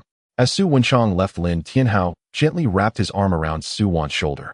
Wife, the major exam is almost over. Shall we head to the exam hall to prepare to bring our top scholar son home? MHM. Su Wan smiled gently. The major examination has officially concluded. In the center of the square, a massive teleportation array flickered and a dazzling white light soared into the sky. Once the light dissipated, hundreds of figures appeared out of thin air in the square. Ouch! My back. Priest. Where's the priest? Help, please help. My leg is broken. Sob, sob, priest, hurry. The square was filled with wails of despair. More than half of the examinees had fallen into a state of soul protection, unable to move. The remaining ones who were not eliminated were also in dire straits, nearly all appearing extremely disheveled. Only Lin Mei amidst the crowd appeared out of place. Like a wealthy young master who had just returned from vacation amidst a group of refugees who had barely escaped disaster. At this moment, the priest team, which had long been on standby at the periphery, rushed into the arena like angels in white. Waves of gentle, healing, holy light illuminated the area, beginning emergency treatment for the injured examinees. The originally tragic wails gradually subsided under the soothing effect of the holy light. The second phase of the assessment is over, and we are now announcing the final results. On the high platform, Zhang Taijin's authoritative voice rang out once more. First place, Lin Mei. Total score 12,880 points. Upon hearing this, the entire venue fell silent. It was not because this score was particularly outrageous, but because a significant portion of the examinees present had witnessed Lin Mei's terrifying strength firsthand. That soaring pillar of fire, that godlike micro-control, that unbreakable magma fist. The scenes replayed in their minds, still sending chills down their spines and making their legs weak. Lin Xiao is incredible. Someone in the crowd broke the silence. The next moment, the square erupted with excitement. So strong. I was in the black cement swamp at the time, and I saw Lin Xiao, this mage, knock out a meat shield with a single punch. Hiss. A one-punch mage. Lin Xiao's ranged attacks are amazing. The wide area control combined with the outrageous damage of that fire pillar nearly cost me half my life just by grazing it. What do you mean by a gap? This is what a gap means. Lin Xiao is the pride of our Jianghai city. Aren't you all from Zhao Xiao's side? You're flipping your face so quickly. We were just blinded by Zhao Xiao's money. Starting now, I pledge my loyalty to Lin Xiao. Lin Mei remained indifferent, ignoring the surrounding discussions and flattery. He scanned the crowd and quickly spotted several familiar figures at the edge of the square. His father Lin Tianhao and mother Su Wan stood at the front, followed by Yi Hongyu and Shi Tu. The smiles on his parents' faces were as radiant as blooming chrysanthemums. Lin Mei's lips curled slightly as he walked over. Young master. As soon as he approached, Shi Tu couldn't help but speak first. As expected of our young master, you've really brought us honor. Yi Hongyu's eyes were filled with admiration. Congratulations, young master, for winning the city champion. That battle was stunning. Lin Mei smiled and waved his hand. It was just basic skills, and I owe it all to brother Shi Tu and sister Yi for helping me level up. At this moment, Su Wan stepped forward and straightened Lin Mei's collar. More, I'm so proud of you. As she spoke, Su Wan's eyes reddened and her voice choked slightly. You must be exhausted these past few days. Look, you've lost weight. Lin Mei felt a warmth in his heart looking at his mother's concerned gaze. He deliberately put on a show. Mom, this is called being fit. Look, my abs are almost showing. Don't worry, I'm not tired at all. Lin Mei was speaking the truth in that last sentence. He really hadn't been exhausted. The past few days he had either changed sleeping spots or wandered around. Huh, good boy. Lin Tianhao laughed heartily as he walked over, slapping Lin Mei on the shoulder. Well done. Now let's see who still dares to say that my son Lin Tianhao is a useless blank mage. The prize for the city champion has already been arranged. It will soon be delivered to our home. That thing will greatly help you comprehend fire skills. With your talent, as long as you take it, you should be able to quickly grasp new fire skills. The already exhausted fireball technique immediately perked up, drooling like crazy. Hurry, hurry, I want to eat. If I eat that, I feel like I can get closer to my forbidden spell. Thanks, Dad, Lin Mei replied with a smile. This is just the beginning. Lin Tianhao smiled mysteriously, flipping his wrist. A set of equipment radiating orange light appeared in his hand. This is the Illusion Spirit set, a legendary quality level 20 to wear. Not only does it have high attribute bonuses, but most importantly, it is an extremely rare cooldown reduction set that can reduce 65 CD when wearing the whole set. Now it belongs to you. Lin Mei's eyes lit up as he quickly took it. What a good thing. Although the previous Ziyun set was also top-notch and a cooldown reduction set, it was ultimately too low in level and its attributes were starting to fall behind. He had been worried about how to get a fitting set of equipment, and now his dad had delivered it. Indeed, there's nothing better than having a dad. How is it? Do you like it? Lin Tianhao asked playfully. Do you know where this came from? Lin Mei was taken aback. This question, if it was bought, Dad definitely wouldn't say it like that. Given his father's character, it was highly likely obtained through some dubious means. Lin Mei raised an eyebrow tentatively asking, did Zhao Lei lose it to you? Lin Tianhao burst into laughter. Huh? No one knows my son better than me. That's right. I won it from that old Zhao Lei.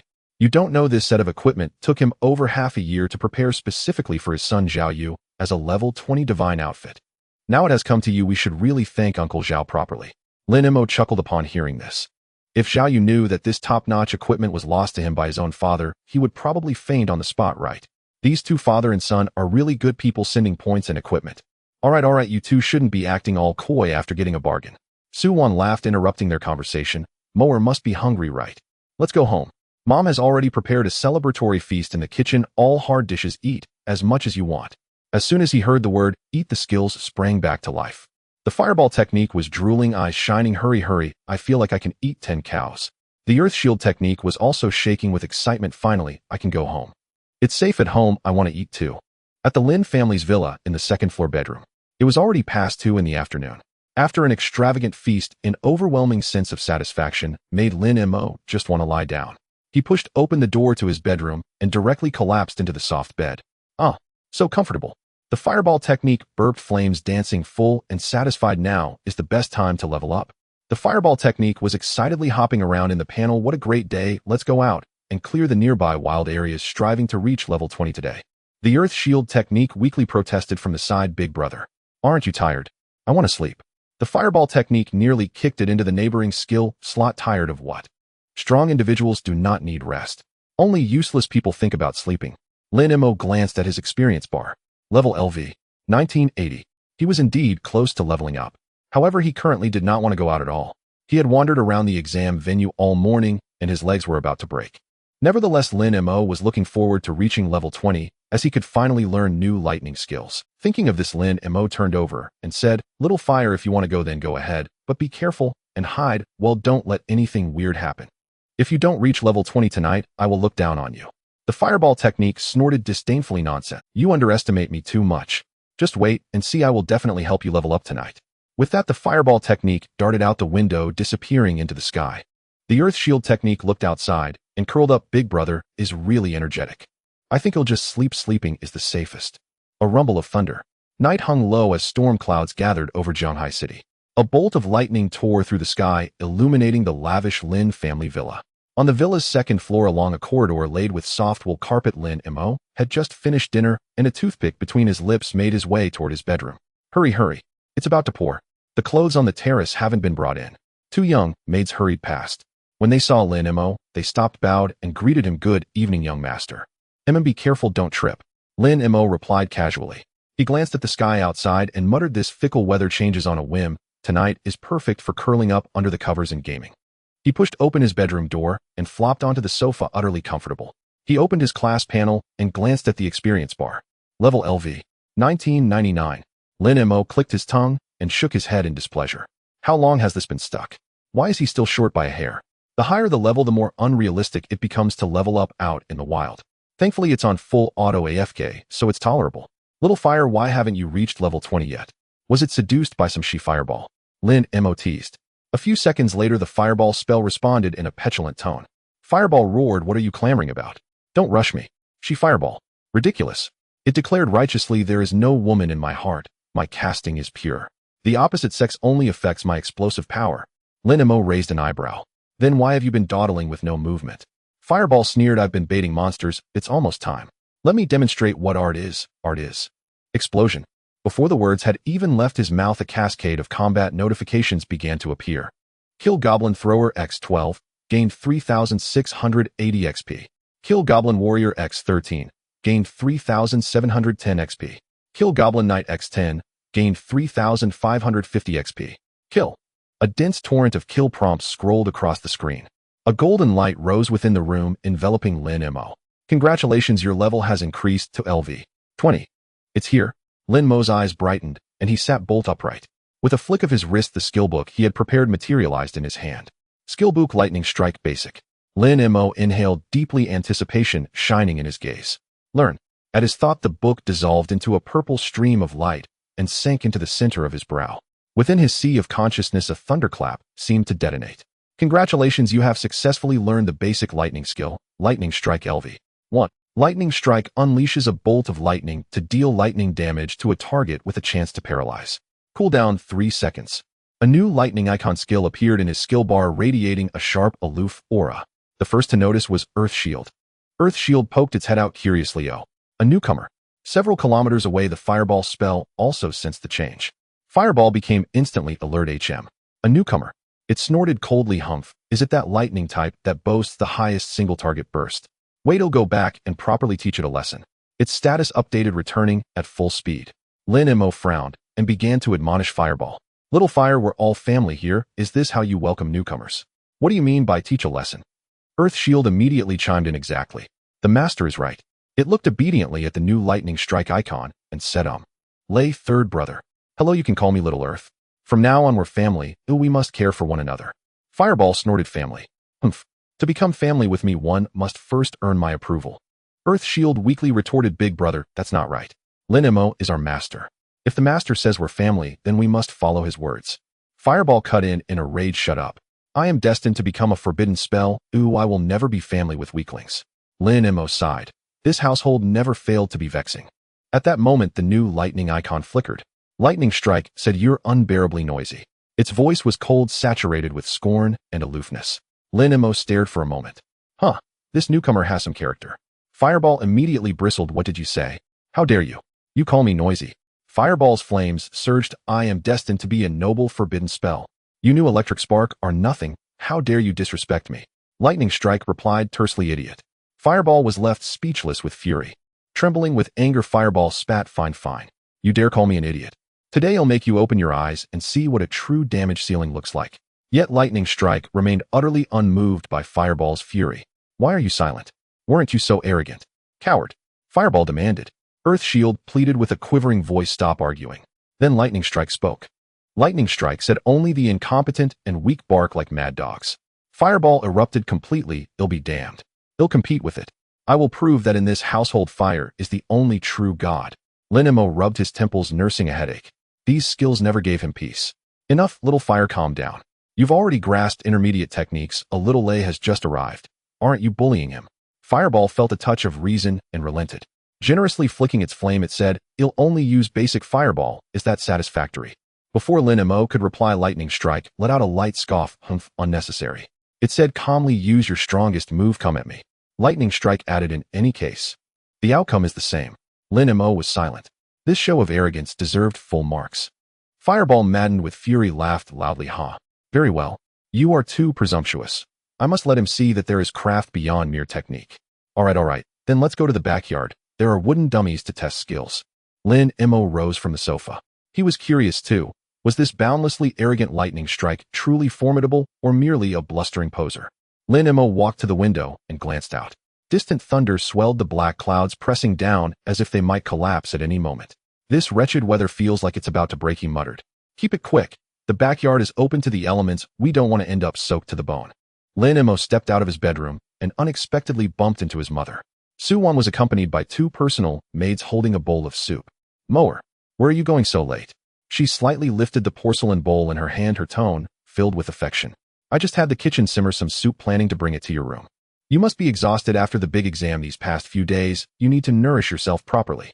Lin Mei paused, feeling a bit embarrassed as he scratched his head. Mom, I'm not hungry. I just had dinner not long ago. I just learned a new skill, Thunder Strike, and I thought I'd go try it on the wooden stake in the backyard. Going to the backyard to practice skills? Su-won was taken aback, looking Lin Mei up and down. Oh, you're already level 20. If she remembered correctly, he was still level 19 this afternoon. Yeah, isn't that fast? Lin Mei casually brushed it off. Fortunately, Su-won didn't ask further and just asked him to drink the soup first. After Lin Mei finished drinking, Su-won finally spoke. All right, but don't stay out too late. It might rain outside. Just try it a couple of times and come back inside to rest. Don't get soaked. Got it, Mom. I'll just throw a few times. Lin Mei waved his hand and walked past Su-won toward the staircase. Watching her son disappear around the corner of the staircase, Su-won's smile grew even brighter, tinged with a hint of emotion. This child clearly works hard yet insists on hiding it. What? Is working hard something to be ashamed of?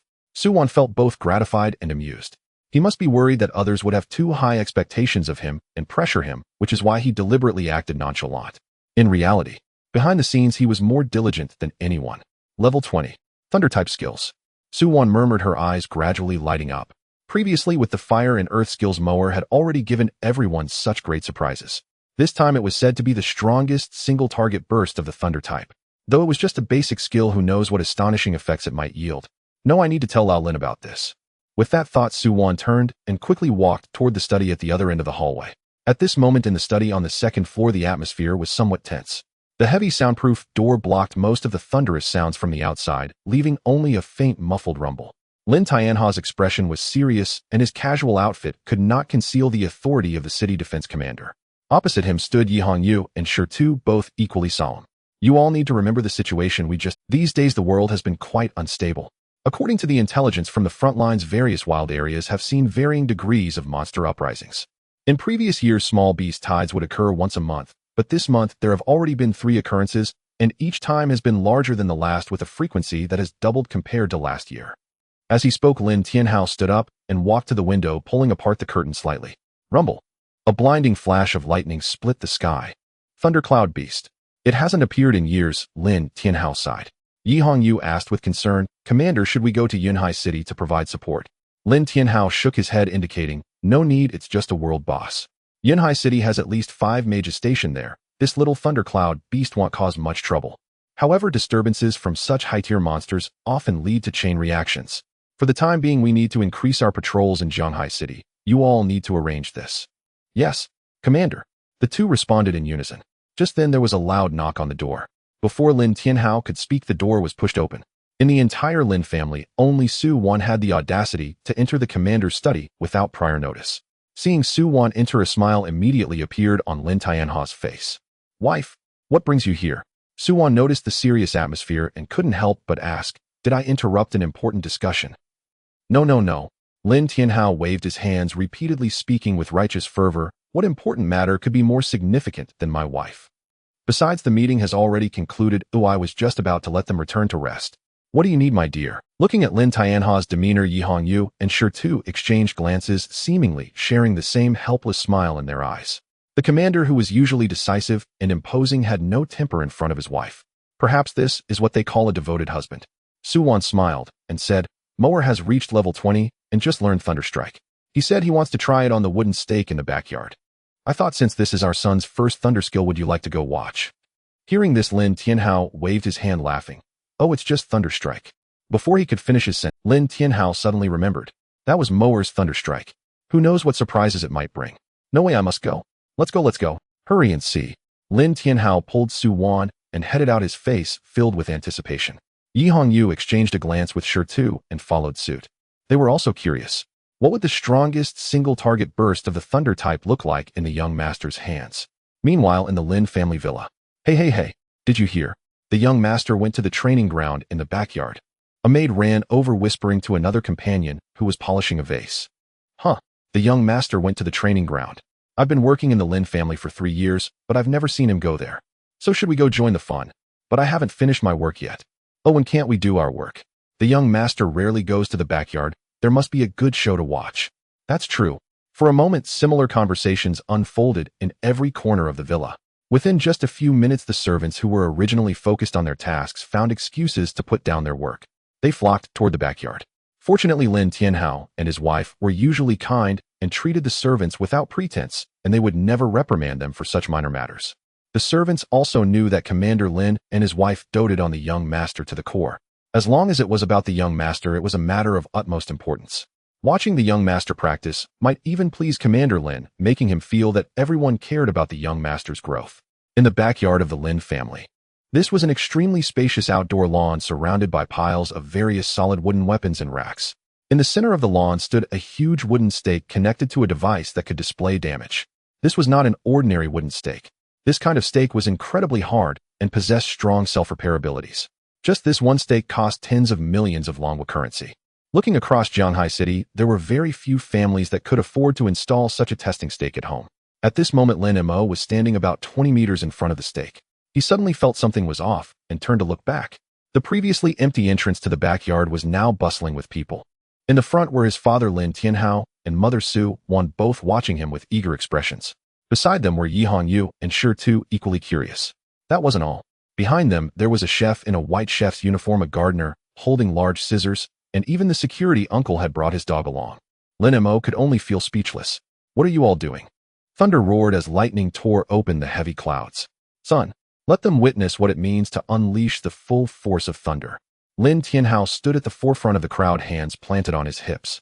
His booming voice even drowned out the thunder above. Beside the wooden stake, Lin Mo's mouth twitched involuntarily. Dad, I'm only testing a basic skill, must it be this grand? Lin Mo sighed, feeling the pressure. He turned his head again, his gaze settling on the test stake. Enough. Since neither of you will concede, let the outcome speak for itself. Xiao Lei, are you ready? Who goes first? Tu Dunshu Earth Shield timidly poked its head out and said, well, we're all one family here, a cherished harmony. Don't spoil the mood. Why not call a truce?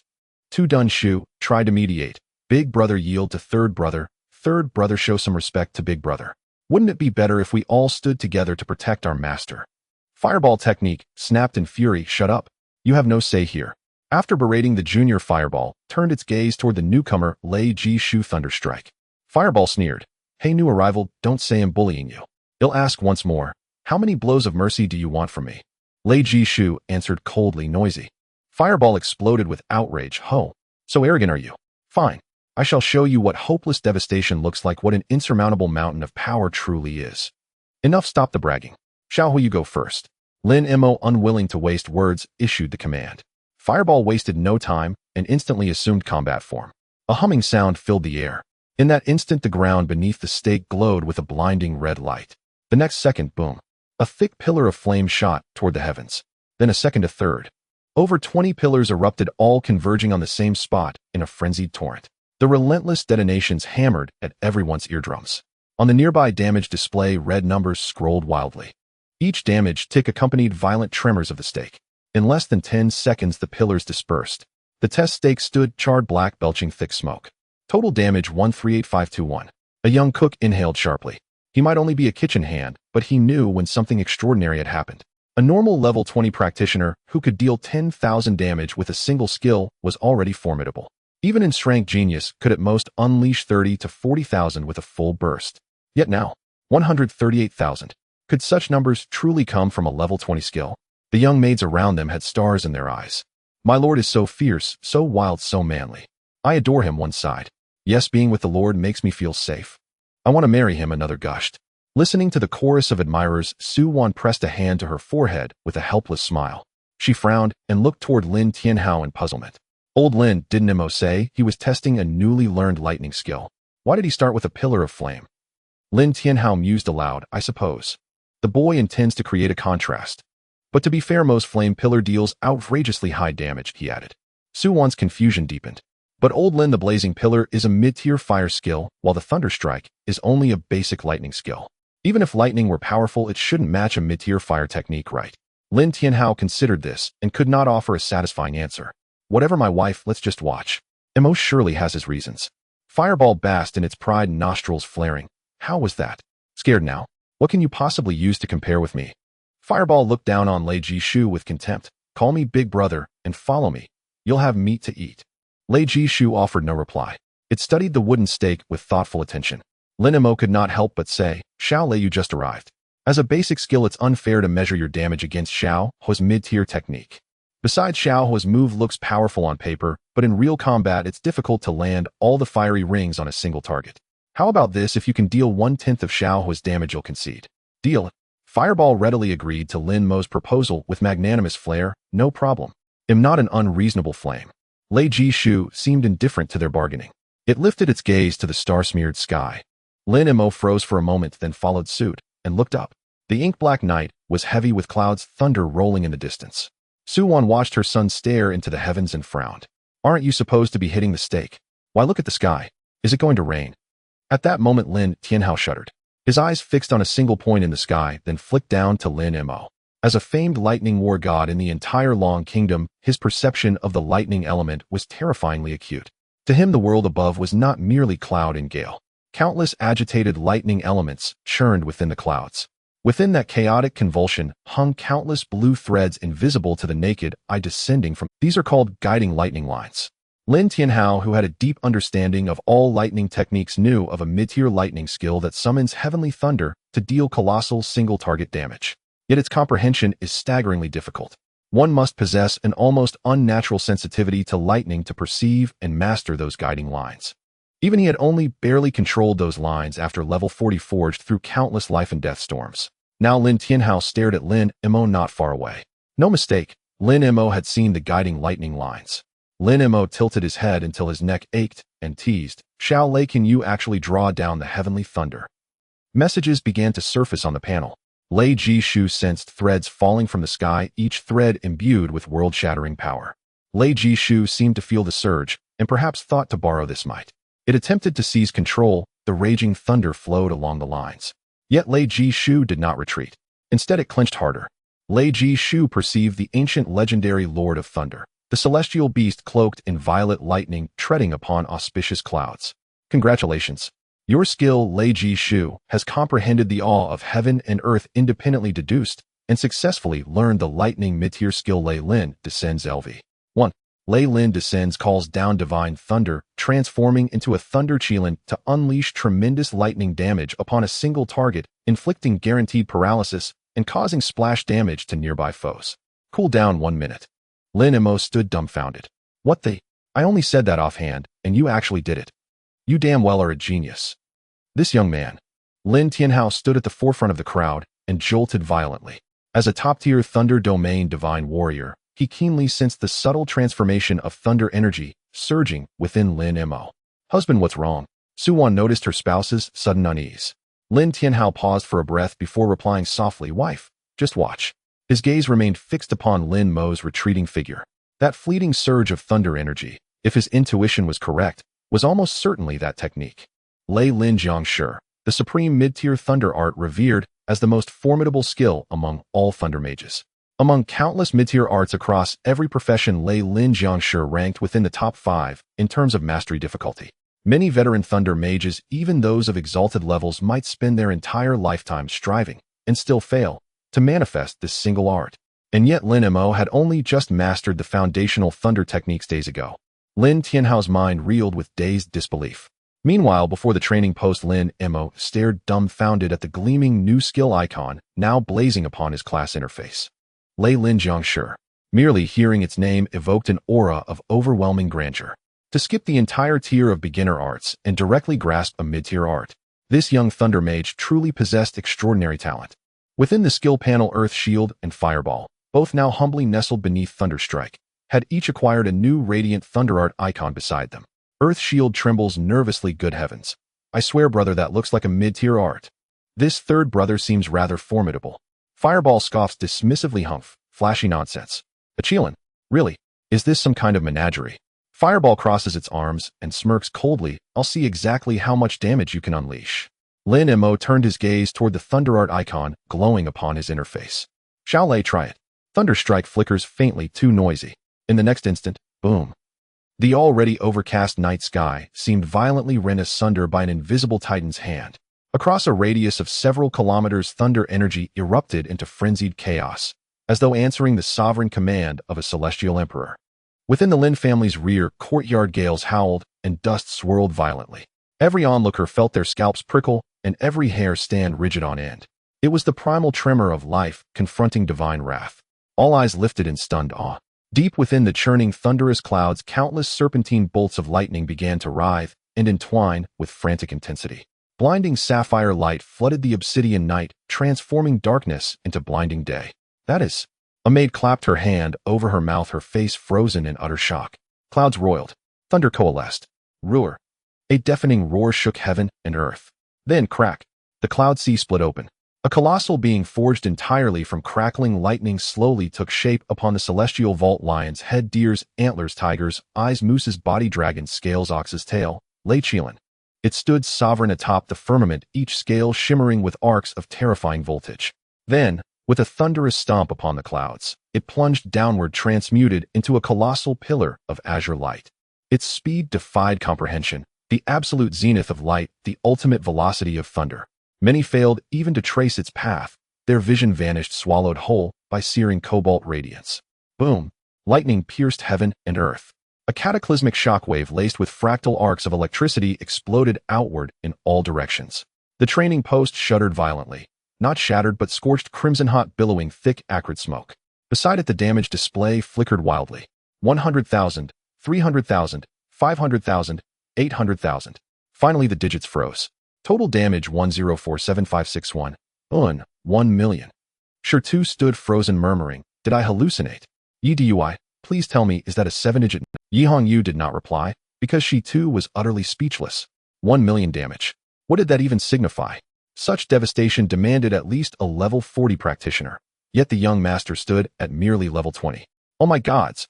Servants behind them erupted into pandemonium. Was that truly unleashed by the young master? 1 million damage. Even an SS Steer elite tank of equal level would likely crumble beneath such force. Remove the word likely, please. Damn, my heart skipped 3 beats just now. The young master isn't human. Suwon finally regained her composure. She stared blankly and asked, "Husband, has this machine malfunctioned? Can one really deal 1 million damage without reaching level 40? Perhaps the post short-circuited after being struck by lightning. It hasn't been used in years." Facing his wife's doubts, Lin Tianhao remained remarkably composed. The machine functions perfectly. This damage is entirely plausible. Lin Tianhao glanced upward at the thunder-charged clouds, then toward the distant direction of Yunhai City. The art Lin Mo has just grasped is the Thunder Domain, Mage's mid-tier technique, Lei Lin Jiangshi. Among all professions' mid-tier arts, its mastery difficulty ranks firmly within the top 5. Its immense power therefore self-evident. More importantly, Lin Tianhao narrowed his eyes as he explained, what Lin Mo just summoned was not merely the thunder above us. With preternatural perception, he reached across vast distances and drew forth the thunder of Yunhai City's rampaging world boss, the Lei Yunshou. The Lei Yunshou, that level 80 world boss. Suwon blinked stunned. Lin Tianhao nodded calmly. Yes, that level 80 world boss. Even drawing a mere fraction of its thunder makes this million-point strike unsurprising. Hearing this, Suwon's expression cleared. She patted her chest and exhaled deeply. So that's it. You nearly gave me a heart attack. She'd feared her son had somehow mutated into something monstrous. But if he'd borrowed the power of a world boss, well, that was almost comprehensible, almost. Even borrowing power requires first mastering Lei Lin Jiangshi. This prodigious son learned Thunder Strike mere days ago, and now in the same breath he commands Lei Lin Jiangshi while siphoning thunder from a world boss hundreds of kilometers away. Husband, fire, earth, and now thunder. That makes 3 elements. Suwon gazed at Lin Mo's silhouette awestruck. 3 elements. And in each he achieves not merely mastery, but transcendence. At this pace, water, wind, light, and shadow, even time and space, the title of Omniart Archmage may well become reality. Lin Tianhao withdrew a cigar from his pocket. Light and shadow arts are plausible. Given Lin Mo's aptitude, he'll likely master them once his level permits. But time and space arts, they exist only in myth. No skill scrolls, no teachings, pure void. He offered a wry, rueful smile. Enough, such things belong to distant dreams. Wife. Lin Tianhao turned to Suwon, his expression grave. Our son strives so fiercely. I cannot simply await retirement. Tomorrow I'll venture into the wilds myself and secure rare treasures for Lin Mo. Suwon watched her husband ignite with renewed purpose and nodded firmly, agreed. The home is mine to guard. Stay safe out there. What the hell? Lin Mo stared at the long string of damage numbers, unable to suppress a gulp. Is this really 10 times higher than stacking all fire rings and unleashing blazing fire pillars? Wait, is this little thunderbolt even human? Lin Mo paused for a moment and then realized. Oh, it seems like it really isn't human, my bad. At that moment the skill panel was eerily silent. After a few seconds the earth shield technique poked the fireball technique beside it. Brother 7 digits looks like. Third brother seems to be a bit stronger than you.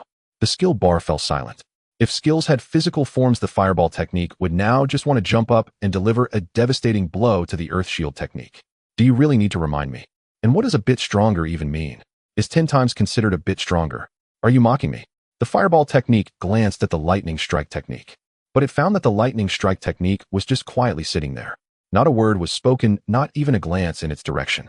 The fireball technique felt somewhat provoked. Sometimes silence can be more crushing than words.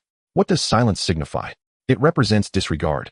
It means the other party doesn't even consider you a worthy opponent on the same level. This silent contempt was more painful for the proud fireball technique than being killed. The fireball technique stared fiercely at the lightning strike technique, and the previously restless flames suddenly calmed down. Fireball technique said coldly, "Newcomer, I admit you are indeed strong. This time I lost a step. Then it suddenly shifted its tone. But remember, this is only temporary. Fireball technique spoke with determination. The potential of flame is boundless. I am destined to become an existence that brings about apocalyptic curses. One day I will make you witness what true flame extremity is. The lightning strike technique replied, "Oh." The fireball technique was left speechless. Lin Mei, witnessing this scene, felt a wave of relief in his heart. That's the spirit. Recognizing the gap, facing it, and then surpassing it. This is how a mature skill We're all family, and we need this kind of healthy competitive atmosphere. Little fire, I have high hopes for you. Lin Mei timely offered some encouragement. Fireball technique suddenly asked, what about the reward? What about that heart? Lin Mei thought for a moment and said, it's not here yet, but it should be delivered tonight. When it arrives, please eat it immediately. Huh? Lin Mei was taken aback. Why did Little Fire suddenly become so polite and serious? It seems that Little Thunder really stimulated Little Fire this time, and it's motivated to work hard. Alright, I'll arrange it when it arrives. Fireball technique added its best to eat it raw. Lin Mei twitched his mouth, directly refusing him. Don't even think about it. The fireball technique remained silent for a moment, ultimately not rebutting and quieting down.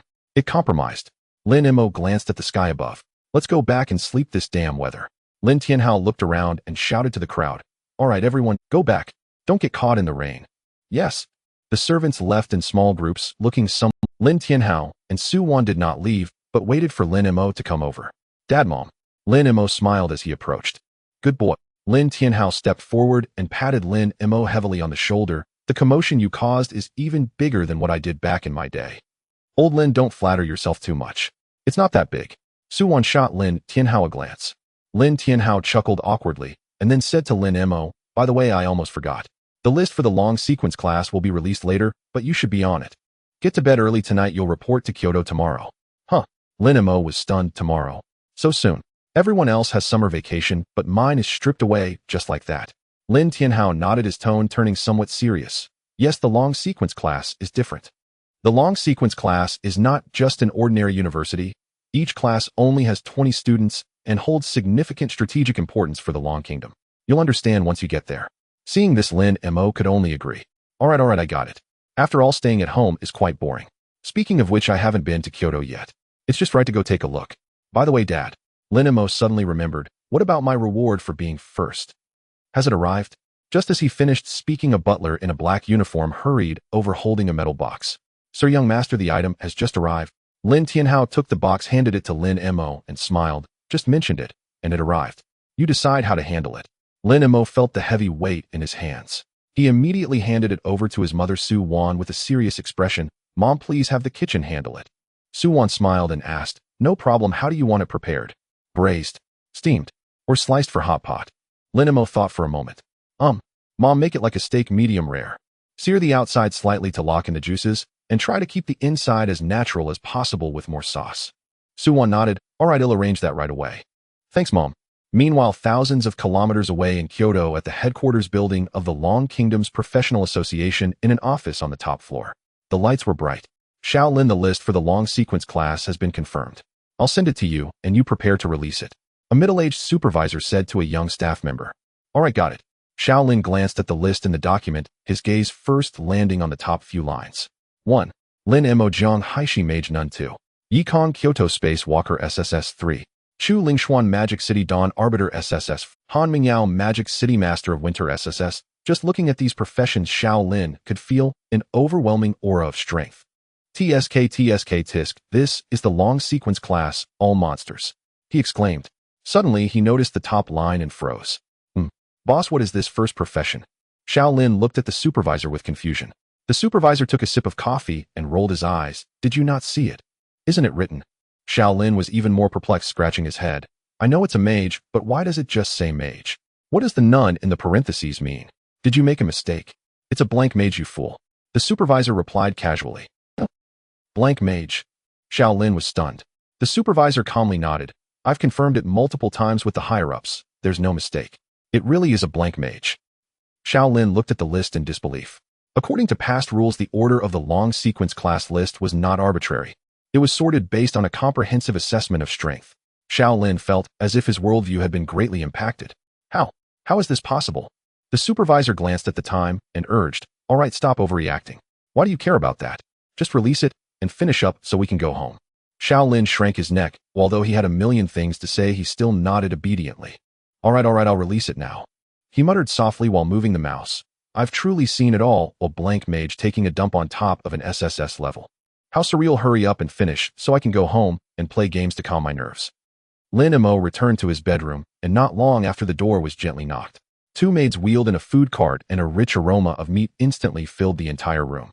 As per Lin Mei's request, it was cooked medium rare. Fireball technique, stirred with excitement. It's here. I can feel it. Hurry. Show off in your mouth. Young master, your meal is here. Do you need us to feed you? One of the maids spoke sweetly. Lin Mei waved his hand, his gaze fixed on the piece of meat. I understand, no need, you may leave. Yes, young master. The two maids respectfully bowed and then exited the room. Only Lin Mei. He sat at the table cutting a small piece and putting it in his mouth. He originally thought that medium rare would have some strange taste, but to his surprise it melted in his mouth, incredibly tender and smooth. Coupled with the special sauce, it perfectly neutralized the slight fishy taste, unleashing a wild aroma of meat. Not bad. Lin Mei nodded in satisfaction. As expected of our chef, this skill is exceptional. As the food entered his stomach, a pure elemental fire energy began to spread within him. Fireball technique emitted a delightful moan. Power. I can feel my whole body burning. Having eaten his fill, Fireball technique could not stay still for a moment. It was now completely focused on the Thunder Chilin with damage exceeding 7 digits. If it couldn't seek revenge, how could its big brother continue to mix in the skill bar? Fireball technique rubbed its fists. I'm going to level up. I'm going to comprehend an even more powerful single target skill than that broken Chilin. After saying that, Fireball technique looked toward the lightning strike skill on the other side. Fireball technique declared, just you wait, third brother. I'll show you what a true nuclear explosion looks like tomorrow morning. In response to its big brother's provocation, lightning strike merely flickered slightly. Lightning strike boring. Fireball technique was so furious it was trembling. Fine. You're so aloof. You're so impressive. After saying that, Fireball technique rushed out into the wild. Lin Mei watched this scene, shaking his head helplessly.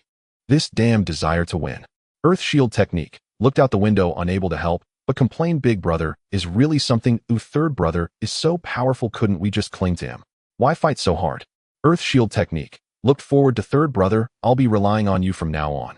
In response to Earth Shield technique's goodwill, lightning strike coldly replied, useless. Earth Shield technique.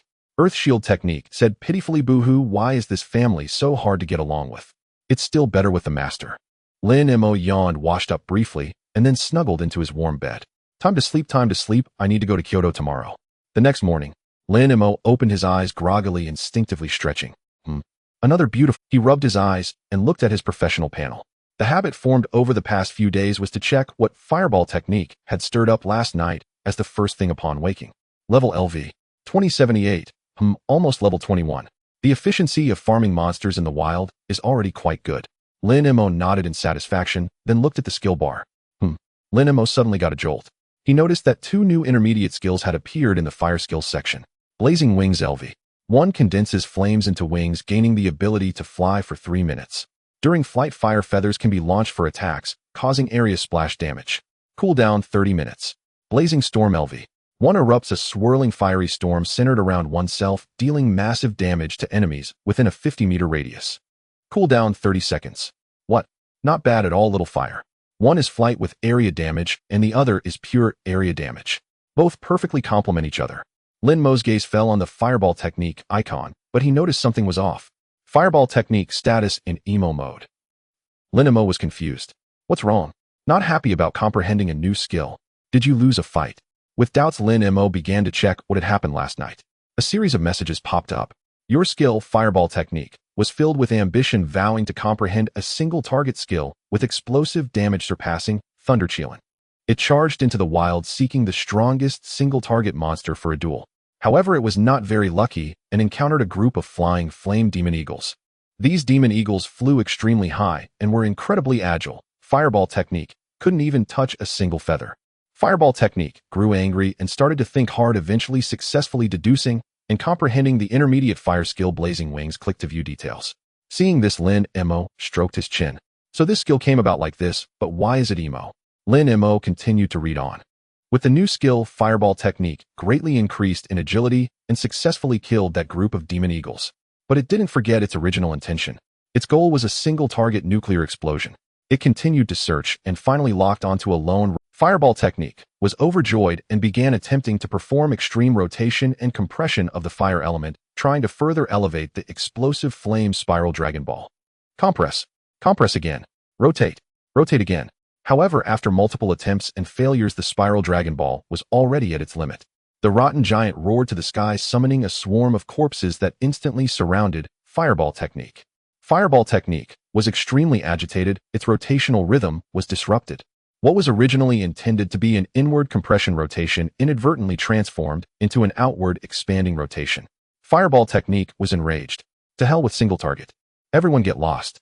It erupted with the power of rotation, successfully deducing and comprehending the intermediate fire skill Blazing Storm. Click to view details. This. Lin Mei looked at the battle report and couldn't help but exclaim, so that's how the second skill came about. Instead of compressing inward, it expanded outward. You're quite the genius, little fire. But aren't these two skills quite good? Lin Mei frowned. Fireball Technique had killed countless monsters. It looked up at the sky, recalling the lightning flashing Qilin. It knew very well that even with these two new skills, it still couldn't defeat Lightning Strike. Fireball Technique was devastated. Why does this master work so hard and still not measure up to it? Lin Mei sighed. A little fire, you're just too competitive. Actually, you're already quite amazing. You can fly and have large area control. How versatile is that? Every skill has its strengths. What else can Little Thunder do besides strike? Can it fly? Can it spin? No, it can't. Even though Lin Mei tried very hard to comfort it, Fireball Technique still showed no response. All right, let you be quiet. Lin Mei then pulled out a pile of skill books. Use them all. Buzz, buzz, buzz. A stream of light surged into Lin Mei's body. Moments later, all skill levels were maxed out. Lin Mei glanced at the splendid skill list. Fire skills: Fireball Technique, Basic, Multi-Explosive Fireball, Beginner, Explosive Flame, Spiral Dragon Ball, Beginner, Blazing Fire Pillar, Intermediate, Blazing Wings, Intermediate, Blazing Storm, Intermediate. Earth skills: Earth Shield Technique, Basic, Earth Flow Wall, Beginner, Earth Submersion, Intermediate, Quicksand, Dome. Lightning skills: Lightning Strike, Basic, Thunder Qilin, Descends, Intermediate. Combination skill: Lava Battle Armor. A sense of security welled up within him. Hey, I'm only level 20, and I have this skill set. I can fly, tank, deal damage, and control. This configuration should not be bullied in Kyoto, right? Lin Mei climbed out of bed in great spirits. Let's go. Kyoto. At the central train station of Zhonghai City. In this world, the preferred mode of long-distance travel is almost always the magical train.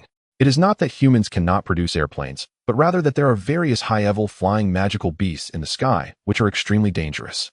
In contrast, the magical trains, which are equipped with powerful defensive formations on the ground, are the safest and fastest means of transportation. At the entrance of the station, the crowd surged. Lin Mei stood empty-handed, not even carrying a backpack. Suwon tightly held Lin Mei's hand, her eyes filled with reluctance, unable to help, but remind him, Moer, once you get there, don't hold back. Buy whatever you need. As she spoke, Suwon took out a black card from her bag and shoved it into Lin Mei's hand. Keep this card. The password is your birthday. There are 30 million Long Kingdom coins in it. Don't be too frugal. If you run out, call me immediately. A warm current surged in Lin Mei's heart. 30 million. Pocket money. If this were his past life, it would have been an unimaginable figure. But in this life, it was just a small token of care from his mother, worried that he might go hungry in a foreign place. Thank you, Mom. Don't worry, I'm grown up now, and I will take good care of myself. Lin Mei smiled as he tucked the card away. At the same time, Lin Tianhao walked over. He reached out to help Lin Mei adjust his collar, his gaze falling on the gleaming badge on Lin Mei's chest. It was a badge made of pure gold. Engraved on it was a vividly depicted 5-clawed golden dragon coiled around the edge of a sword. This badge had been specially delivered to the Lin family overnight. It was the exclusive badge of the Dragon Sequence class. Lin Tianhao gently touched the badge, his tone filled with pride. Dragon Sequence class. Good boy, you truly bring honor to your father. Son, since you are working so hard, I cannot fall behind either. Next, I will also go to the front lines to take a look around. Lin Mei, wait, how did my dad get swept up in this too? Lin Mei looked at the streaks of white hair at Lin Tianhao's temples, feeling a bit worried, and couldn't help but urge, Dad, you are getting older now. Oh, it's about time to take it easy. The front lines are dangerous places. You with your old bones, it would be wiser to stay behind and command safely. Safety first. Hearing this, Lin Tianhao's eyes widened. Nonsense. What do you mean by old bones? He slapped his broad chest, shouting with vigor, I am in my prime. This is the time of my life. You little brat, you underestimate your father too much. Looking across the entire Long Kingdom, there are only a handful who can match me. Seeing his father's demeanor, Lin Mei could only sigh helplessly. All right, you are the greatest, you are the Thunder War God. Just be careful and don't be too reckless. There was no way around it. After all these years, he knew his father's temperament all too well. Once he made up his mind, even a herd of cattle couldn't pull him back. However, there was one thing his father said that was true: his strength indeed placed him among the top tier in the entire. Lin Tianhao laughed heartily, then turned to Yi Hongyu. Beside him, Hongyu, you don't need to follow me during this period. Take a break and rest well, improve yourself. Yi Hongyu nodded, then turned her gaze to Lin Mo, her eyes filled with a hint of reluctance. And respect, young master, I wish you a smooth journey. Don't worry, Yijie. Lin Mo smiled and nodded, then waved at the three of them. All right, Dad, Mom, Yijie, you all should go back. The train is about to depart. After saying that, Lin Mo turned around and walked towards the entrance with poise. He watched as his son's upright figure disappeared at the end of the passage. Su Wan's eyes reddened. Old Lin, our son, has truly grown up. Indeed, the fledgling eagle must spread its wings. Lin Tianhao took a deep breath. Let's go back now. Inside the station hall, there were indeed many people heading to the capital, forming a long line. Lin Mo patiently stood in line, moving slowly with the crowd. At this moment, a staff member in uniform walked over. He was just conducting a routine inspection, casually scanning. Suddenly, he noticed the badge on Lin Mo's chest and was taken aback. This is... The staff member rubbed his eyes vigorously, unable to believe what he saw. Under the station's lights, the pure gold 5-clawed golden dragon badge shone brilliantly. Dragon sequence class. The most outstanding prodigies of the younger generation in the Long Kingdom. The staff member hurriedly adjusted his collar and quickly approached Lin Mo. Hello, are you a new student of the dragon sequence class? Lin Mo was taken aback for a moment and stopped. Yes, is there something? Ha, the dragon sequence class has a special passage. Oh, follow me. The staff member wore a smile full of flattery and made a gesture inviting Lin Mo to follow him. Huh, there is such a thing. Lin Mo raised an eyebrow and then followed the staff member to the other side. The people waiting in line around them heard the commotion and cast envious glances. Dragon sequence class. Oh my, I can't believe it, I'm seeing a real person. That badge, I've only seen it on television. Wow, it looks so shiny and impressive. If my son could get into the dragon sequence class, I could benefit from it too. Stop dreaming. Hurry up and get in line. Don't think about those things. Under the envious and jealous gazes of the crowd, Lin Mo swaggered into the empty special passage. The passage was spacious and bright. Lin Mo couldn't help but exclaim, indeed, this privilege, although it may seem mundane, those who use it truly understand how delightful it is. At the waiting platform, the silver-white Aurora magical train quietly rested by the platform. Following the instructions on his ticket, Lin Mo arrived at a luxurious carriage of the train. The ticket in his hand was also given to him last night by the Dragon Sequence class staff when he received the badge. The carriage was extremely spacious. Each group of 4 seats faced each other with a large table in the middle. All the seats were genuine leather sofas equipped with massage and adjustable functions, providing extreme comfort. At this moment, the carriage was still empty. Lin Mo walked to his designated 4-seat area. On the table were exquisite fruit platters and snacks, along with that day's newspaper and several of the latest professional magazines. This environment is quite nice. Lin Mo nodded in satisfaction and sat by the window. He glanced at the seats opposite and beside him. 4 seats. Could it be that besides me there are 3 other students from the Dragon Sequence class on this trip? At the same time, the Earth Shield technique began to stir. The Earth Shield technique excitedly poked its head out. Wow. Is this the train to Kyoto? It's so big. Master, is Kyoto really fun? Lin Mo couldn't help but smile at its naive curiosity. Of course, Kyoto is the heart of the Long Kingdom. It must be much more entertaining than Shanghai City.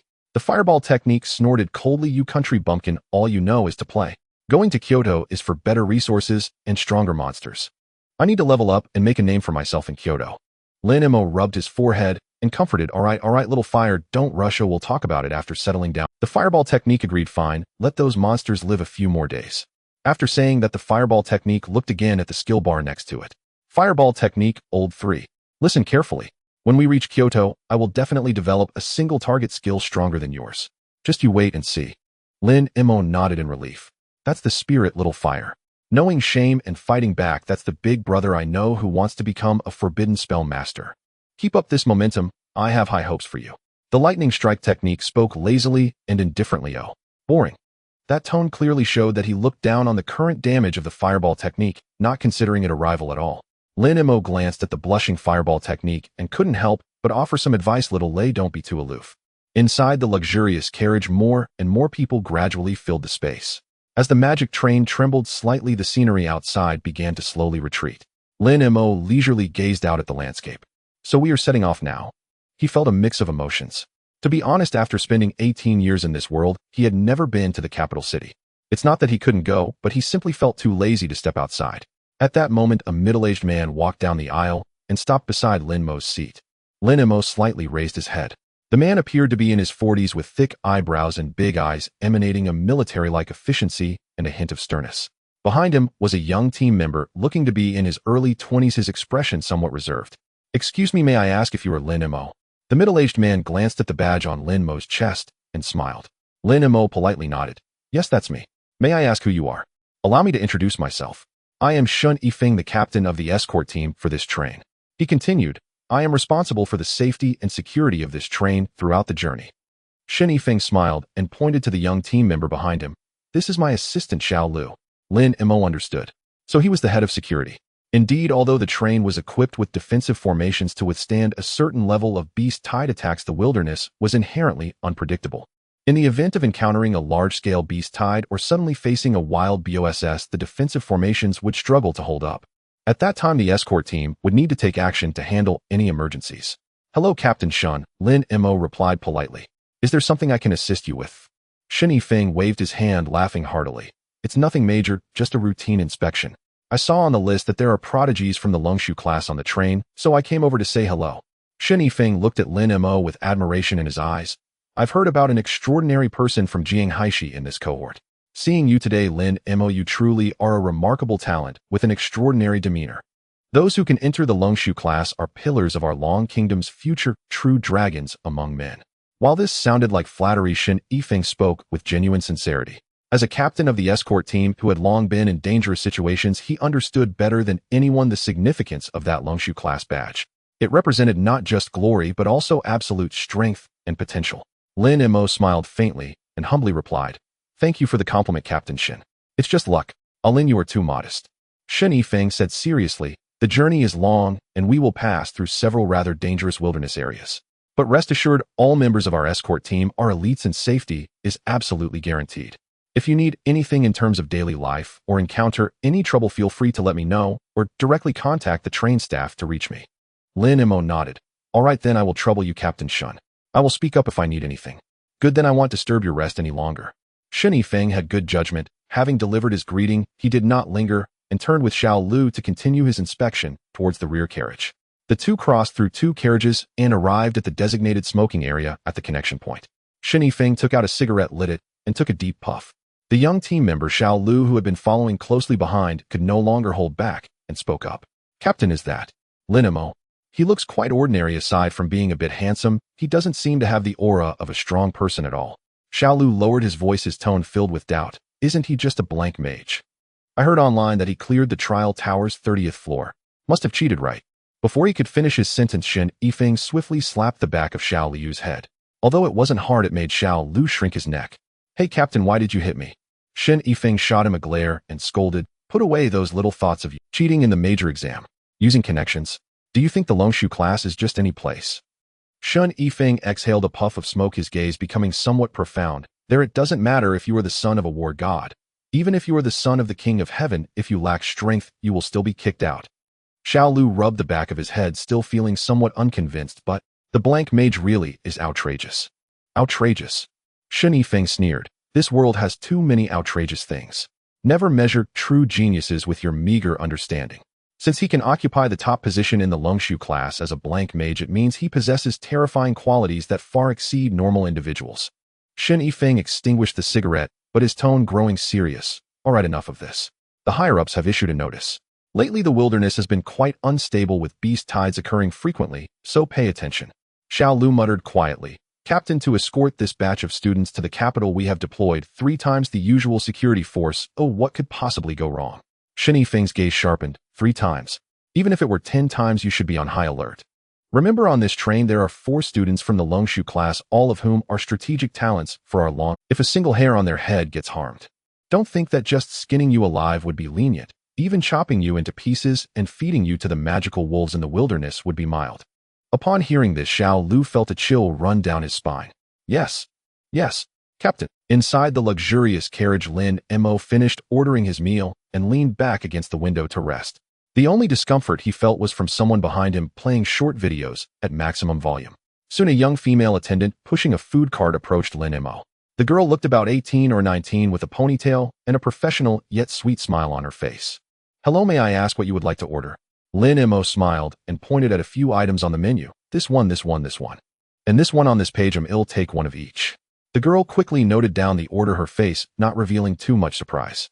After all, who could afford to sit in a luxury carriage if not the rich and privileged? All right, please wait a moment. After saying that, the girl did not leave immediately, but mustered up her courage.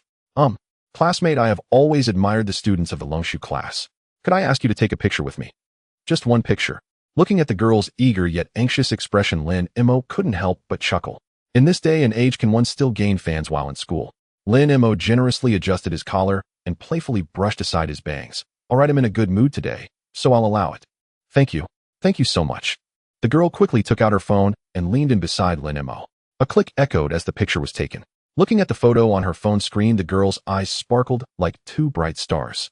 Classmate, you are too photogenic. I just forgot to turn on the beauty filter, but the photo shows you don't need it at all. Your features are so defined. As she spoke, the girl's face turned red.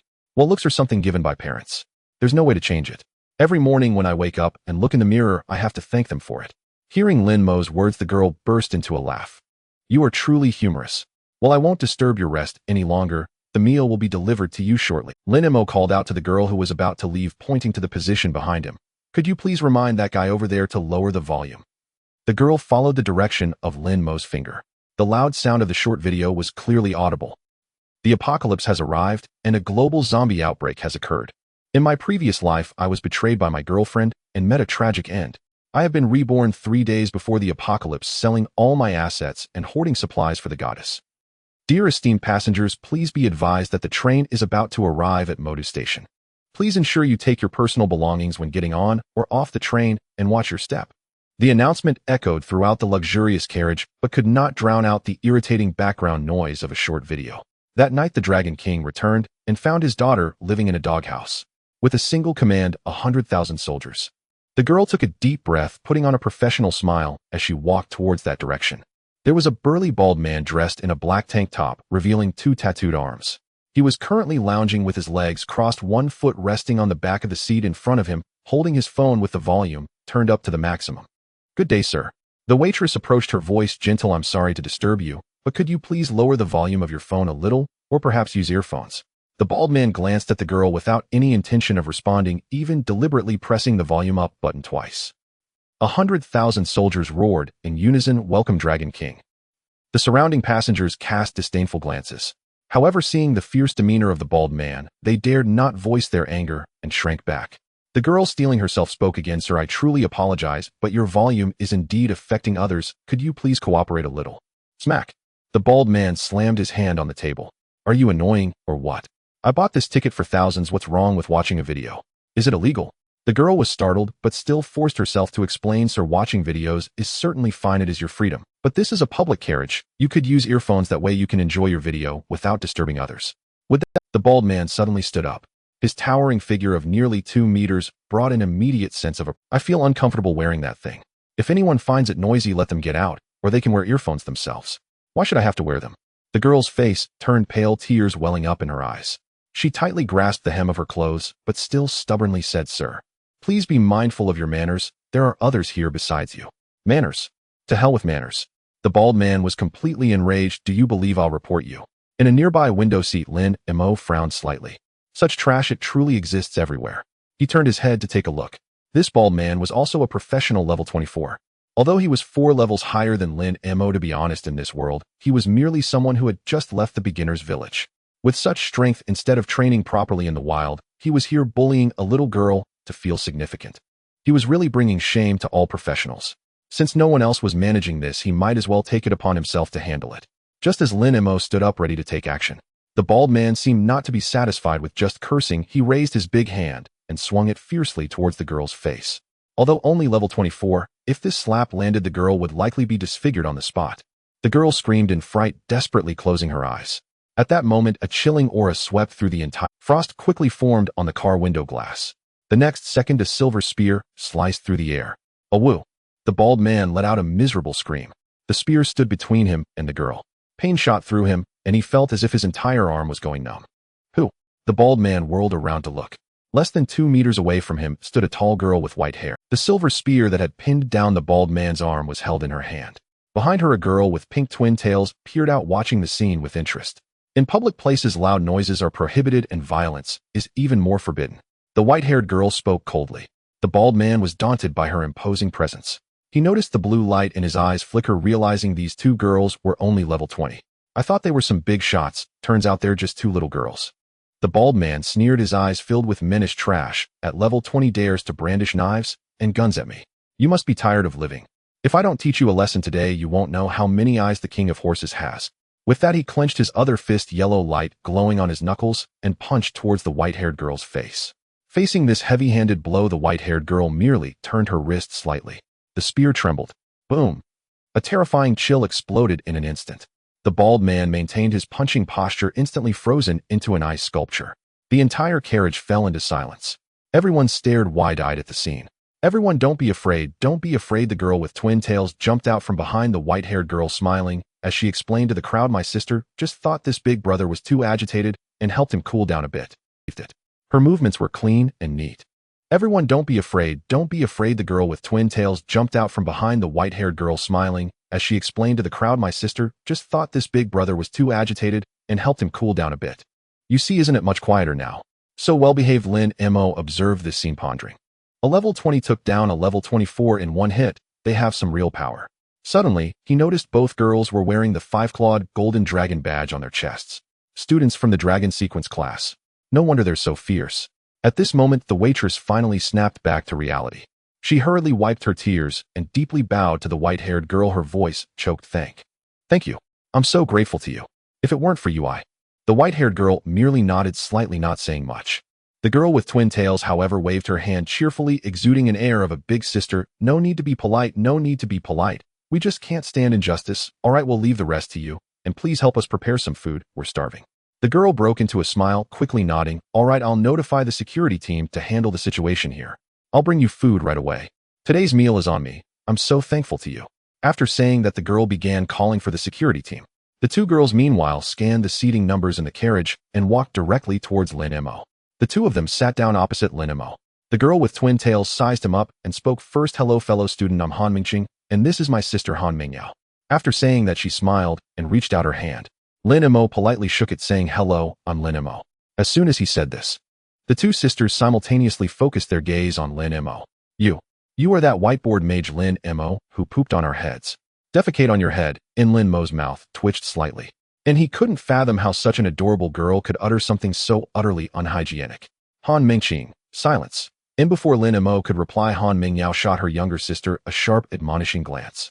After reprimanding her sister, Han Mingyao turned back to Lin Mei and explained calmly, apologies. My sister meant that you've been ranked first on the Longshu class roster. The list is strictly ordered by comprehensive strength. Her younger sister Han Mingqing stuck out her tongue and nodded vigorously. Exactly. That's precisely what I meant. And wow, how did you, a blank slate mage, surpass so many SS rank cultivators? Even Yi Kong from the capital, my elder sister, and sister Ling Xian are all ranked beneath you. And Lin Mei's lips twitched faintly. Though technically true, ranked beneath sounded oddly unsettling. Couldn't they phrase it more gracefully? Nan Mingqing cheerfully introduced herself. All right, top-ranked senior brother. I'm a healer class. We'll be classmates from now on. Please look after me. In a healer. In Lin Mei glanced at Han Mingqing with genuine surprise. A healer admitted into the Longshu class.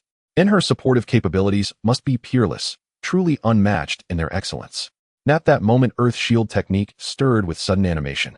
Earth Shield Technique exclaimed excitedly, a healer. A living elite healer. Master. Hurry and build rapport with her. With such a powerhouse healer on our side, our survival odds skyrocket. Fireball Technique sneered disdainfully, humph. Only the weak rely on support. And then it glanced sideways toward the skill bar. Hey, third brother, back me up on this, right? Our brute force offense needs no healer whatsoever, correct? In Lightning Strike Technique replied flatly, boring. In Fireball Technique sputtered you. In Lin Mei listened to his skills bickering and felt utterly speechless.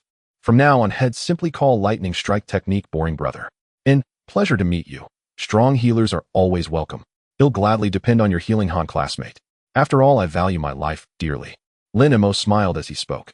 In whether or not head ever need healing, they were classmates, so a few courteous words posed no issue. Yet the moment those words left his lips, Han Mingyao, who had just taken out a book to read, paused mid-motion. And she lifted her gaze and looked directly at Lin Mei. If you wish to avoid unnecessary trouble, do not let her heal you. Lin Mei blinked in surprise. And Why so, sister? How dare you undermine me in front of strangers? Han Mengqing immediately bristled, pouting indignantly. Top-rank senior brother, don't believe a word she says. She's just jealous of my popularity. My healing output and buffs rank second-unknown among all peers across Longhua. I stake my claim as the undisputed best. And having declared this, Han Mengqing stole a quick sidelong glance at her sister. Han Mingyao offered no further explanation, merely gave a soft, dismissive hum and resumed reading. Lin Mo observed the sisters' dynamic with quiet curiosity, but ultimately dismissed it as trivial. After all, Han Mengqing radiated such vibrant, wholesome energy. She hardly seemed like someone capable of causing harm.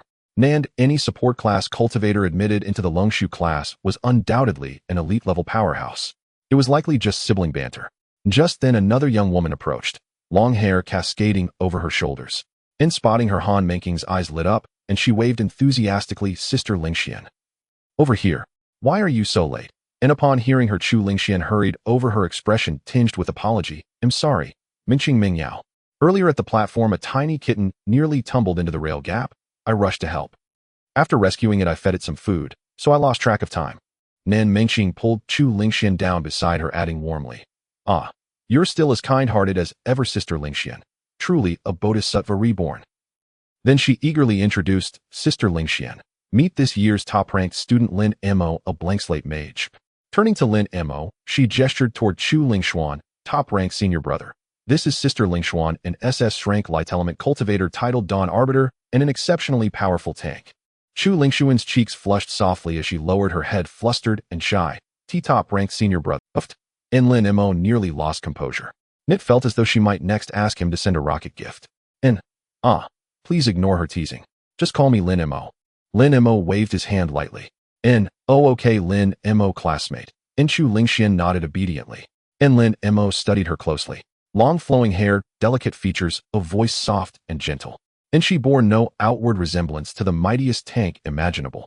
Fireball technique wore deep skepticism per. An SS rank supreme tank. Surely she's exaggerating. Earth shield technique, however, beamed approvingly. Wow, she looks so tender-hearted. She must be wonderful. Still, Lin Mo didn't dwell on it. And after all, she was SS rank and a rare light element cultivator. She was certainly formidable. Suddenly, Chu Lingxian turned to Lin Mo, her expression earnest. Lin Mo classmate. Even though you're ranked first and your strength is unquestionable, mages are inherently fragile. Now that we're classmates, if danger arises during combat, please stand behind me without hesitation. I will protect you with everything I have. Lin Mo paused, gazing at Chu Lingshuan's sincere face, amused yet quietly moved. What a refreshingly genuine girl. Then allow me to thank you in advance, Chu classmate. Lin Mo accepted her offer graciously. No refusal necessary. After all, gaining a potent light element tank as an ally was undeniably advantageous. Nan, with such kindness in her heart, befriending her held only merit. Just then Chu Lingxian seemed to recall something. She turned curiously toward the rear of the carriage. Oh, what's happening over there? At her words, everyone turned their heads. In there, huddled in the corner seat, sat the previously arrogant bald man, wrapped tightly in a thick blanket, shivering violently. A trained medic bustled around him, while several security officers stood nearby. "See, cold. So cold. Save me. Hurry." Ni's lips were bluish, teeth chattering uncontrollably. TSK. Nan Mengqing withdrew her gaze, smirking with schadenfreude. Serves him right. Let's ignore him, Sister Lingxian. Shall we play cards? Oh, yes, the ride is rather dull. Chu Lingxian agreed softly. Nan Mingyao, upon hearing this, declined without hesitation. No interest, ill-read. You two play. Adjusting her posture, she sank deeper into her book. Nan Mengqing, delighted, clapped her hands. Perfect. Let's play three-player Do Diju. She pulled out a deck of playing cards from her small satchel. How about it, top-ranked senior brother? Up for a couple of rounds? Sure. I'm in. Lin Mo accepted without hesitation. With still a long journey ahead to the capital, passing time this way was ideal. But please, drop the top-ranked senior brother. Just call me Lin Mo. Lin Mo added, half amused. Nan Mengqing stuck out her tongue and began shuffling expertly. Got it. Lin Mo classmate. Magical conductor, train the cockpit. This is the train's central control hub. Outside the window, the wilderness streaks past in blurred ribbons of color. Old Zhang, how's it looking? Everything normal. Shen Yifeng stepped into the cockpit and asked casually. With 4 freshmen from the Longshu class aboard, he felt immense pressure. The train conductor stared intently ahead.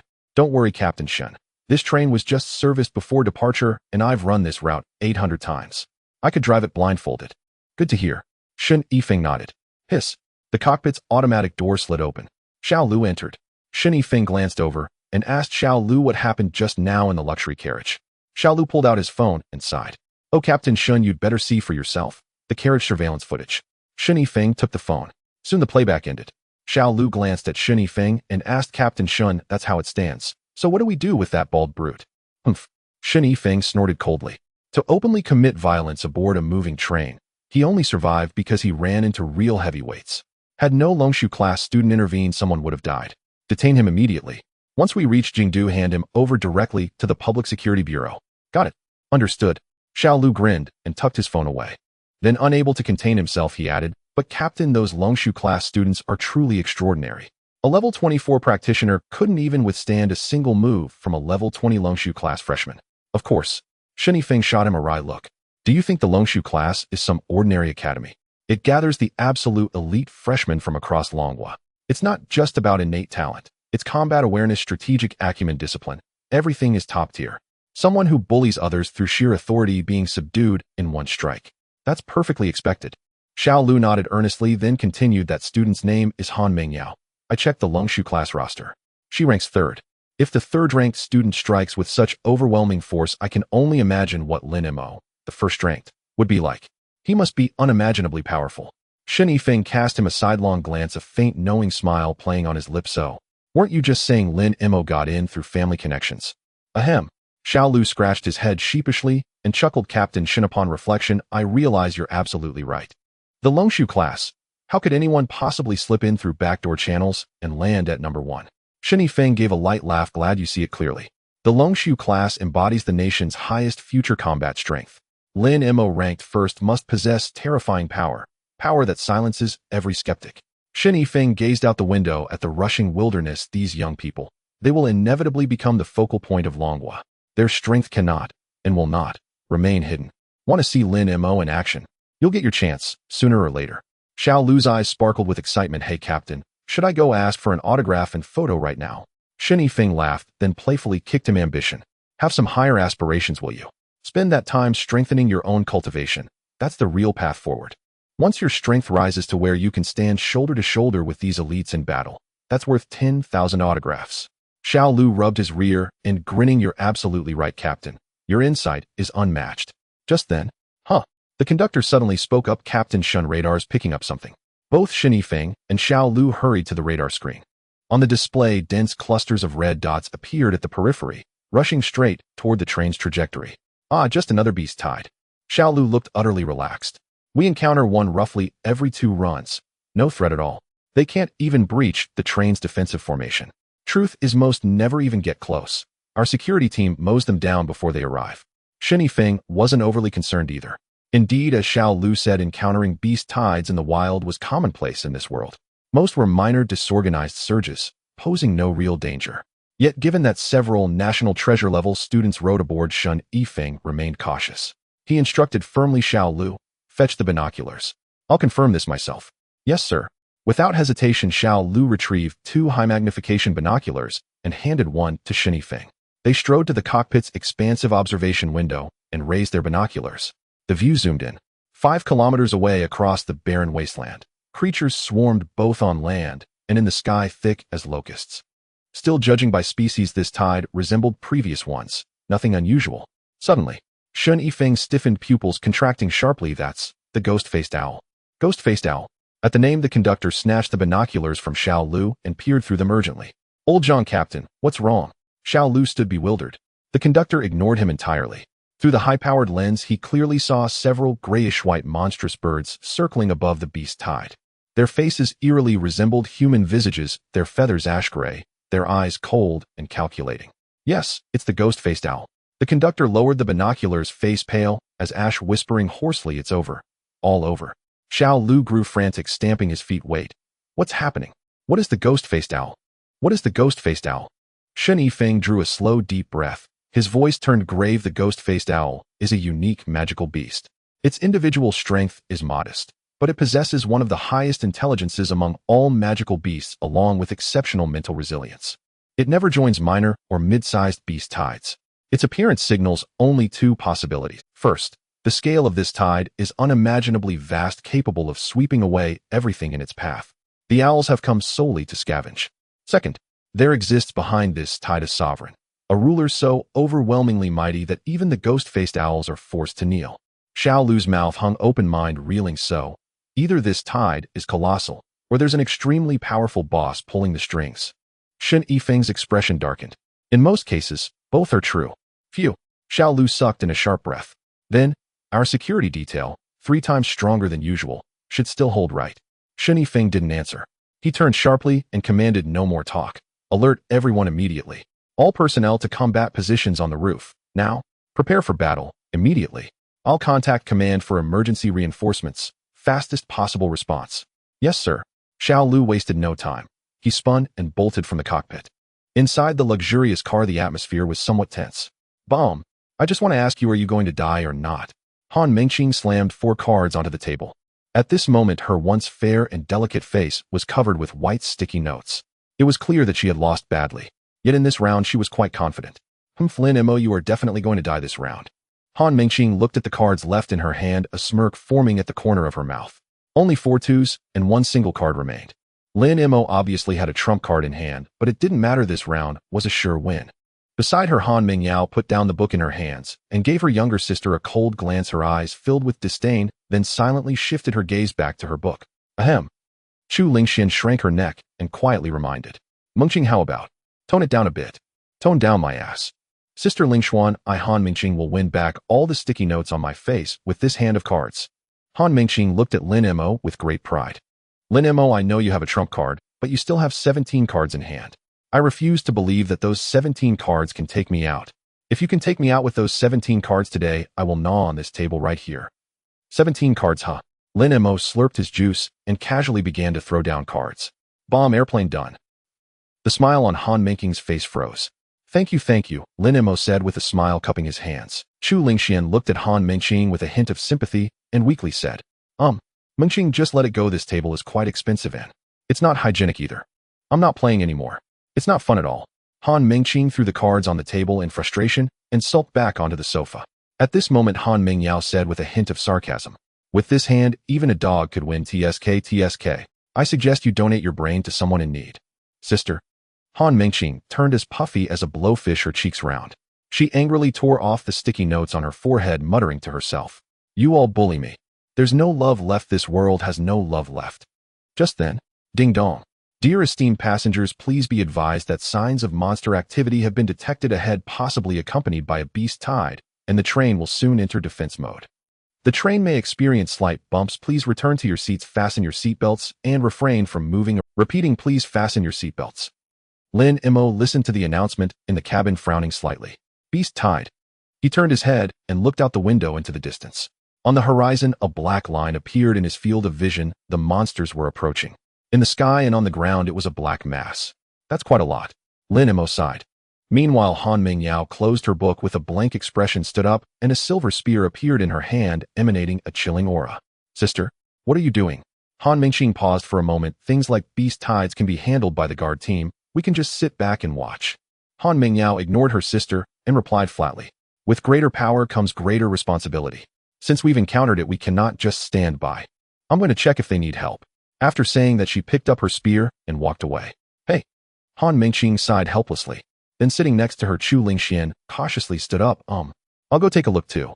Although Chu Lingxian's voice was gentle, her tone was exceptionally firm. I am a knight. It is my duty to protect the weak. And I can help Sister Mingyao block a bit. After saying that, she nodded at Lin Mei and Han Mengqing and jogged to catch up with Han Mingyao. Watching the two leave, Lin Mei stroked his chin. Tisk, I didn't expect these two to have such high awareness. The fireball in his skill bar began to stir. The fireball was excited, trembling all over. So many monsters. So many monsters. Come on, I want to level up, keep up. The Earth Shield cautiously persuaded, bro, it's so dangerous outside. It's safer to stay in the cabin. The announcement said not to run around. Lin Mei also comforted in his heart. Little fire, don't rush. There will be plenty of monsters to kill in Kyoto. We're not missing out on this moment. Besides, didn't Captain Shin say it? We brought 3 times the usual guard force. If we rush out now, it would just be taking food from their mouths. Not very considerate. Our current task is to be a distinguished passenger in this luxurious carriage and enjoy the journey. Han Mengqing pouted and sighed. Hey, it's just a beast tide. It's normal for the train to encounter it. Clearly the guard team can handle it. Why rush out and make a mess? Aren't they tired of it? And Sister Lingxian too, why rush forward? I really don't understand them. Listening to Han Menking's complaints, Lin Mei smiled and shook his head. We can't say it like that.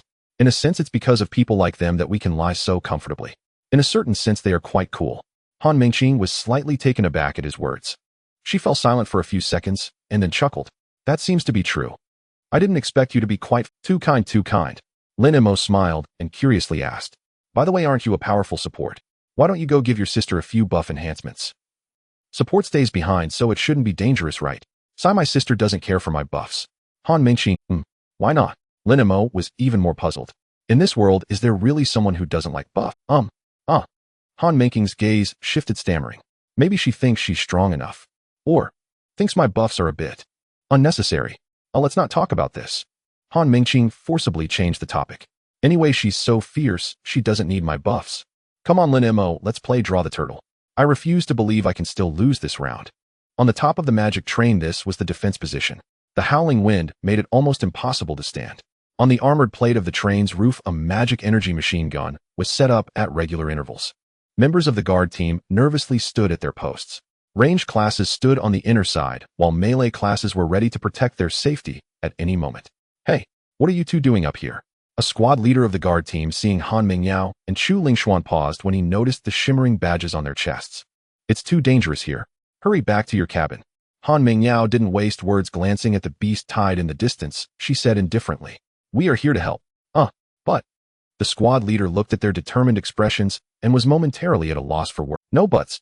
Han Mengyao interrupted him, her eyes filled with fighting spirit. As a Dragon Country professional, enjoying the country's protection and resources means we have to bear corresponding responsibilities. The more people, the more strength. Chu Lingshuan behind her also mustered her courage and said, I'm a light-type knight, I can shield everyone. I also want to contribute. Looking at these two young girls who were clearly not old yet, but were full of passion, the squad leader felt a warm current surge in his heart. All right. The squad leader nodded heavily, no longer being pretentious. In that case, it's a hassle for you two. Dazhuang, Early Eye, you two come over and protect these two students. If they lose a single hair, I'll hold you two accountable. Yes. Two burly shield warriors immediately ran over, placing themselves in front of the two girls. Then the squad leader turned and left. Han Mingyao's gaze swept over the front and back of the train. Suddenly, she frowned slightly. Magic energy cannon. Sister Mingyao, what's wrong? Chu Lingxian noticed Han Mingyao's unusual expression and asked curiously. Han Mingyao looked at the magic energy cannons charging up at the front and back, her tone serious. The magic energy cannons consume valuable resources every time they are activated. Normally, for an ordinary beast tied, just activating the magic energy machine guns would suffice. This. Chu Lingxian immediately tensed up. Han Mingyao took a deep breath, gripping her spear tightly. Lingshuan, stay alert. This beast tied is probably not that simple. In the cockpit, Shen Yifeng, the train conductor, and Xiao Lu stared fixedly into the distance. They were searching for the source of this beast tide. Where is it? Shen Yifeng scoured the horizon through his binoculars, frantic. Suddenly Xiao Lu shouted, Captain Shun, I think I found it. At 11 o'clock, Shen Yifeng's heart leapt as he turned to look. A colossal silhouette crashed into it. It was a terrifying giant more than 20 meters tall, its body formed of gray-white rock. Thick chains coiled around it, and on its back a tattered war banner glowed with a lurid crimson light. Although its movements seemed somewhat slow, its path lay directly along the train's route. This is bad. That is a war giant. Shen Yifeng recognized it, and involuntarily drew a cold breath. A war giant. Captain Shun, is that thing dangerous? Xiao Lu asked urgently. Shen Yifeng's expression turned grave. A war giant. Its body isn't especially strong, but it has massive HP, is extremely tanky, and is immune to all control skills. So it's kind of dumb. Xiao Lu blinked and relaxed. If it has no real attack power, why not call the elite squad and focus fire it to death? Shen Yifeng lowered the binoculars and said in a low voice, what makes it terrifying isn't the giant itself, but its core skill, war aura. All monsters under its control have their attributes increased by 200% increase in all attributes. Xiao Lu was completely stunned. The beasts in this tide were only around level 25 to 30. Forces the train's defenses could normally repel with ease. But a 200 boost to all attributes changed everything. Cannon fodder that a burst from the Mage energy machine guns would once clear could now steam through the fire and reach the train. If these strengthened beasts broke the defensive formation and fell into close quarters combat with the rooftop guards, the passengers inside the carriages would inevitably be affected. Xiaolu dared not think further. Seeing the vast number of enhanced beasts, it was only a matter of time before the carriage's defenses were overwhelmed. Damn, how did we run into this? Shen Yifeng slammed his fist on the console, his eyes bloodshot. The situation had instantly become a stalemate. If the elite guards concentrated on that thick-skinned giant, the remaining regular soldiers would be powerless against the attribute-doubled berserk tide. But if the elites stayed to clear the lesser beasts and hold the carriages, the giant would advance toward the train on it. Then facing this Contralamian heavily armored giant, the passengers inside would likely share the same fate. Forward is death, retreat is death. There is no choice. A flash of resolve appeared in Shen Yifeng's eyes as he shouted to the conductor, "Stop the train." What? The conductor's hand trembled. "Stop immediately. Hold position and await reinforcements." Shen Yifeng's eyes fiery roared. "We have no other option. Relay my orders. All elite guards go all out. Take down that damn giant as fast as you can, then return to defend the carriages. Everyone else to the roof. Hold the line to the death. Do not let a single monster into the carriages. Even if we all perish, we must hold until reinforcements arrive." The command carried a tragic, suicidal resolve. There was no retreat. They could only gamble. Hope they could kill the giant before the beast tide destroyed everything. Yes, Xiaolu did not hesitate. He spun and drew his communicator to transmit the orders. Then came the screech of brakes. The high-speed Magitech train came to an abrupt halt. Inside the luxury carriage, Lin Mei frowned and asked, "What's going on? Did we stop?" He peered out the window. Outside, the beast tide had already clashed with the train's guards and flames leapt into the sky. The Mage energy weapons rattled and spat fire. Boom after boom, the Mage energy machine guns and cannons roared. Various professionals unleashed a kaleidoscope of skills, striking the surging horde. "This is odd," Lin Mei said, puzzled. "I remember these trains often meet beast tides, but they usually fight while pushing through. Why have we stopped to stand and fight?" Han Mengqing was equally bewildered. "Yeah, I've ridden many times and never seen them stop to battle like this." Lin Mei watched the black heaving mass of beasts and the spectacle of explosions, and a bad premonition rippled through him. Finally getting out, and trouble finds me. My luck can't be that rotten, can it? However, when he saw the guards in tents covering fire and the beasts being mown down in waves, he felt a measure of reassurance. "By the look of it, the guard seems pretty fierce," Lin Mei murmured, rubbing his chin to calm himself. "Captain Shun is a professional. If he dared to stop, he must have confidence. Besides, I'm just a passenger. I'll leave the rough fighting to the professionals." Having convinced himself, Lin Mei's briefly elevated heart settled. "Enough staring, it's creepy. That last scare doesn't count. Let's continue 300 rounds." Han Mengqing urged Lin Mei back to their card game. Lin Mei obliged. "Bring it on, I'm not scared of you. I'll match 3. I pass. I'll match, pass." Suddenly, boom. A tremendous explosion came from above. Holy, what the hell? Panic erupted inside the carriage as it shook violently. A hard claw ripped a several-meter gash through the roof. Through the tear, a massive beast's head peered in greedily, sweeping its gaze over the passengers. "Aya, help!" The passengers screamed and chaos ensued. Earth Shield was the first to react. "Earth Shield, escort the carriage." Fireball erupted instantly, excitement written across the panel. "Excellent. How dare you stir trouble right under the ruler's nose?" Lin Mei sprang to his feet, looking for death. His eyes turned cold, the lazy expression vanished as he raised his arm decisively. Alohum. Dark crimson motes coalesced at his fingertips. In the next moment, a spiral dragon projectile shot forth. Boom. The beast that had been preparing to pounce was blasted away in a spiraling arc. "Phew." Han Mengqing patted her chest, still shaken. "Good thing you're here. You scare me to death." Han Mengqing rose, as well, her expression serious. "But Lin Mei, the defensive formation has been breached. This looks like it's really bad." Lin Mei looked at the gash. He had indeed been reluctant to act. After all, it was the guard's duty, but laziness did not make him heartless. Now that the threat endangered him and the lives of everyone in the carriage, there was no reason to stand idle. Han Mengqing. Lin Mei turned and commanded sharply, "Put all your strongest buffs on me." Han Mengqing's eyes brightened, and she became visibly excited. All right, student Lin Mei." In the next moment, a staff appeared in her hand. She swung it hard, and 3 beams of light fell upon Lin Mei. Lin Mei felt his body lighten as an unprecedented surge of power filled him. "Thanks." Then he strode into the aisle. With a roar, a pair of enormous flaming wings unfurled behind him. The brilliant fire lit the dim carriage and reflected the look of awe on Han Mengqing's face. "Wow, that looks so cool. No wonder you're the top-ranked guy." Lin Mei paid no heed to the astonishment of Han Mengqing and the other passengers. He beat his wings and charged through the torn gap. The wind howled as Lin Mei hovered in midair and glanced at the buff panel. He wanted to see exactly what strong buffs Han Mengqing had given him. Mighty force damage dealt 50, defense 50, lasts 5 minutes, cannot be dispelled. Pain and pleasure restores 2 of maximum HP per second. Pain sensitivity 200, lasts 5 minutes, cannot be dispelled. Lin Mei's mouth twitched. What kind of names are these? And they have side effects. Still, the effects are powerful and the drawbacks acceptable. I have the lava battle plate. My defense is strong enough that having it won't matter. As for the pain, never mind. As long as I don't get hit, it's fine. That healing is fierce. As long as I'm not one shot, it'll be an unkillable cockroach. Then Lin Mei turned his gaze to the third buff. Come at me. All damage taken reduced by 50. Forcefully draws the aggro of all monsters within 1 of 0 meters. Cannot be dispelled or immune. Collect all buffs to trigger the set bonus Village's Hope. All the above numerical effects are further increased by 30. Lin Mei suddenly lifted his head. Thousands upon thousands of crimson eyes fixed upon the man hovering in midair. He smiled. All right, so that's how you want to play. Fireball scrolled wildly across the panel in excitement. Is this the feeling of being the center of attention? Huh. Then let you ants see what true annihilation is. Tremble and turn to ash before absolute destruction. Tremble. Turn to ash before absolute annihilation. At this moment, chaos reigned in the other compartments. Boom.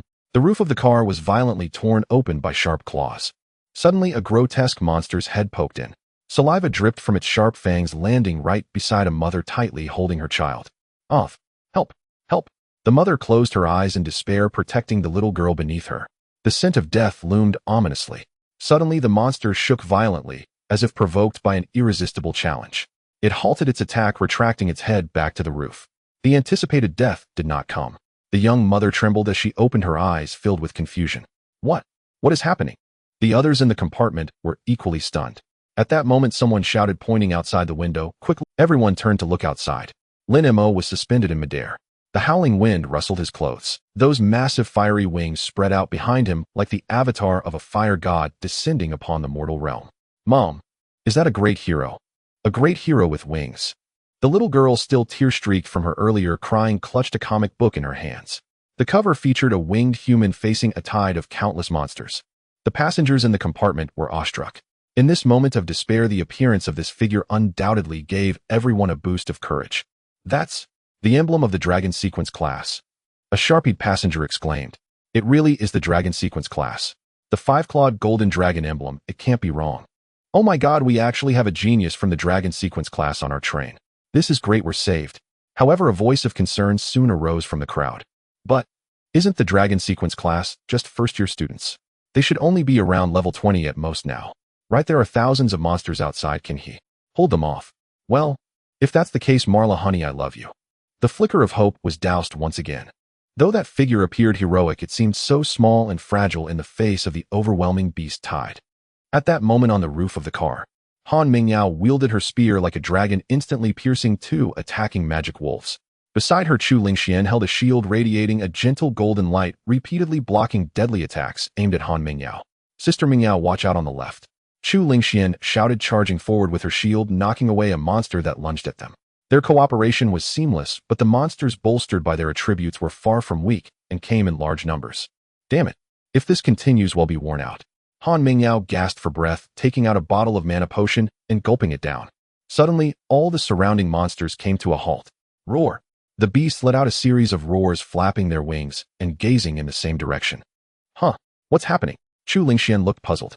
Han Mingyao, however, felt a sudden realization.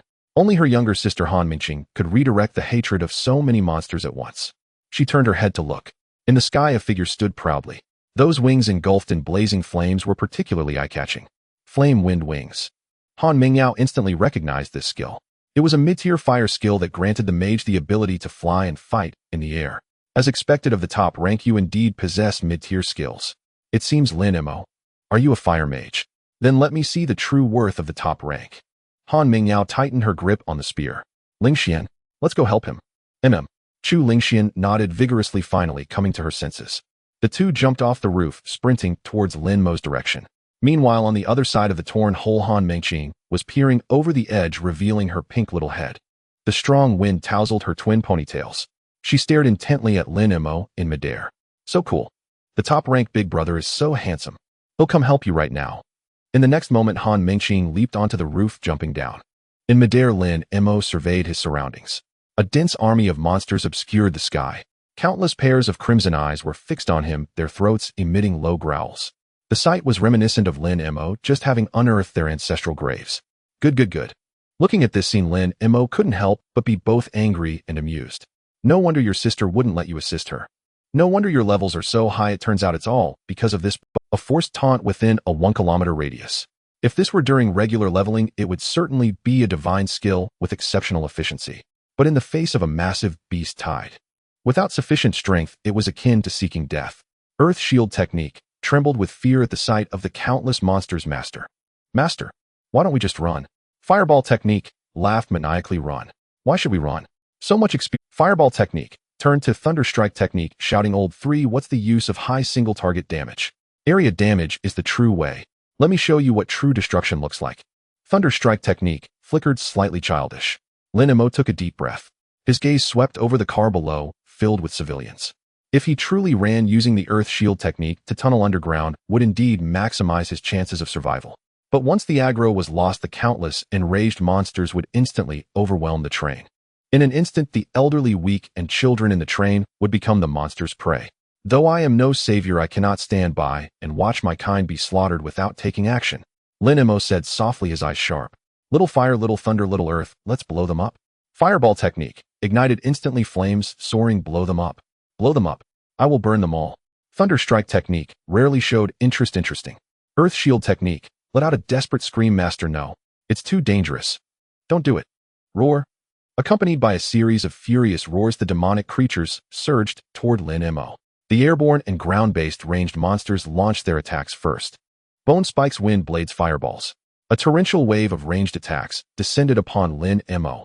Lin Mei showed no intent to evade. Lava armor. Activate. Boom. Crimson magma instantly enveloped Lin Mei's entire body. The armor rapidly formed around his surface. Scalding lava flowed through the gaps, vaporizing the surrounding rain into a misty fog. Bang, bang, bang, bang. The ranged attacks struck the lava armor, producing a series of muffled thuds.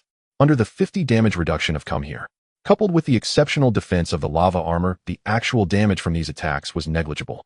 However, Lin Mei suddenly gasped in pain, gritting his teeth as his facial muscles. Han Mingxing, damn you. Is this what it means to have a 200 sensitivity to pain?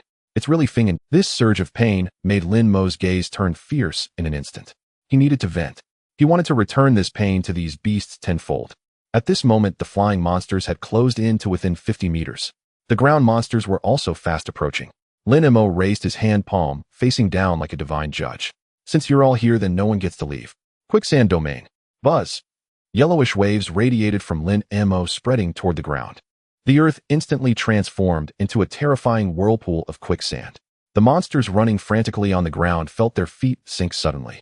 A terrifying force of attraction seized their legs, trapping them in place and rendering them immobile. It's not over yet. Lin Mei's eyes narrowed and he clenched his palm tightly. Flamestorm. Boom. A crimson flamestorm appeared out of thin air centered around Lin Mei. The massive flame tornado formed, instantly engulfing all the flying monsters around. Multiple explosive fireballs. Flame pillars. Lin Mei unleashed his full power without holding back. In the sky, dozens of fireballs rained down ferociously. On the ground, countless red circles lit up. Die all of you. Lin Mei's lips curled slightly as the flame wings behind him suddenly flared, condensing countless fire feathers. Fire feathers filled the sky. In the next moment, countless feathers formed from flames, shot out indiscriminately in all directions like a storm of needles. Each fire feather triggered a small-scale, violent explosion upon hitting its target. Boom, boom, boom, boom, boom. At this moment, the entire sky and ground turned into a sea of flames. Lin Mei stood like the king of this inferno, with every movement bringing destruction and death.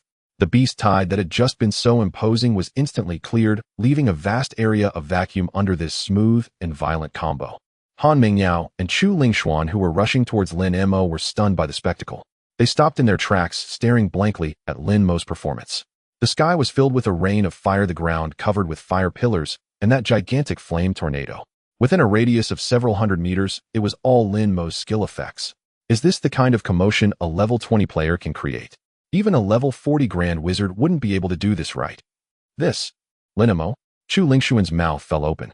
Han Mingyao murmured, not just fire, but a dual-element earth and fire mage. Is this the true strength of the top-ranked player? But soon Han Mingyao snapped back to reality, her eyes sharpening. Now is not the time for a show. Even if Lin Mo is strong, he can't sustain this level of consumption for long. Ling Xuan, hurry. Let's go help relieve the pressure on him. Meanwhile, on the other side, Han Mingqing, who had just jumped down from the rooftop, was stunned by the sight of the dazzling fireworks. I can't believe it. So cool, big brother top ranked. I knew it.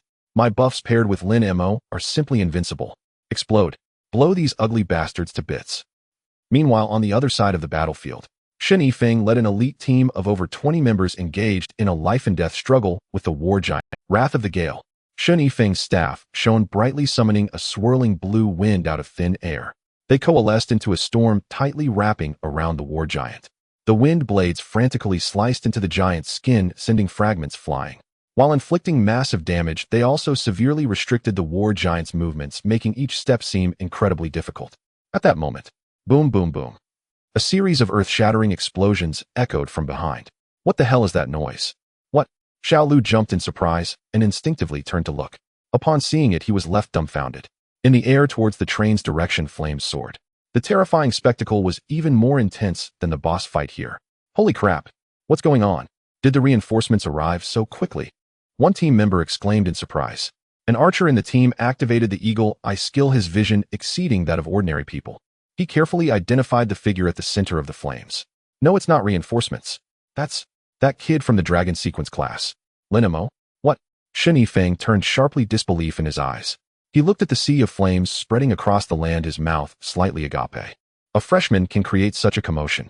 Is this the true worth of the top-ranked freshman in the Dragon Sequence class? Too strong. Shen Yifeng muttered, hope igniting in his eyes. With such strength, perhaps it can really hold the line. At that moment, the war giant's crimson eyes also fixated on the distant flames. Not only that, but the hundreds and thousands of elite-level monsters following the boss also turned to Lin Mo's direction. This is bad. Shen Yifeng paled in shock. The boss aggro, and those elite monsters aggro were all drawn to Lin. Although he didn't know how Lin Mo managed to do it, that didn't matter. What mattered was that these elite monsters were not ordinary monsters like those on the train. Each one possessed the combat power of 10. No matter how strong Lin Mo was, he could never withstand them. And there were simply too many elite monsters. With just over 20 of them, they couldn't hold them back at all. Damn it. Shen Yifeng made a quick decision, shouting loudly. Xiao Lu, take Lao San and De Zhuang, and go support Lin Mo immediately. The rest of you, give it your all. Shen Yifeng's eyes turned red. 1 person equals 2. Even if we must lay down our lives today, we will kill this damned boss. At this moment, on Lin Mo's side, around him the once dense tide of beasts had been cleared out, leaving a vast vacuum space. The ground was littered with charred remains and still burning corpses, telling the tale of the terrifying eruption just moments ago. Kill the demonized wolf. Kill the claw demon bat. Kill. A series of kill notifications flooded Lin Mo's view. The feeling was as exhilarating as activating a 10-fold experience boost. Whoosh. A golden light shone upon Lin Mo. Congratulations. Your level has risen to LV 21. Feels good. This is what monster farming feels like. Lin Mo sighed in relief, looking beyond the vacuum space. Over there, thousands of monsters were surging in wildly, seemingly endless. Earth Shield trembled with excitement. Master is awesome. Big brother is awesome. Fireball proudly turned to Lightning Strike and provocatively asked, how about that, Lao San? Did you see it? This is the power of this seat. This is dominance. This is what a true spellcaster is. However, Lightning Strike did not respond. Its icon merely flickered slightly as if lost in thought. Lightning Strike pondered that the power of thunder is the most violent and uncontrollable force in the world. It can be a sword that cuts through the sky, or trigger a chain reaction, or blanket the heavens with a thunderstorm. Lightning Strike attempted to deduce. Lin Mo felt a stirring in his heart. Little thunder genius, are you going online? Inside the magic train's carriage, passengers leaned against the windows, their eyes wide open, gazing in awe at the breathtaking scene outside. In the sky, a figure with blazing wings descended like a deity. A massive vacuum space was cleared amidst the torrent of fire, revealing the dark tide of beasts. A young man murmured, what the heck is this? The student from the Longshu class. Why is there such a vast difference at just 18 years old? Beside him, a bespectacled man coolly retorted, dude, you're overthinking it. The Longshu class is indeed filled with monsters, but I bet that even among them, this one is the king of monsters. Level 20. Which level 20 can unleash such explosive combos? Most level 20 professionals barely have 3 primary skills. How many skills does this monster have? At least 2 are intermediate skills. My uncle is a level 40 fire mage, and I feel like he's nothing but a lackey in front of this guy. Inside the carriage, discussions erupted one after another. Soon someone realized the significance and frantically pulled out their phone to record this astonishing scene. Even more audaciously, someone started a live stream right there. Folks, I'm done pretending I'm laying it all out. I was attacked on the magic train, but we also encountered a deity. Let the rockets fly. Give our Longshu class students some hype. Meanwhile, Lin Mei soared high in the... Although the previous burst had cleared the nearby magical creatures, the tide of beasts seemed endless, surging towards him like a black tsunami. Come on, bring it on. Let's see how many levels I can gain. A smile crept across Lin Mei's face. Fortunately, he was clad in the illusory spirit set, showcasing a remarkable 65 cooldown reduction at this very moment. As the magical creatures approached, the cooldown was already reset. Little earth, little fire, take care of it. Lin Mei took on the role of a carefree commander. In the face of these skillful minions, his micromanaging skills as their master might not even be as effective as letting them act on their own. All he had to do was look good while leaving the rest to the skills. Earth Shield Technique immediately responded, don't worry, master. I won't let them come within a step of you. Fireball Technique exclaimed excitedly, Ant, you dare to approach. Then let this sea of flames become your funeral. Die for me. With a hum, the quicksand domain expanded once more, instantly trapping the magical creatures on the ground. Following that, countless fire-based skills rained down upon the tide of magical beasts. Boom, boom, boom. Fireball Technique laughed maniacally, ha ha. Line up. Come one by one to die. Just as Lin Mei finished off yet another wave of monsters, several figures rushed in. Lin Mei, I'm here to help. Han Mingyao, wielding a silver spear, exuded an aura of coldness, her long hair flowing like a valkyrie. Behind her, Chu Lingxian followed closely with a giant sword and a shield taller than herself. Lin Mei, I'm here to protect you. On the other side, Han Mengqing waved her staff, shouting as she ran over Lin Mei, brother Lin Mei, I'm here too. I'm here to help. Looking at these three classmates rushing to support him, Lin Mei did not refuse. After all, he adhered to a principle: if he could lay back and win, he would never fight alone. This is called the rational use of resources. The four quickly regrouped. Chu Lingxian held the giant shield in the front. Although she was petite, the massive shield gave an unwavering sense of stability. The two sisters Han Mingyao and Han Mengqing flanked the left and right sides. Lin Mei floated behind the three, serving as the core damage dealer of the team. A temporary yet incredibly luxurious team, arguably the strongest level 20 combat squad in Longhua, formed in an instant. Roar! The roar of the magical creatures soared into the sky. This time the momentum was evidently fiercer than before. The previous two waves of magical creatures Lin Mei cleared were all level 25. Now this wave consisted entirely of level 30 magical creatures, 10 levels higher than Lin Mei and his companions. Moreover, these beasts glowed with a red light bestowed by the war giant, their attributes skyrocketing. Everyone be careful. This wave is strong. Han Mingyio's expression sharpened as she gripped her spear tighter. Don't worry. I can hold my ground. Chu Lingxian shouted, slamming her giant shield into the ground. Holy light protection. With a hum, a solid golden barrier instantly enveloped all four, especially protecting Lin Mei. Lin Mei looked at the shimmering golden barrier around him, feeling a lot more secure. Although the previous monsters couldn't breach his defenses, under the buffs from Han Mengqing, the pain still felt real. Now with this shield looking sturdy, it should block a significant amount of the incoming attacks. This is the output environment that a mage should have Lin Mei's side. The next moment, Han Mengqing was unwilling to be outdone. Watch this miss buff, risking my life for the damage. A blood-red light instantly shot towards Lin Mei. Lin Mei's figure wavered in midair. What on earth is the name of this skill? What kind of skills has this girl comprehended? Lin Mei glanced at his status bar. Risking my life for damage 30 increase in all damage, 10 cooldown reduction on skills, loses 2 of maximum health per second. Upon seeing the latter part, Lin Mei felt his scalp tingle. Good heavens, truly living up to the name of risking life for damage. Losing 2 health every second. 50 seconds of being a real man. That's way too ruthless. Thankfully, Han Mengqing had previously cast an ultra-strong healing buff on him, perfectly offsetting this damage debuff. It seems these two skills are paired. Lin Mei silently complained. As the tide of magical creatures closed in, he declared attack. Earth Shield Technique received. With a hum, the quicksand domain instantly spread out. The iron-armored magic rhinoceros at the front stumbled and fell into the swamp. Little fire, clear the field. Boom. A massive fire tornado erupted at the center of the beast tide, sucking countless magical creatures into it. Immediately after, countless red circles lit up on the ground. Over 20 pillars of fire shot into the sky, engulfing those magical creatures trapped in the quicksand. As the flames subsided, the iron-armored magical rhinoceroses remained standing. The beasts before them were mostly level 30, a full 9 levels higher than Lin Mei. Moreover, the war giant's aura had elevated their health and defense to a terrifying extent. Roar. The iron-armored magical rhinoceroses struggled frantically. The level gap severely reduced the control effects. As they appeared ready to break free from their restraints, Han Mingyao shouted extreme cold domain. Han Mingyao gripped her spear tightly, thrusting the spear's tail heavily into the ground. Crack! Ice blue cold air exploded from the spear's tail, sweeping outwards.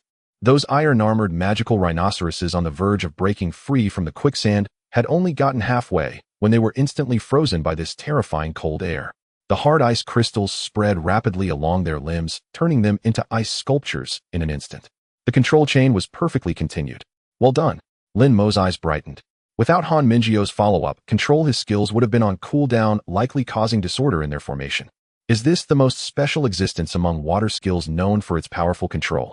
It is only possible to comprehend it when one's understanding of water elements reaches the pinnacle. Perhaps when he reaches level 30, he can also learn some water skills to strengthen his control. In just a few seconds of control with the dual boost of equipment and buffs, Lin Mei's skill cooldown was ready. Little fire. Send them on their way. Fireball technique was already impatient die for me. Boom, boom, boom, boom, boom. A new wave of firepower descended. The ice sculptures exploded in the flames, and although level 30 ordinary magical creatures had incredibly high health, they couldn't withstand Lin Mei's consecutive terrifying bombardments. In an instant, the world fell silent once more. Inside the magical train, the passengers witnessing this scene erupted in excitement once again. What the? Is this the cooperation between students of the Dragon Sequence class? I heard they are freshmen, so it must be their first time working together, right? Why does it feel like they are old teammates who have been honing their skills for years? So powerful. Really too powerful. Does anyone understand? Level 20 freshmen from the Dragon Sequence class, treating the level 30 beast tide like chives to be harvested. A young girl covered her mouth, her eyes sparkling with wonder. That big sister with the shield gives such a sense of security, and that ice spear warrior is so cool. And that girl with the pink twin tails, is she a priest? Such a strong buff. Someone pointed at the figure at the back of the team. The most outrageous must be that last magician with wings, right? The output is explosive. Yeah. This area control ability, this dominance, is simply I feel like the three girls together don't even match half of Lin Mei's output. Be more confident, take away the feeling. In the corner, a little girl pressed her face against the window, her big watery eyes reflecting the blazing fire outside. Mom, that big brother is so handsome and powerful. Even more handsome than in the comics. The young mother held her daughter tightly, her eyes filled with gratitude and relief after the calamity. Yes. That is a great hero, a true great hero. The fear in the carriage was swept away. In this world, nothing reassures one more than witnessing the human race crushing the beast tide. As long as that figure stands in the air, this train is an absolute fortress of safety. The fireball spell looked at the corpses all over the ground, feeling quite inflated. The fireball spell boasted, "Oh, third brother, I admit my single target damage may not surpass yours for now, but when it comes to area damage, you can't even compare to a single hair of mine." The fireball spell clicked its tongue. What uses it to only hit wooden stakes? Real combat is the only standard to measure strength. You lost. Lin Mei's lips twitched. What do you mean you lost? This little fire's competitive spirit is too strong. A little Lei didn't even bet against you. The Earth Shield felt that the elder brother was getting a bit carried away and stepped in to mediate. Come on, elder brother, say, less we are all family. The Earth Shield turned to Thunderstrike. Third brother, don't take it to heart. You elder brother is just chatty. We are all allies, and supporting our main character is our duty. However, no matter what these two said, Thunderstrike showed no reaction at all. The fireball spell sneered, "Humph, you must have become mute after seeing how strong I am, right?" The fireball spell disdainfully said, "Boring, really boring. Being invincible is so lonely." Lin Mei couldn't help but remind, "Shut up, little fire. Little Lei is brainstorming. Don't disturb him." The fireball spell was taken aback. A sense of unease inexplicably rose in the heart of the fireball spell. But soon the fireball spell perked up again, believing that in terms of area damage, it was the best. Here it comes again. Han Mingyu's voice came. Lin Mei looked up. He saw the recently cleared space was suddenly filled with dark magical creatures. Lin Mei's expression turned serious and a smirk appeared on his lips. Then let's continue. Bring it on. As soon as he finished speaking, the cooperation of the four resumed. Chu Lingxian opened her shield while Han Mingyao controlled the monsters. Han Mingxing was also busy maintaining the buff, while waving her staff to cast small skills, stunning the magical creatures. Everyone had a single goal: to create the best output environment for Lin Mei. Meanwhile, Xiao Lu and two other elite guards were racing towards Lin Mei. Wow, so fierce, really fierce. One team member muttered, "How many skills does this kid have? I can't even count them." Xiao Liu's face was filled with excitement, his expression ecstatic. This is what we call output. This is what we call a mage. This is a once-in-a-lifetime opportunity. Being able to fight alongside such a young powerhouse is an honor for which our ancestors are smoking green. When I grow old, this is the capital for bragging to my grandchildren. Back in my day, I fought alongside that one. Brothers, charge. Yes. The two team members were infected by this emotion, eagerly rushing towards Lin Mei. In the center of the battlefield, Lin Mei once again cleared the area. I told you if we team up, any trivial monsters are just free food. Han Mengqing raised her chin, her pink twin tails swaying gently in the wind. It's mainly because Lin Mei is too powerful. Chu Lingxian glanced at the beast tide, which now only had a few stray magical creatures left, and smiled gently. Suddenly Han Mingyao turned her head to the other side. It's not over yet. Upon hearing this, Lin Mei looked in the direction Han Mingyao was pointing.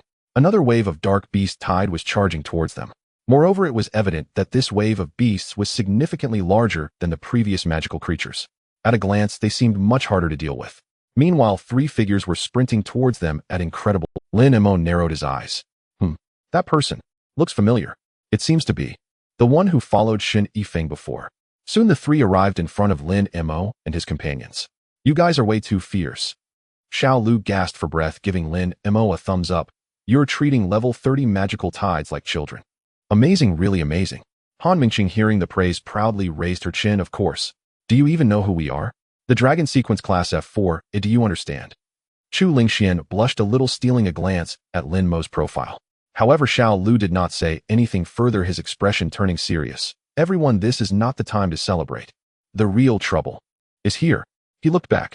In the sky, countless two-headed magical creatures were flying. On the ground, a group of heavily armored halferks were rushing towards them. And at the very back, there were even larger, giant monsters following. What is this? Lin Mei narrowed. Xiao Lu swallowed hard, his voice hoarse. That's the personal guard of the war giant. All level 30 elite monsters. Solely elite monsters. As he said this, Xiao Lu pointed to himself and the two team members beside him. The three of us are agility-based professions, so we arrived first. We are faster than them. Those beasts all have that damned war aura, and on top of that, they are elite monsters. Simply put, the fighting power of these elite monsters is several times more terrifying than the ordinary magical creatures we faced earlier. As soon as these words were spoken, the others, except Lin Mei, grew tense. A group of level 30 elite monsters is much tougher than ordinary magical creatures, and now they also come with the war aura that doubles all attributes. You see, elite monsters are naturally harder to control than ordinary magical creatures. Under level suppression for Lin Mei and his group, they are practically immune to control. The reason why the previous battle went so smoothly was largely due to the powerful control of the quicksand domain and extreme cold domain. But now, control skills would likely not be very effective. Once the first round of output is finished and they fall into skill cooldown, without clearing the area or controlling it, letting these hundreds of enraged elite monsters rush at them. Even if Lin Mei has the lava battle armor, it would be difficult to fare well. In the end, the damage just isn't enough. If the damage could explode enough to clear the area in one round, then there would be nothing to worry about. What should we do? Han Mingqing panicked slightly. Don't panic. Listen to my arrangements. Xiao Lu took a deep breath, glanced at Lin Mei and the others, and said solemnly, all three of us are single-target output professions. We can take down these elite monsters one by one, but we can't clear them in bulk. Only Lin Mei can clear the area. So our goal is very simple, to create an output environment for Lin Mei. Not enough damage. Then let's hit a few more rounds. In any case, protect our mage. Yes, the two team members shouted fiercely with red eyes. Chu Lingxian also said nothing, silently raising her giant shield and standing in front of Lin Mei, her gaze firm. Han Mingyao pointed her spear downwards, exuding an aura of coldness. I'm not afraid. Even Han Mingqing at this moment bit her lip tightly, ready to heal. Watching this scene, Lin Mei fell silent. He looked at the backs of those standing in front of him. There were classmates he had just met not long ago, and guards he was unfamiliar with. At this moment, they were using their flesh and blood to build the strongest defense for him. This feeling of being unconditionally trusted and desperately protected stirred Lin Mei's heart. If the damage isn't enough. If only I could clear the area in one go. Just then the Thunderstrike looked at the approaching elite magical creatures. They were standing very closely together. The distance between them seemed to be within the range of lightning's leap. The Thunderstrike began to contemplate the essence of thunder. Thunder is not only a sword that penetrates the heavens and the earth, but it can also be chains that connect all things. Since fire can start a prairie fire, why can't thunder weave a net? The Thunder Strike saw it. It saw a net of death, net woven by thunder with nowhere to escape. Congratulations. Your skill Thunder Strike has comprehended the principles of thunder conduction self-derived and successfully mastered the mid-level thunder skill, Thunder Chain Prison LV. 1. The Earth Shield Technique exclaimed. Hey big brother, look over there at our third brother. It seems he quietly created something big. The Fireball Technique suddenly turned its head to the other side of the skill bar. Indeed, beneath the Lightning skill tree, a new skill had appeared. The Fireball Technique widened its eyes, mid-tier skill. Last time it was inexplicably comprehended that Lightning Qilin, and now this again. The Earth Shield Technique was astonished. Big brother, you worked hard all night to comprehend two skills, while our third brother just thought of it and succeeded. It seems our third brother is indeed formidable. How about we stick with him in the future? The Fireball Technique. The Fireball Technique touched on a sore spot, was furious. Whose side are you on? Can't you talk? If you can't talk, then keep your mouth shut. The Lightning Strike Technique. Just practice more. If you're weak, don't complain. The Fireball Technique immediately flared up. Hey, who are you two talking to? How about competing with me in range damage? The Earth Shield Technique was anxious and flustered. Big brother, calm down, and third brother, you should say less. Peace is precious, peace is precious. Lin Mei ignored the skills. He looked up at the distance where a horde of elite monsters surged like a tide. Time waits for no one. Since he learned a new skill, he would directly max it out. Lin Mei directly pulled out one skill book after another from his inventory. Buzz, buzz, buzz. The precious skill books instantly transformed into flowing light, frantically drilling into Lin Mei's body. This commotion drew the attention of several people present. Xiao Lu watched this scene, feeling his heart bleed. What is he doing? Eating skill books. In his understanding, skill books are treasures. An ordinary person wouldn't know how long it would take to save enough money for one. This Lin Mei seems to be eating as if it costs nothing. These skill books must take at least 5 years of salary to buy.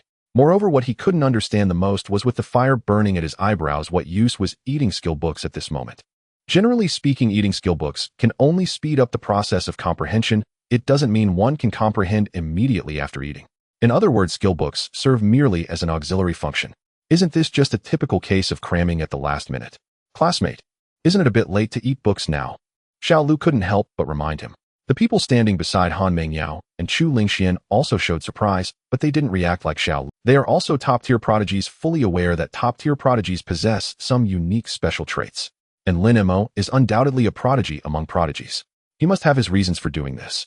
They only needed to quietly watch and wait for Lin Mei's performance. Lin Mei paid no attention to Xiao Lu. At this moment, he was immersed in the thrill of leveling up.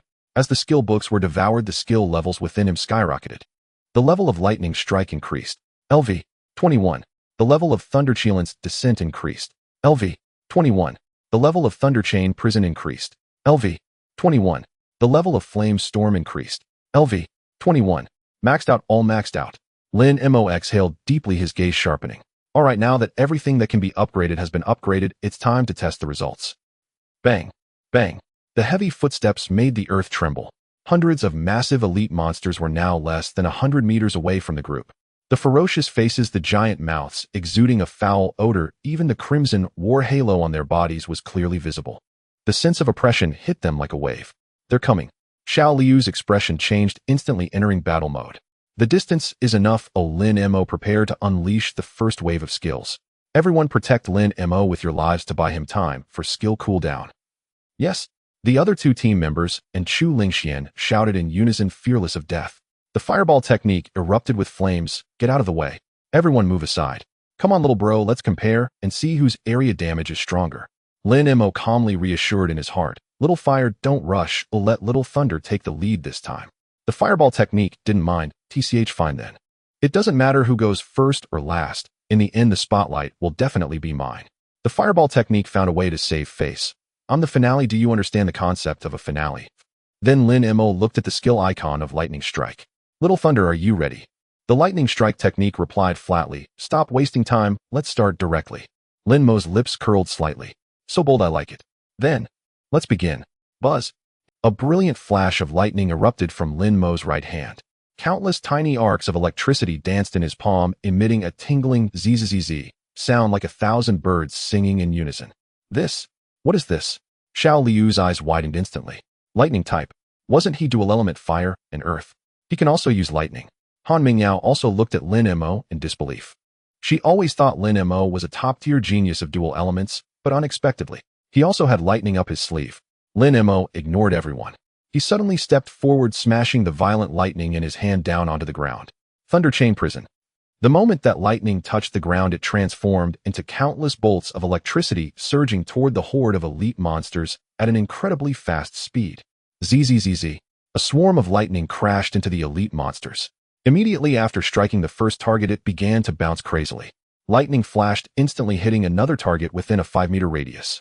It was as if countless invisible mirrors were refracting light.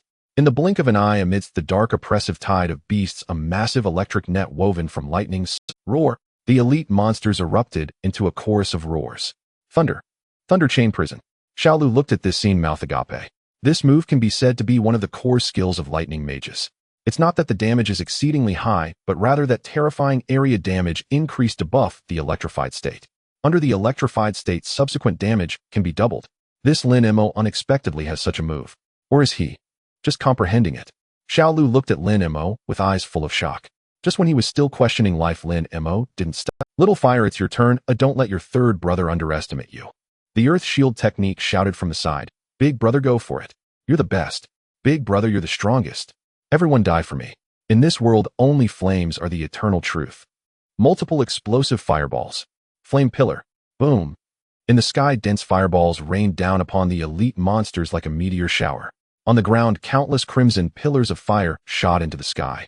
Without any reservations, Lin Mei spread his flame wind wings and directly charged into the elite monster horde. Quick, protect Lin Mei. Seeing this, Xiaolu hurriedly followed, and the others closely followed behind. Lin Mei flew above the elite monster horde, lightly raising his arm and clenching his fist. Flame. Storm. Boom. The crimson flame tornado centered around Lin Mei spun wildly, devouring everything around it. Xiaolu and the others who had just followed instinctively wanted to defend. However, they found that the flames skillfully avoided them. This microcontrol. Xiaolu was dumbfounded. In such a chaotic battlefield, he could precisely control the flames to avoid every ally. The top of the dragon sequence class. Is he even human? Boom, boom, boom, boom, boom. Under the electrified state, damage was doubled. Lightning and fire intertwined explosions rang out incessantly. Lin Mei was like a walking god of fire, leaving nothing but scorched earth in his wake. After a wave of skills, the flames dissipated and the lightning faded. The originally dense horde of elite monsters had now vanished. On the battlefield, only scorched earth remained. Lin Mei's flame wind wings slowly flapped, hovering in midair. He looked down at Xiaolu and the others, who were dumbfounded. Xiaolu maintained a gaping mouth posture. He looked at the empty surroundings, feeling his mind go blank. Where are the monsters? Cleared out. A level 21 mage, after one round of firepower, eliminated a level 30 elite monster horde imbued with a frenzy buff. And they're all gone. On the other side of the battlefield, the fierce wind howled. Wrath of the Wind God. Shen Yifeng was surrounded by raging winds, transforming them into dozens of massive wind blades that viciously slashed at the war giant. Debris flew in all directions as the war giant let out a low, thunderous roar. Shield formation. Hold the line. Several guards wielding massive shields gritted their teeth and stood at the front line. Heal. Hurry. Keep up the output. Shen Yifeng shouted commands while continuously unleashing wind-based skills to restrain the enemy. Although the war giant was heavy and cumbersome, its health pool was astonishingly thick. Coupled with its despair-inducing defense, it was an incredibly tough nut to crack. At that moment, a team member suddenly turned to look behind. In the next second, he froze in place. What the hell? Captain! Captain! Look behind! Focus on the battle ahead. Shen Yifeng barked, but he couldn't help but glance back. At that sight, everyone was stunned. Where did the elite monsters go? They disappeared so quickly. A team member couldn't help but ask. Someone shouted in surprise, there must be reinforcements. Otherwise, who could clear out such a large group of monsters in an instant? No, it's not reinforcements. It was still the archer. His eyesight was exceptional, and he even caught a glimpse of residual energy from a lightning-based skill. Reinforcements didn't arrive. It was Xiaolu and the kids from the Dragon Sequence class who used large-scale lightning and fire skills. Lightning skills. Shen Yifeng was taken aback. Xiaolu and his group were not lightning-type practitioners. Moreover, the students from the Dragon Sequence class seemed to lack lightning-based abilities as well. Han Mingyao was ice-type, Chu Lingxian was light-type, and Han Mingqing was supportive. As for Lin Mei, he remembered being dual-element fire and earth-right. Moreover, when he saw Lin Mei in action earlier, it was all overwhelming fire skills. Where did the lightning come from? The group exchanged glances, their minds filled with questions. Roar! The roar of the war giant interrupted everyone's thoughts. The destruction of the guards seemed to make this behemoth feel threatened, and its attacks became increasingly frenzied. Don't overthink it. We'll find out soon enough. Shen Yifeng snapped back to reality, his gaze sharp as he yelled, no matter who did it, since the trouble over there has been resolved, this is our final battlefield. This giant doesn't have much health left. Brothers, let's give it our all. Don't lose to those kids. Yes. Shen Yifeng's rallying cry instantly boosted the morale of the guards. Meanwhile, inside the magic train, the atmosphere in the carriage was extremely excited. The scene of lightning and fire interwoven had left a deep imprint in everyone's minds. A young passenger was so excited that he was dancing, so cool, truly so cool, controlling lightning, washing the ground with fire. This is art. I thought that guy from the dragon sequence class was a fire god incarnate. Who knew he also moonlighted as a thunder? In a corner, the little girl hugging a comic book had her eyes sparkling at this moment. She pointed out the window and said to her mother in a baby voice, Mom, I know who that big brother is now. Oh, who is it? The young mother gently stroked her daughter's head. He is the great hero of thunder and fire. The little girl waved her tiny fist, mimicking Lin Mei's earlier skill release. With a bang, all the bad guys turned to ashes. A wave of kind laughter erupted in the carriage. The originally tense atmosphere lightened at that moment. Thanks to him, or else we probably would have been done for today. Yeah, when we get back, I must set up a longevity tablet. Let's skip the tablet, he's still young. But with this strength, he will definitely be a pillar for our dragon kingdom. Meanwhile, in the center of the battlefield, Lin Mei hovered midair. Earth shield technique was wildly jumping. Big brother is amazing. Big brother is too amazing. Woo-woo, following Big brother truly has its rewards. Fireball technique was momentarily stunned. It fell into deep self-doubt. Is this really the damage caused by me?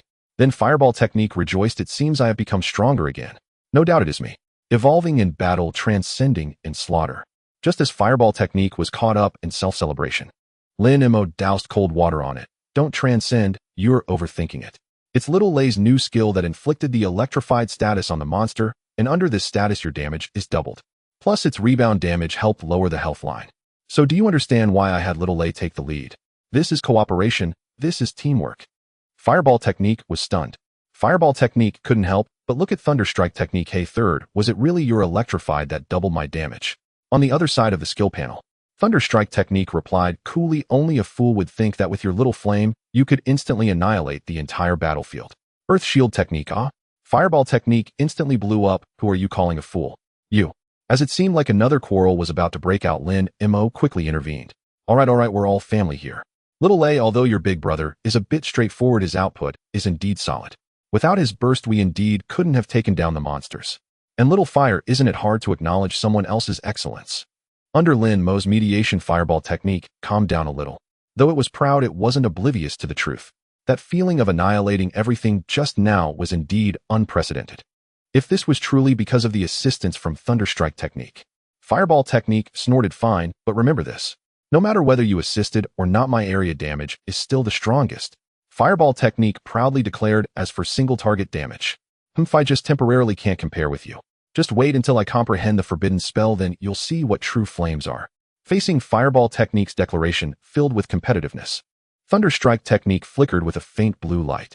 Thunderstrike technique replied, lightly fine, I'll wait for you. This brief response left fireball technique stunned. It originally thought it would be scolded as boring or fool, and was even prepared to retort. Fireball technique fidgeted uncomfortably ahem. Then it settled. Just don't get scared when I overwhelm you. Lin Mei watched the two skills like this, and also let out a sigh of relief. Little Fire and Little Lay finally eased up a bit. Lin Mei slowly landed.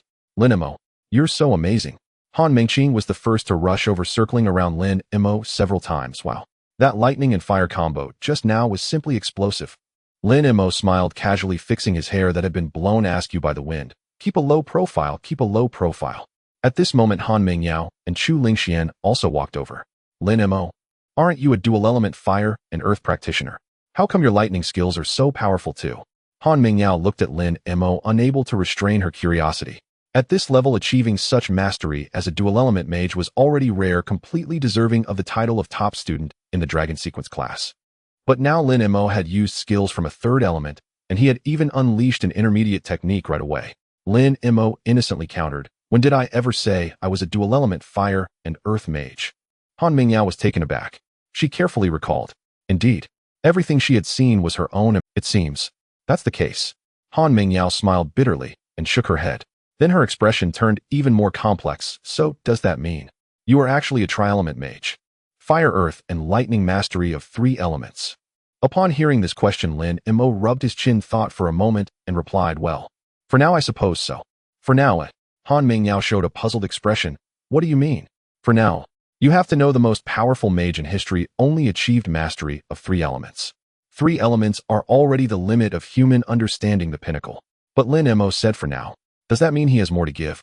Does he think he can master a 4th or even a 5th element in the future? Ha ha, for now is for now, who can predict the future? Lin Mei laughed. Classmates. Xiaolu ran over with 2 other team members. Since the elite monsters here have been dealt with, the remaining magical beasts can be handled entirely by the guards on the train. He pointed off in the distance. Captain Shun is still struggling over there. Oh, let's go lend him a hand. Do you all want to join us? That would be a rare practical combat opportunity. Although he claimed it was a practical combat opportunity, Xiaolu knew deep down. With Lin Mei's participation and the electrified buff from him, the war giant definitely wouldn't last 3 minutes. Let's go. Of course we will. Han Mingyao brandished her spear filled with fighting spirit. In a boss battle, how can we miss out?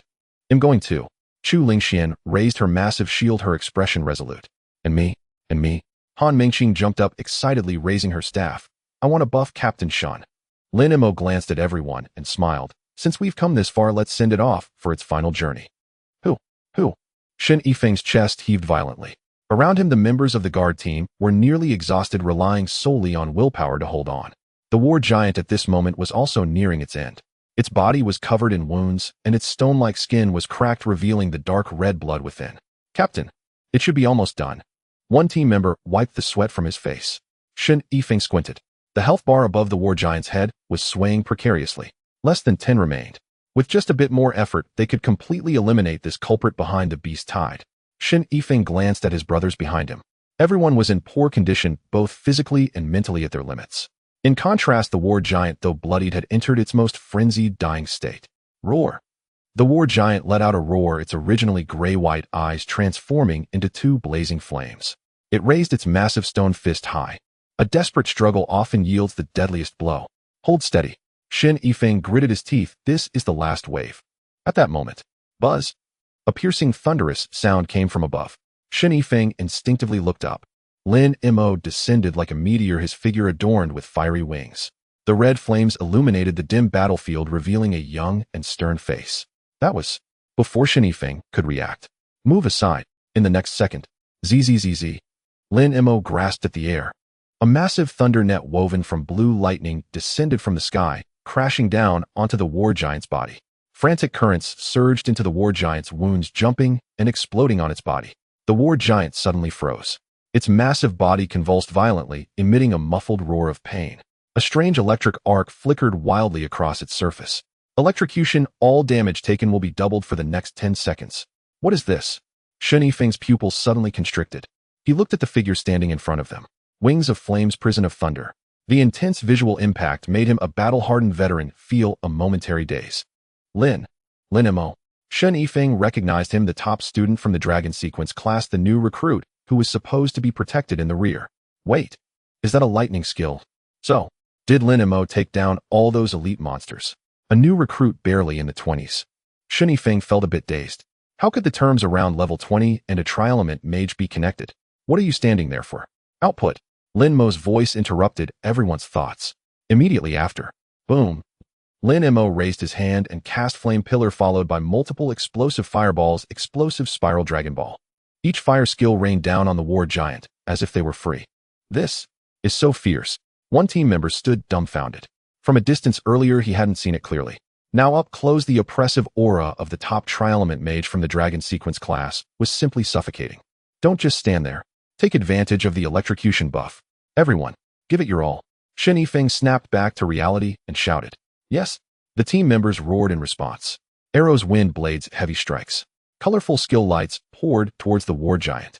Shen Yifeng's expression also turned cold as he prepared to squeeze out the last bit of magic power from his body. At that moment, a pink figure suddenly darted out from the side. Uncle, let me show you a supreme luxurious family set. Han Mingqing waved her staff, her face filled with excitement. Shen Yifeng was taken aback. Before he could react, several halos converged onto him. Shen Yifeng felt his body tremble violently. So strong. But in the next moment, Shen Yifeng's expression changed instantly. Azo.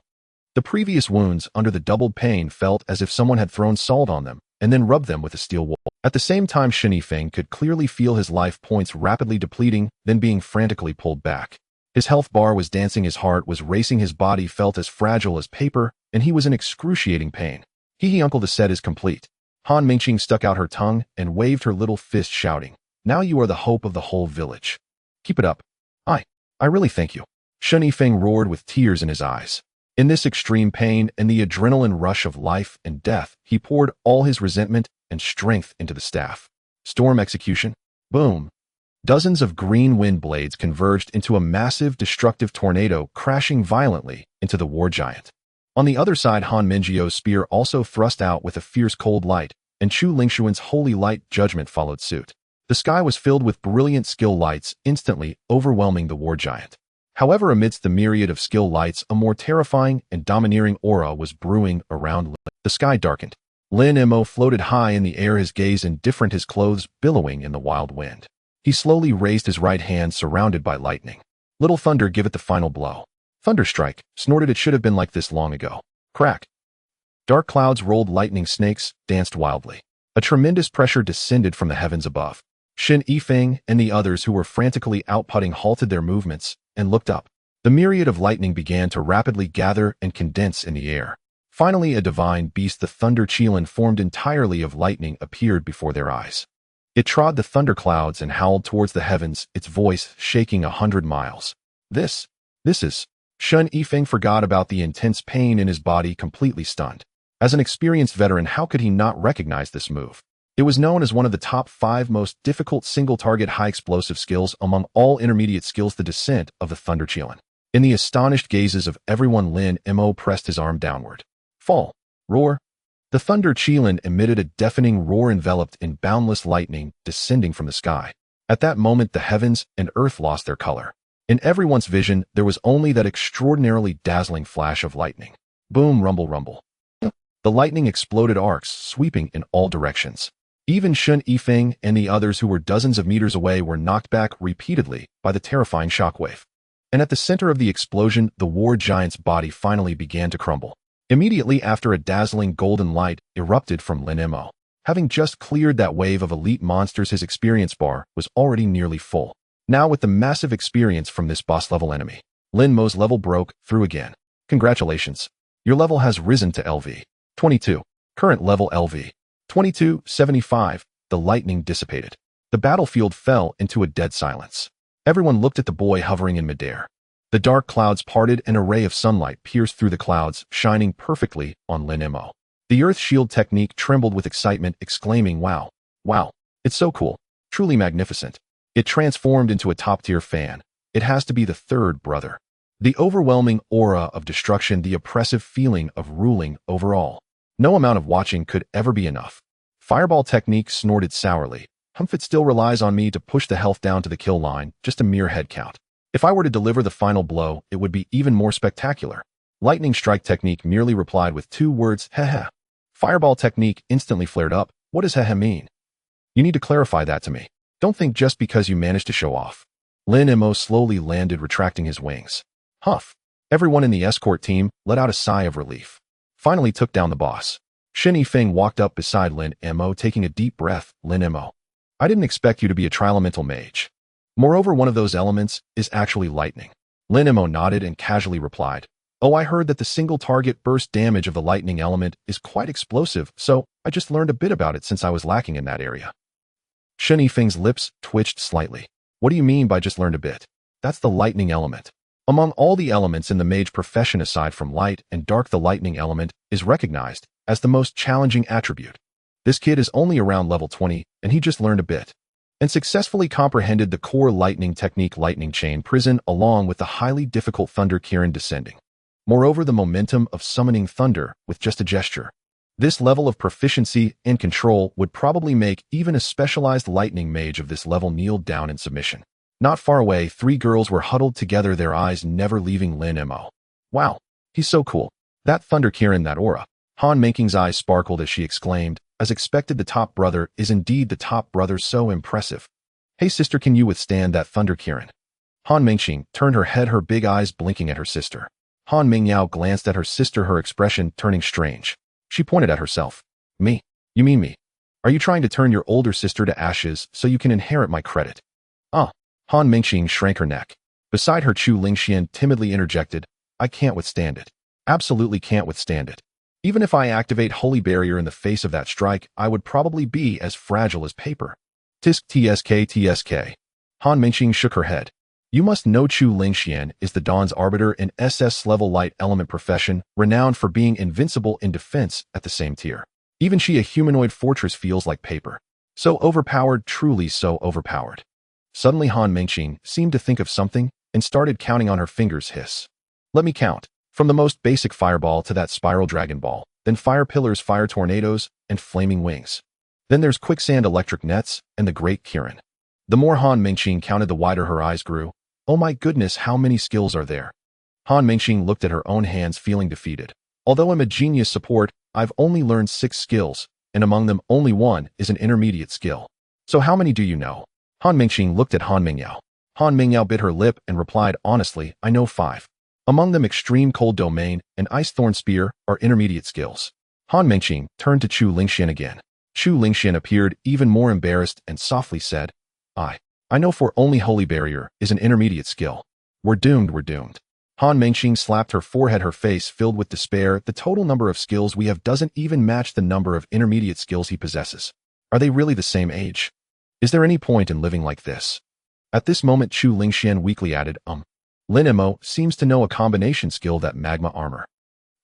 Right. Han Mingxing suddenly realized. I almost forgot about that. That's a combination skill of fire and earth. That thing is even harder. The three fell into silence again. After a long time, Han Mingyao took a deep breath, looking at the distant figure of the young man, sighed. No wonder he's top 1. Just then, in the distance, Xiao Lu suddenly exclaimed, Wow, Captain, we hit the jackpot. We found something big. Everyone present turned their gaze towards Xiao Lu. Xiao Lu held a scroll radiating a peculiar glow, quickly running towards Shun Yifeng to hand it to the captain. Shun Yifeng took it, glanced at it, and his pupils constricted. This is such good luck. This thing actually dropped. Lin Mei curiously glanced at a glance he recognized it as a dungeon scroll. But is such excitement warranted for just a dungeon scroll? Lin Mei couldn't help but ask, What's wrong, Captain Shun? Isn't this just a dungeon scroll? Shun Yifeng forcibly calmed himself and looked at Lin Mei. Lin Mei, this is not an ordinary dungeon. This is the Thunder Fire Temple scroll. Temple. Lin Mei was taken aback. Shun Yifeng nodded and explained, dungeon scrolls from the Temple series have extremely special drops, specifically producing materials needed to comprehend combination techniques. Combination techniques? Upon hearing those 2 words, Lin Mei's heart skipped a beat. He had previously been lucky to obtain combination technique materials in the wild, which allowed him to comprehend lava battle armor. But it should be noted that the probability of wild boss dropping combination technique materials is nearly 0. That's right. Shun Yifeng nodded. And judging from the name of this scroll, it's highly likely to drop materials for lightning and fire combination techniques. The intertwining of thunder and fire, the ultimate destruction. If I could comprehend the combination technique of both lightning and fire. Shun Yifeng swallowed hard. The power would be unimaginable. Swish. All eyes turned towards Lin Mei. Lightning and fire. Isn't this just perfect? Isn't it exactly Lin Mei's forte? Lin Mei stared at the scroll, his heart filled with great interest. Lightning's high single target burst combined with fire's wide area damage. Just imagining it made his blood boil. In this world, no one would refuse to become stronger. Often people do not stagnate because they don't want to, but because they can't. Talent, resources, opportunities, and effort are all indispensable. Many people have exhausted their efforts, yet only awakened a clever profession. Some have struggled their entire lives merely revolving around basic skills. Huff. Lin Mei let out a sigh of relief. Thankfully, his family is wealthy, and they have influence, and his skills are quite diligent. He looked at Shun Yifeng calmly. Captain Shun, how does your escort team generally handle this kind of item? Upon hearing this, Shun Yifeng laughed heartily. According to the regulations, any additional loot obtained during field escort missions is generally handled by our escort team. Hearing this, Lin Mei let out a sigh of relief. That makes things easier. Since it's unclaimed property that can be handled at will, everything is negotiable. Captain Shun, name your price, I'll buy it.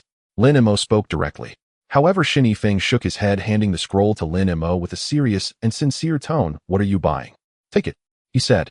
If it weren't for the help of your Longshu team this time, not only would we not be talking about this scroll, but the lives of everyone here might have been lost, and it would surely have been a big deal. You are the one who deserves the greatest credit, and it is only right that this spoils of war belong to you. Shen Yifeng understood this all too well. It was not just out of gratitude.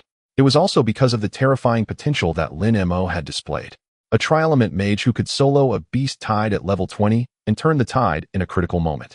Even a fool knows how terrifying Lin Mei's future achievements will be. It's better to give him a favor and build a good relationship. This deal is profitable no matter how you look at it. Rather than holding on to this hot potato to sell, it would be better to give it to the future god of law. However, Lin Mei did not reach out to take it, but instead refused. Let's keep things separate. Without you all holding the line, I wouldn't have had the output environment. He continued, everyone is risking their lives. I can't just take it for free. Lin Mei wasn't short on money.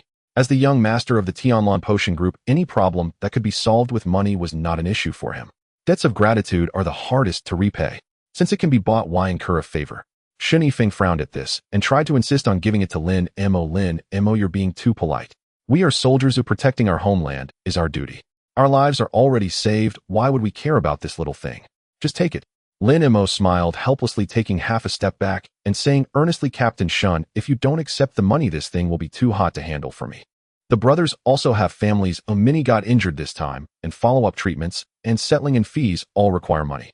If I take this, are you going to let them go home empty-handed? All right, stop refusing. Captain Shun, if you don't agree, I won't take this scroll. Shen Yifeng looked into Lin Mei's determined eyes. A warmth surged in his heart. This young man, not only strong in power, but also principled in his actions, made people feel at ease. He sighed and smiled wryly. Fine, since you've put it this way, let's follow the old rules of wild teams and have everyone place their bids. The final proceeds will be evenly divided among the others. Lin Mei nodded readily, agreeing. All right then. How about I bid 30 million Longwa coins? Huffed. Little Lu, who was drinking water, sprayed it out. The surrounding escort team members all widened their eyes, doubting if they had misheard. 30 million. This couldn't be blamed on them. Such temple scrolls were almost unseen in the market, generally circulating privately among top guilds or wealthy families through special channels. For these escort team members who lived on a meager salary, this item was nothing short of a legend. And 30 million. This figure was simply astronomical to them.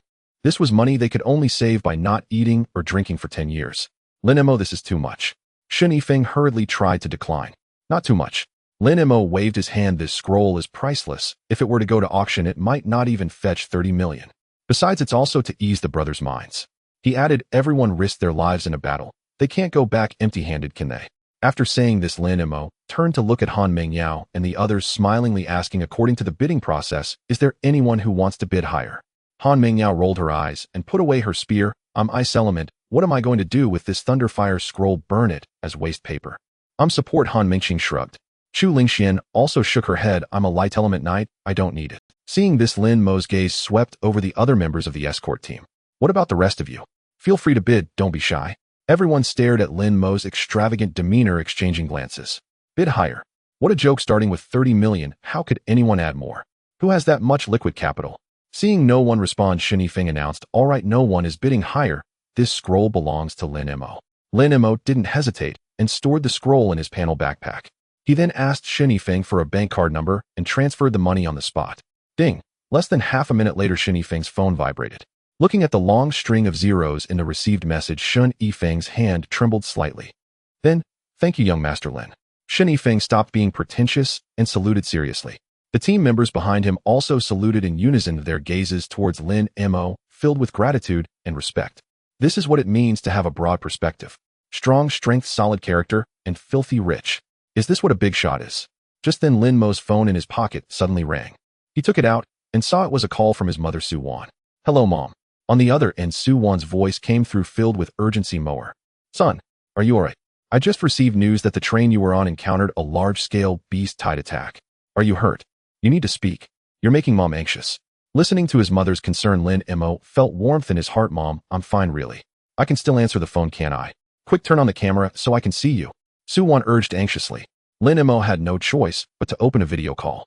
With the turn of the camera, Lin Mei shook his handsome face and then scanned the surrounding crowd. See, everyone is fine. The crisis has been resolved. In the video, Su Wan was dressed in professional attire, and the background seemed to be in a high-end conference room. Hello, Auntie. Han Mingqing greeted sweetly. Han Mengyao and Chu Lingxian also waved politely. Seeing this, Su Wan finally let out a sigh of relief. You scared me. Really scared me. If something happened to you, how would your dad and I live? Oh, come on, don't worry, Mom. What could happen to me? Lin Mei reassured Su Wan. On the other side, Han Mingqing suddenly whispered, "Hey, isn't that Director Su?" "Director Su? Which Director Su?" Han Mingyao was taken aback. Han Mingqing excitedly explained, "Oh sister, don't you watch financial news? Su Wan, the chairman of Tianlan Potion, the largest potion group in Jiangnan province." "Oh, the Tianlan Potion that monopolizes 70 of the high-tier potion market in the province." Chu Lingxian was also surprised. Their gazes towards Lin Mei changed instantly. No wonder he could casually take out 30 million. Turns out he's a super rich second generation. Lin Mei said to the phone, "By the way, Mom, let me tell you something. That boss just dropped a Thunder Fire Temple scroll, the kind that can drop combination skill materials. I discussed it with my brothers from the escort team and bought it for 30 million. Things like temple scrolls forget 30 million at an auction, it could easily fetch 3 billion.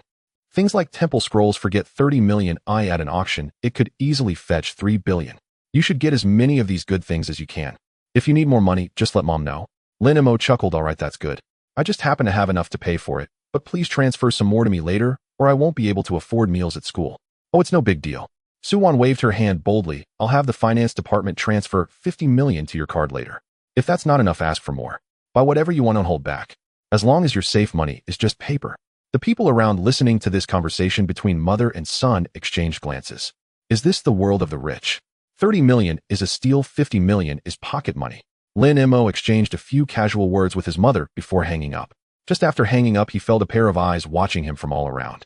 "Ahem, what's wrong?" Lin Mei, "Rich guy, I want to hang on to your thigh." Han Mingqing said with a flattering face, "I can shout 666, oh, and I can even add a buff. Can you give me some pocket money?" Lin Mei rolled his eyes. "Go away, go play somewhere else." Just then a rumbling sound echoed from the sky. Everyone looked up. In the distant clouds, heavily armed transport planes were roaring towards them. Reinforcements have finally arrived. Little Lu looked at the scene in the sky, somewhat emotional. Although the crisis had been resolved, seeing such rapid and powerful support still filled him with a sense of security. Shen Yifeng straightened his uniform and said to Lin Mei, "Let's go. Let's report the situation." The fireball technique complained weakly, "I am so hungry." The earth shield technique also whined, "Master, I am hungry too, we need to eat." Lin Mei twitched the corner of his mouth and replied inwardly with annoyance, "Stop whining, always hungry, am I raising a bunch of pigs? There will be plenty to eat at school." Hearing this, the skills reluctantly quieted down. Boom! The roar of the airplane drowned out everything around. In the sky, a giant command transport plane led the way, landing on a nearby flat ground. The cabin doors opened. A figure of striking elegance descended from the staircase. It was a middle-aged woman dressed in a sharp military uniform with a dazzling golden star on her epaulets shining brightly in the sunlight. Her short hair was neatly styled, and her every movement exuded an aura of authority and decisiveness. Behind her, several aides closely followed. Seeing this spectacle, Shen Yifeng was taken aback. Wasn't that the commander of the Modu army, Zhao Yu? Although this support was urgent, it didn't seem necessary for the Modu commander to personally lead the team, did it? At that moment, Han Mingqing nudged her sister beside her and whispered, "Your mom is here." "I have eyes," Han Mingyao replied coldly. Upon hearing the sisters exchange, Lin Mei raised his eyebrows slightly. "Mom, the Modu commander.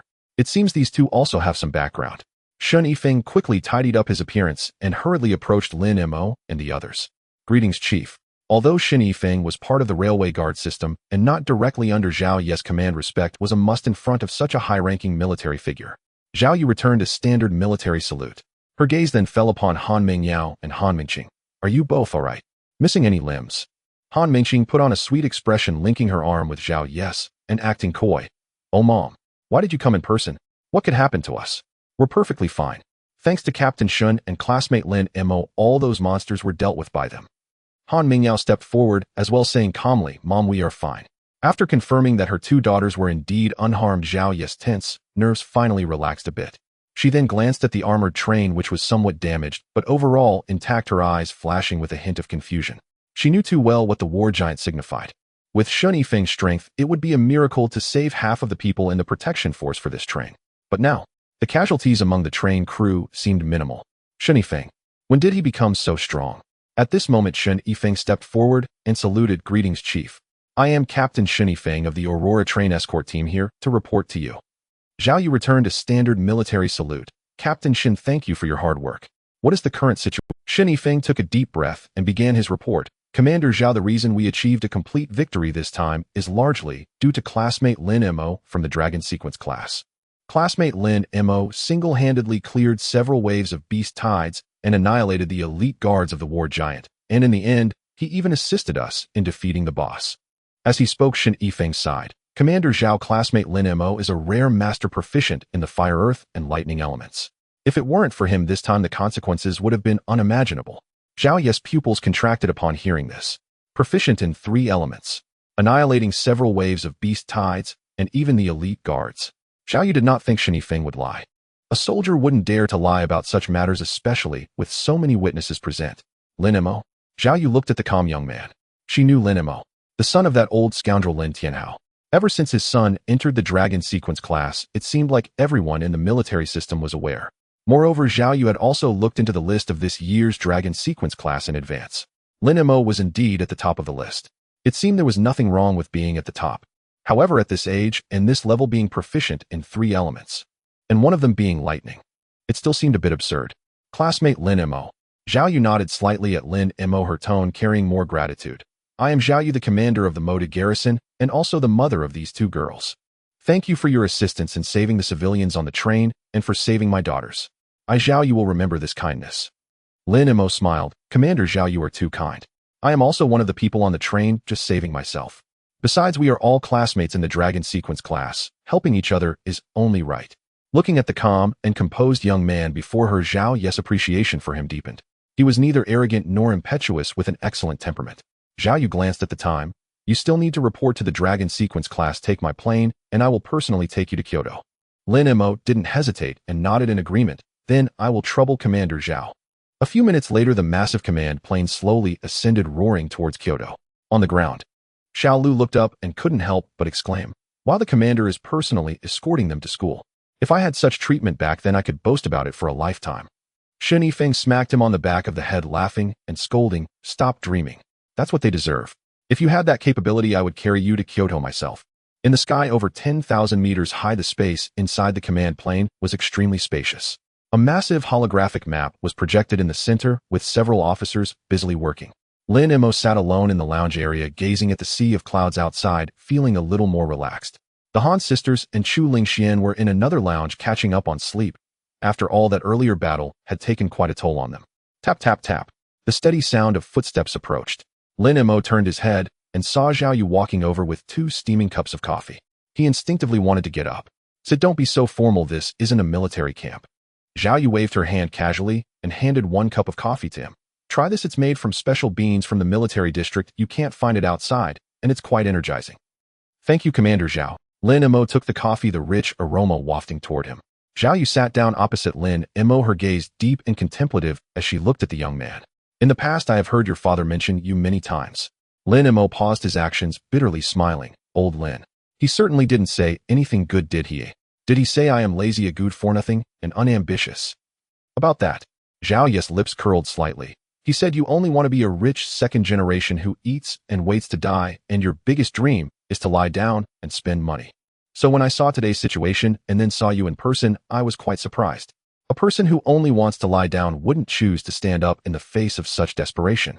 Lin Mei took a sip of coffee, the bitterness accompanied by a hint of sweetness. He looked at the clouds outside the window, silent for a moment. People can change, Commander Zhao. Zhao Yu nodded, gazing at Lin Mei. Lin Mei, since you got into that class, you should know what the words Dragon Sequence class signify, right? Privileged. Resources. Status. Lin Mei retorted. Not entirely correct. Zhao Yu shook her head, her voice growing serious. Dragon Sequence, meaning the sequence of dragons. It represents the highest combat strength reserve of the Dragon Nation and is the backbone of this country. While possessing a high status, it also means that when disaster strikes, you must be among the first to step up. Zhao Yu paused before continuing. I initially thought you entered the Dragon Sequence class just for those privileges. But your performance today tells me you seem to be prepared. Lin Mei lowered his gaze at the pitch-black coffee liquid. He once truly wanted to be a carefree slacker. After all, his family was wealthy and powerful. If the sky fell, someone tall would hold it up. However, ever since the skills evolved, everything changed. He realized that in the future he was very likely to possess the power to overturn the rules. This world is not peaceful. The abyss is watching and the monsters are restless. Beast tides like today's could erupt in any city at any time. If he didn't strive to become stronger when the real catastrophe arrived, the money at home wouldn't buy life, and his father's power couldn't stop destruction. Commander Zhao, I actually am quite lazy. Lin Mei lifted his head, his eyes clear. If I could, I would certainly hope for world peace, and I could sleep in at home. But I also understand one principle: when the nest is overturned, how can there be complete eggs? Since I have this ability, and since I am standing here, some things must be done by someone. If the sky really falls, I hope I can be that tall person. Zhao Yu stared blankly at Lin Mei. The boy's tone was very calm, without passionate oaths or fervent slogans. Yet it was precisely this calmness that revealed a profound awareness which was the most moving. After a long time, Zhao Yu stood up, a look of relief appearing on her face. She patted Lin Mei's shoulder, this time with a bit more force. Good. With your words, I feel at ease. It seems that Lin Tianhao, that big oaf, has done the most right thing in his life. He gave birth to you, such a son. Rest up, in about an hour we will arrive in Kyoto. With that, Zhao Yu turned and left.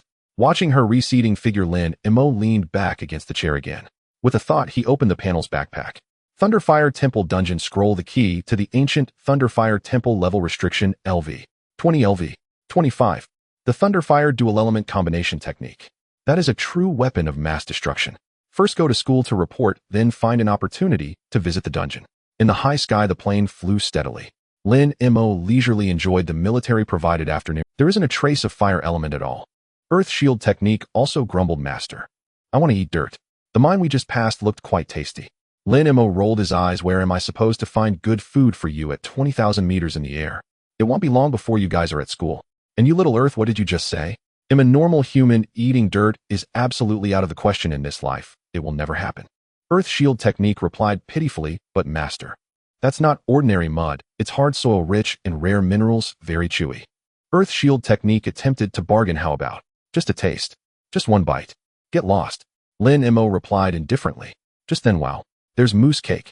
Han Mengqing rushed to Lin Mei's table and unceremoniously grabbed a piece of cake. Lin Mei didn't mind. After all, the military-provided afternoon tea was quite abundant.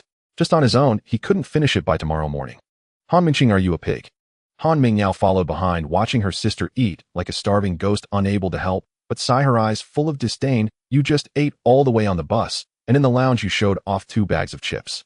Now that you've woken up, you want to eat more. Is your stomach connected to another dimension? Han Mengqing didn't take it seriously at all. She stuffed a piece of cake into her mouth, her cheeks bulging like a hamster. Mind your own business. I'm still grow. If I don't eat more, how can I grow taller? After saying that, she provocatively licked the cream from the corner of her mouth and plopped down on the sofa opposite Lin Mei, aiming for the macarons on the plate. Chu Lingxian approached somewhat shyly, nodded at Lin Mei, and sat next to Han Mengqing. The three settled down. Han Mengqing chewed on the cake while scrolling through her phone. That's strange. What's going on? Why can't I find anything? Han Mengqing stared at the screen in confusion. Searching for what? Lin Mei casually asked. Han Mengqing continued scrolling through her phone, saying the video of our battle against the beast tied on the train.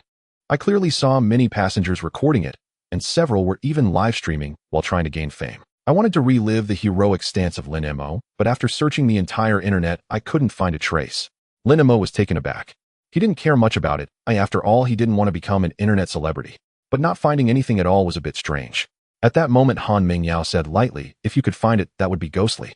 Don't forget our current identity. Identity. Lin Mei was somewhat puzzled. Student of the long sequence class. Exactly. Students of the long sequence class have their files classified as the highest level of national secrecy, especially for newcomers. Before formally entering the battlefield, our abilities, skills, and combat styles cannot be leaked. Lin Mei keenly caught onto this keyword. It was no wonder he hadn't thought of it. In the years since he had crossed over, his mind had been focused entirely on how to spend money and enjoy life. He had never paid attention to such matters. Even if his father had occasionally mentioned it at the dinner table, he had dismissed it as background noise. That's right, battlefield. Han Mingyao looked at Lin Mei and patiently explained, do you think the government established the long sequence class with only 20 students just to cultivate the future's highest combat power? Huh, isn't that so? Han Mengqing said with a spoon in her mouth, looking bewildered. Wasn't it to train us for high-ranking positions guarding against the beast tide? Han Mingyao took a deep breath, her urge to freeze her sister into an ice sculpture growing stronger. She glared at Han Mengqing in frustration. How many times has Mom said it at the dinner table? Did you stuff your ears with cotton or your brain with cake? Every time something serious is mentioned, you get sleepy, and at critical moments you know nothing. Han Mengqing shrank her neck and murmured sheepishly, well, the food at home is just too delicious. Who has the heart to listen to nagging?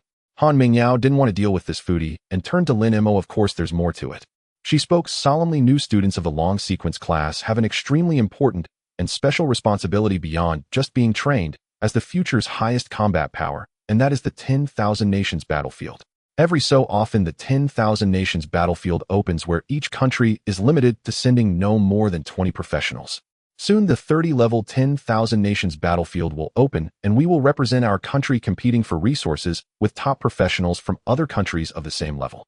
As she said this, Han Mingyao paused, a flicker of passion in her eyes. The 30-level 10,000 nations battlefield will produce an extremely important strategic resource, the profession-exclusive weapons.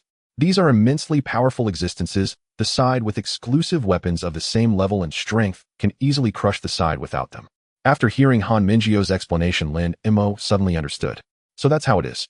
No wonder they kept the information about the long sequence class newcomers so secret, even going so far as to use government power to delete videos and block messages.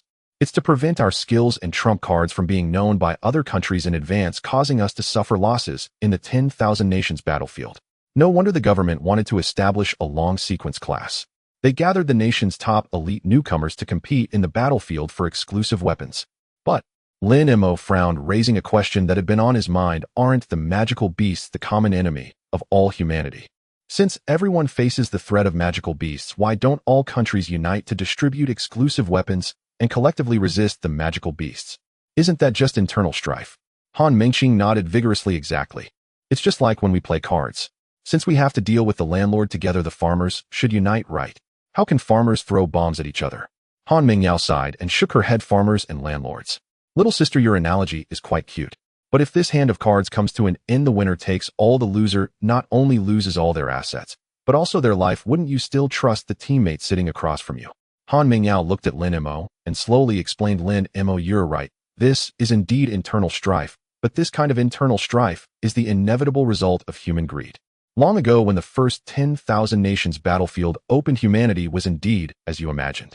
The 5 strongest nations at the time signed a treaty agreeing to allocate the resources produced in the battlefield as needed. And the result? Han Mingyao chuckled lightly and shook her head. When the first forbidden-level exclusive weapon appeared, the treaty became worthless. Hearing this, Han Mingqing blinked her big eyes innocently, saying, then, should we just submit? Although the name doesn't sound good, at least we can cling to a strong leg and survive, right?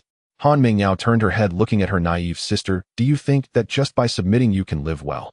The people of the annexed countries become second-class citizens or even slaves. Their resources are completely plundered, and those young people who have awakened their professions will be forcibly conscripted into what is called a death squad.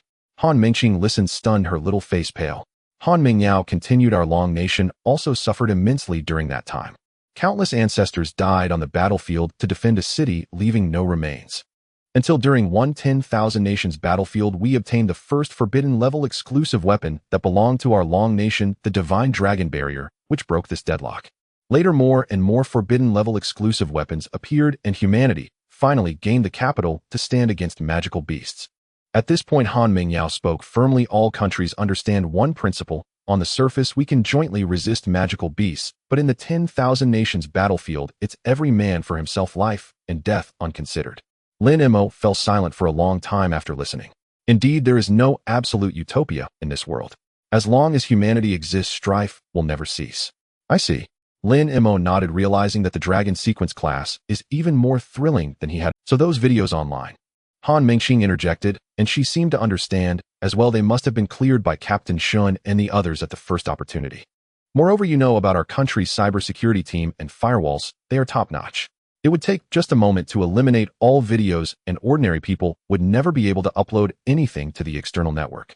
At this, Han Mingqing sighed, regretfully. What a pity. I originally wanted to post on my moments to show off.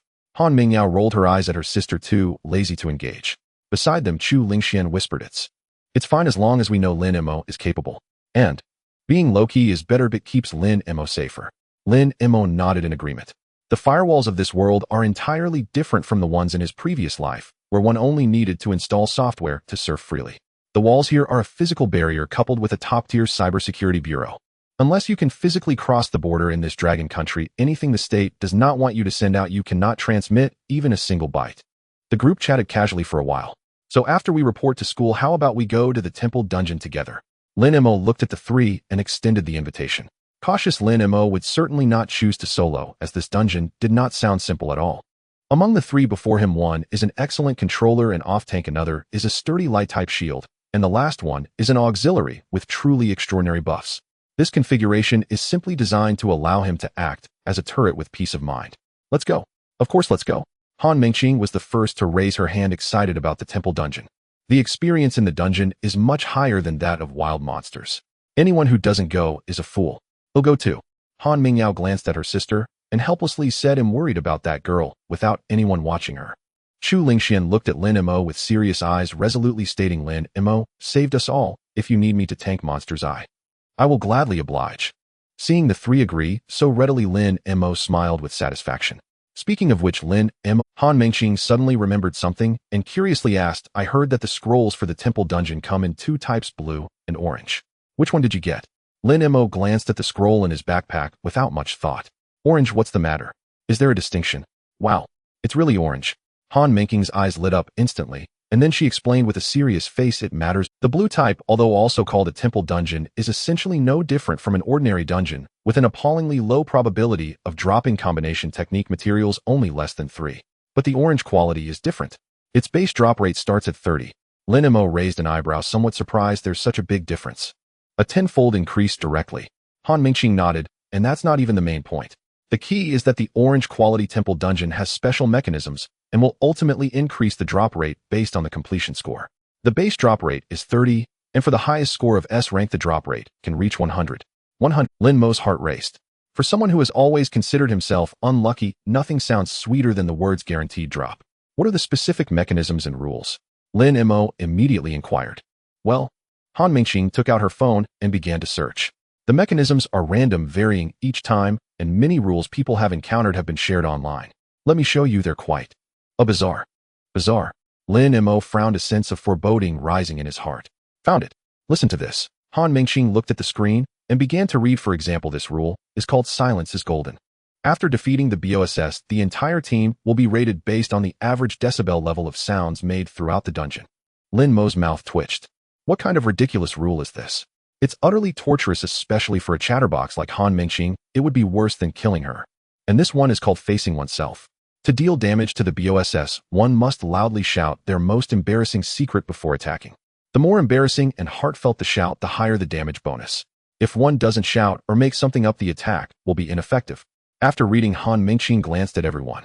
What kind of social death dungeon is this? The person who designed these dungeons must be a psychopath. Han Mingyao coldly commented. And there are these. Han Mengqing continued scrolling through her phone, her face becoming increasingly vibrant. Life and death decision, keep holding hands.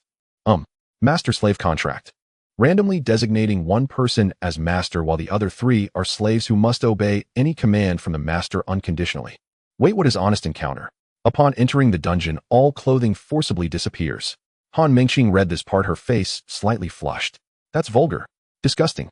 Han Mingyao snorted coldly. Chu Lingxian murmured softly, who designed these dungeons? They're way too indecent. Lin Mo looked at the orange scroll in his backpack, feeling a bit apprehensive. This temple dungeon sounds so much like a prank show. But, regardless, for the sake of that Thunderfire combination technique, I still need to go. It cost 30 million, can't waste it. Cough, since it's all random, well, just deal with whatever comes our way. Lin Mo forced himself to calm down. That's right, after all, it's an orange quality temple dungeon. Many people never get a chance to go in their lifetime. Anyway, I'm definitely going. Han Mengqing waved her little fist. Just then Zhao Yu walked over. She looked at the lively group of young people with a smile in her eyes. What are you so happy chatting about? Reporting, Commander. We're discussing tactics. Han Mengqing immediately stood at attention and saluted. Zhao Yu shook her head helplessly and said, enough with the nonsense, get ready. We will arrive in Kyoto in 10 minutes. However, with such a large combat aircraft formation, if we directly land in Kyoto University or the city center, it would create too much of a stir and cause panic. I will have the plane land at the military airport in Kyoto, and then you can take a taxi to report. Lin Mo nodded and smiled. No problem, sorry for the trouble, Commander Zhao. It's no trouble at all. Zhao Yu walked to the window, gesturing for everyone to look down. Through the porthole, the majestic city below became clearer. Kyoto. That's where all the geniuses of Dragon Country gather. Zhao Yu sighed. She turned around, looking at the 4 of them, her gaze finally resting on Lin Mo, reminding him, Lin Mo, those few locals in Kyoto have quite the pride, especially that rank 2 Yi Kong, who is behind you. In the Kyoto circle, he has always been regarded as the undisputed leader of this cohort. But when the list came out, you suddenly emerged and overshadowed him.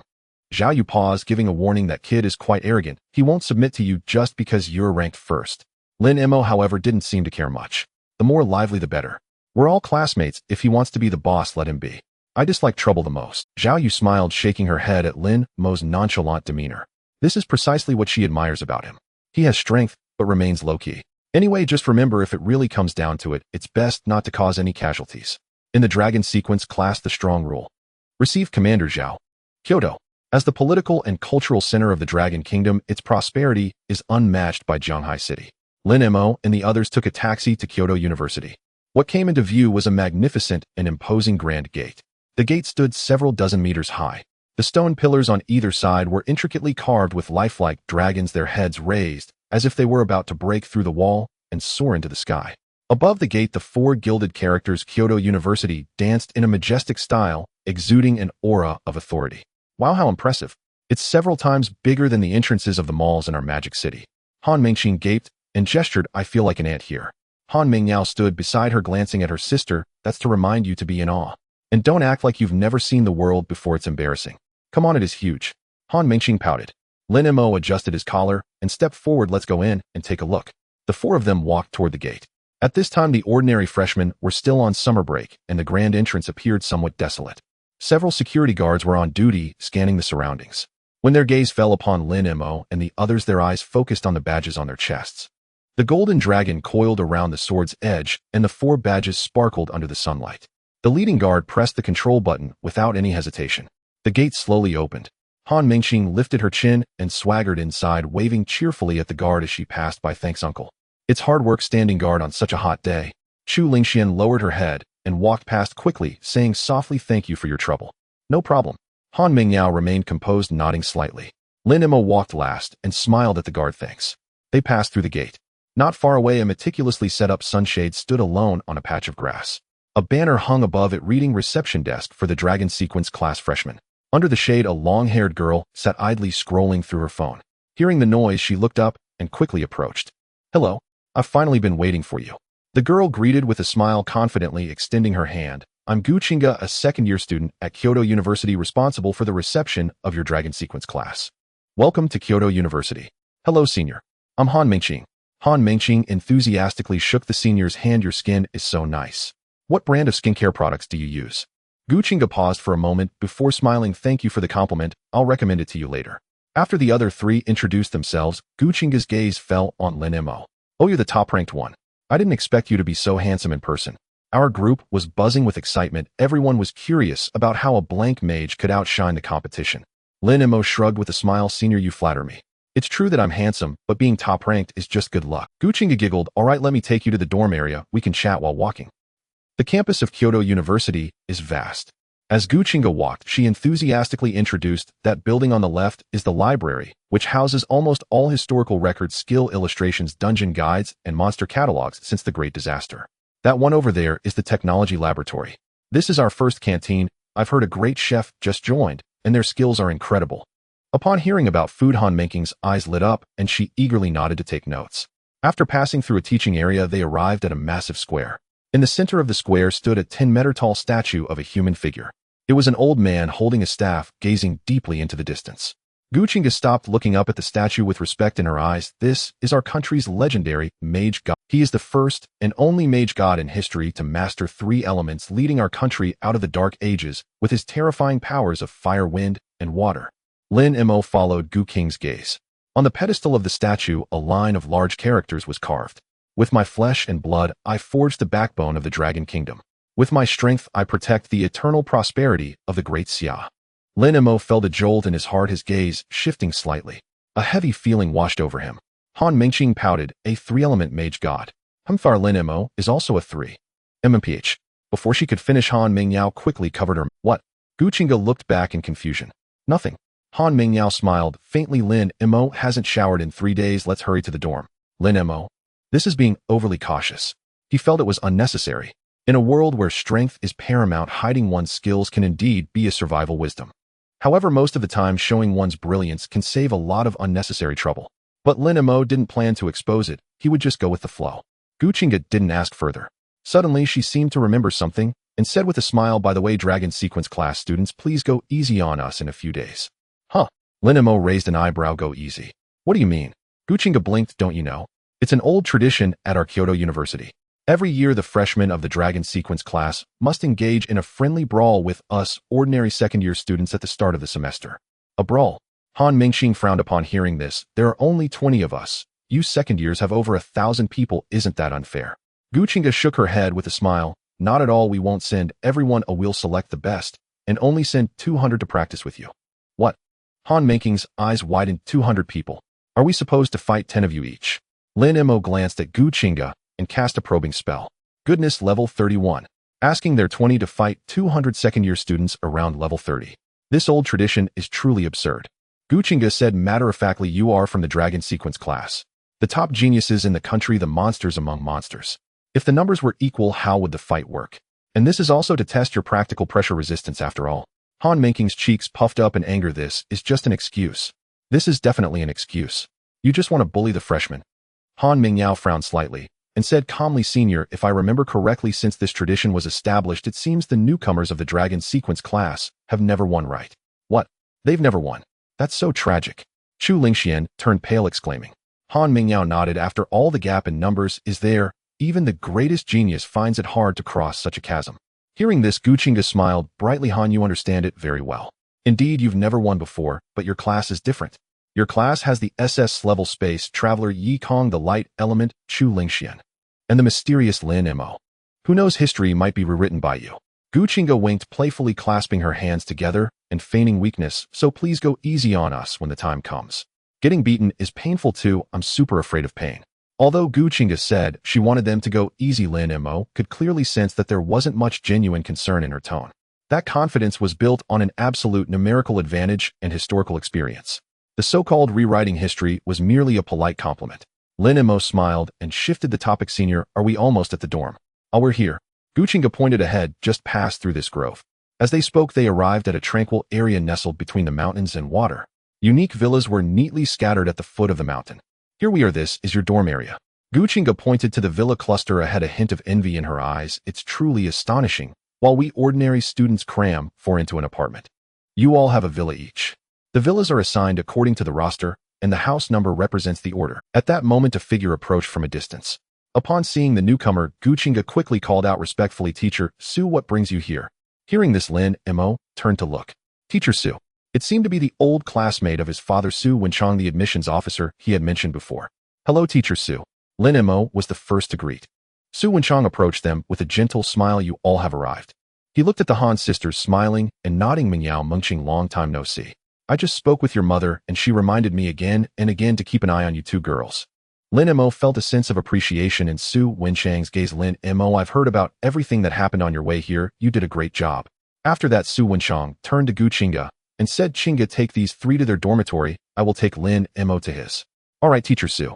Guchinga nodded obediently and then called the 3 girls to leave. After watching, Su Wenchang patted Lin Mei's shoulder. Let's go, we can chat while walking. The two headed towards the number 1 villa, which was in the best location. Lin Mei, the incident with the train encountering the beast tide, you did exceptionally well. Su Wenchang pushed his glasses and sighed. To stand out in such a situation and maintain control of the situation, it's not just a matter of strength, but also one's temperament and sense of responsibility. If your father knew about this, he would probably brag about it in the war zone for 3 days and nights. Lin Mei chuckled modestly. Teacher Su, you flatter me. I wanted to survive, and so did everyone else. We were just helping each other. Su Wenchang shook his head. To maintain such calm in a desperate situation is a gift. After walking for a while, Lin Mei suddenly asked, by the way, Teacher Su, that senior just said that when school starts we have to take on 200 second-year seniors. Su Wenchang paused slightly and then replied with a smile, that's true. You know about the world battlefield, right? Lin Mei nodded. Su Wenchang continued solemnly, the world battlefield mainly involves combat against others. People can set traps, launch surprise attacks, and use all sorts of devious schemes. The purpose of the entrance trial is to help you adapt in advance to this complex environment of fighting against others. Lin Mei pondered upon hearing this. So that's how it is. But having 20 against 200 is quite outrageous. Su Wenchang chuckled. This trial is indeed hellish difficulty for past students of the Dragon Sequence class. No new students have ever won. But I believe this year will likely break that record. If you can easily take down a group of level 30 elite monsters with a war aura, I feel like 200 seniors won't be enough for you. Lin Mei chuckled lightly, humbly saying, Teacher Su, you can't say that. After all, people are alive and elite monsters are dead. Alright, don't give me that. Su Wenchang shot him a glare. Excessive modesty is pride. In the dragon sequence class, you have to be bold. When it's time to be bold, you need that kind of dominating aura. Got it. As they spoke, they had already arrived at the door of the #1 villa. It was a large 3-story villa with its own garden and swimming pool decorated in a low-key luxurious style. While opening the door, Su Wenchang introduced, "This will be your place from now on. Every day there will be dedicated staff to clean and wash your clothes. The villa is equipped with a smart system. For any daily needs, just call the butler." Understood. Lin. They walked into the spacious and bright hall, where furniture and appliances were fully equipped. And about food, Su Wenchang pointed towards the direction of the school cafeteria. The school specially set up the Longyuan Pavilion restaurant, which is open for free to your dragon sequence class around the clock. No matter what you order, as long as you can eat as much as you want. Lin Mo's eyes lit up upon hearing this. That sounds great. These few foodies in my family can eat away tens of thousands of Longhua coins in one meal at least. Although I'm not short on money, it still hurts a bit to eat like this every meal. Follow me. Su Wenchang led Lin Mo to the second-floor terrace, pointing to a mountain range behind the villa area. Do you see that mountain? That is the school's designated outdoor leveling area. Over there is the Blackthorn Forest, where monsters are around level 2025. And over there is the Thunderclap Gorge, a leveling area for levels 2530. Su Wenchang paused here. However, leveling in the wild is still relatively inefficient. If you want to level up quickly, you still need to go to the dungeon center over there. He pointed to a huge building on the east side of the campus. That place connects to dozens of dungeons of varying levels, but entering a dungeon requires consuming a space keystone. These keystones are very precious. Ordinary students can only receive one a week. But for you in the dragon sequence class, each person can receive 3 a day? Wow, that's a lot more. Lin Mo's heart skipped a beat. Ordinary students can only run a dungeon once a week, and they can run it 21 times. Is this privilege? Exactly. Su Wenchang nodded, his tone serious. If it weren't for the fact that 3 times a day is the limit, you would have even more. Dungeons are essentially alternate world spaces. Of frequently entering and exiting these spaces can place a heavy burden on your mind. Generally speaking, 3 times a day is already the limit. Forcing a 4th entry could lead to a mental breakdown, turning you into an idiot. I see. Lin Mo nodded, keeping this in mind. Alright, that's basically the situation. Su Wenchang glanced at the time. Gather at the central square at 9 o'clock the day after tomorrow. Don't be late. You can familiarize yourself with the environment in the next 2 days. Upon hearing this, Lin Mo suddenly said, "By the way, teacher Su, I plan to go out tomorrow." Out. Su Wenchang was taken aback. Where to? To Tianbei City. Lin Mo replied directly, "I have a temple dungeon scroll, and the coordinates to activate it are over there. I want to run it." Temple dungeon. Su Wenchang was shocked. Lin Mo didn't waste words. He directly opened his inventory and took out the scroll. The orange light instantly illuminated half the living room. Orange. Is it the Thunderfire Temple? Su Wenchang stared at the scroll, gasping, "Where did you get such a good thing?" "It dropped from a war giant." Lin Mo casually replied, "I thought it was good, so I spent 30 million to buy it from the guards." Su Wenchang looked at Lin Mo with a complicated expression. 30 million? This kid really has good luck. This kind of orange temple scroll, if released, would be fought over by many for billions. After pondering for a moment, he said, "Since it's an orange temple dungeon, it's indeed worth the trip. However, Tianbei City is on the border, and it may be quite dangerous. I'm not at ease." Saying this, Su Wenchang made a decision. "How about this? I'll personally accompany you tomorrow." Upon hearing this, Lin Mo immediately agreed. "That's great. With a powerhouse like Teacher Su escorting me, I can walk sideways, right?" "Alright, stop flattering me." Su Wenchang smiled. "Get some rest early. I'll come to pick you up early tomorrow." After saying this, Su Wenchang looked at Lin Mo, meaningfully. Thunder Fury and Blaze Ruthlessness, these 2 elements are always the hardest to fuse. But once successfully fused, they also have the most terrifying power. "You kid, don't tell me you're planning to give me a big surprise with the Thunderfire combo when you come out of the dungeon." Lin Mo shrugged upon hearing this. Who knows? Dreams are always good to have. A what if they come true? If that's the case, then I'll have to mourn for those second-year seniors in advance. Huh. Good. I'm looking forward to your surprise. Su Wenchang laughed heartily and then turned to leave. With the door closing, the villa returned to quiet. Fireball Technique was frantically rolling. Hungry. Meal. I'm about to starve to death. Earth Shield Technique was also clamoring. Master, I'm also very hungry. If I don't eat soon, it'll be a matter of life and death. Alright, I'll take you to a feast. Lin Mo helplessly rubbed his temples. This group of old men really can't calm down for a moment. When Lin Mo exited the cafeteria, he nearly needed assistance to leave. I must say, the food at the Longshu class of Kyoto University is simply extravagant. Even someone like Lin Mo, who was accustomed to gourmet delicacies, was taken aback by tonight's feast. Steamed deep-sea magic crab, braised fiery bull tendons, ultra-cold ice crystal fish sashimi. Each dish was made with high-grade magical ingredients containing an astonishingly pure elemental energy. Back at Villa No. 1, Lin Mei collapsed onto the sofa, letting out a satisfied sigh. So comfortable. Not just him, several skilled companions were equally content at the moment. Earth Shield Technique let out a satisfied burp. So delicious. Too delicious. Master, if I could eat like this every day, I'd probably die of happiness. Thunder Strike Technique remained aloof. These foods are barely acceptable. Fireball Technique was in high spirits. I feel filled with power right now. I want to level up. I want to hunt monsters. I want those trash magical creatures to feel my strength. Fireball Technique, hey third. Want to go out and hunt some monsters with me? Thunder Strike Technique raised an eyebrow. Not going sounds boring. Fireball Technique scoffed, humph. So lazy. Then it turned to Earth Shield Technique. How about you second? Don't sleep, let's go have some fun in the thorny forest. Earth Shield Technique mumbled drowsily, his voice thick with sleep. Ice cream. No, I don't want ice cream. Fireball Technique was exasperated. I meant the thorny forest to stretch your muscles. Earth Shield Technique grumbled, ribs. I don't want ribs either, I can't eat anymore. Fireball Technique. Fireball Technique finally snapped, get lost. A bunch of lazy dogs. You're all useless. Lin Mei sighed in his heart. Fine little fire, if you want to go just go. But remember to keep a low profile and don't stir up any trouble. Fireball Technique confidently replied, don't worry, master. I won't let you down. Fireball Technique proudly declared, I am the assassin of the night, a ghost in the flames. I will definitely remain undetected. The moment the words left his mouth, a small fireball flew out of the window, disappearing into the night. Lin Mei shook his head, preparing to wash up and sleep, when his phone suddenly vibrated. Hello, Mom, why are you still awake so late? Lin Mei answered the call, his voice lazy. On the other end, Su Wan's concerned voice came through. Not yet, just finished dealing with company matters. How are you, son? Are you getting used to it over there? Is the food and accommodation okay? No one is bullying you, right? A classic motherly triple inquiry. Lin Mei felt warmth in his heart and smiled. Don't worry, Mom, in the top of the Longshu class who would dare bully. Isn't that just asking for trouble? That's good. Su Wan sighed in relief and then changed the topic. By the way, son, where did you farm that temple dungeon? Tianbei City, I'll go tomorrow morning, Lin Mei replied. Su Wan paused for a moment and said, Tianbei City.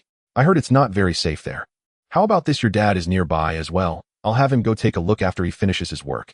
Lin Mei hurriedly refused. No need, teacher Su is personally accompanying me with him around, what could happen?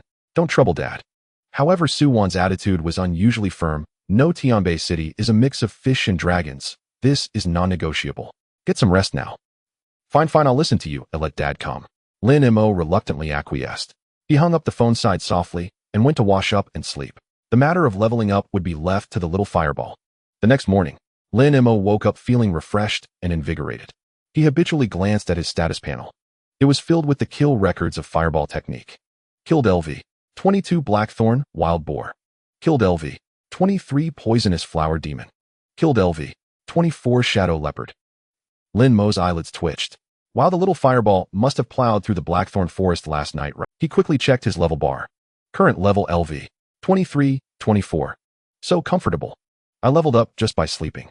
Lin Mei revealed a satisfied smile. Is this the joy of hanging out? Just then, Lin Mei, time to get up. The sun is shining on our backs. A clear voice rang from downstairs. Lin Mei walked to the window and looked down. Han Mengxing was standing at the entrance of the villa, shouting up to him. Han Mengyao and Chu Lingxian leaned against the car, while Su Wenchang looked up with a smile. Coming, stop shouting. Lin Mei quickly washed up and went downstairs. At the villa entrance. Good morning, everyone. Lin Mei yawned as he walked out. Good morning. The sun is already shining on our backs.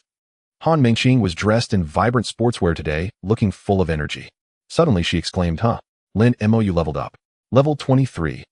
Oh, Lin Mei nodded calmly. A group of people arrived at the Kyoto train station. As the capital of Longhua, it is naturally a transportation hub with an extremely dense schedule of trains heading to various parts of the country. A few hours later, accompanied by the announcement of the train's arrival, Lin Mei and his group reached Tianbei City. Unlike the bustling Kyoto, as soon as they exited the station, the first impression of Tianbei City was one of backwardness. The station's hall didn't even have air conditioning, only a few old-fashioned fans whirring above. The walls were plastered with various advertisements. High price for monster corpses. Urgently recruiting a death squad, daily payment. Black market trading, honesty is paramount. Most of the passers-by appeared hurried. Many people's clothing still bore fresh bloodstains. Ahem. Han Mengxing frowned in disgust. Wow. Is this really a city in our Longhua? Why does it feel like we're back in a city from the time of the Great Catastrophe? Su Wenchang said indifferently. Let's go, we need to rent a car first. The coordinates for the temple dungeon are in the outskirts of the chaotic rocky wasteland still dozens of kilometers away from here. Lin Mei nodded, and the group walked towards the station exit. At this moment, the five-clawed golden dragon badge of the Longshu class was already taken off their chests. The reason was simple, it was too eye-catching. Wherever they went, they would become the center of attention. They were here to clear dungeons, not to be observed like giant pandas. Outside the station, there was a shop with a sign reading, Honest Car Rentals. The owner, a one-eyed man, was sitting at the entrance with his leg crossed smoking. Upon seeing Lin Mei's group, especially the three exceptionally attractive girls, a glimmer of excitement flashed in his single eye. Clearly, they were a flock of fat sheep. Ladies renting a car. The owner exhaled a puff of smoke and pointed to a dirty old pickup truck in the corner. Unfortunately, all the cars are rented out except for that one. The rental fee is 3,000 per day with a deposit of 100,000. No negotiation. Su Wenchong frowned slightly. He leaned in to inspect the vehicle and immediately recognized its poor condition. Boss, this car is going to the outskirts of the chaotic rocky area. It probably won't come back right. Do you have anything else? No. The owner replied casually, his tone somewhat impatient. In his mind, the calculations were ringing. Within 5 kilometers of this area, he was the only car rental business. These young masters and misses were the most afraid of trouble, so they would definitely rent it. That broken car would definitely not return, and by then, the 100,000 deposit would all be his. At that moment, a somewhat immature voice came from the garage. You can't rent it. The brake pads are worn out, the chassis is cracked, and it won't make it 5 kilometers before breaking down. The crowd turned to look. A young man in an oil-stained work outfit crawled out. He held a wrench in his hand, his face smeared with grime, but his gaze was clear and determined. The owner's expression changed, and he glared fiercely at the young man. Ajia, what nonsense are you talking about? Do you want to get fired? Ajia snorted coldly, yanked off his work outfit, and slammed the wrench on the table. I've long wanted to quit this lousy job. Our sign says Honest Car Rentals. You're clearly trying to scam people. The owner was furious, his face twitching. You've gone too far. Get out. Get out right now. You won't be getting a single cent of your salary this month. Ajia didn't say much, his neck stiffened. If I don't get it, then I won't get it. Save it for your coffin. After saying that, he turned and walked out of the shop without even glancing back at the owner continued to curse behind him. Su Wenchong couldn't be bothered with such a crooked businessman and glanced at him coldly. Let's go. The group exited the shop and Han Mengxing said with a frown, Teacher Su, that place is dozens of kilometers away. How are we supposed to get there? Besides, there doesn't seem to be any other car rental businesses nearby. We can't possibly walk there, can we? Lin Mei's gaze turned to the roadside. The young man named Ajia, carrying a tattered bag, was getting into an old-fashioned SUV parked by the side of the road. The vehicle looked a bit old, but it was still evident that it had been well maintained by its owner. Lin Mei thought for a moment, quickly walked over and knocked on the window. The window rolled down, and upon seeing Lin Mei, Ajia was taken aback. Bro, thanks earlier. Lin Mei smiled and said, if it weren't for your reminder, we would have really been scammed by that Blackheart boss today. Ajia scratched his head a bit shyly and chuckled. No problem, no problem. I didn't really help much, just couldn't stand him scamming people. Are you okay though? Lin Mei asked. You lost your job and your pay hasn't been settled. Ajia waved his hand dismissively, looking nonchalant. Hey, it's fine. I didn't want to work there anyway. That kind of money earned from scamming people just doesn't sit right with me. Besides, I was working there just to save up for a dungeon scroll. That dungeon produces materials to save my sister. Now that I've saved enough money and bought the dungeon scroll, I don't want to work that broken job anymore. Lin Mei immediately asked, clearing dungeons. We are also going to clear dungeons. Where are you going? Chaotic rocky wasteland. Upon hearing Ajia's answer, Lin Mei's eyes lit up. What a coincidence, we are going there too. Since it's on the way, how about you give us a ride? Don't worry, we won't let you ride for free. Oh, well, pay for the gas. Ajia hesitated, glancing at his car, and then at the 4 people behind Lin Mei. Well, it's not that I don't want to take you, but Ajia said with a bitter smile, this car, although I modified it myself and it runs well, I still have to go pick up my 3 childhood friends, and we made an agreement to go clear dungeons together. And this car, it really can't fit so many people. Lin Mei felt a bit disappointed. At that moment, Ajia thought for a moment. How about this? They'll rent this car to you. I have another car with my friend, although it's a 3-wheeler we can squeeze in. Just give me a bit for gas money, how does that sound? Lin Mei was taken aback for a moment, and then smiled. This young man was indeed endearingly honest. To prevent strangers from being scammed and losing their jobs, and now willing to lend his car to help them out by squeezing into a 3-wheeler. Alright, it's settled then. Without further ado, Lin Mei took out his phone to scan the QR code. 5,000, is that enough? Huh, 5,000. That's too much. Ajia was shocked, waving his hands repeatedly. Just a bit for gas. Take it. Lin Mei directly transferred the amount. Consider it a thank you for earlier plus an advance for potential repair costs in case we bump it. Upon receiving the money, Jia was so excited that his face turned red. After handing over the car keys to Lin Mei, he shouldered his bag and ran towards the intersection. Thanks, bro. He'll go borrow my friend's car. This car, aside from the air conditioning not being very cool and the suspension being a bit hard, has no other issues. The power is great. Watching Jia's figure disappear around the corner, Han Mingqing couldn't help but exclaim, TSK, tisk, this young man is really honest. Chu Lingxian also nodded and whispered, he's a good brother. I hope he can successfully clear the dungeon to get the materials for his sister's treatment. Su Wenchang smiled. Let's go, let's not let his kindness go to waste. Departing for the chaotic rocky wasteland. As they drove out of the city, the surrounding scenery quickly became desolate. The chaotic rocky wasteland lived up to its name. Everywhere were exposed brown rocks and withered yellow grass. Occasionally, a few low-level monsters could be seen wandering in the distance. The vehicle traveled for about 3 hours. However, this journey, which should have only been a few dozen kilometers, took Su Wenchang almost 3 hours. Teacher Su. Han Mingqing, sitting in the back seat, was jostled to the point of feeling dizzy, her face expressing despair. Haven't we gotten lost? It's been so long, we should have arrived by now. A hint of embarrassment flashed across Su Wenchang's face as he chuckled, cough. How could we get lost? Back in the day when I was on a mission around here, I could walk with my eyes closed. It's just that the main road is blocked and taking you on a shortcut. Do you understand a shortcut? Don't worry, aren't we almost there? Saying this, Su Wenchang secretly glanced at the GPS and then suddenly yanked the steering wheel. After a severe bump, the vehicle finally came to a stop. Ahead lay a complex and steep pile of rocks, completely blocking any further progress. Cough, cough, it seems we'll have to walk from here. Su Wenchang pulled out the car keys and laughed awkwardly. The group reluctantly got out of the car, stepping carefully as they walked inside. After walking for about 10 minutes, they crested a small hill, and the scene before them suddenly opened up. There were many people gathered in front of an open area. Surrounding that area, a long stretch of barbed wire had been put up, forcibly enclosing a large area. Lin Mei frowned slightly.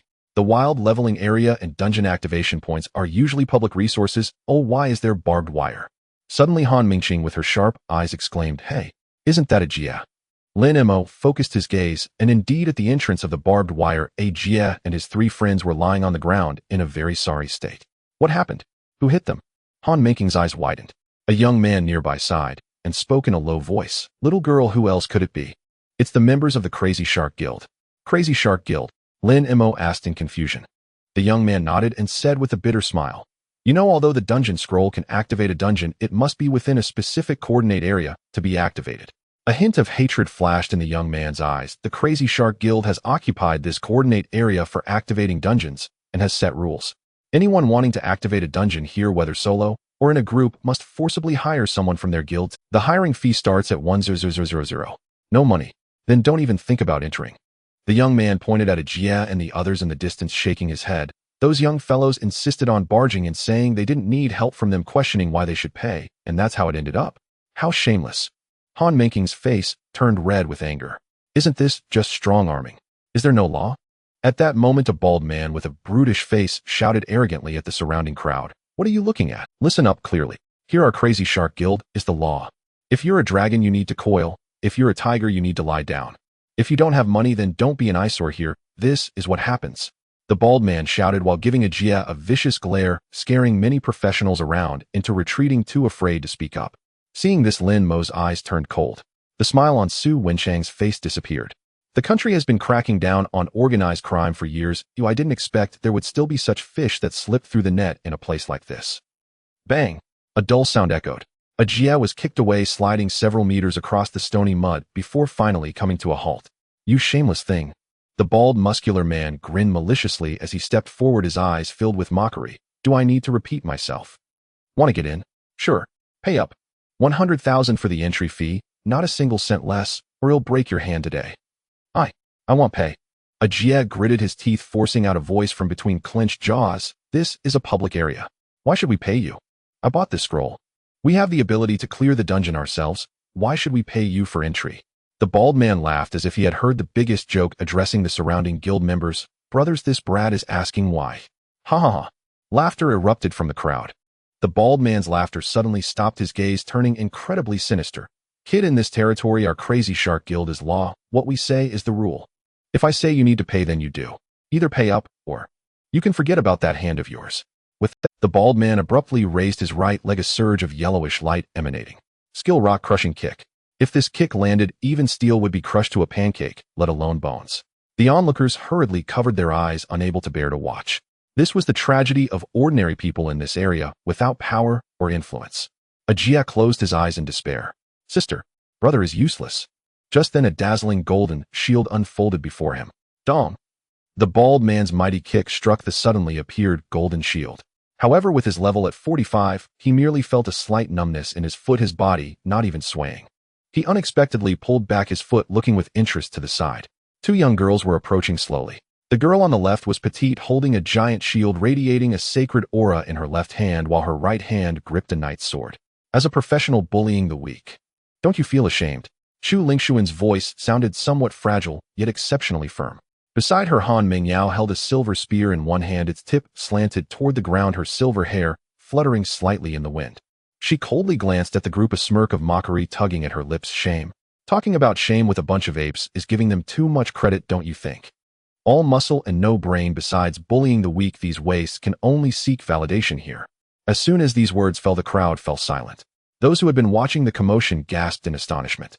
This little girl has a sharp tongue. Here she dared to insult the members of the Crazy Shark Guild as apes and wastes. The smile on the bald man's face instantly vanished.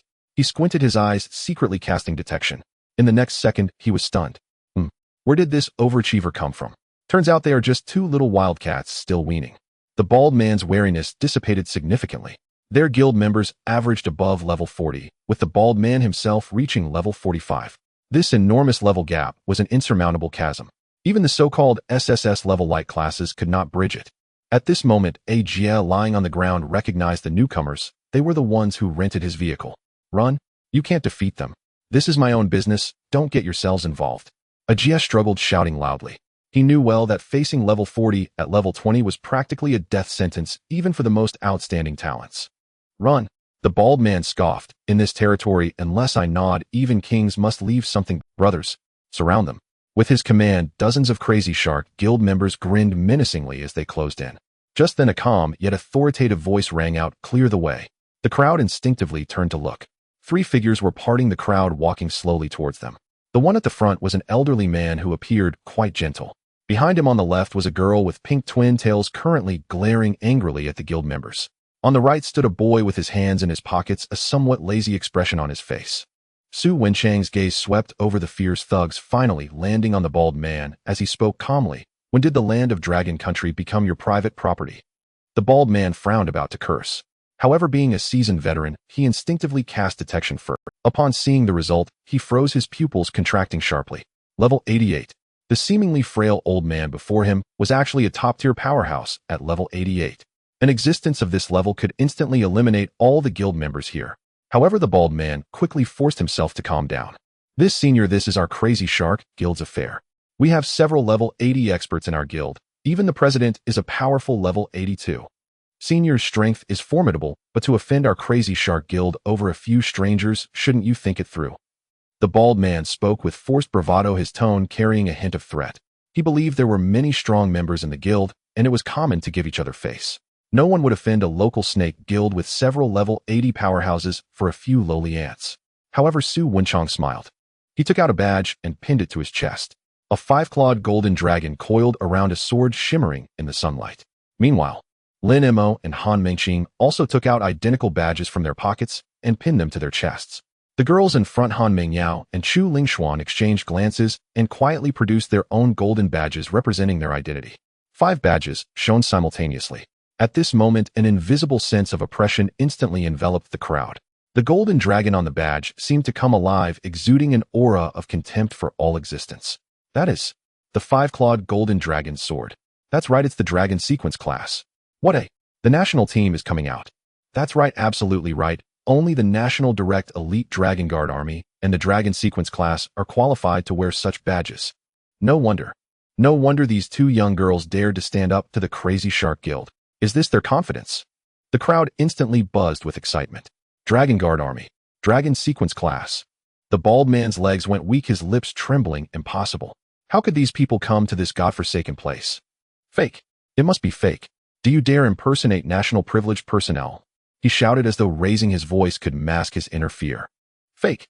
Su Wenchang's lips curled into a smirk. He slowly raised both hands. Buzz! A dark golden light flashed. A pair of ancient-looking gauntlets covered in dragon scale patterns enveloped his hands. The moment the gauntlets appeared, the surrounding space trembled faintly, as if unable to bear this terrifying power. Holy shit! Those are the heaven-shaking Dragon God gauntlets. The exclusive weapon of the Dragon Fist class. Only one person in the entire Dragon country possesses them. Su Wenchang, a member of the Dragon Guard army, and concurrently a teacher of the Dragon Sequence class. The crowd erupted in chaos. If the badge could be forged, this unique, exclusive weapon was definitely beyond imitation. This is the Dragon Sequence class, a bona fide national team. Seeing this scene, the bald man fell into complete despair, trembling uncontrollably. Su Wenchang gently flexed his wrist. His tone was calm yet exuded a suffocating dominance. Now do you still think it's fake? Those holding the five-clawed golden dragon badge can act first and report later. Dragon authority granted. I could kill you here today without writing a report and bear no responsibility. Do you believe it? The bald man felt a mountain-like killing intent. Cold sweat had long soaked through his back. He believed. He truly believed. Oh my heavens. The crazy shark has really met its match this time, or rather a titanium alloy steel. I never expected to run into the national team here. Those boxing gloves are so cool. Serves them right. Evil people will have their comeuppance. The Crazy Shark Guild is bound to suffer. The onlookers around were all flushed with excitement, their eyes filled with schadenfreude as they looked at the members of the Crazy Shark Guild. At that moment, the crowd in the distance parted again. A middle-aged man in a suit came running over, drenched in sweat. He was the vice president of the Crazy Shark Guild. He had been sipping tea at the back, but upon hearing the commotion, almost lost his shoes in a hurry. It's a misunderstanding. It's all a misunderstanding. Before he could get close, he slipped and knelt right in front of Su Wenchang. Ignoring the intense pain in his knees, he wore a fawning smile on his face. This respected leader. This is completely a misunderstanding. These blind fools have offended you, esteemed ones. They deserve it. Truly deserve it. Saying this, he got up and gave a hard slap to the bald, muscular man. The slap was delivered with full force, knocking out 2 of the bald man's teeth. Apologize to the respected leader and all of you. The vice president shouted angrily. The bald man, holding his swollen face, mumbled through his pain. I was wrong. I was wrong. Please spare me. Su Wenchang coldly watched everything, not even bothering to lift his eyelids. He retracted the suffocating pressure, and the tremor dragon boxing gloves turned into a stream of light and vanished. Take your people and leave. The vice president, as if granted amnesty, repeatedly bowed his head. Yes, yes, yes. We're leaving. We're leaving. We will never appear in front of you again. With that, he kicked the already terrified guild members, escaping the scene in a flurry. Their disheveled appearance had lost all the arrogance they usually displayed. The crowd erupted into thunderous applause and cheers. Well done. This is what we call evil begetting evil. So satisfying. I wonder if the Crazy Shark Guild will dare to be so arrogant in the future. It's our national team. They don't strike unless necessary, but when they do, it's like a thunderstorm. That one word, leave, made my scalp tingle, so domineering. Exactly. This kind of malignant tumor should have been removed long ago. Today is truly a heartwarming sight.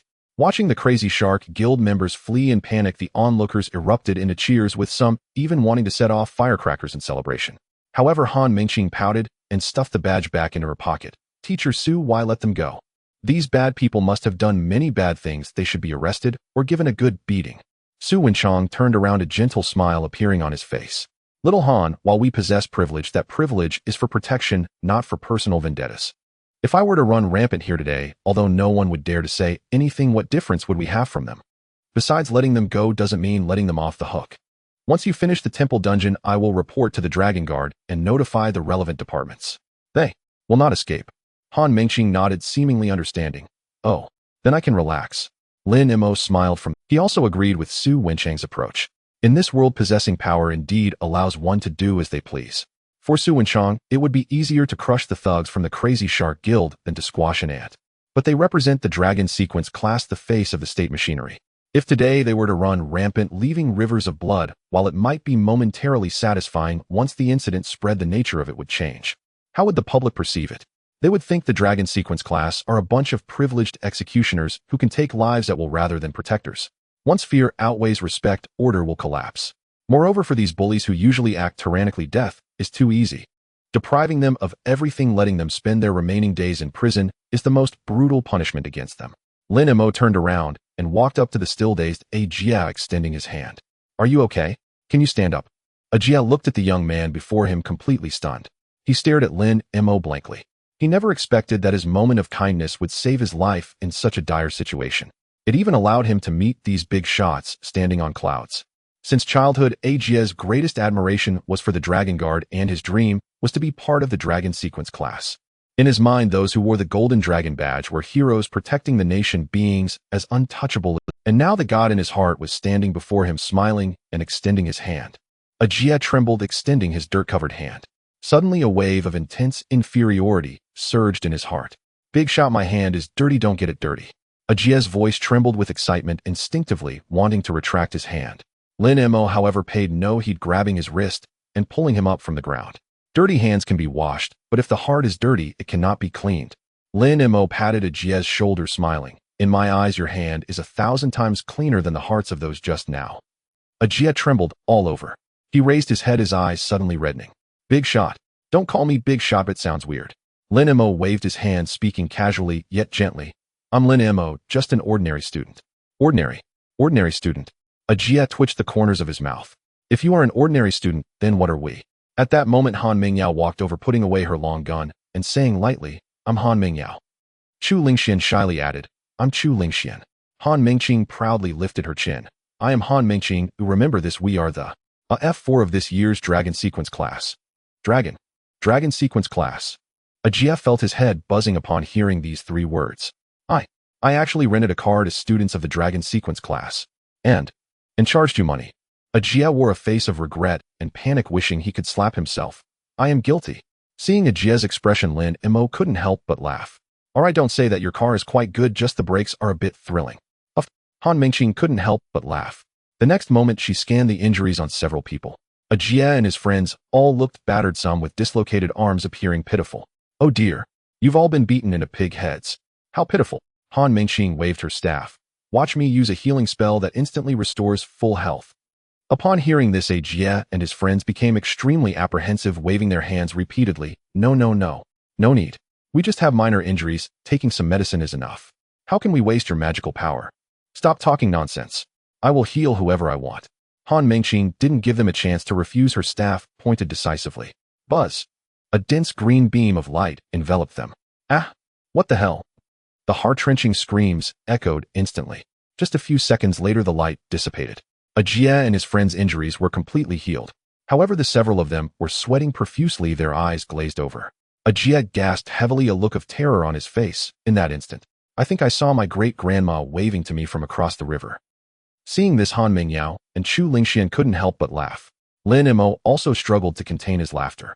This little Han's skill is indeed powerful, but it's something that ordinary people can hardly endure. At that moment, Su Wenchang walked over. Alright, since everyone's injuries are healed, let's set off. The coordinates are very close to us. Sure. Let's go, Han Mingqing shouted. Lin Mei looked at Ajie beside him and smiled. Your dungeon coordinates should be ahead too, shall we go together? Ajie was taken aback for a moment, then nodded vigorously yes. Thank you, big brother Lin. He quickly caught up, his gaze resolute. As if following this young man, he had nothing to fear. The wind of the rocky wasteland carried a rough scent of dust and sand. Ajie walked beside Lin Mei. Though he had just been tortured by Han Mingqing's skills, his face was now filled with uncontrollable excitement and admiration. That look in his eyes resembled that of a devout follower encountering a true deity walking among mortals. Big brother Lin. Ajie rubbed his hands, his tone brimming with excitement. Thank you so much for your help earlier. If it weren't for you and Teacher Su intervening, not only would my hand be ruined, I probably would have lost my life here.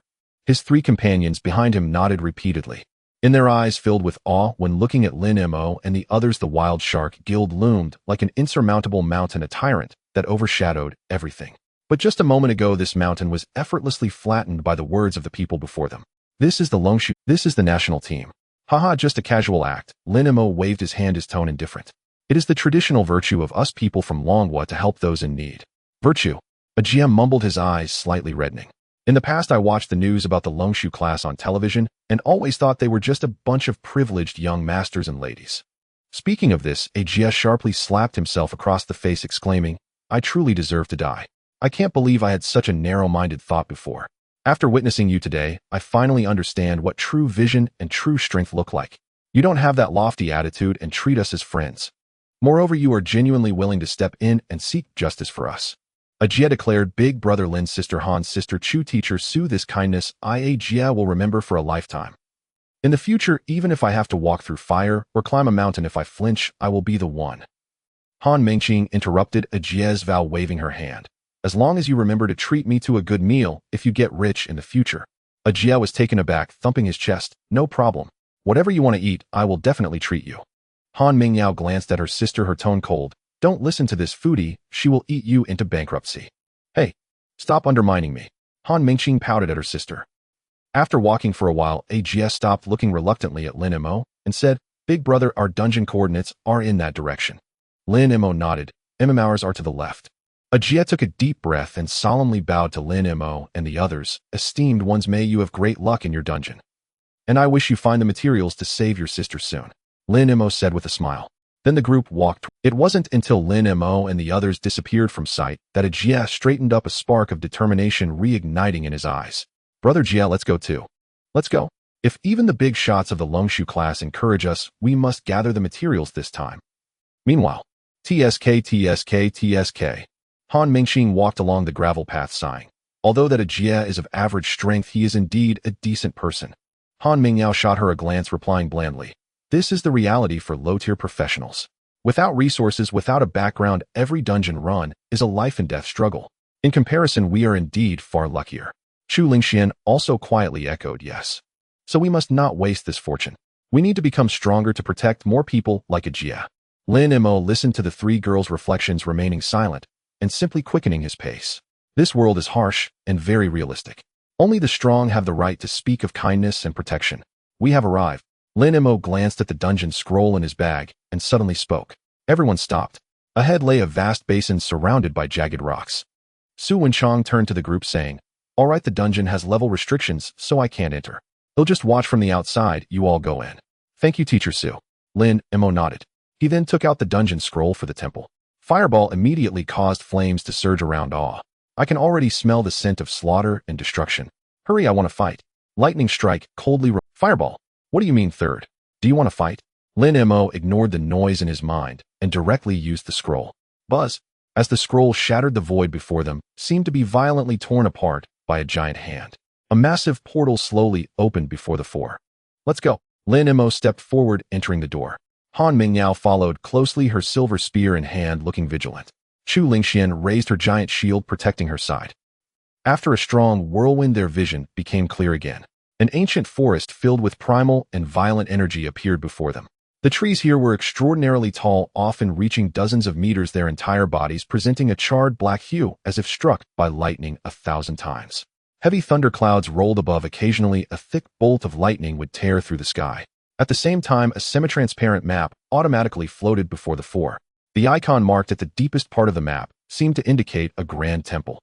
Before the group could study it carefully, a series of prompt sounds came through.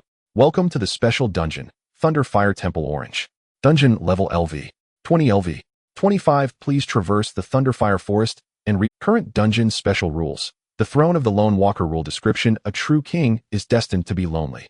To convert companions into stairs leading to the throne, one can exclusively enjoy the authority of the divine. Current rating level basic drop rate 30. Advancement condition for every life sacrificed, the rating can be raised by 1 level. Sacrifice 3 lives, the rating rises to level drop rate 100. Note: death of the sacrificed within the dungeon is real death. Their souls will be imprisoned within the temple and can never be reborn. What the heck? Han Mingqing's face turned pale. What kind of twisted rule is this? Sacrificing teammates. The air in the temple seemed to freeze. The three girls instinctively turned their gazes towards Lin Mei.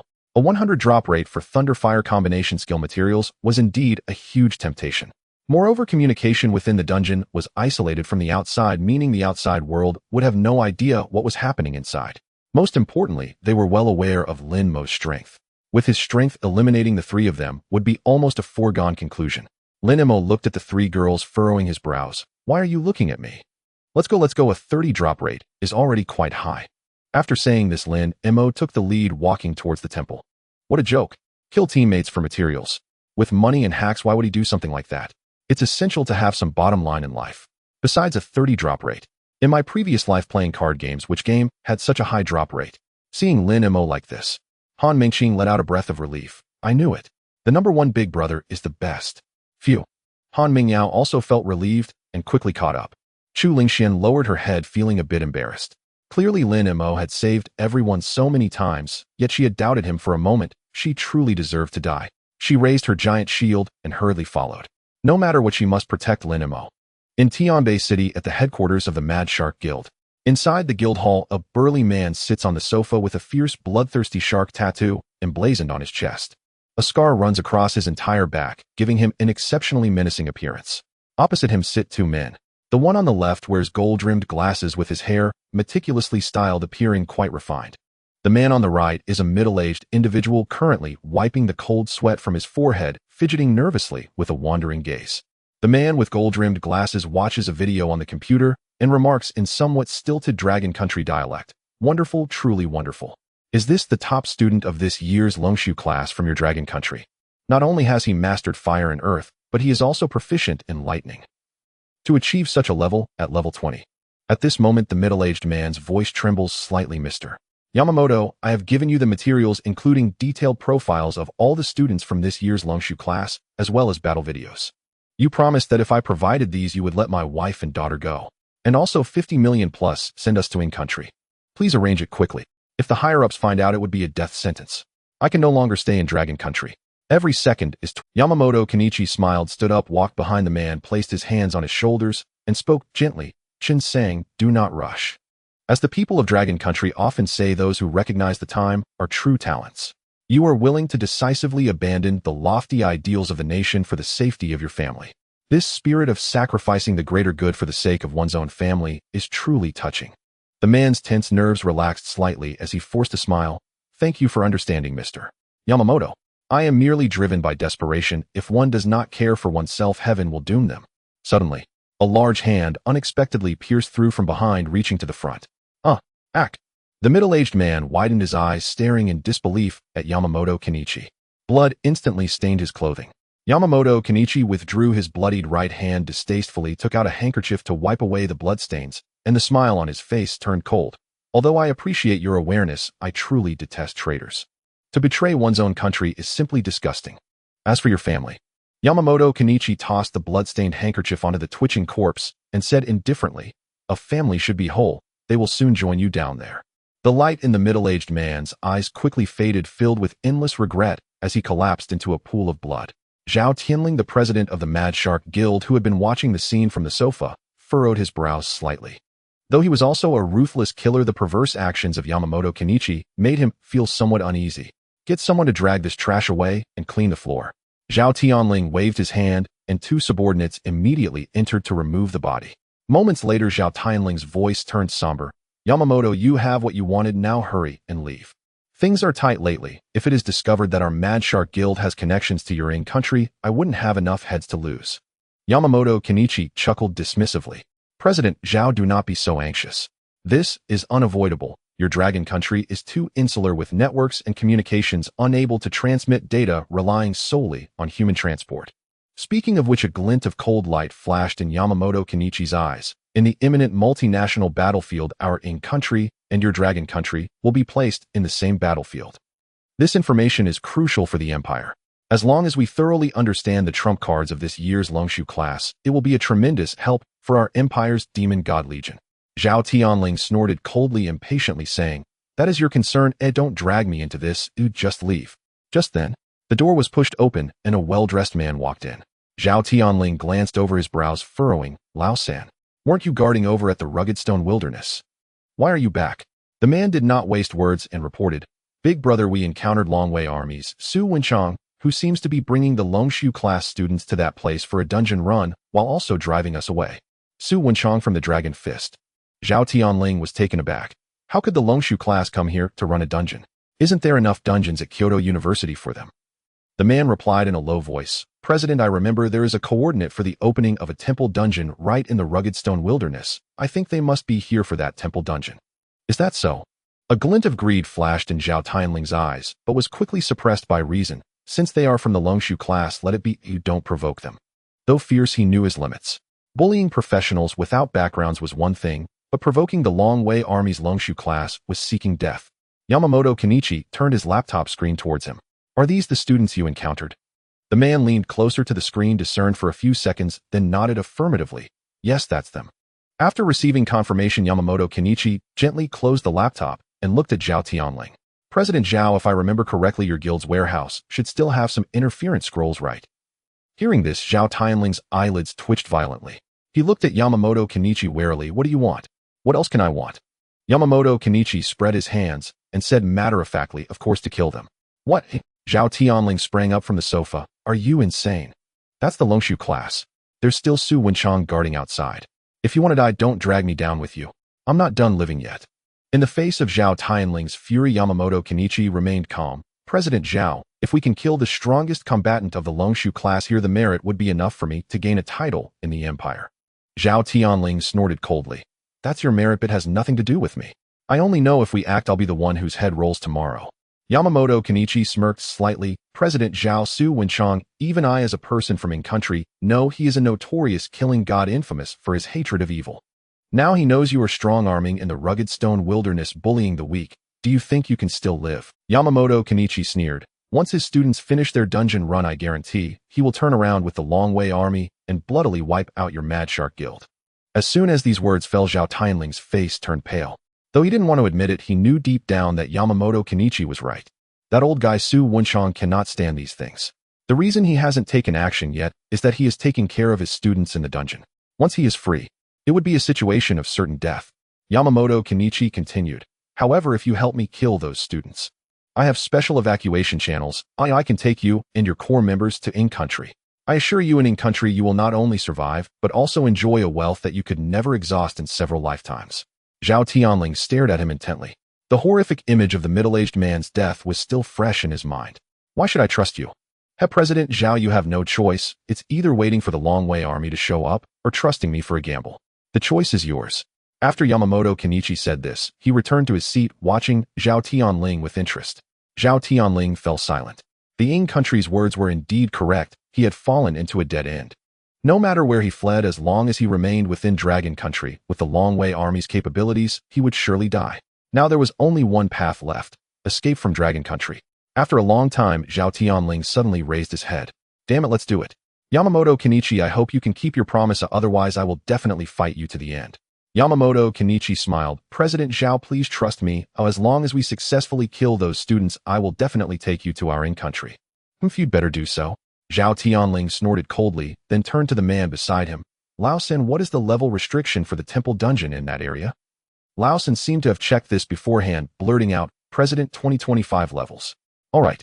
Zhao Tianling nodded and said, fortunately, the interference scrolls do not require proximity to the dungeon.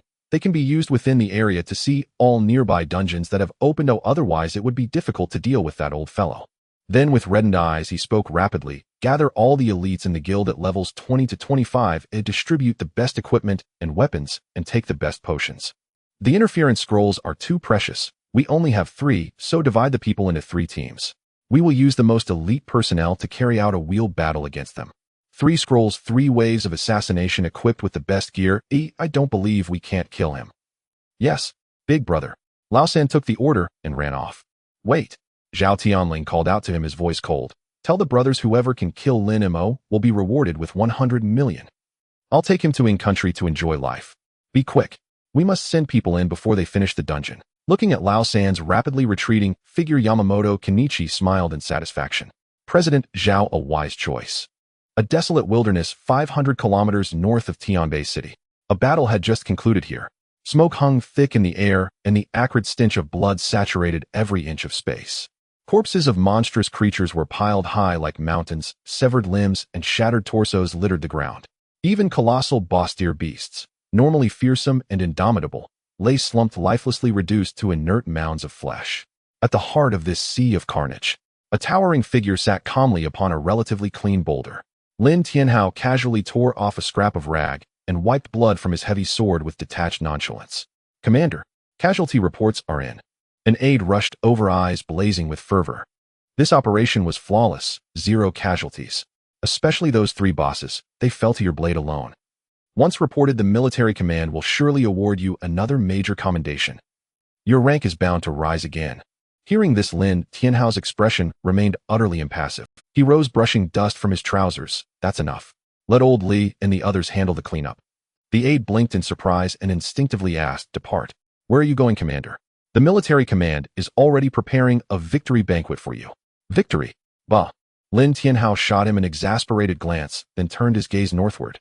His previously fierce, battle-hardened eyes softened instantly, warmth and paternal tenderness blooming within them, to Tianbei City. My wayward son is running a dungeon there. You know well enough. Tianbei lies on the frontier, a chaotic melting pot where rogues and ruffians thrive. I can't rest easy. I must go check on him. The aide's mouth twitched uncontrollably. Commander, young Master Lin ranks first in the Longshu class, and didn't you say Su Wenchang is accompanying him? So why worry?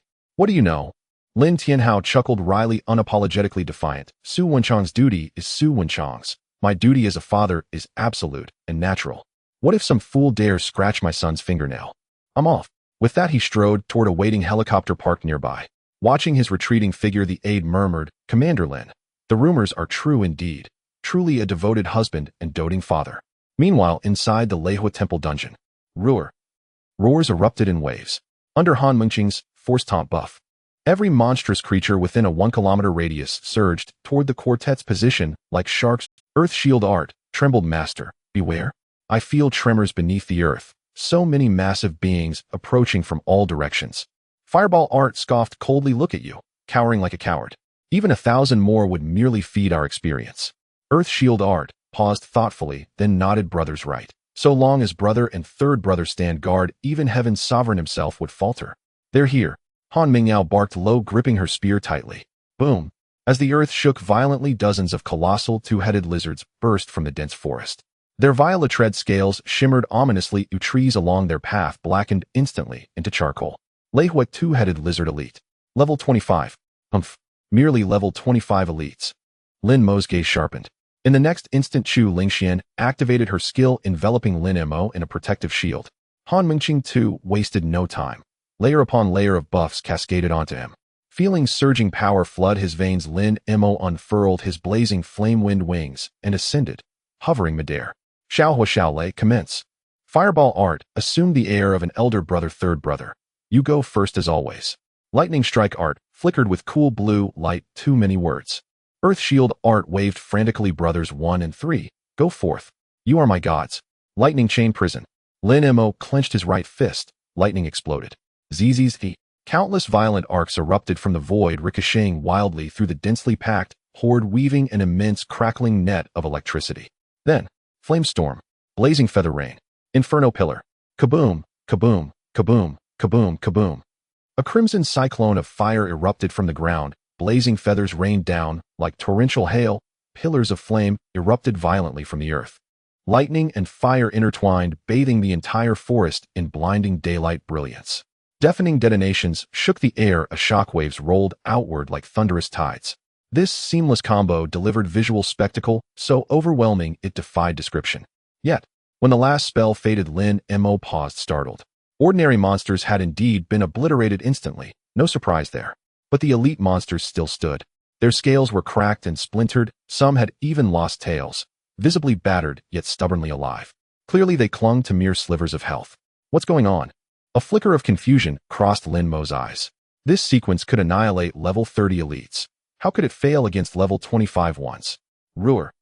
Wounded, the lizards grew even more frenzied, launching themselves forward with savage fury. Lin Mo had no time to ponder. Xiaohua finished them. Fireball Art blinked, stunned, still alive. Then, lie down, damn you. A fireball screamed forth. Simultaneously, Han Mingyao, Chu Lingshuan, and Han Mengqing joined the assault. Frostlance thrusts pierced the air. Holy light judgment descended. Even Han Mengqing strained to land her feeble, scraping blows.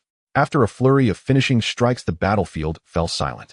A massive surge of experience flooded Lin Mo. His experience bar leapt upward by 10%.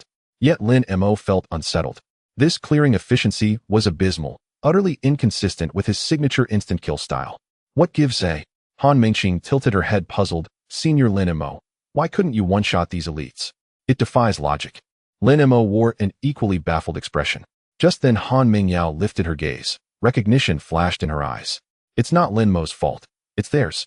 These are Leihua dual-resistant monsters. Their resistance to lightning and fire drastically diminishes damage from both elements. Han Mengqing raised an eyebrow. No wonder sister's damage nearly rivals senior Lin Mo's. She hasn't grown stronger, he's been severely nerfed. Silence. Han Mingyao shot her sister a sharp glare. Once she had reigned as the unrivaled prodigy of Modu City. Now she couldn't even glimpse Lin Mo's shadow. Han Mingqing stuck out her tongue. She knew full well, but couldn't resist teasing her elder sister. Hearing Han Mingyao's explanation, Lin Mo furrowed his brow. So that was it. Extremely high dual resistance to lightning and fire. No wonder he'd failed to obliterate them. A wave of helplessness washed over him, and he sighed. Seems I'm still too weak. My elemental repertoire remains painfully narrow. The words hung in the air. Silence stretched for 3 seconds. All three turned to stare at Lin Mo. Come on, senior. 99% of mages spend lifetimes mastering a single element. And you command 3, including the most devastating fire and lightning.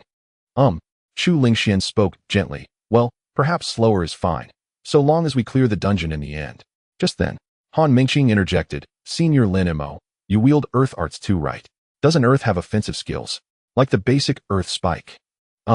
Lin Mo instinctively glanced at his skill panel. Indeed, he hadn't learned it. Xiao Tu, can you cast earth spike? It's just a basic skill, simple enough. Gather earth from below and thrust a sharp spike upward. Lin Mo asked inwardly. Fireball art, washed with theatrical amusement, this coward. He doesn't know a thing, can barely shatter walls. Faced with his elder brother's mockery, earth shield art seemed to shrink inward. Earth shield art, hunched slightly. Brother speaks true. I can only shatter walls to protect master. Hearing such abject self-effacement, Lin Mo rubbed his temples in weary frustration. Enough chatter. Even a shield when pushed to its limit can become a weapon. Condense earth, sharpen it, thrust upward from below. Try it now. Lin Mo's tone brooked no refusal. Earth shield art sensed his master's urgency. Not fear, but a fierce burning desire to prove itself. Earth shield art hesitated then. I'll give it a try, Lin Mo said, looking at Han Mingqing beside him with a calm tone. The ground merely formed a rounded soft mound of earth lacking any sharpness or lethality. The earth shield technique immediately gave up, feeling aggrieved. I can only make walls. Lin Mo was frustrated. Imagine if a bad guy were to ambush me, wouldn't you need to strike back hard? Concentrated into a point. Strike up from the ground with force. Upon hearing this, the earth shield technique instantly became furious, ambushing the master. It definitely had to strike hard. Anyone who dares to harm the master shall be eliminated. The earth shield technique began to crazily compress the earth elements, sharpen it. Make it sharper. Eliminate the bad guys. Puff. A light sound. A stone spike about 2 meters long and as sharp as a spear suddenly shot up from the ground. Congratulations. Your skill earth shield technique has successfully evolved and comprehended the basic earth skill, earth spike technique LV. 1. The earth shield technique was overjoyed. Wow. Master. I did it. It couldn't believe I can actually become this aggressive. The fireball technique looked on disdainfully. Is that all? Struggling to comprehend a basic skill like this? What a disgrace to our skill community. The earth shield technique immediately became timid. Big brother is right, I am still too weak. Compared to big brother and third brother, I am just a child playing house. Lin Mo couldn't be bothered to respond to this cowardly little earth spirit. He turned to the 3 girls and said seriously, I've got it now. The 3 girls. They looked at the stone spike and then at Lin Mo, who appeared unfazed. Got it now? What does that even mean? You should know that for most earth mages, managing to comprehend a half-meter-long earth spike is already quite remarkable. You start off with a 2-meter-long stone spike and you're telling me you just learned this. Are you kidding me? Lin Mo, big shot. Han Mingqing's lips twitched. You must have learned it a long time ago, right? It must have been learned long ago, right? Lin Mo shrugged without explaining.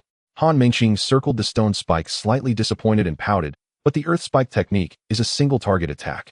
Facing a large-scale beast tied one by one, how long would that take? What we need now is a wide range. We need something that can wipe out a whole area at once.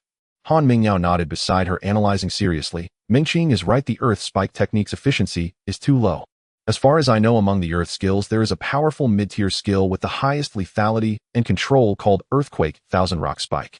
This skill creates hundreds of spikes in an instant by shattering the ground, allowing for wide-range piercing. It is known as the strongest mid-tier skill in the earth category. Not only does it deal more damage, but more importantly, it also has an earthquake effect, causing instability and stiffness in the face of ground collapse. With this skill, the efficiency of clearing monsters would definitely double.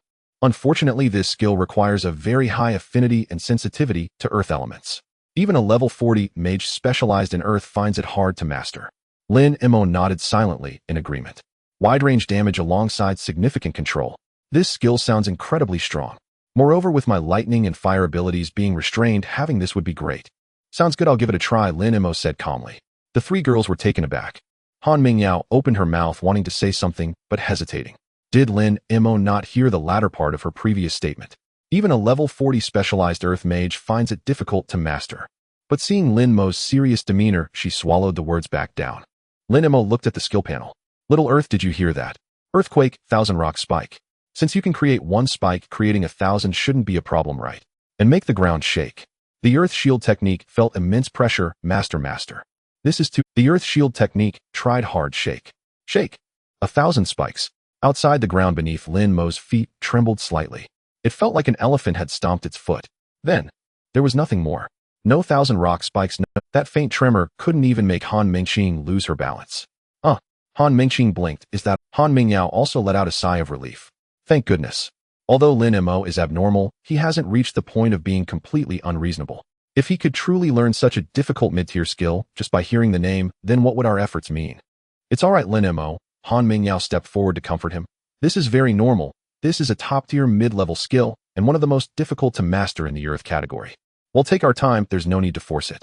Chu Lingxian also said softly. Yes, Lin Mei, don't put too much pressure on yourself. Your fire and lightning damage is already quite high, we're just a bit slower. Steady progress can also lead to success, no need to push yourself too hard. However, Lin Mei paid no heed to their comfort. He focused on the skill panel. He intended to push Earth Shield technique to its limits. After all, it is the spirit of Earth. This little fellow will never know its true strength unless pushed. The fireball technique burst into laughter. You've got to be kidding me. Just this. Second brother, just stay behind and make walls. For such a big scene, we still need to rely on. Shut up, do you still want to eat braised fiery ox tendons? Get out of here. Lin Mei shouted inwardly. The fireball technique wanted to retort, but upon hearing about the braised fiery ox tendons, an exquisite dish it had devoured the night before, the fire elements made it unwilling to refuse. The world fell silent. Lin Mei took a deep breath and began to exert pressure on Earth Shield technique. Little Earth, you can see it now? Both Little Fire and Little Lightning are restrained. Their damage isn't sufficient to handle these elite monsters. Now is the time for you to stand tall. You are the hope of our entire family. The Earth Shield technique trembled, its light flickering. What? The hope of the whole family. Me. Exactly. It's you. Lin Mei spoke passionately, tightening his grip. Who said Earth Mages can only take hits? Who said Earth Mages can only be turtles? Little Earth, you must understand one thing. The best defense isn't about passively taking damage, but eliminating all threats. Completely. Usually you are always a supporting role, a background character. Big brother bullies you, and third brother ignores you. But today, here, you are the protagonist. You are the center of attention. You are the great hero who turns the tide. Just think, if you comprehend Earthquake 1000 Rock Spike today, would Little Fire dare to mock you in the future? Would Little Lightning still ignore you? They'd have to call you second brother. You are not soft mud, you are a mountain. You are a rock. You are the backbone of the earth. Get angry. Let the earth tremble for you. Let those monsters know who the king of the ground is. These words directly struck the deepest desires of the Earth Shield technique. Protagonist. Center of attention.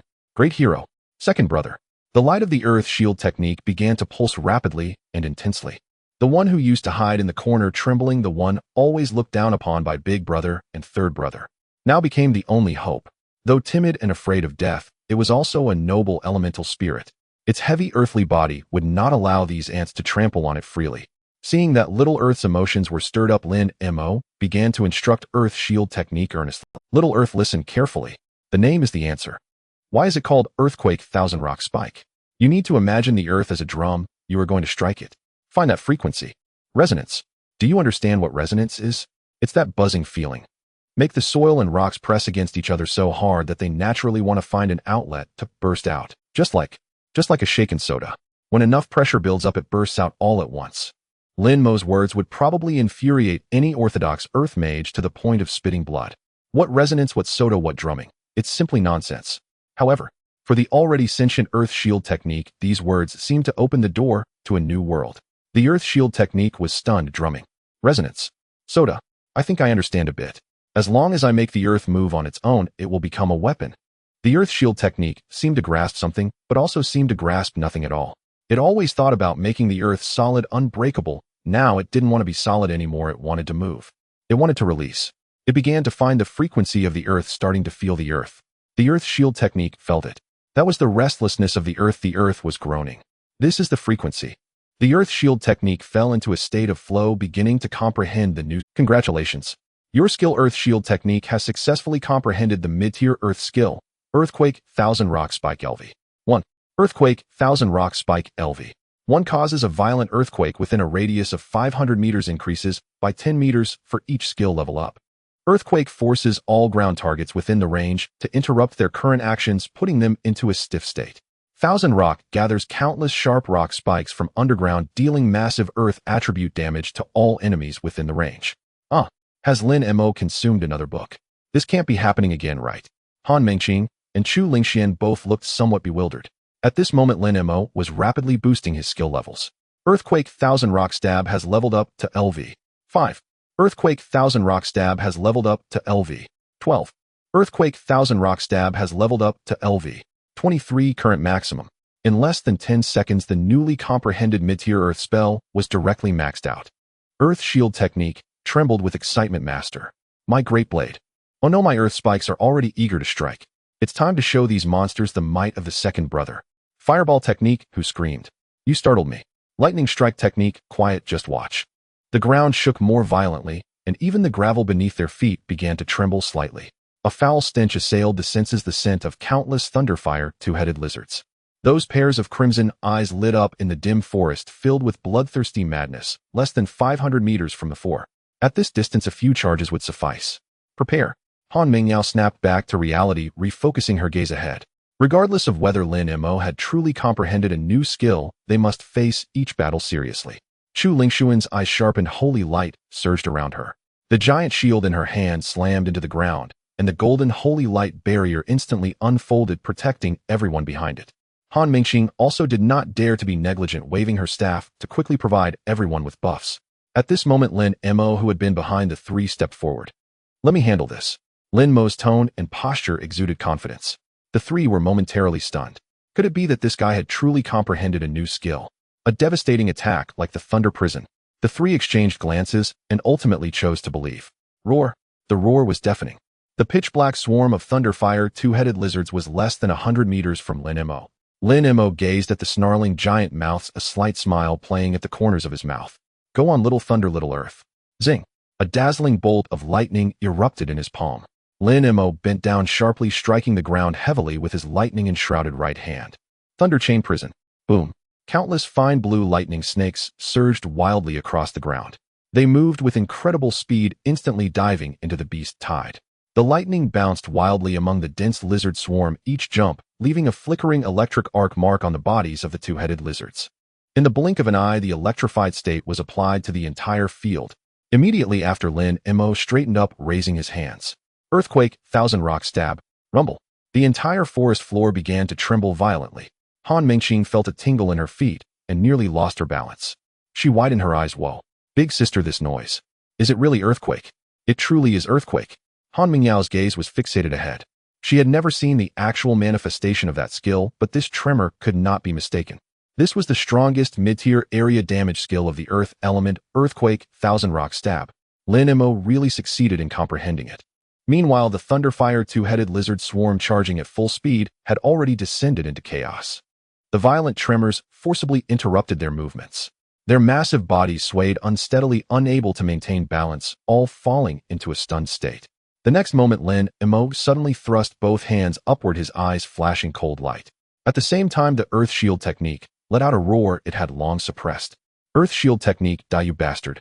Fireball technique, was startled, huh? Isn't that my line? The ground around them instantly shattered. Countless thick rock spikes shot up from the ground with an unstoppable force. It was as if a forest of rock spikes had instantly sprouted. The stunned and electrified two-headed lizards were each pierced by multiple rock spikes. Blood gushed wildly. Countless elite monsters were collectively impaled on the stone forest in that instant. Some were pierced through the abdomen by a single spike, while others were torn apart by several spikes simultaneously. Congratulations. You have slain LV. 25 elite Thunderfire two-headed lizard. Numerous kill notifications flooded Lin Mo's interface, and the experience bar shot up significantly. Current level LV. 2385. Lin Mo looked at the stone forest ahead, a satisfied smile curling at the corners of his mouth. This feels great. I told you this is the normal damage. With Han Mingqing's damage buff, coupled with the electrified state, there's no reason I shouldn't wipe out these mere level 25 elite monsters. Earth Shield Technique stared at the terrifying destruction it had caused, somewhat stunned. Earth Shield Technique was extremely excited. Big brother. Third brother. Did you see that? Did you all see it? Earth Shield Technique was like a child waiting for praise, eagerly wanting recognition. Lightning Strike Technique flickered slightly, its tone still cool, not bad. Those simple 3 words sounded like music to Earth Shield Technique.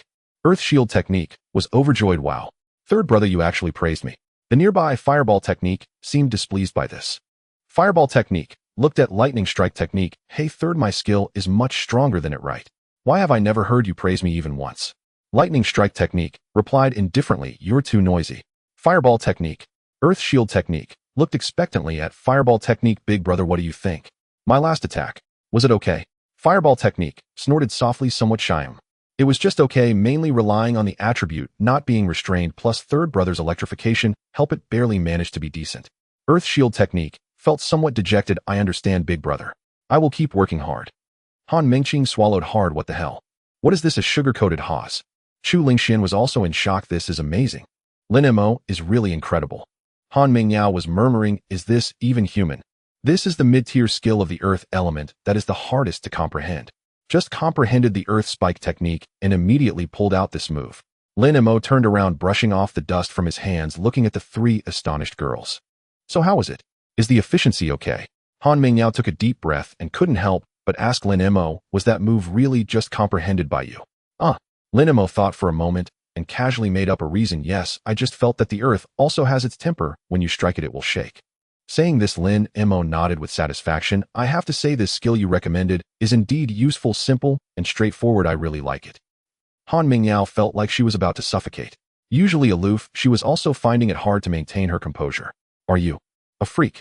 Lin Mei shrugged, casually mumbling, maybe. This is talent. After all, I've loved playing in the mud since childhood. I feel quite close to mud. What the hell does that even mean, being close to mud? Han Mingqing could no longer listen and couldn't help but retort loudly, I also play in the mud every day and am a master at making mud figurines. I didn't learn this move either.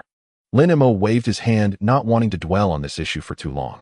Alright, enough of this, let's hurry and finish up so we can get back to school and sleep. Saying this, Lin Mei took the lead, heading towards the direction of the temple. Han Mingyao looked at Lin Mei's back, her expression extremely complex. Sister, stop sulking. Han Mingqing leaned over with a cheerful smile. Think positively, such an unreasonable genius is on our side, and he's even the top of our dragon sequence class.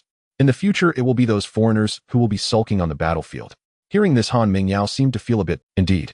Having such a completely unreasonable prodigy as a teammate is truly an incredibly reassuring thing. Let's go. Chu Lingxian also collected herself and raised her shield to follow. The entrance to the Thunderfire Temple dungeon. As the space twisted, 4 figures suddenly appeared out of thin air. As soon as they landed, a man with green hair cautiously surveyed his surroundings. This is the starting point of the dungeon, surrounded by traces of damage caused by fire and thunder element skill. The green-haired man crouched down, touched the black ash on the ground, and rubbed his hands together. The president was right. That kid named Lin Mei is indeed a dual-element user of thunder and fire. Moreover, judging by the destructive power, this kid's output is very high, extremely high. Standing at the forefront of the team was a man with a fierce scar on his face. He is the captain of this elite assassination team, codenamed Scar. In the Quan Shark Guild, he is the most ruthless newcomer in history, bar none. He frowned and said coldly, he is indeed very strong. I didn't expect that someone at this level could deal such damage. The green-haired man smiled, looking relaxed. Brother Scar, fortunately our president invested a lot this time and gave each of us a set of Thunderfire Divine Armor. This is a legendary level equipment with dual resistance to thunder and fire, capable of reducing 80 of thunder and fire damage. No matter how strong he is just a level 25 kid. In front of our equipment, he can only scratch Another red-haired member of the team showed a sly smile. Hey, what do you think will happen if that kid finds out that he can't even break through our defenses? His expression will definitely be amusing, haha. Upon hearing this, everyone except Brother Scar burst into unrestrained laughter. Alright, stop laughing. Scar's voice was not loud, but it instantly silenced the 3. You need to understand that we are facing the elites of the Dragon Sequence class this time. While we certainly have the advantage, we must not underestimate them. Understood, Brother Scar. The 3 of them restrained themselves and replied in unison. Although they closed their mouths, the disdain in their eyes did not completely fade away. The green-haired man leaned close to the red-haired man, lowering his voice. This is worth 100 million. That means we each get 25 million. With this money, we can follow Mr. Yamamoto to in-country. TSK, TSK, TSK. The red-haired man licked his lips, his eyes gleaming. 25 million. I've never seen so much money in my life. Once we get to in-country, I'm going to the Kabukicho and take all the top girls there. I'm going to enjoy the life of the upper class. TCH, you're so pathetic. The green-haired man scoffed. I'm different. I want to buy a big villa with a hot spring, soak in baths, and drink sake every day. That's what I call living. The bald man couldn't help but interject. I just want a proper identity. I don't want to live this life on the edge anymore. Listening to his subordinates' discussion, Scar did not intervene. Moderate greed is the best stimulant. All right. Scar's gaze suddenly became sharp. If you want money, if you want women, the premise is that you must do the job well. If we fail, don't even think about in-country. This time next year will be our death anniversary. Let's move. After saying that, Scar took the lead and plunged into the dense forest. The other three exchanged glances, gripped their weapons tightly, and quickly followed. The four maintained a standard combat formation, swiftly traversing the dense forest. After a moment, the green-haired man suddenly stopped, exclaiming, "What the hell? What is that?" The other three also halted. Everyone's pupils constricted sharply. In front of them, countless thick rock spikes shot up from the ground, forming a chilling stone forest. And on those rock spikes hung the corpses of monsters. Blood dripped slowly down the stone pillars, dyeing the ground below a dark red. This? The red-haired man swallowed hard, nearly dropping his giant axe. What the hell is this? Scar stepped forward a few steps, touched the rock spike, and said, "It's an Earth-type skill." "Earth-type?" The red-haired man questioned. "Isn't that kid a dual user of thunder and fire? Where did the Earth-type come from?" The green-haired man thought for a moment, then slapped his thigh. "I got it. This must be a hidden boss in the dungeon." "Hidden boss?" The bald man was taken aback. "Exact," the green-haired man said confidently, pointing at the rock spikes. "Think about it. This is an orange-level temple dungeon. It's normal to have some special BOSS, right?" The bald man listened to this and looked doubtful, turning to the red-haired man. "Red-haired, you went to school longer. What do you think?" The red-haired man rolled his eyes. "Me. I dropped out before finishing middle school. I only went to school 2 more years than you guys. How would I know?" The bald man cursed inwardly. Then he looked at the monster corpses on the rock spikes, swallowed hard, and said with some concern, "Brothers, do you think will we end up hanging there too?" Puff, puff, puff, don't jinx it. The red-haired man spat a few times. Scar listened to his subordinates' debate and leaned more towards the green-haired man's guess. It should be the means of a special boss. The dungeon will only close when cleared, or all entrants are dead. They might have already died. Let's go, keep moving.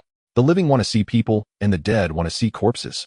Scar's eyes flashed with a hint of ruthlessness. Yes. The three responded in unison. At this moment, deep in the dungeon, Lin Mei and his party were making their way toward the end. Ouch. My legs are about to break. This broken road is too difficult to walk, all full of pits and stones. Han Mingqing complained continuously along the way. Walking in front, Han Mingio's temples were throbbing. Han Mingqing, shut your mouth. The monsters along the way were all taken down by Lin Mei, and Lin Mei opened the path. You've just been following behind, shouting 666 and eating snacks. What face do you have to complain about being tired? Han Mingqing was scolded but remained unbothered. She puffed out her chest defiantly, shouting 666 is also very tiring, okay? This is called emotional value. Do you understand emotional value? Lin Mei walked at the front, listening to the commotion behind him. He didn't mind it. It was a bit noisy, but he had to admit that these girls did make the dungeon run less tedious. At this moment, Earth Shield Technique excitedly called out, "Master! Master! There's something behind." Lin Mei was taken aback, asking in his mind, "What is it? Didn't we clear the area just now?" Earth Shield Technique, since the vibrations from the earth, there are 4 monsters. They're coming from behind. Only 4 monsters. Lin Mei showed a puzzled expression. Along the way with Han Mingqing's taunts, it was usually hundreds at a time, so why were there only 4 this time? Before Lin Mei could ponder further, Earth Shield Technique had already entered an alert state. Ever since it comprehended the earthquake, it seemed to have awakened. Now it was like the second brother wielding a large-scale, lethal weapon. Earth Shield Technique with a fierce aura. Who dares to sneak up on the master's backside? Did you consult with your second brother? Get lost. Before Lin Mei could react, a rumble occurred. The earth shook violently, countless trees were brutally uprooted, and rock spikes shot up from the ground. Moments later, a new stone forest formed behind the group. Han Mingqing looked at the billowing dust, momentarily stunned, then turned to Lin Mei. "Lin Mei, what's going on?" Han Mingyao and Chu Lingxian also looked at Lin Mei. Lin Mei stood still. He didn't know what was happening either. "Little Earth, what are you doing? Where are the monsters?" Lin Mei inquired in his mind about Little Earth. Earth Shield Technique replied confidently, "Master. There really are monsters. I'm very sensitive to the earth. Absolutely no mistake." Hearing this, Lin Mei's expression shifted slightly. Little Earth had no reason to lie. Since it said there were monsters, then there must be something. Just now I sensed something approaching from behind, so I released a skill. Lin Mei looked at the three girls speaking, monsters. Where? Han Mingqing tiptoed, squinting her eyes to look in that direction. Suddenly Chu Lingxian pointed at a small black dot above the rock forest, her tone a bit hesitant. Look over there. What's that hanging on the rock spikes? Everyone followed the direction she pointed. At the top of the 4 rock spikes hung 4 figures. They resembled tattered flags swaying slightly in the wind, blood trickling down the stone pillars, staining the column bodies red. Let's go take a look. Lin Mei took the lead and walked over. The 3 girls exchanged glances and quickly followed. As they approached, the figures became clearer. Han Mingqing rubbed her eyes in confusion. Green hair, red hair, scar, and a bald guy. This isn't a monster. It looks like a person. How could there be other people in the dungeon? Lin Mei looked up at the several corpses hung on the rock spikes. On the ground, scattered light spheres, the spoils dropped by the deceased adventurers. The earth shield technique sounded a bit smug and self-congratulatory. Master, look, I wasn't lying, right? There really are monsters. The earth shield technique was bursting with confidence. No need for third brother to intervene. They were killed in one hit. It seems my output as second brother is quite explosive as well. However, the next moment the earth shield technique seemed to sense something was amiss. Wait, why do these monsters look just like humans? Lin Mei's mouth twitched slightly. This fool only just realized something was off. Han Mingqing covered her mouth, her eyes filled with confusion. What's going on? Why are there other people in the dungeon? Is this a new illusion mechanism in the dungeon? Chu Lingxian cautiously leaned in for a closer look. It shouldn't be an illusion, or it feels too real. They must actually be humans. At that moment, Han Mingyao, who had been observing, spoke up. It's a random intrusion scroll. Random intrusion scroll. Lin Mei frowned slightly. This term was somewhat unfamiliar to him. It seemed to be something rarely mentioned in textbooks or his previous knowledge. Yes. Han Mingyao turned to Lin Mei and explained it's a special kind of item. It can forcibly teleport another team into an already opened dungeon. However, due to rules, only one team can randomly intrude into a dungeon at the same time. As she said this, a flicker of disgust crossed Han Mingyao's eyes. Such items are forbidden and strictly prohibited from circulation by the state. You will never see them in legitimate trading houses or shops. They can only be occasionally found in the underground. Han Mingqing looked at her sister curiously. Why is it prohibited? Does it lead to instability in the dungeon space? Han Mingyao shook her head. No, it's because of their purpose. Dungeons are an isolated space separate from the real world, and everything that happens within them cannot be known by the outside world. There are no monitors, no witnesses, and even the corpses disappear with the dungeon reset. Therefore, the people who use such items often have only one purpose: to kill and to seize treasures. Han Mingyao's gaze turned cold as she stared at the corpses. The air instantly fell silent. How despicable! Han Mingqing stomped her feet. In anger, these people are too wicked. We are all adventurers struggling against monsters, yet they have to kill each other. Chu Lingxuan's eyes showed a hint of confusion. But why? It seems we don't know these people. How did they know we opened the dungeon? Lin Mei stepped towards the bodies. He bent down to pick up the scattered light spheres. As he held the spheres, they transformed into several pieces of name Thunderfire Guardian Light Armor Legendary, wearing requirement LV. 20 special set effect. 55 Thunderfire reversal reduces lightning and fire damage taken by 80. Lin Mei glanced at the other light spheres. Each person was equipped with a complete set of Thunderfire resistance gear. It seems this is not random murder for treasure. They are specifically targeting us. Lin Mei chuckled lightly and tossed one piece of equipment to Han Mingyao. She caught it and glanced at its attributes. Thunderfire dual resistance equipment. Such dual resistance equipment has very low versatility. It is highly specialized. Lin Mei nodded towards the corpses. They each had a set. As soon as he said this, the atmosphere turned heavy. Everyone present understood that bringing this equipment into the dungeon meant something. This was a meticulously planned assassination attempt targeting them. After all, before entering this dungeon, Lin Mei was the core explosive output of their team, and he just happened to be a Thunderfire dual output. Han Mingyao stared at the corpses and said flatly, "It's a pity. These people calculated everything, but they never expected that Lin Mei had comprehended the mid-level strongest output skill of the earth element in the dungeon." As she said this, Han Mingyao sneered, "These people probably won't even know how they died." Han Mingqing's face turned red with anger. So despicable. These people are simply beyond wicked. Chu Lingxian frowned slightly and whispered, "But who did we offend? Mingqing and Lin Mei, have you offended anyone?" Han Mingyao shook her head slightly, her expression calm. "Mingqing and I have been in Magic City. Although our family has some influence, we have always acted with discretion and have never made enemies." Han Mingqing nodded repeatedly beside her. Yes, yes. How could someone want to kill me? I'm so cute. Who wouldn't like me in Magic City? Lin Mei frowned in thought. Enemies. He quickly ran through his mind. The only group he had a slight conflict with was the Zhao family from Zhonghai City. However, he knew Zhao Lei and Zhao Yu quite well. Although they were a bit petty and narrow-minded, they would only take minor actions within the bounds of the rules and wouldn't go so far as to kill their own kind. Moreover, this was Tianbei City, a long distance from Zhanghai City, so it shouldn't be them. Having ruled out the Zhao family, the remaining suspects became clear. It should be the Crazy Shark Guild. Lin Mei glanced at the three and said calmly. Meng Yao mentioned that random intrusion scrolls only circulate in the black market.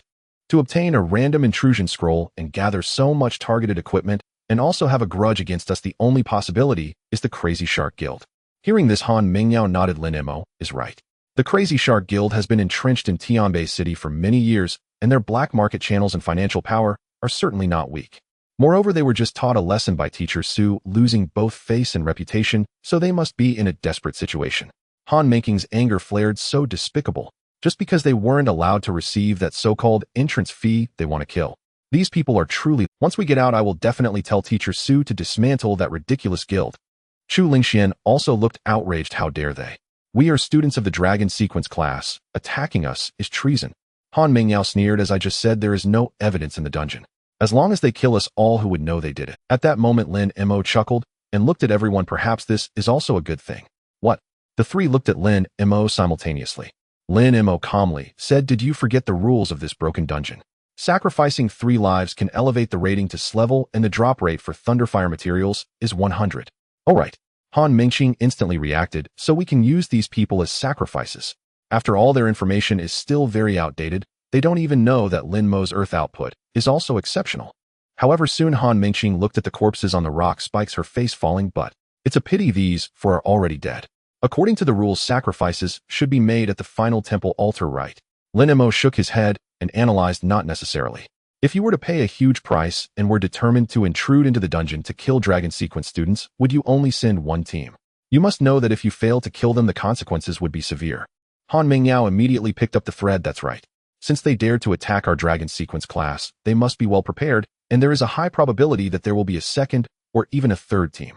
After listening, Lin Mei's smile was radiant. Let's go, we'll wait for them at the temple to deliver the goods. At this moment, Lin Mei felt extremely elated. Originally worried about the 30 drop rate, what if nothing dropped? But now the sacrifices are delivered right to our door. It truly is a case of someone delivering a pillow when you feel sleepy. Outside the dungeon, Su Wenchang took out his phone and dialed a number. Beep. Beep. After a few busy signals, the call was connected. Hello? Who is this? A middle-aged man's voice came through, carrying an air of superiority associated with his high position. I am Su Wenchang. Su Wenchang's tone was flat. There was a moment of surprise on the other end, followed by the sound of a chair being moved. Then the man became obsequious. Oh, it's Su Lao? What can I do for you, the small mayor of Tianbei City? Su Wenchang got straight to the point. Mayor Liu, I am currently at the Rocky Wilderness, and I have witnessed the Guangsha Guild illegally occupying land, engaging in coercive buying and selling, and even committing violence in public. I expect an explanation from you. There was a 2-second silence on the other end of the line. Then Mayor Liu's tone became somewhat agitated. What? Such a thing happened. Su Lao, could there be some misunderstanding here? Mayor Liu's tone was sincere. The Guangsha Guild is an important grassroots force in Tianbei City, resisting the beast tide. President Zhao is also enthusiastic about charity and obeys the law. I think it might be that some temporary workers below acted recklessly and did not understand the rules. Rest assured, I will certainly reprimand President Zhao severely when I return, ensuring he properly rectifies the internal discipline. I will not tolerate those rotten apples. Su Wenchang's tone was calm. I want to discuss this with you. I demand that you immediately organize personnel to seal off the Guangsha Guild and control all core members. Upon hearing this, the other end of the line began to evade. Su Lao, this. It can be done. But the Guangsha Guild has several hundred people and is deeply rooted in the local area. If we arrest them rashly, it could very likely trigger a mass incident. How about this? Give me a week and I will definitely give you an explanation. As soon as these words left his mouth, Su Wenchang's tone suddenly turned cold. Mayor Liu, it seems you want to delay time with me. If that's the case, then there's no need. It seems that the Guangsha Guild can be so arrogant in Tianbei City, thanks to your contributions, Mayor Liu. Hearing this, Mayor Liu on the other end of the line was frightened. Su Lao, I have nothing to do with the Guangsha Guild. I will arrest them right away, and I will lead the team myself. No need. Su Wenchang said indifferently. I have given you a chance, but you are useless. After saying this, he hung up the phone directly, not giving the other party any chance. He put his phone away and looked at the hazy sky in the distance, a hint of disgust flashing in his eyes. In this era where demonic creatures run rampant, there are still parasites who condone evil forces for personal gain. Since I have encountered this, I might as well turn the heavens of Tianbei City upside down and wash it clean, Su Wenchang muttered to himself. At that moment his phone vibrated again. Looking down he saw the caller ID, Lin Mei. A smile instantly appeared on his originally cold face. Hello Lao Lin, what's up? Su Wenchang's tone became more amiable. Ha ha ha. Lin Tianhao laughed heartily. Lao Su, I am on my way to Tianbei City. I heard that you are with my son over there in the dungeon. Su Wenchang was taken aback and said helplessly, Lao Lin, what? You don't trust me while I'm here. You have to come personally to keep an eye on things, right? Nonsense. That is my biological son. How can I feel at ease if I don't watch him? Lin Tianhao said righteously. Moreover, you Lao Su can't enter the dungeon. You can only guard outside. What if someone intrudes into the dungeon? Are you talking about the intrusion scroll? The country has been cracking down on and destroying that thing for a long time. Su Wenchang shook his head and said, moreover, that dungeon level restriction is 2025, but your son can even take down elite monsters of level 30 in droves. If someone really intruded, wouldn't that be sending their head? Ha ha ha ha. Hearing this, Lin Tianhao couldn't help but feel a sense of pride. His son was indeed impressive, bringing him honor. All right, enough of that. Send me the specific coordinates and wait for me. Hang up now, Lin Tianhao said, hanging up the phone. Su Wenchang looked at the hung-up phone, a smile lingering at the corner of his mouth. Truly a precious son. About a kilometer away from Su Wenchang's location, this was an extremely hidden hollow. Surrounded by towering piles of rocks, it was well concealed. Aerial views would reveal hundreds of people hidden densely here. This time the Guangsha Guild had truly come out in full force. President Zhao Tianling personally sat at the helm. Standing next to him was Yamamoto Kenichi from Ingwa. Beside them a young man was staring at a scroll in his hand that emitted a strange purple-black light. Intrusion scroll. After use, it can detect the open dungeon space within a 5-kilometer radius and forcefully construct a temporary teleportation channel to send a 4-person team inside.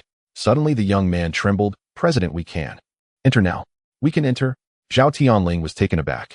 If the intrusion scroll can be used, it means that the first elite team he sent out has already been completely wiped out. So soon. The Scarface team is the most elite level 25 squad in the guild, and they are wearing full sets of thunder and fire dual resistance equipment. Even if they just stand there for that kid to hit, it shouldn't be possible to wipe them out so quickly, right? Zhao Tianling frowned, unable to comprehend. Yamamoto Kenichi also showed a grave expression, his tone heavy. It seems we have still underestimated the capabilities of this top student from the Longshu class. Zhao Tianling looked at the young man. That was the second assassination team ready to go. Second team, prepare. Zhao Tianling gritted his teeth and commanded. Wait. Yamamoto Kenichi suddenly stopped him. President Zhao, the strength of your second team is still inferior to the first team. Even if they were the same thunder and fire dual resistance equipment, the outcome will be the same. Then what do you suggest we do? Zhao Tianling glanced at him, frowning, a hint of anxiety flashing in his eyes. Time waits for no one. If this drags on, once Lin Mo and the others clear the dungeon, everything will be over. President Zhao, do you have high-level elemental resistance potions? Zhao Tianling was taken aback, then nodded. I have high-level elemental resistance potions for thunder, fire, earth, water, wind, and even light and dark elements. After taking them, the corresponding elemental resistance increases by 70 for 1 hour. Hearing this, Yamamoto Kenichi nodded and said, give each member of the second team a bottle. It's a pity that elemental resistance potions cannot be reused. If a second bottle is used, the effects of the first will be overridden by the new one. So we must make a choice. President Zhao, which one do you think we should take? Zhao Tianling looked at those potions, falling into deep thought. This is a question of success or failure. If the wrong resistance is chosen, sending the second team in would be futile. Thunder and fire are definitely out of the question. The resistance of that set of equipment is solid. Zhao Tianling's mind raced, pondering. First, eliminate the earth element. Although Lin Mo has earth element talent, earth skills are mostly defensive, with very few offensive skills. Moreover, in the videos I did not see Lin Mo use any earth-based attack skills. If he could, he would have released them long ago. A person's energy is limited. Since he has honed the thunder and fire elements to perfection, the earth element must be merely a means of self-preservation. The light element girl is a tank, and the support poses no threat. If we can only choose one, then it would be the ice element. After all, she is a student from Longshu class, and she must be extraordinary. Scarface and the others probably fell at the hands of that ice element girl. Hearing this analysis, Yamamoto Kenichi nodded in agreement. Excellent deduction, President Zhao. Then let's proceed with this arrangement.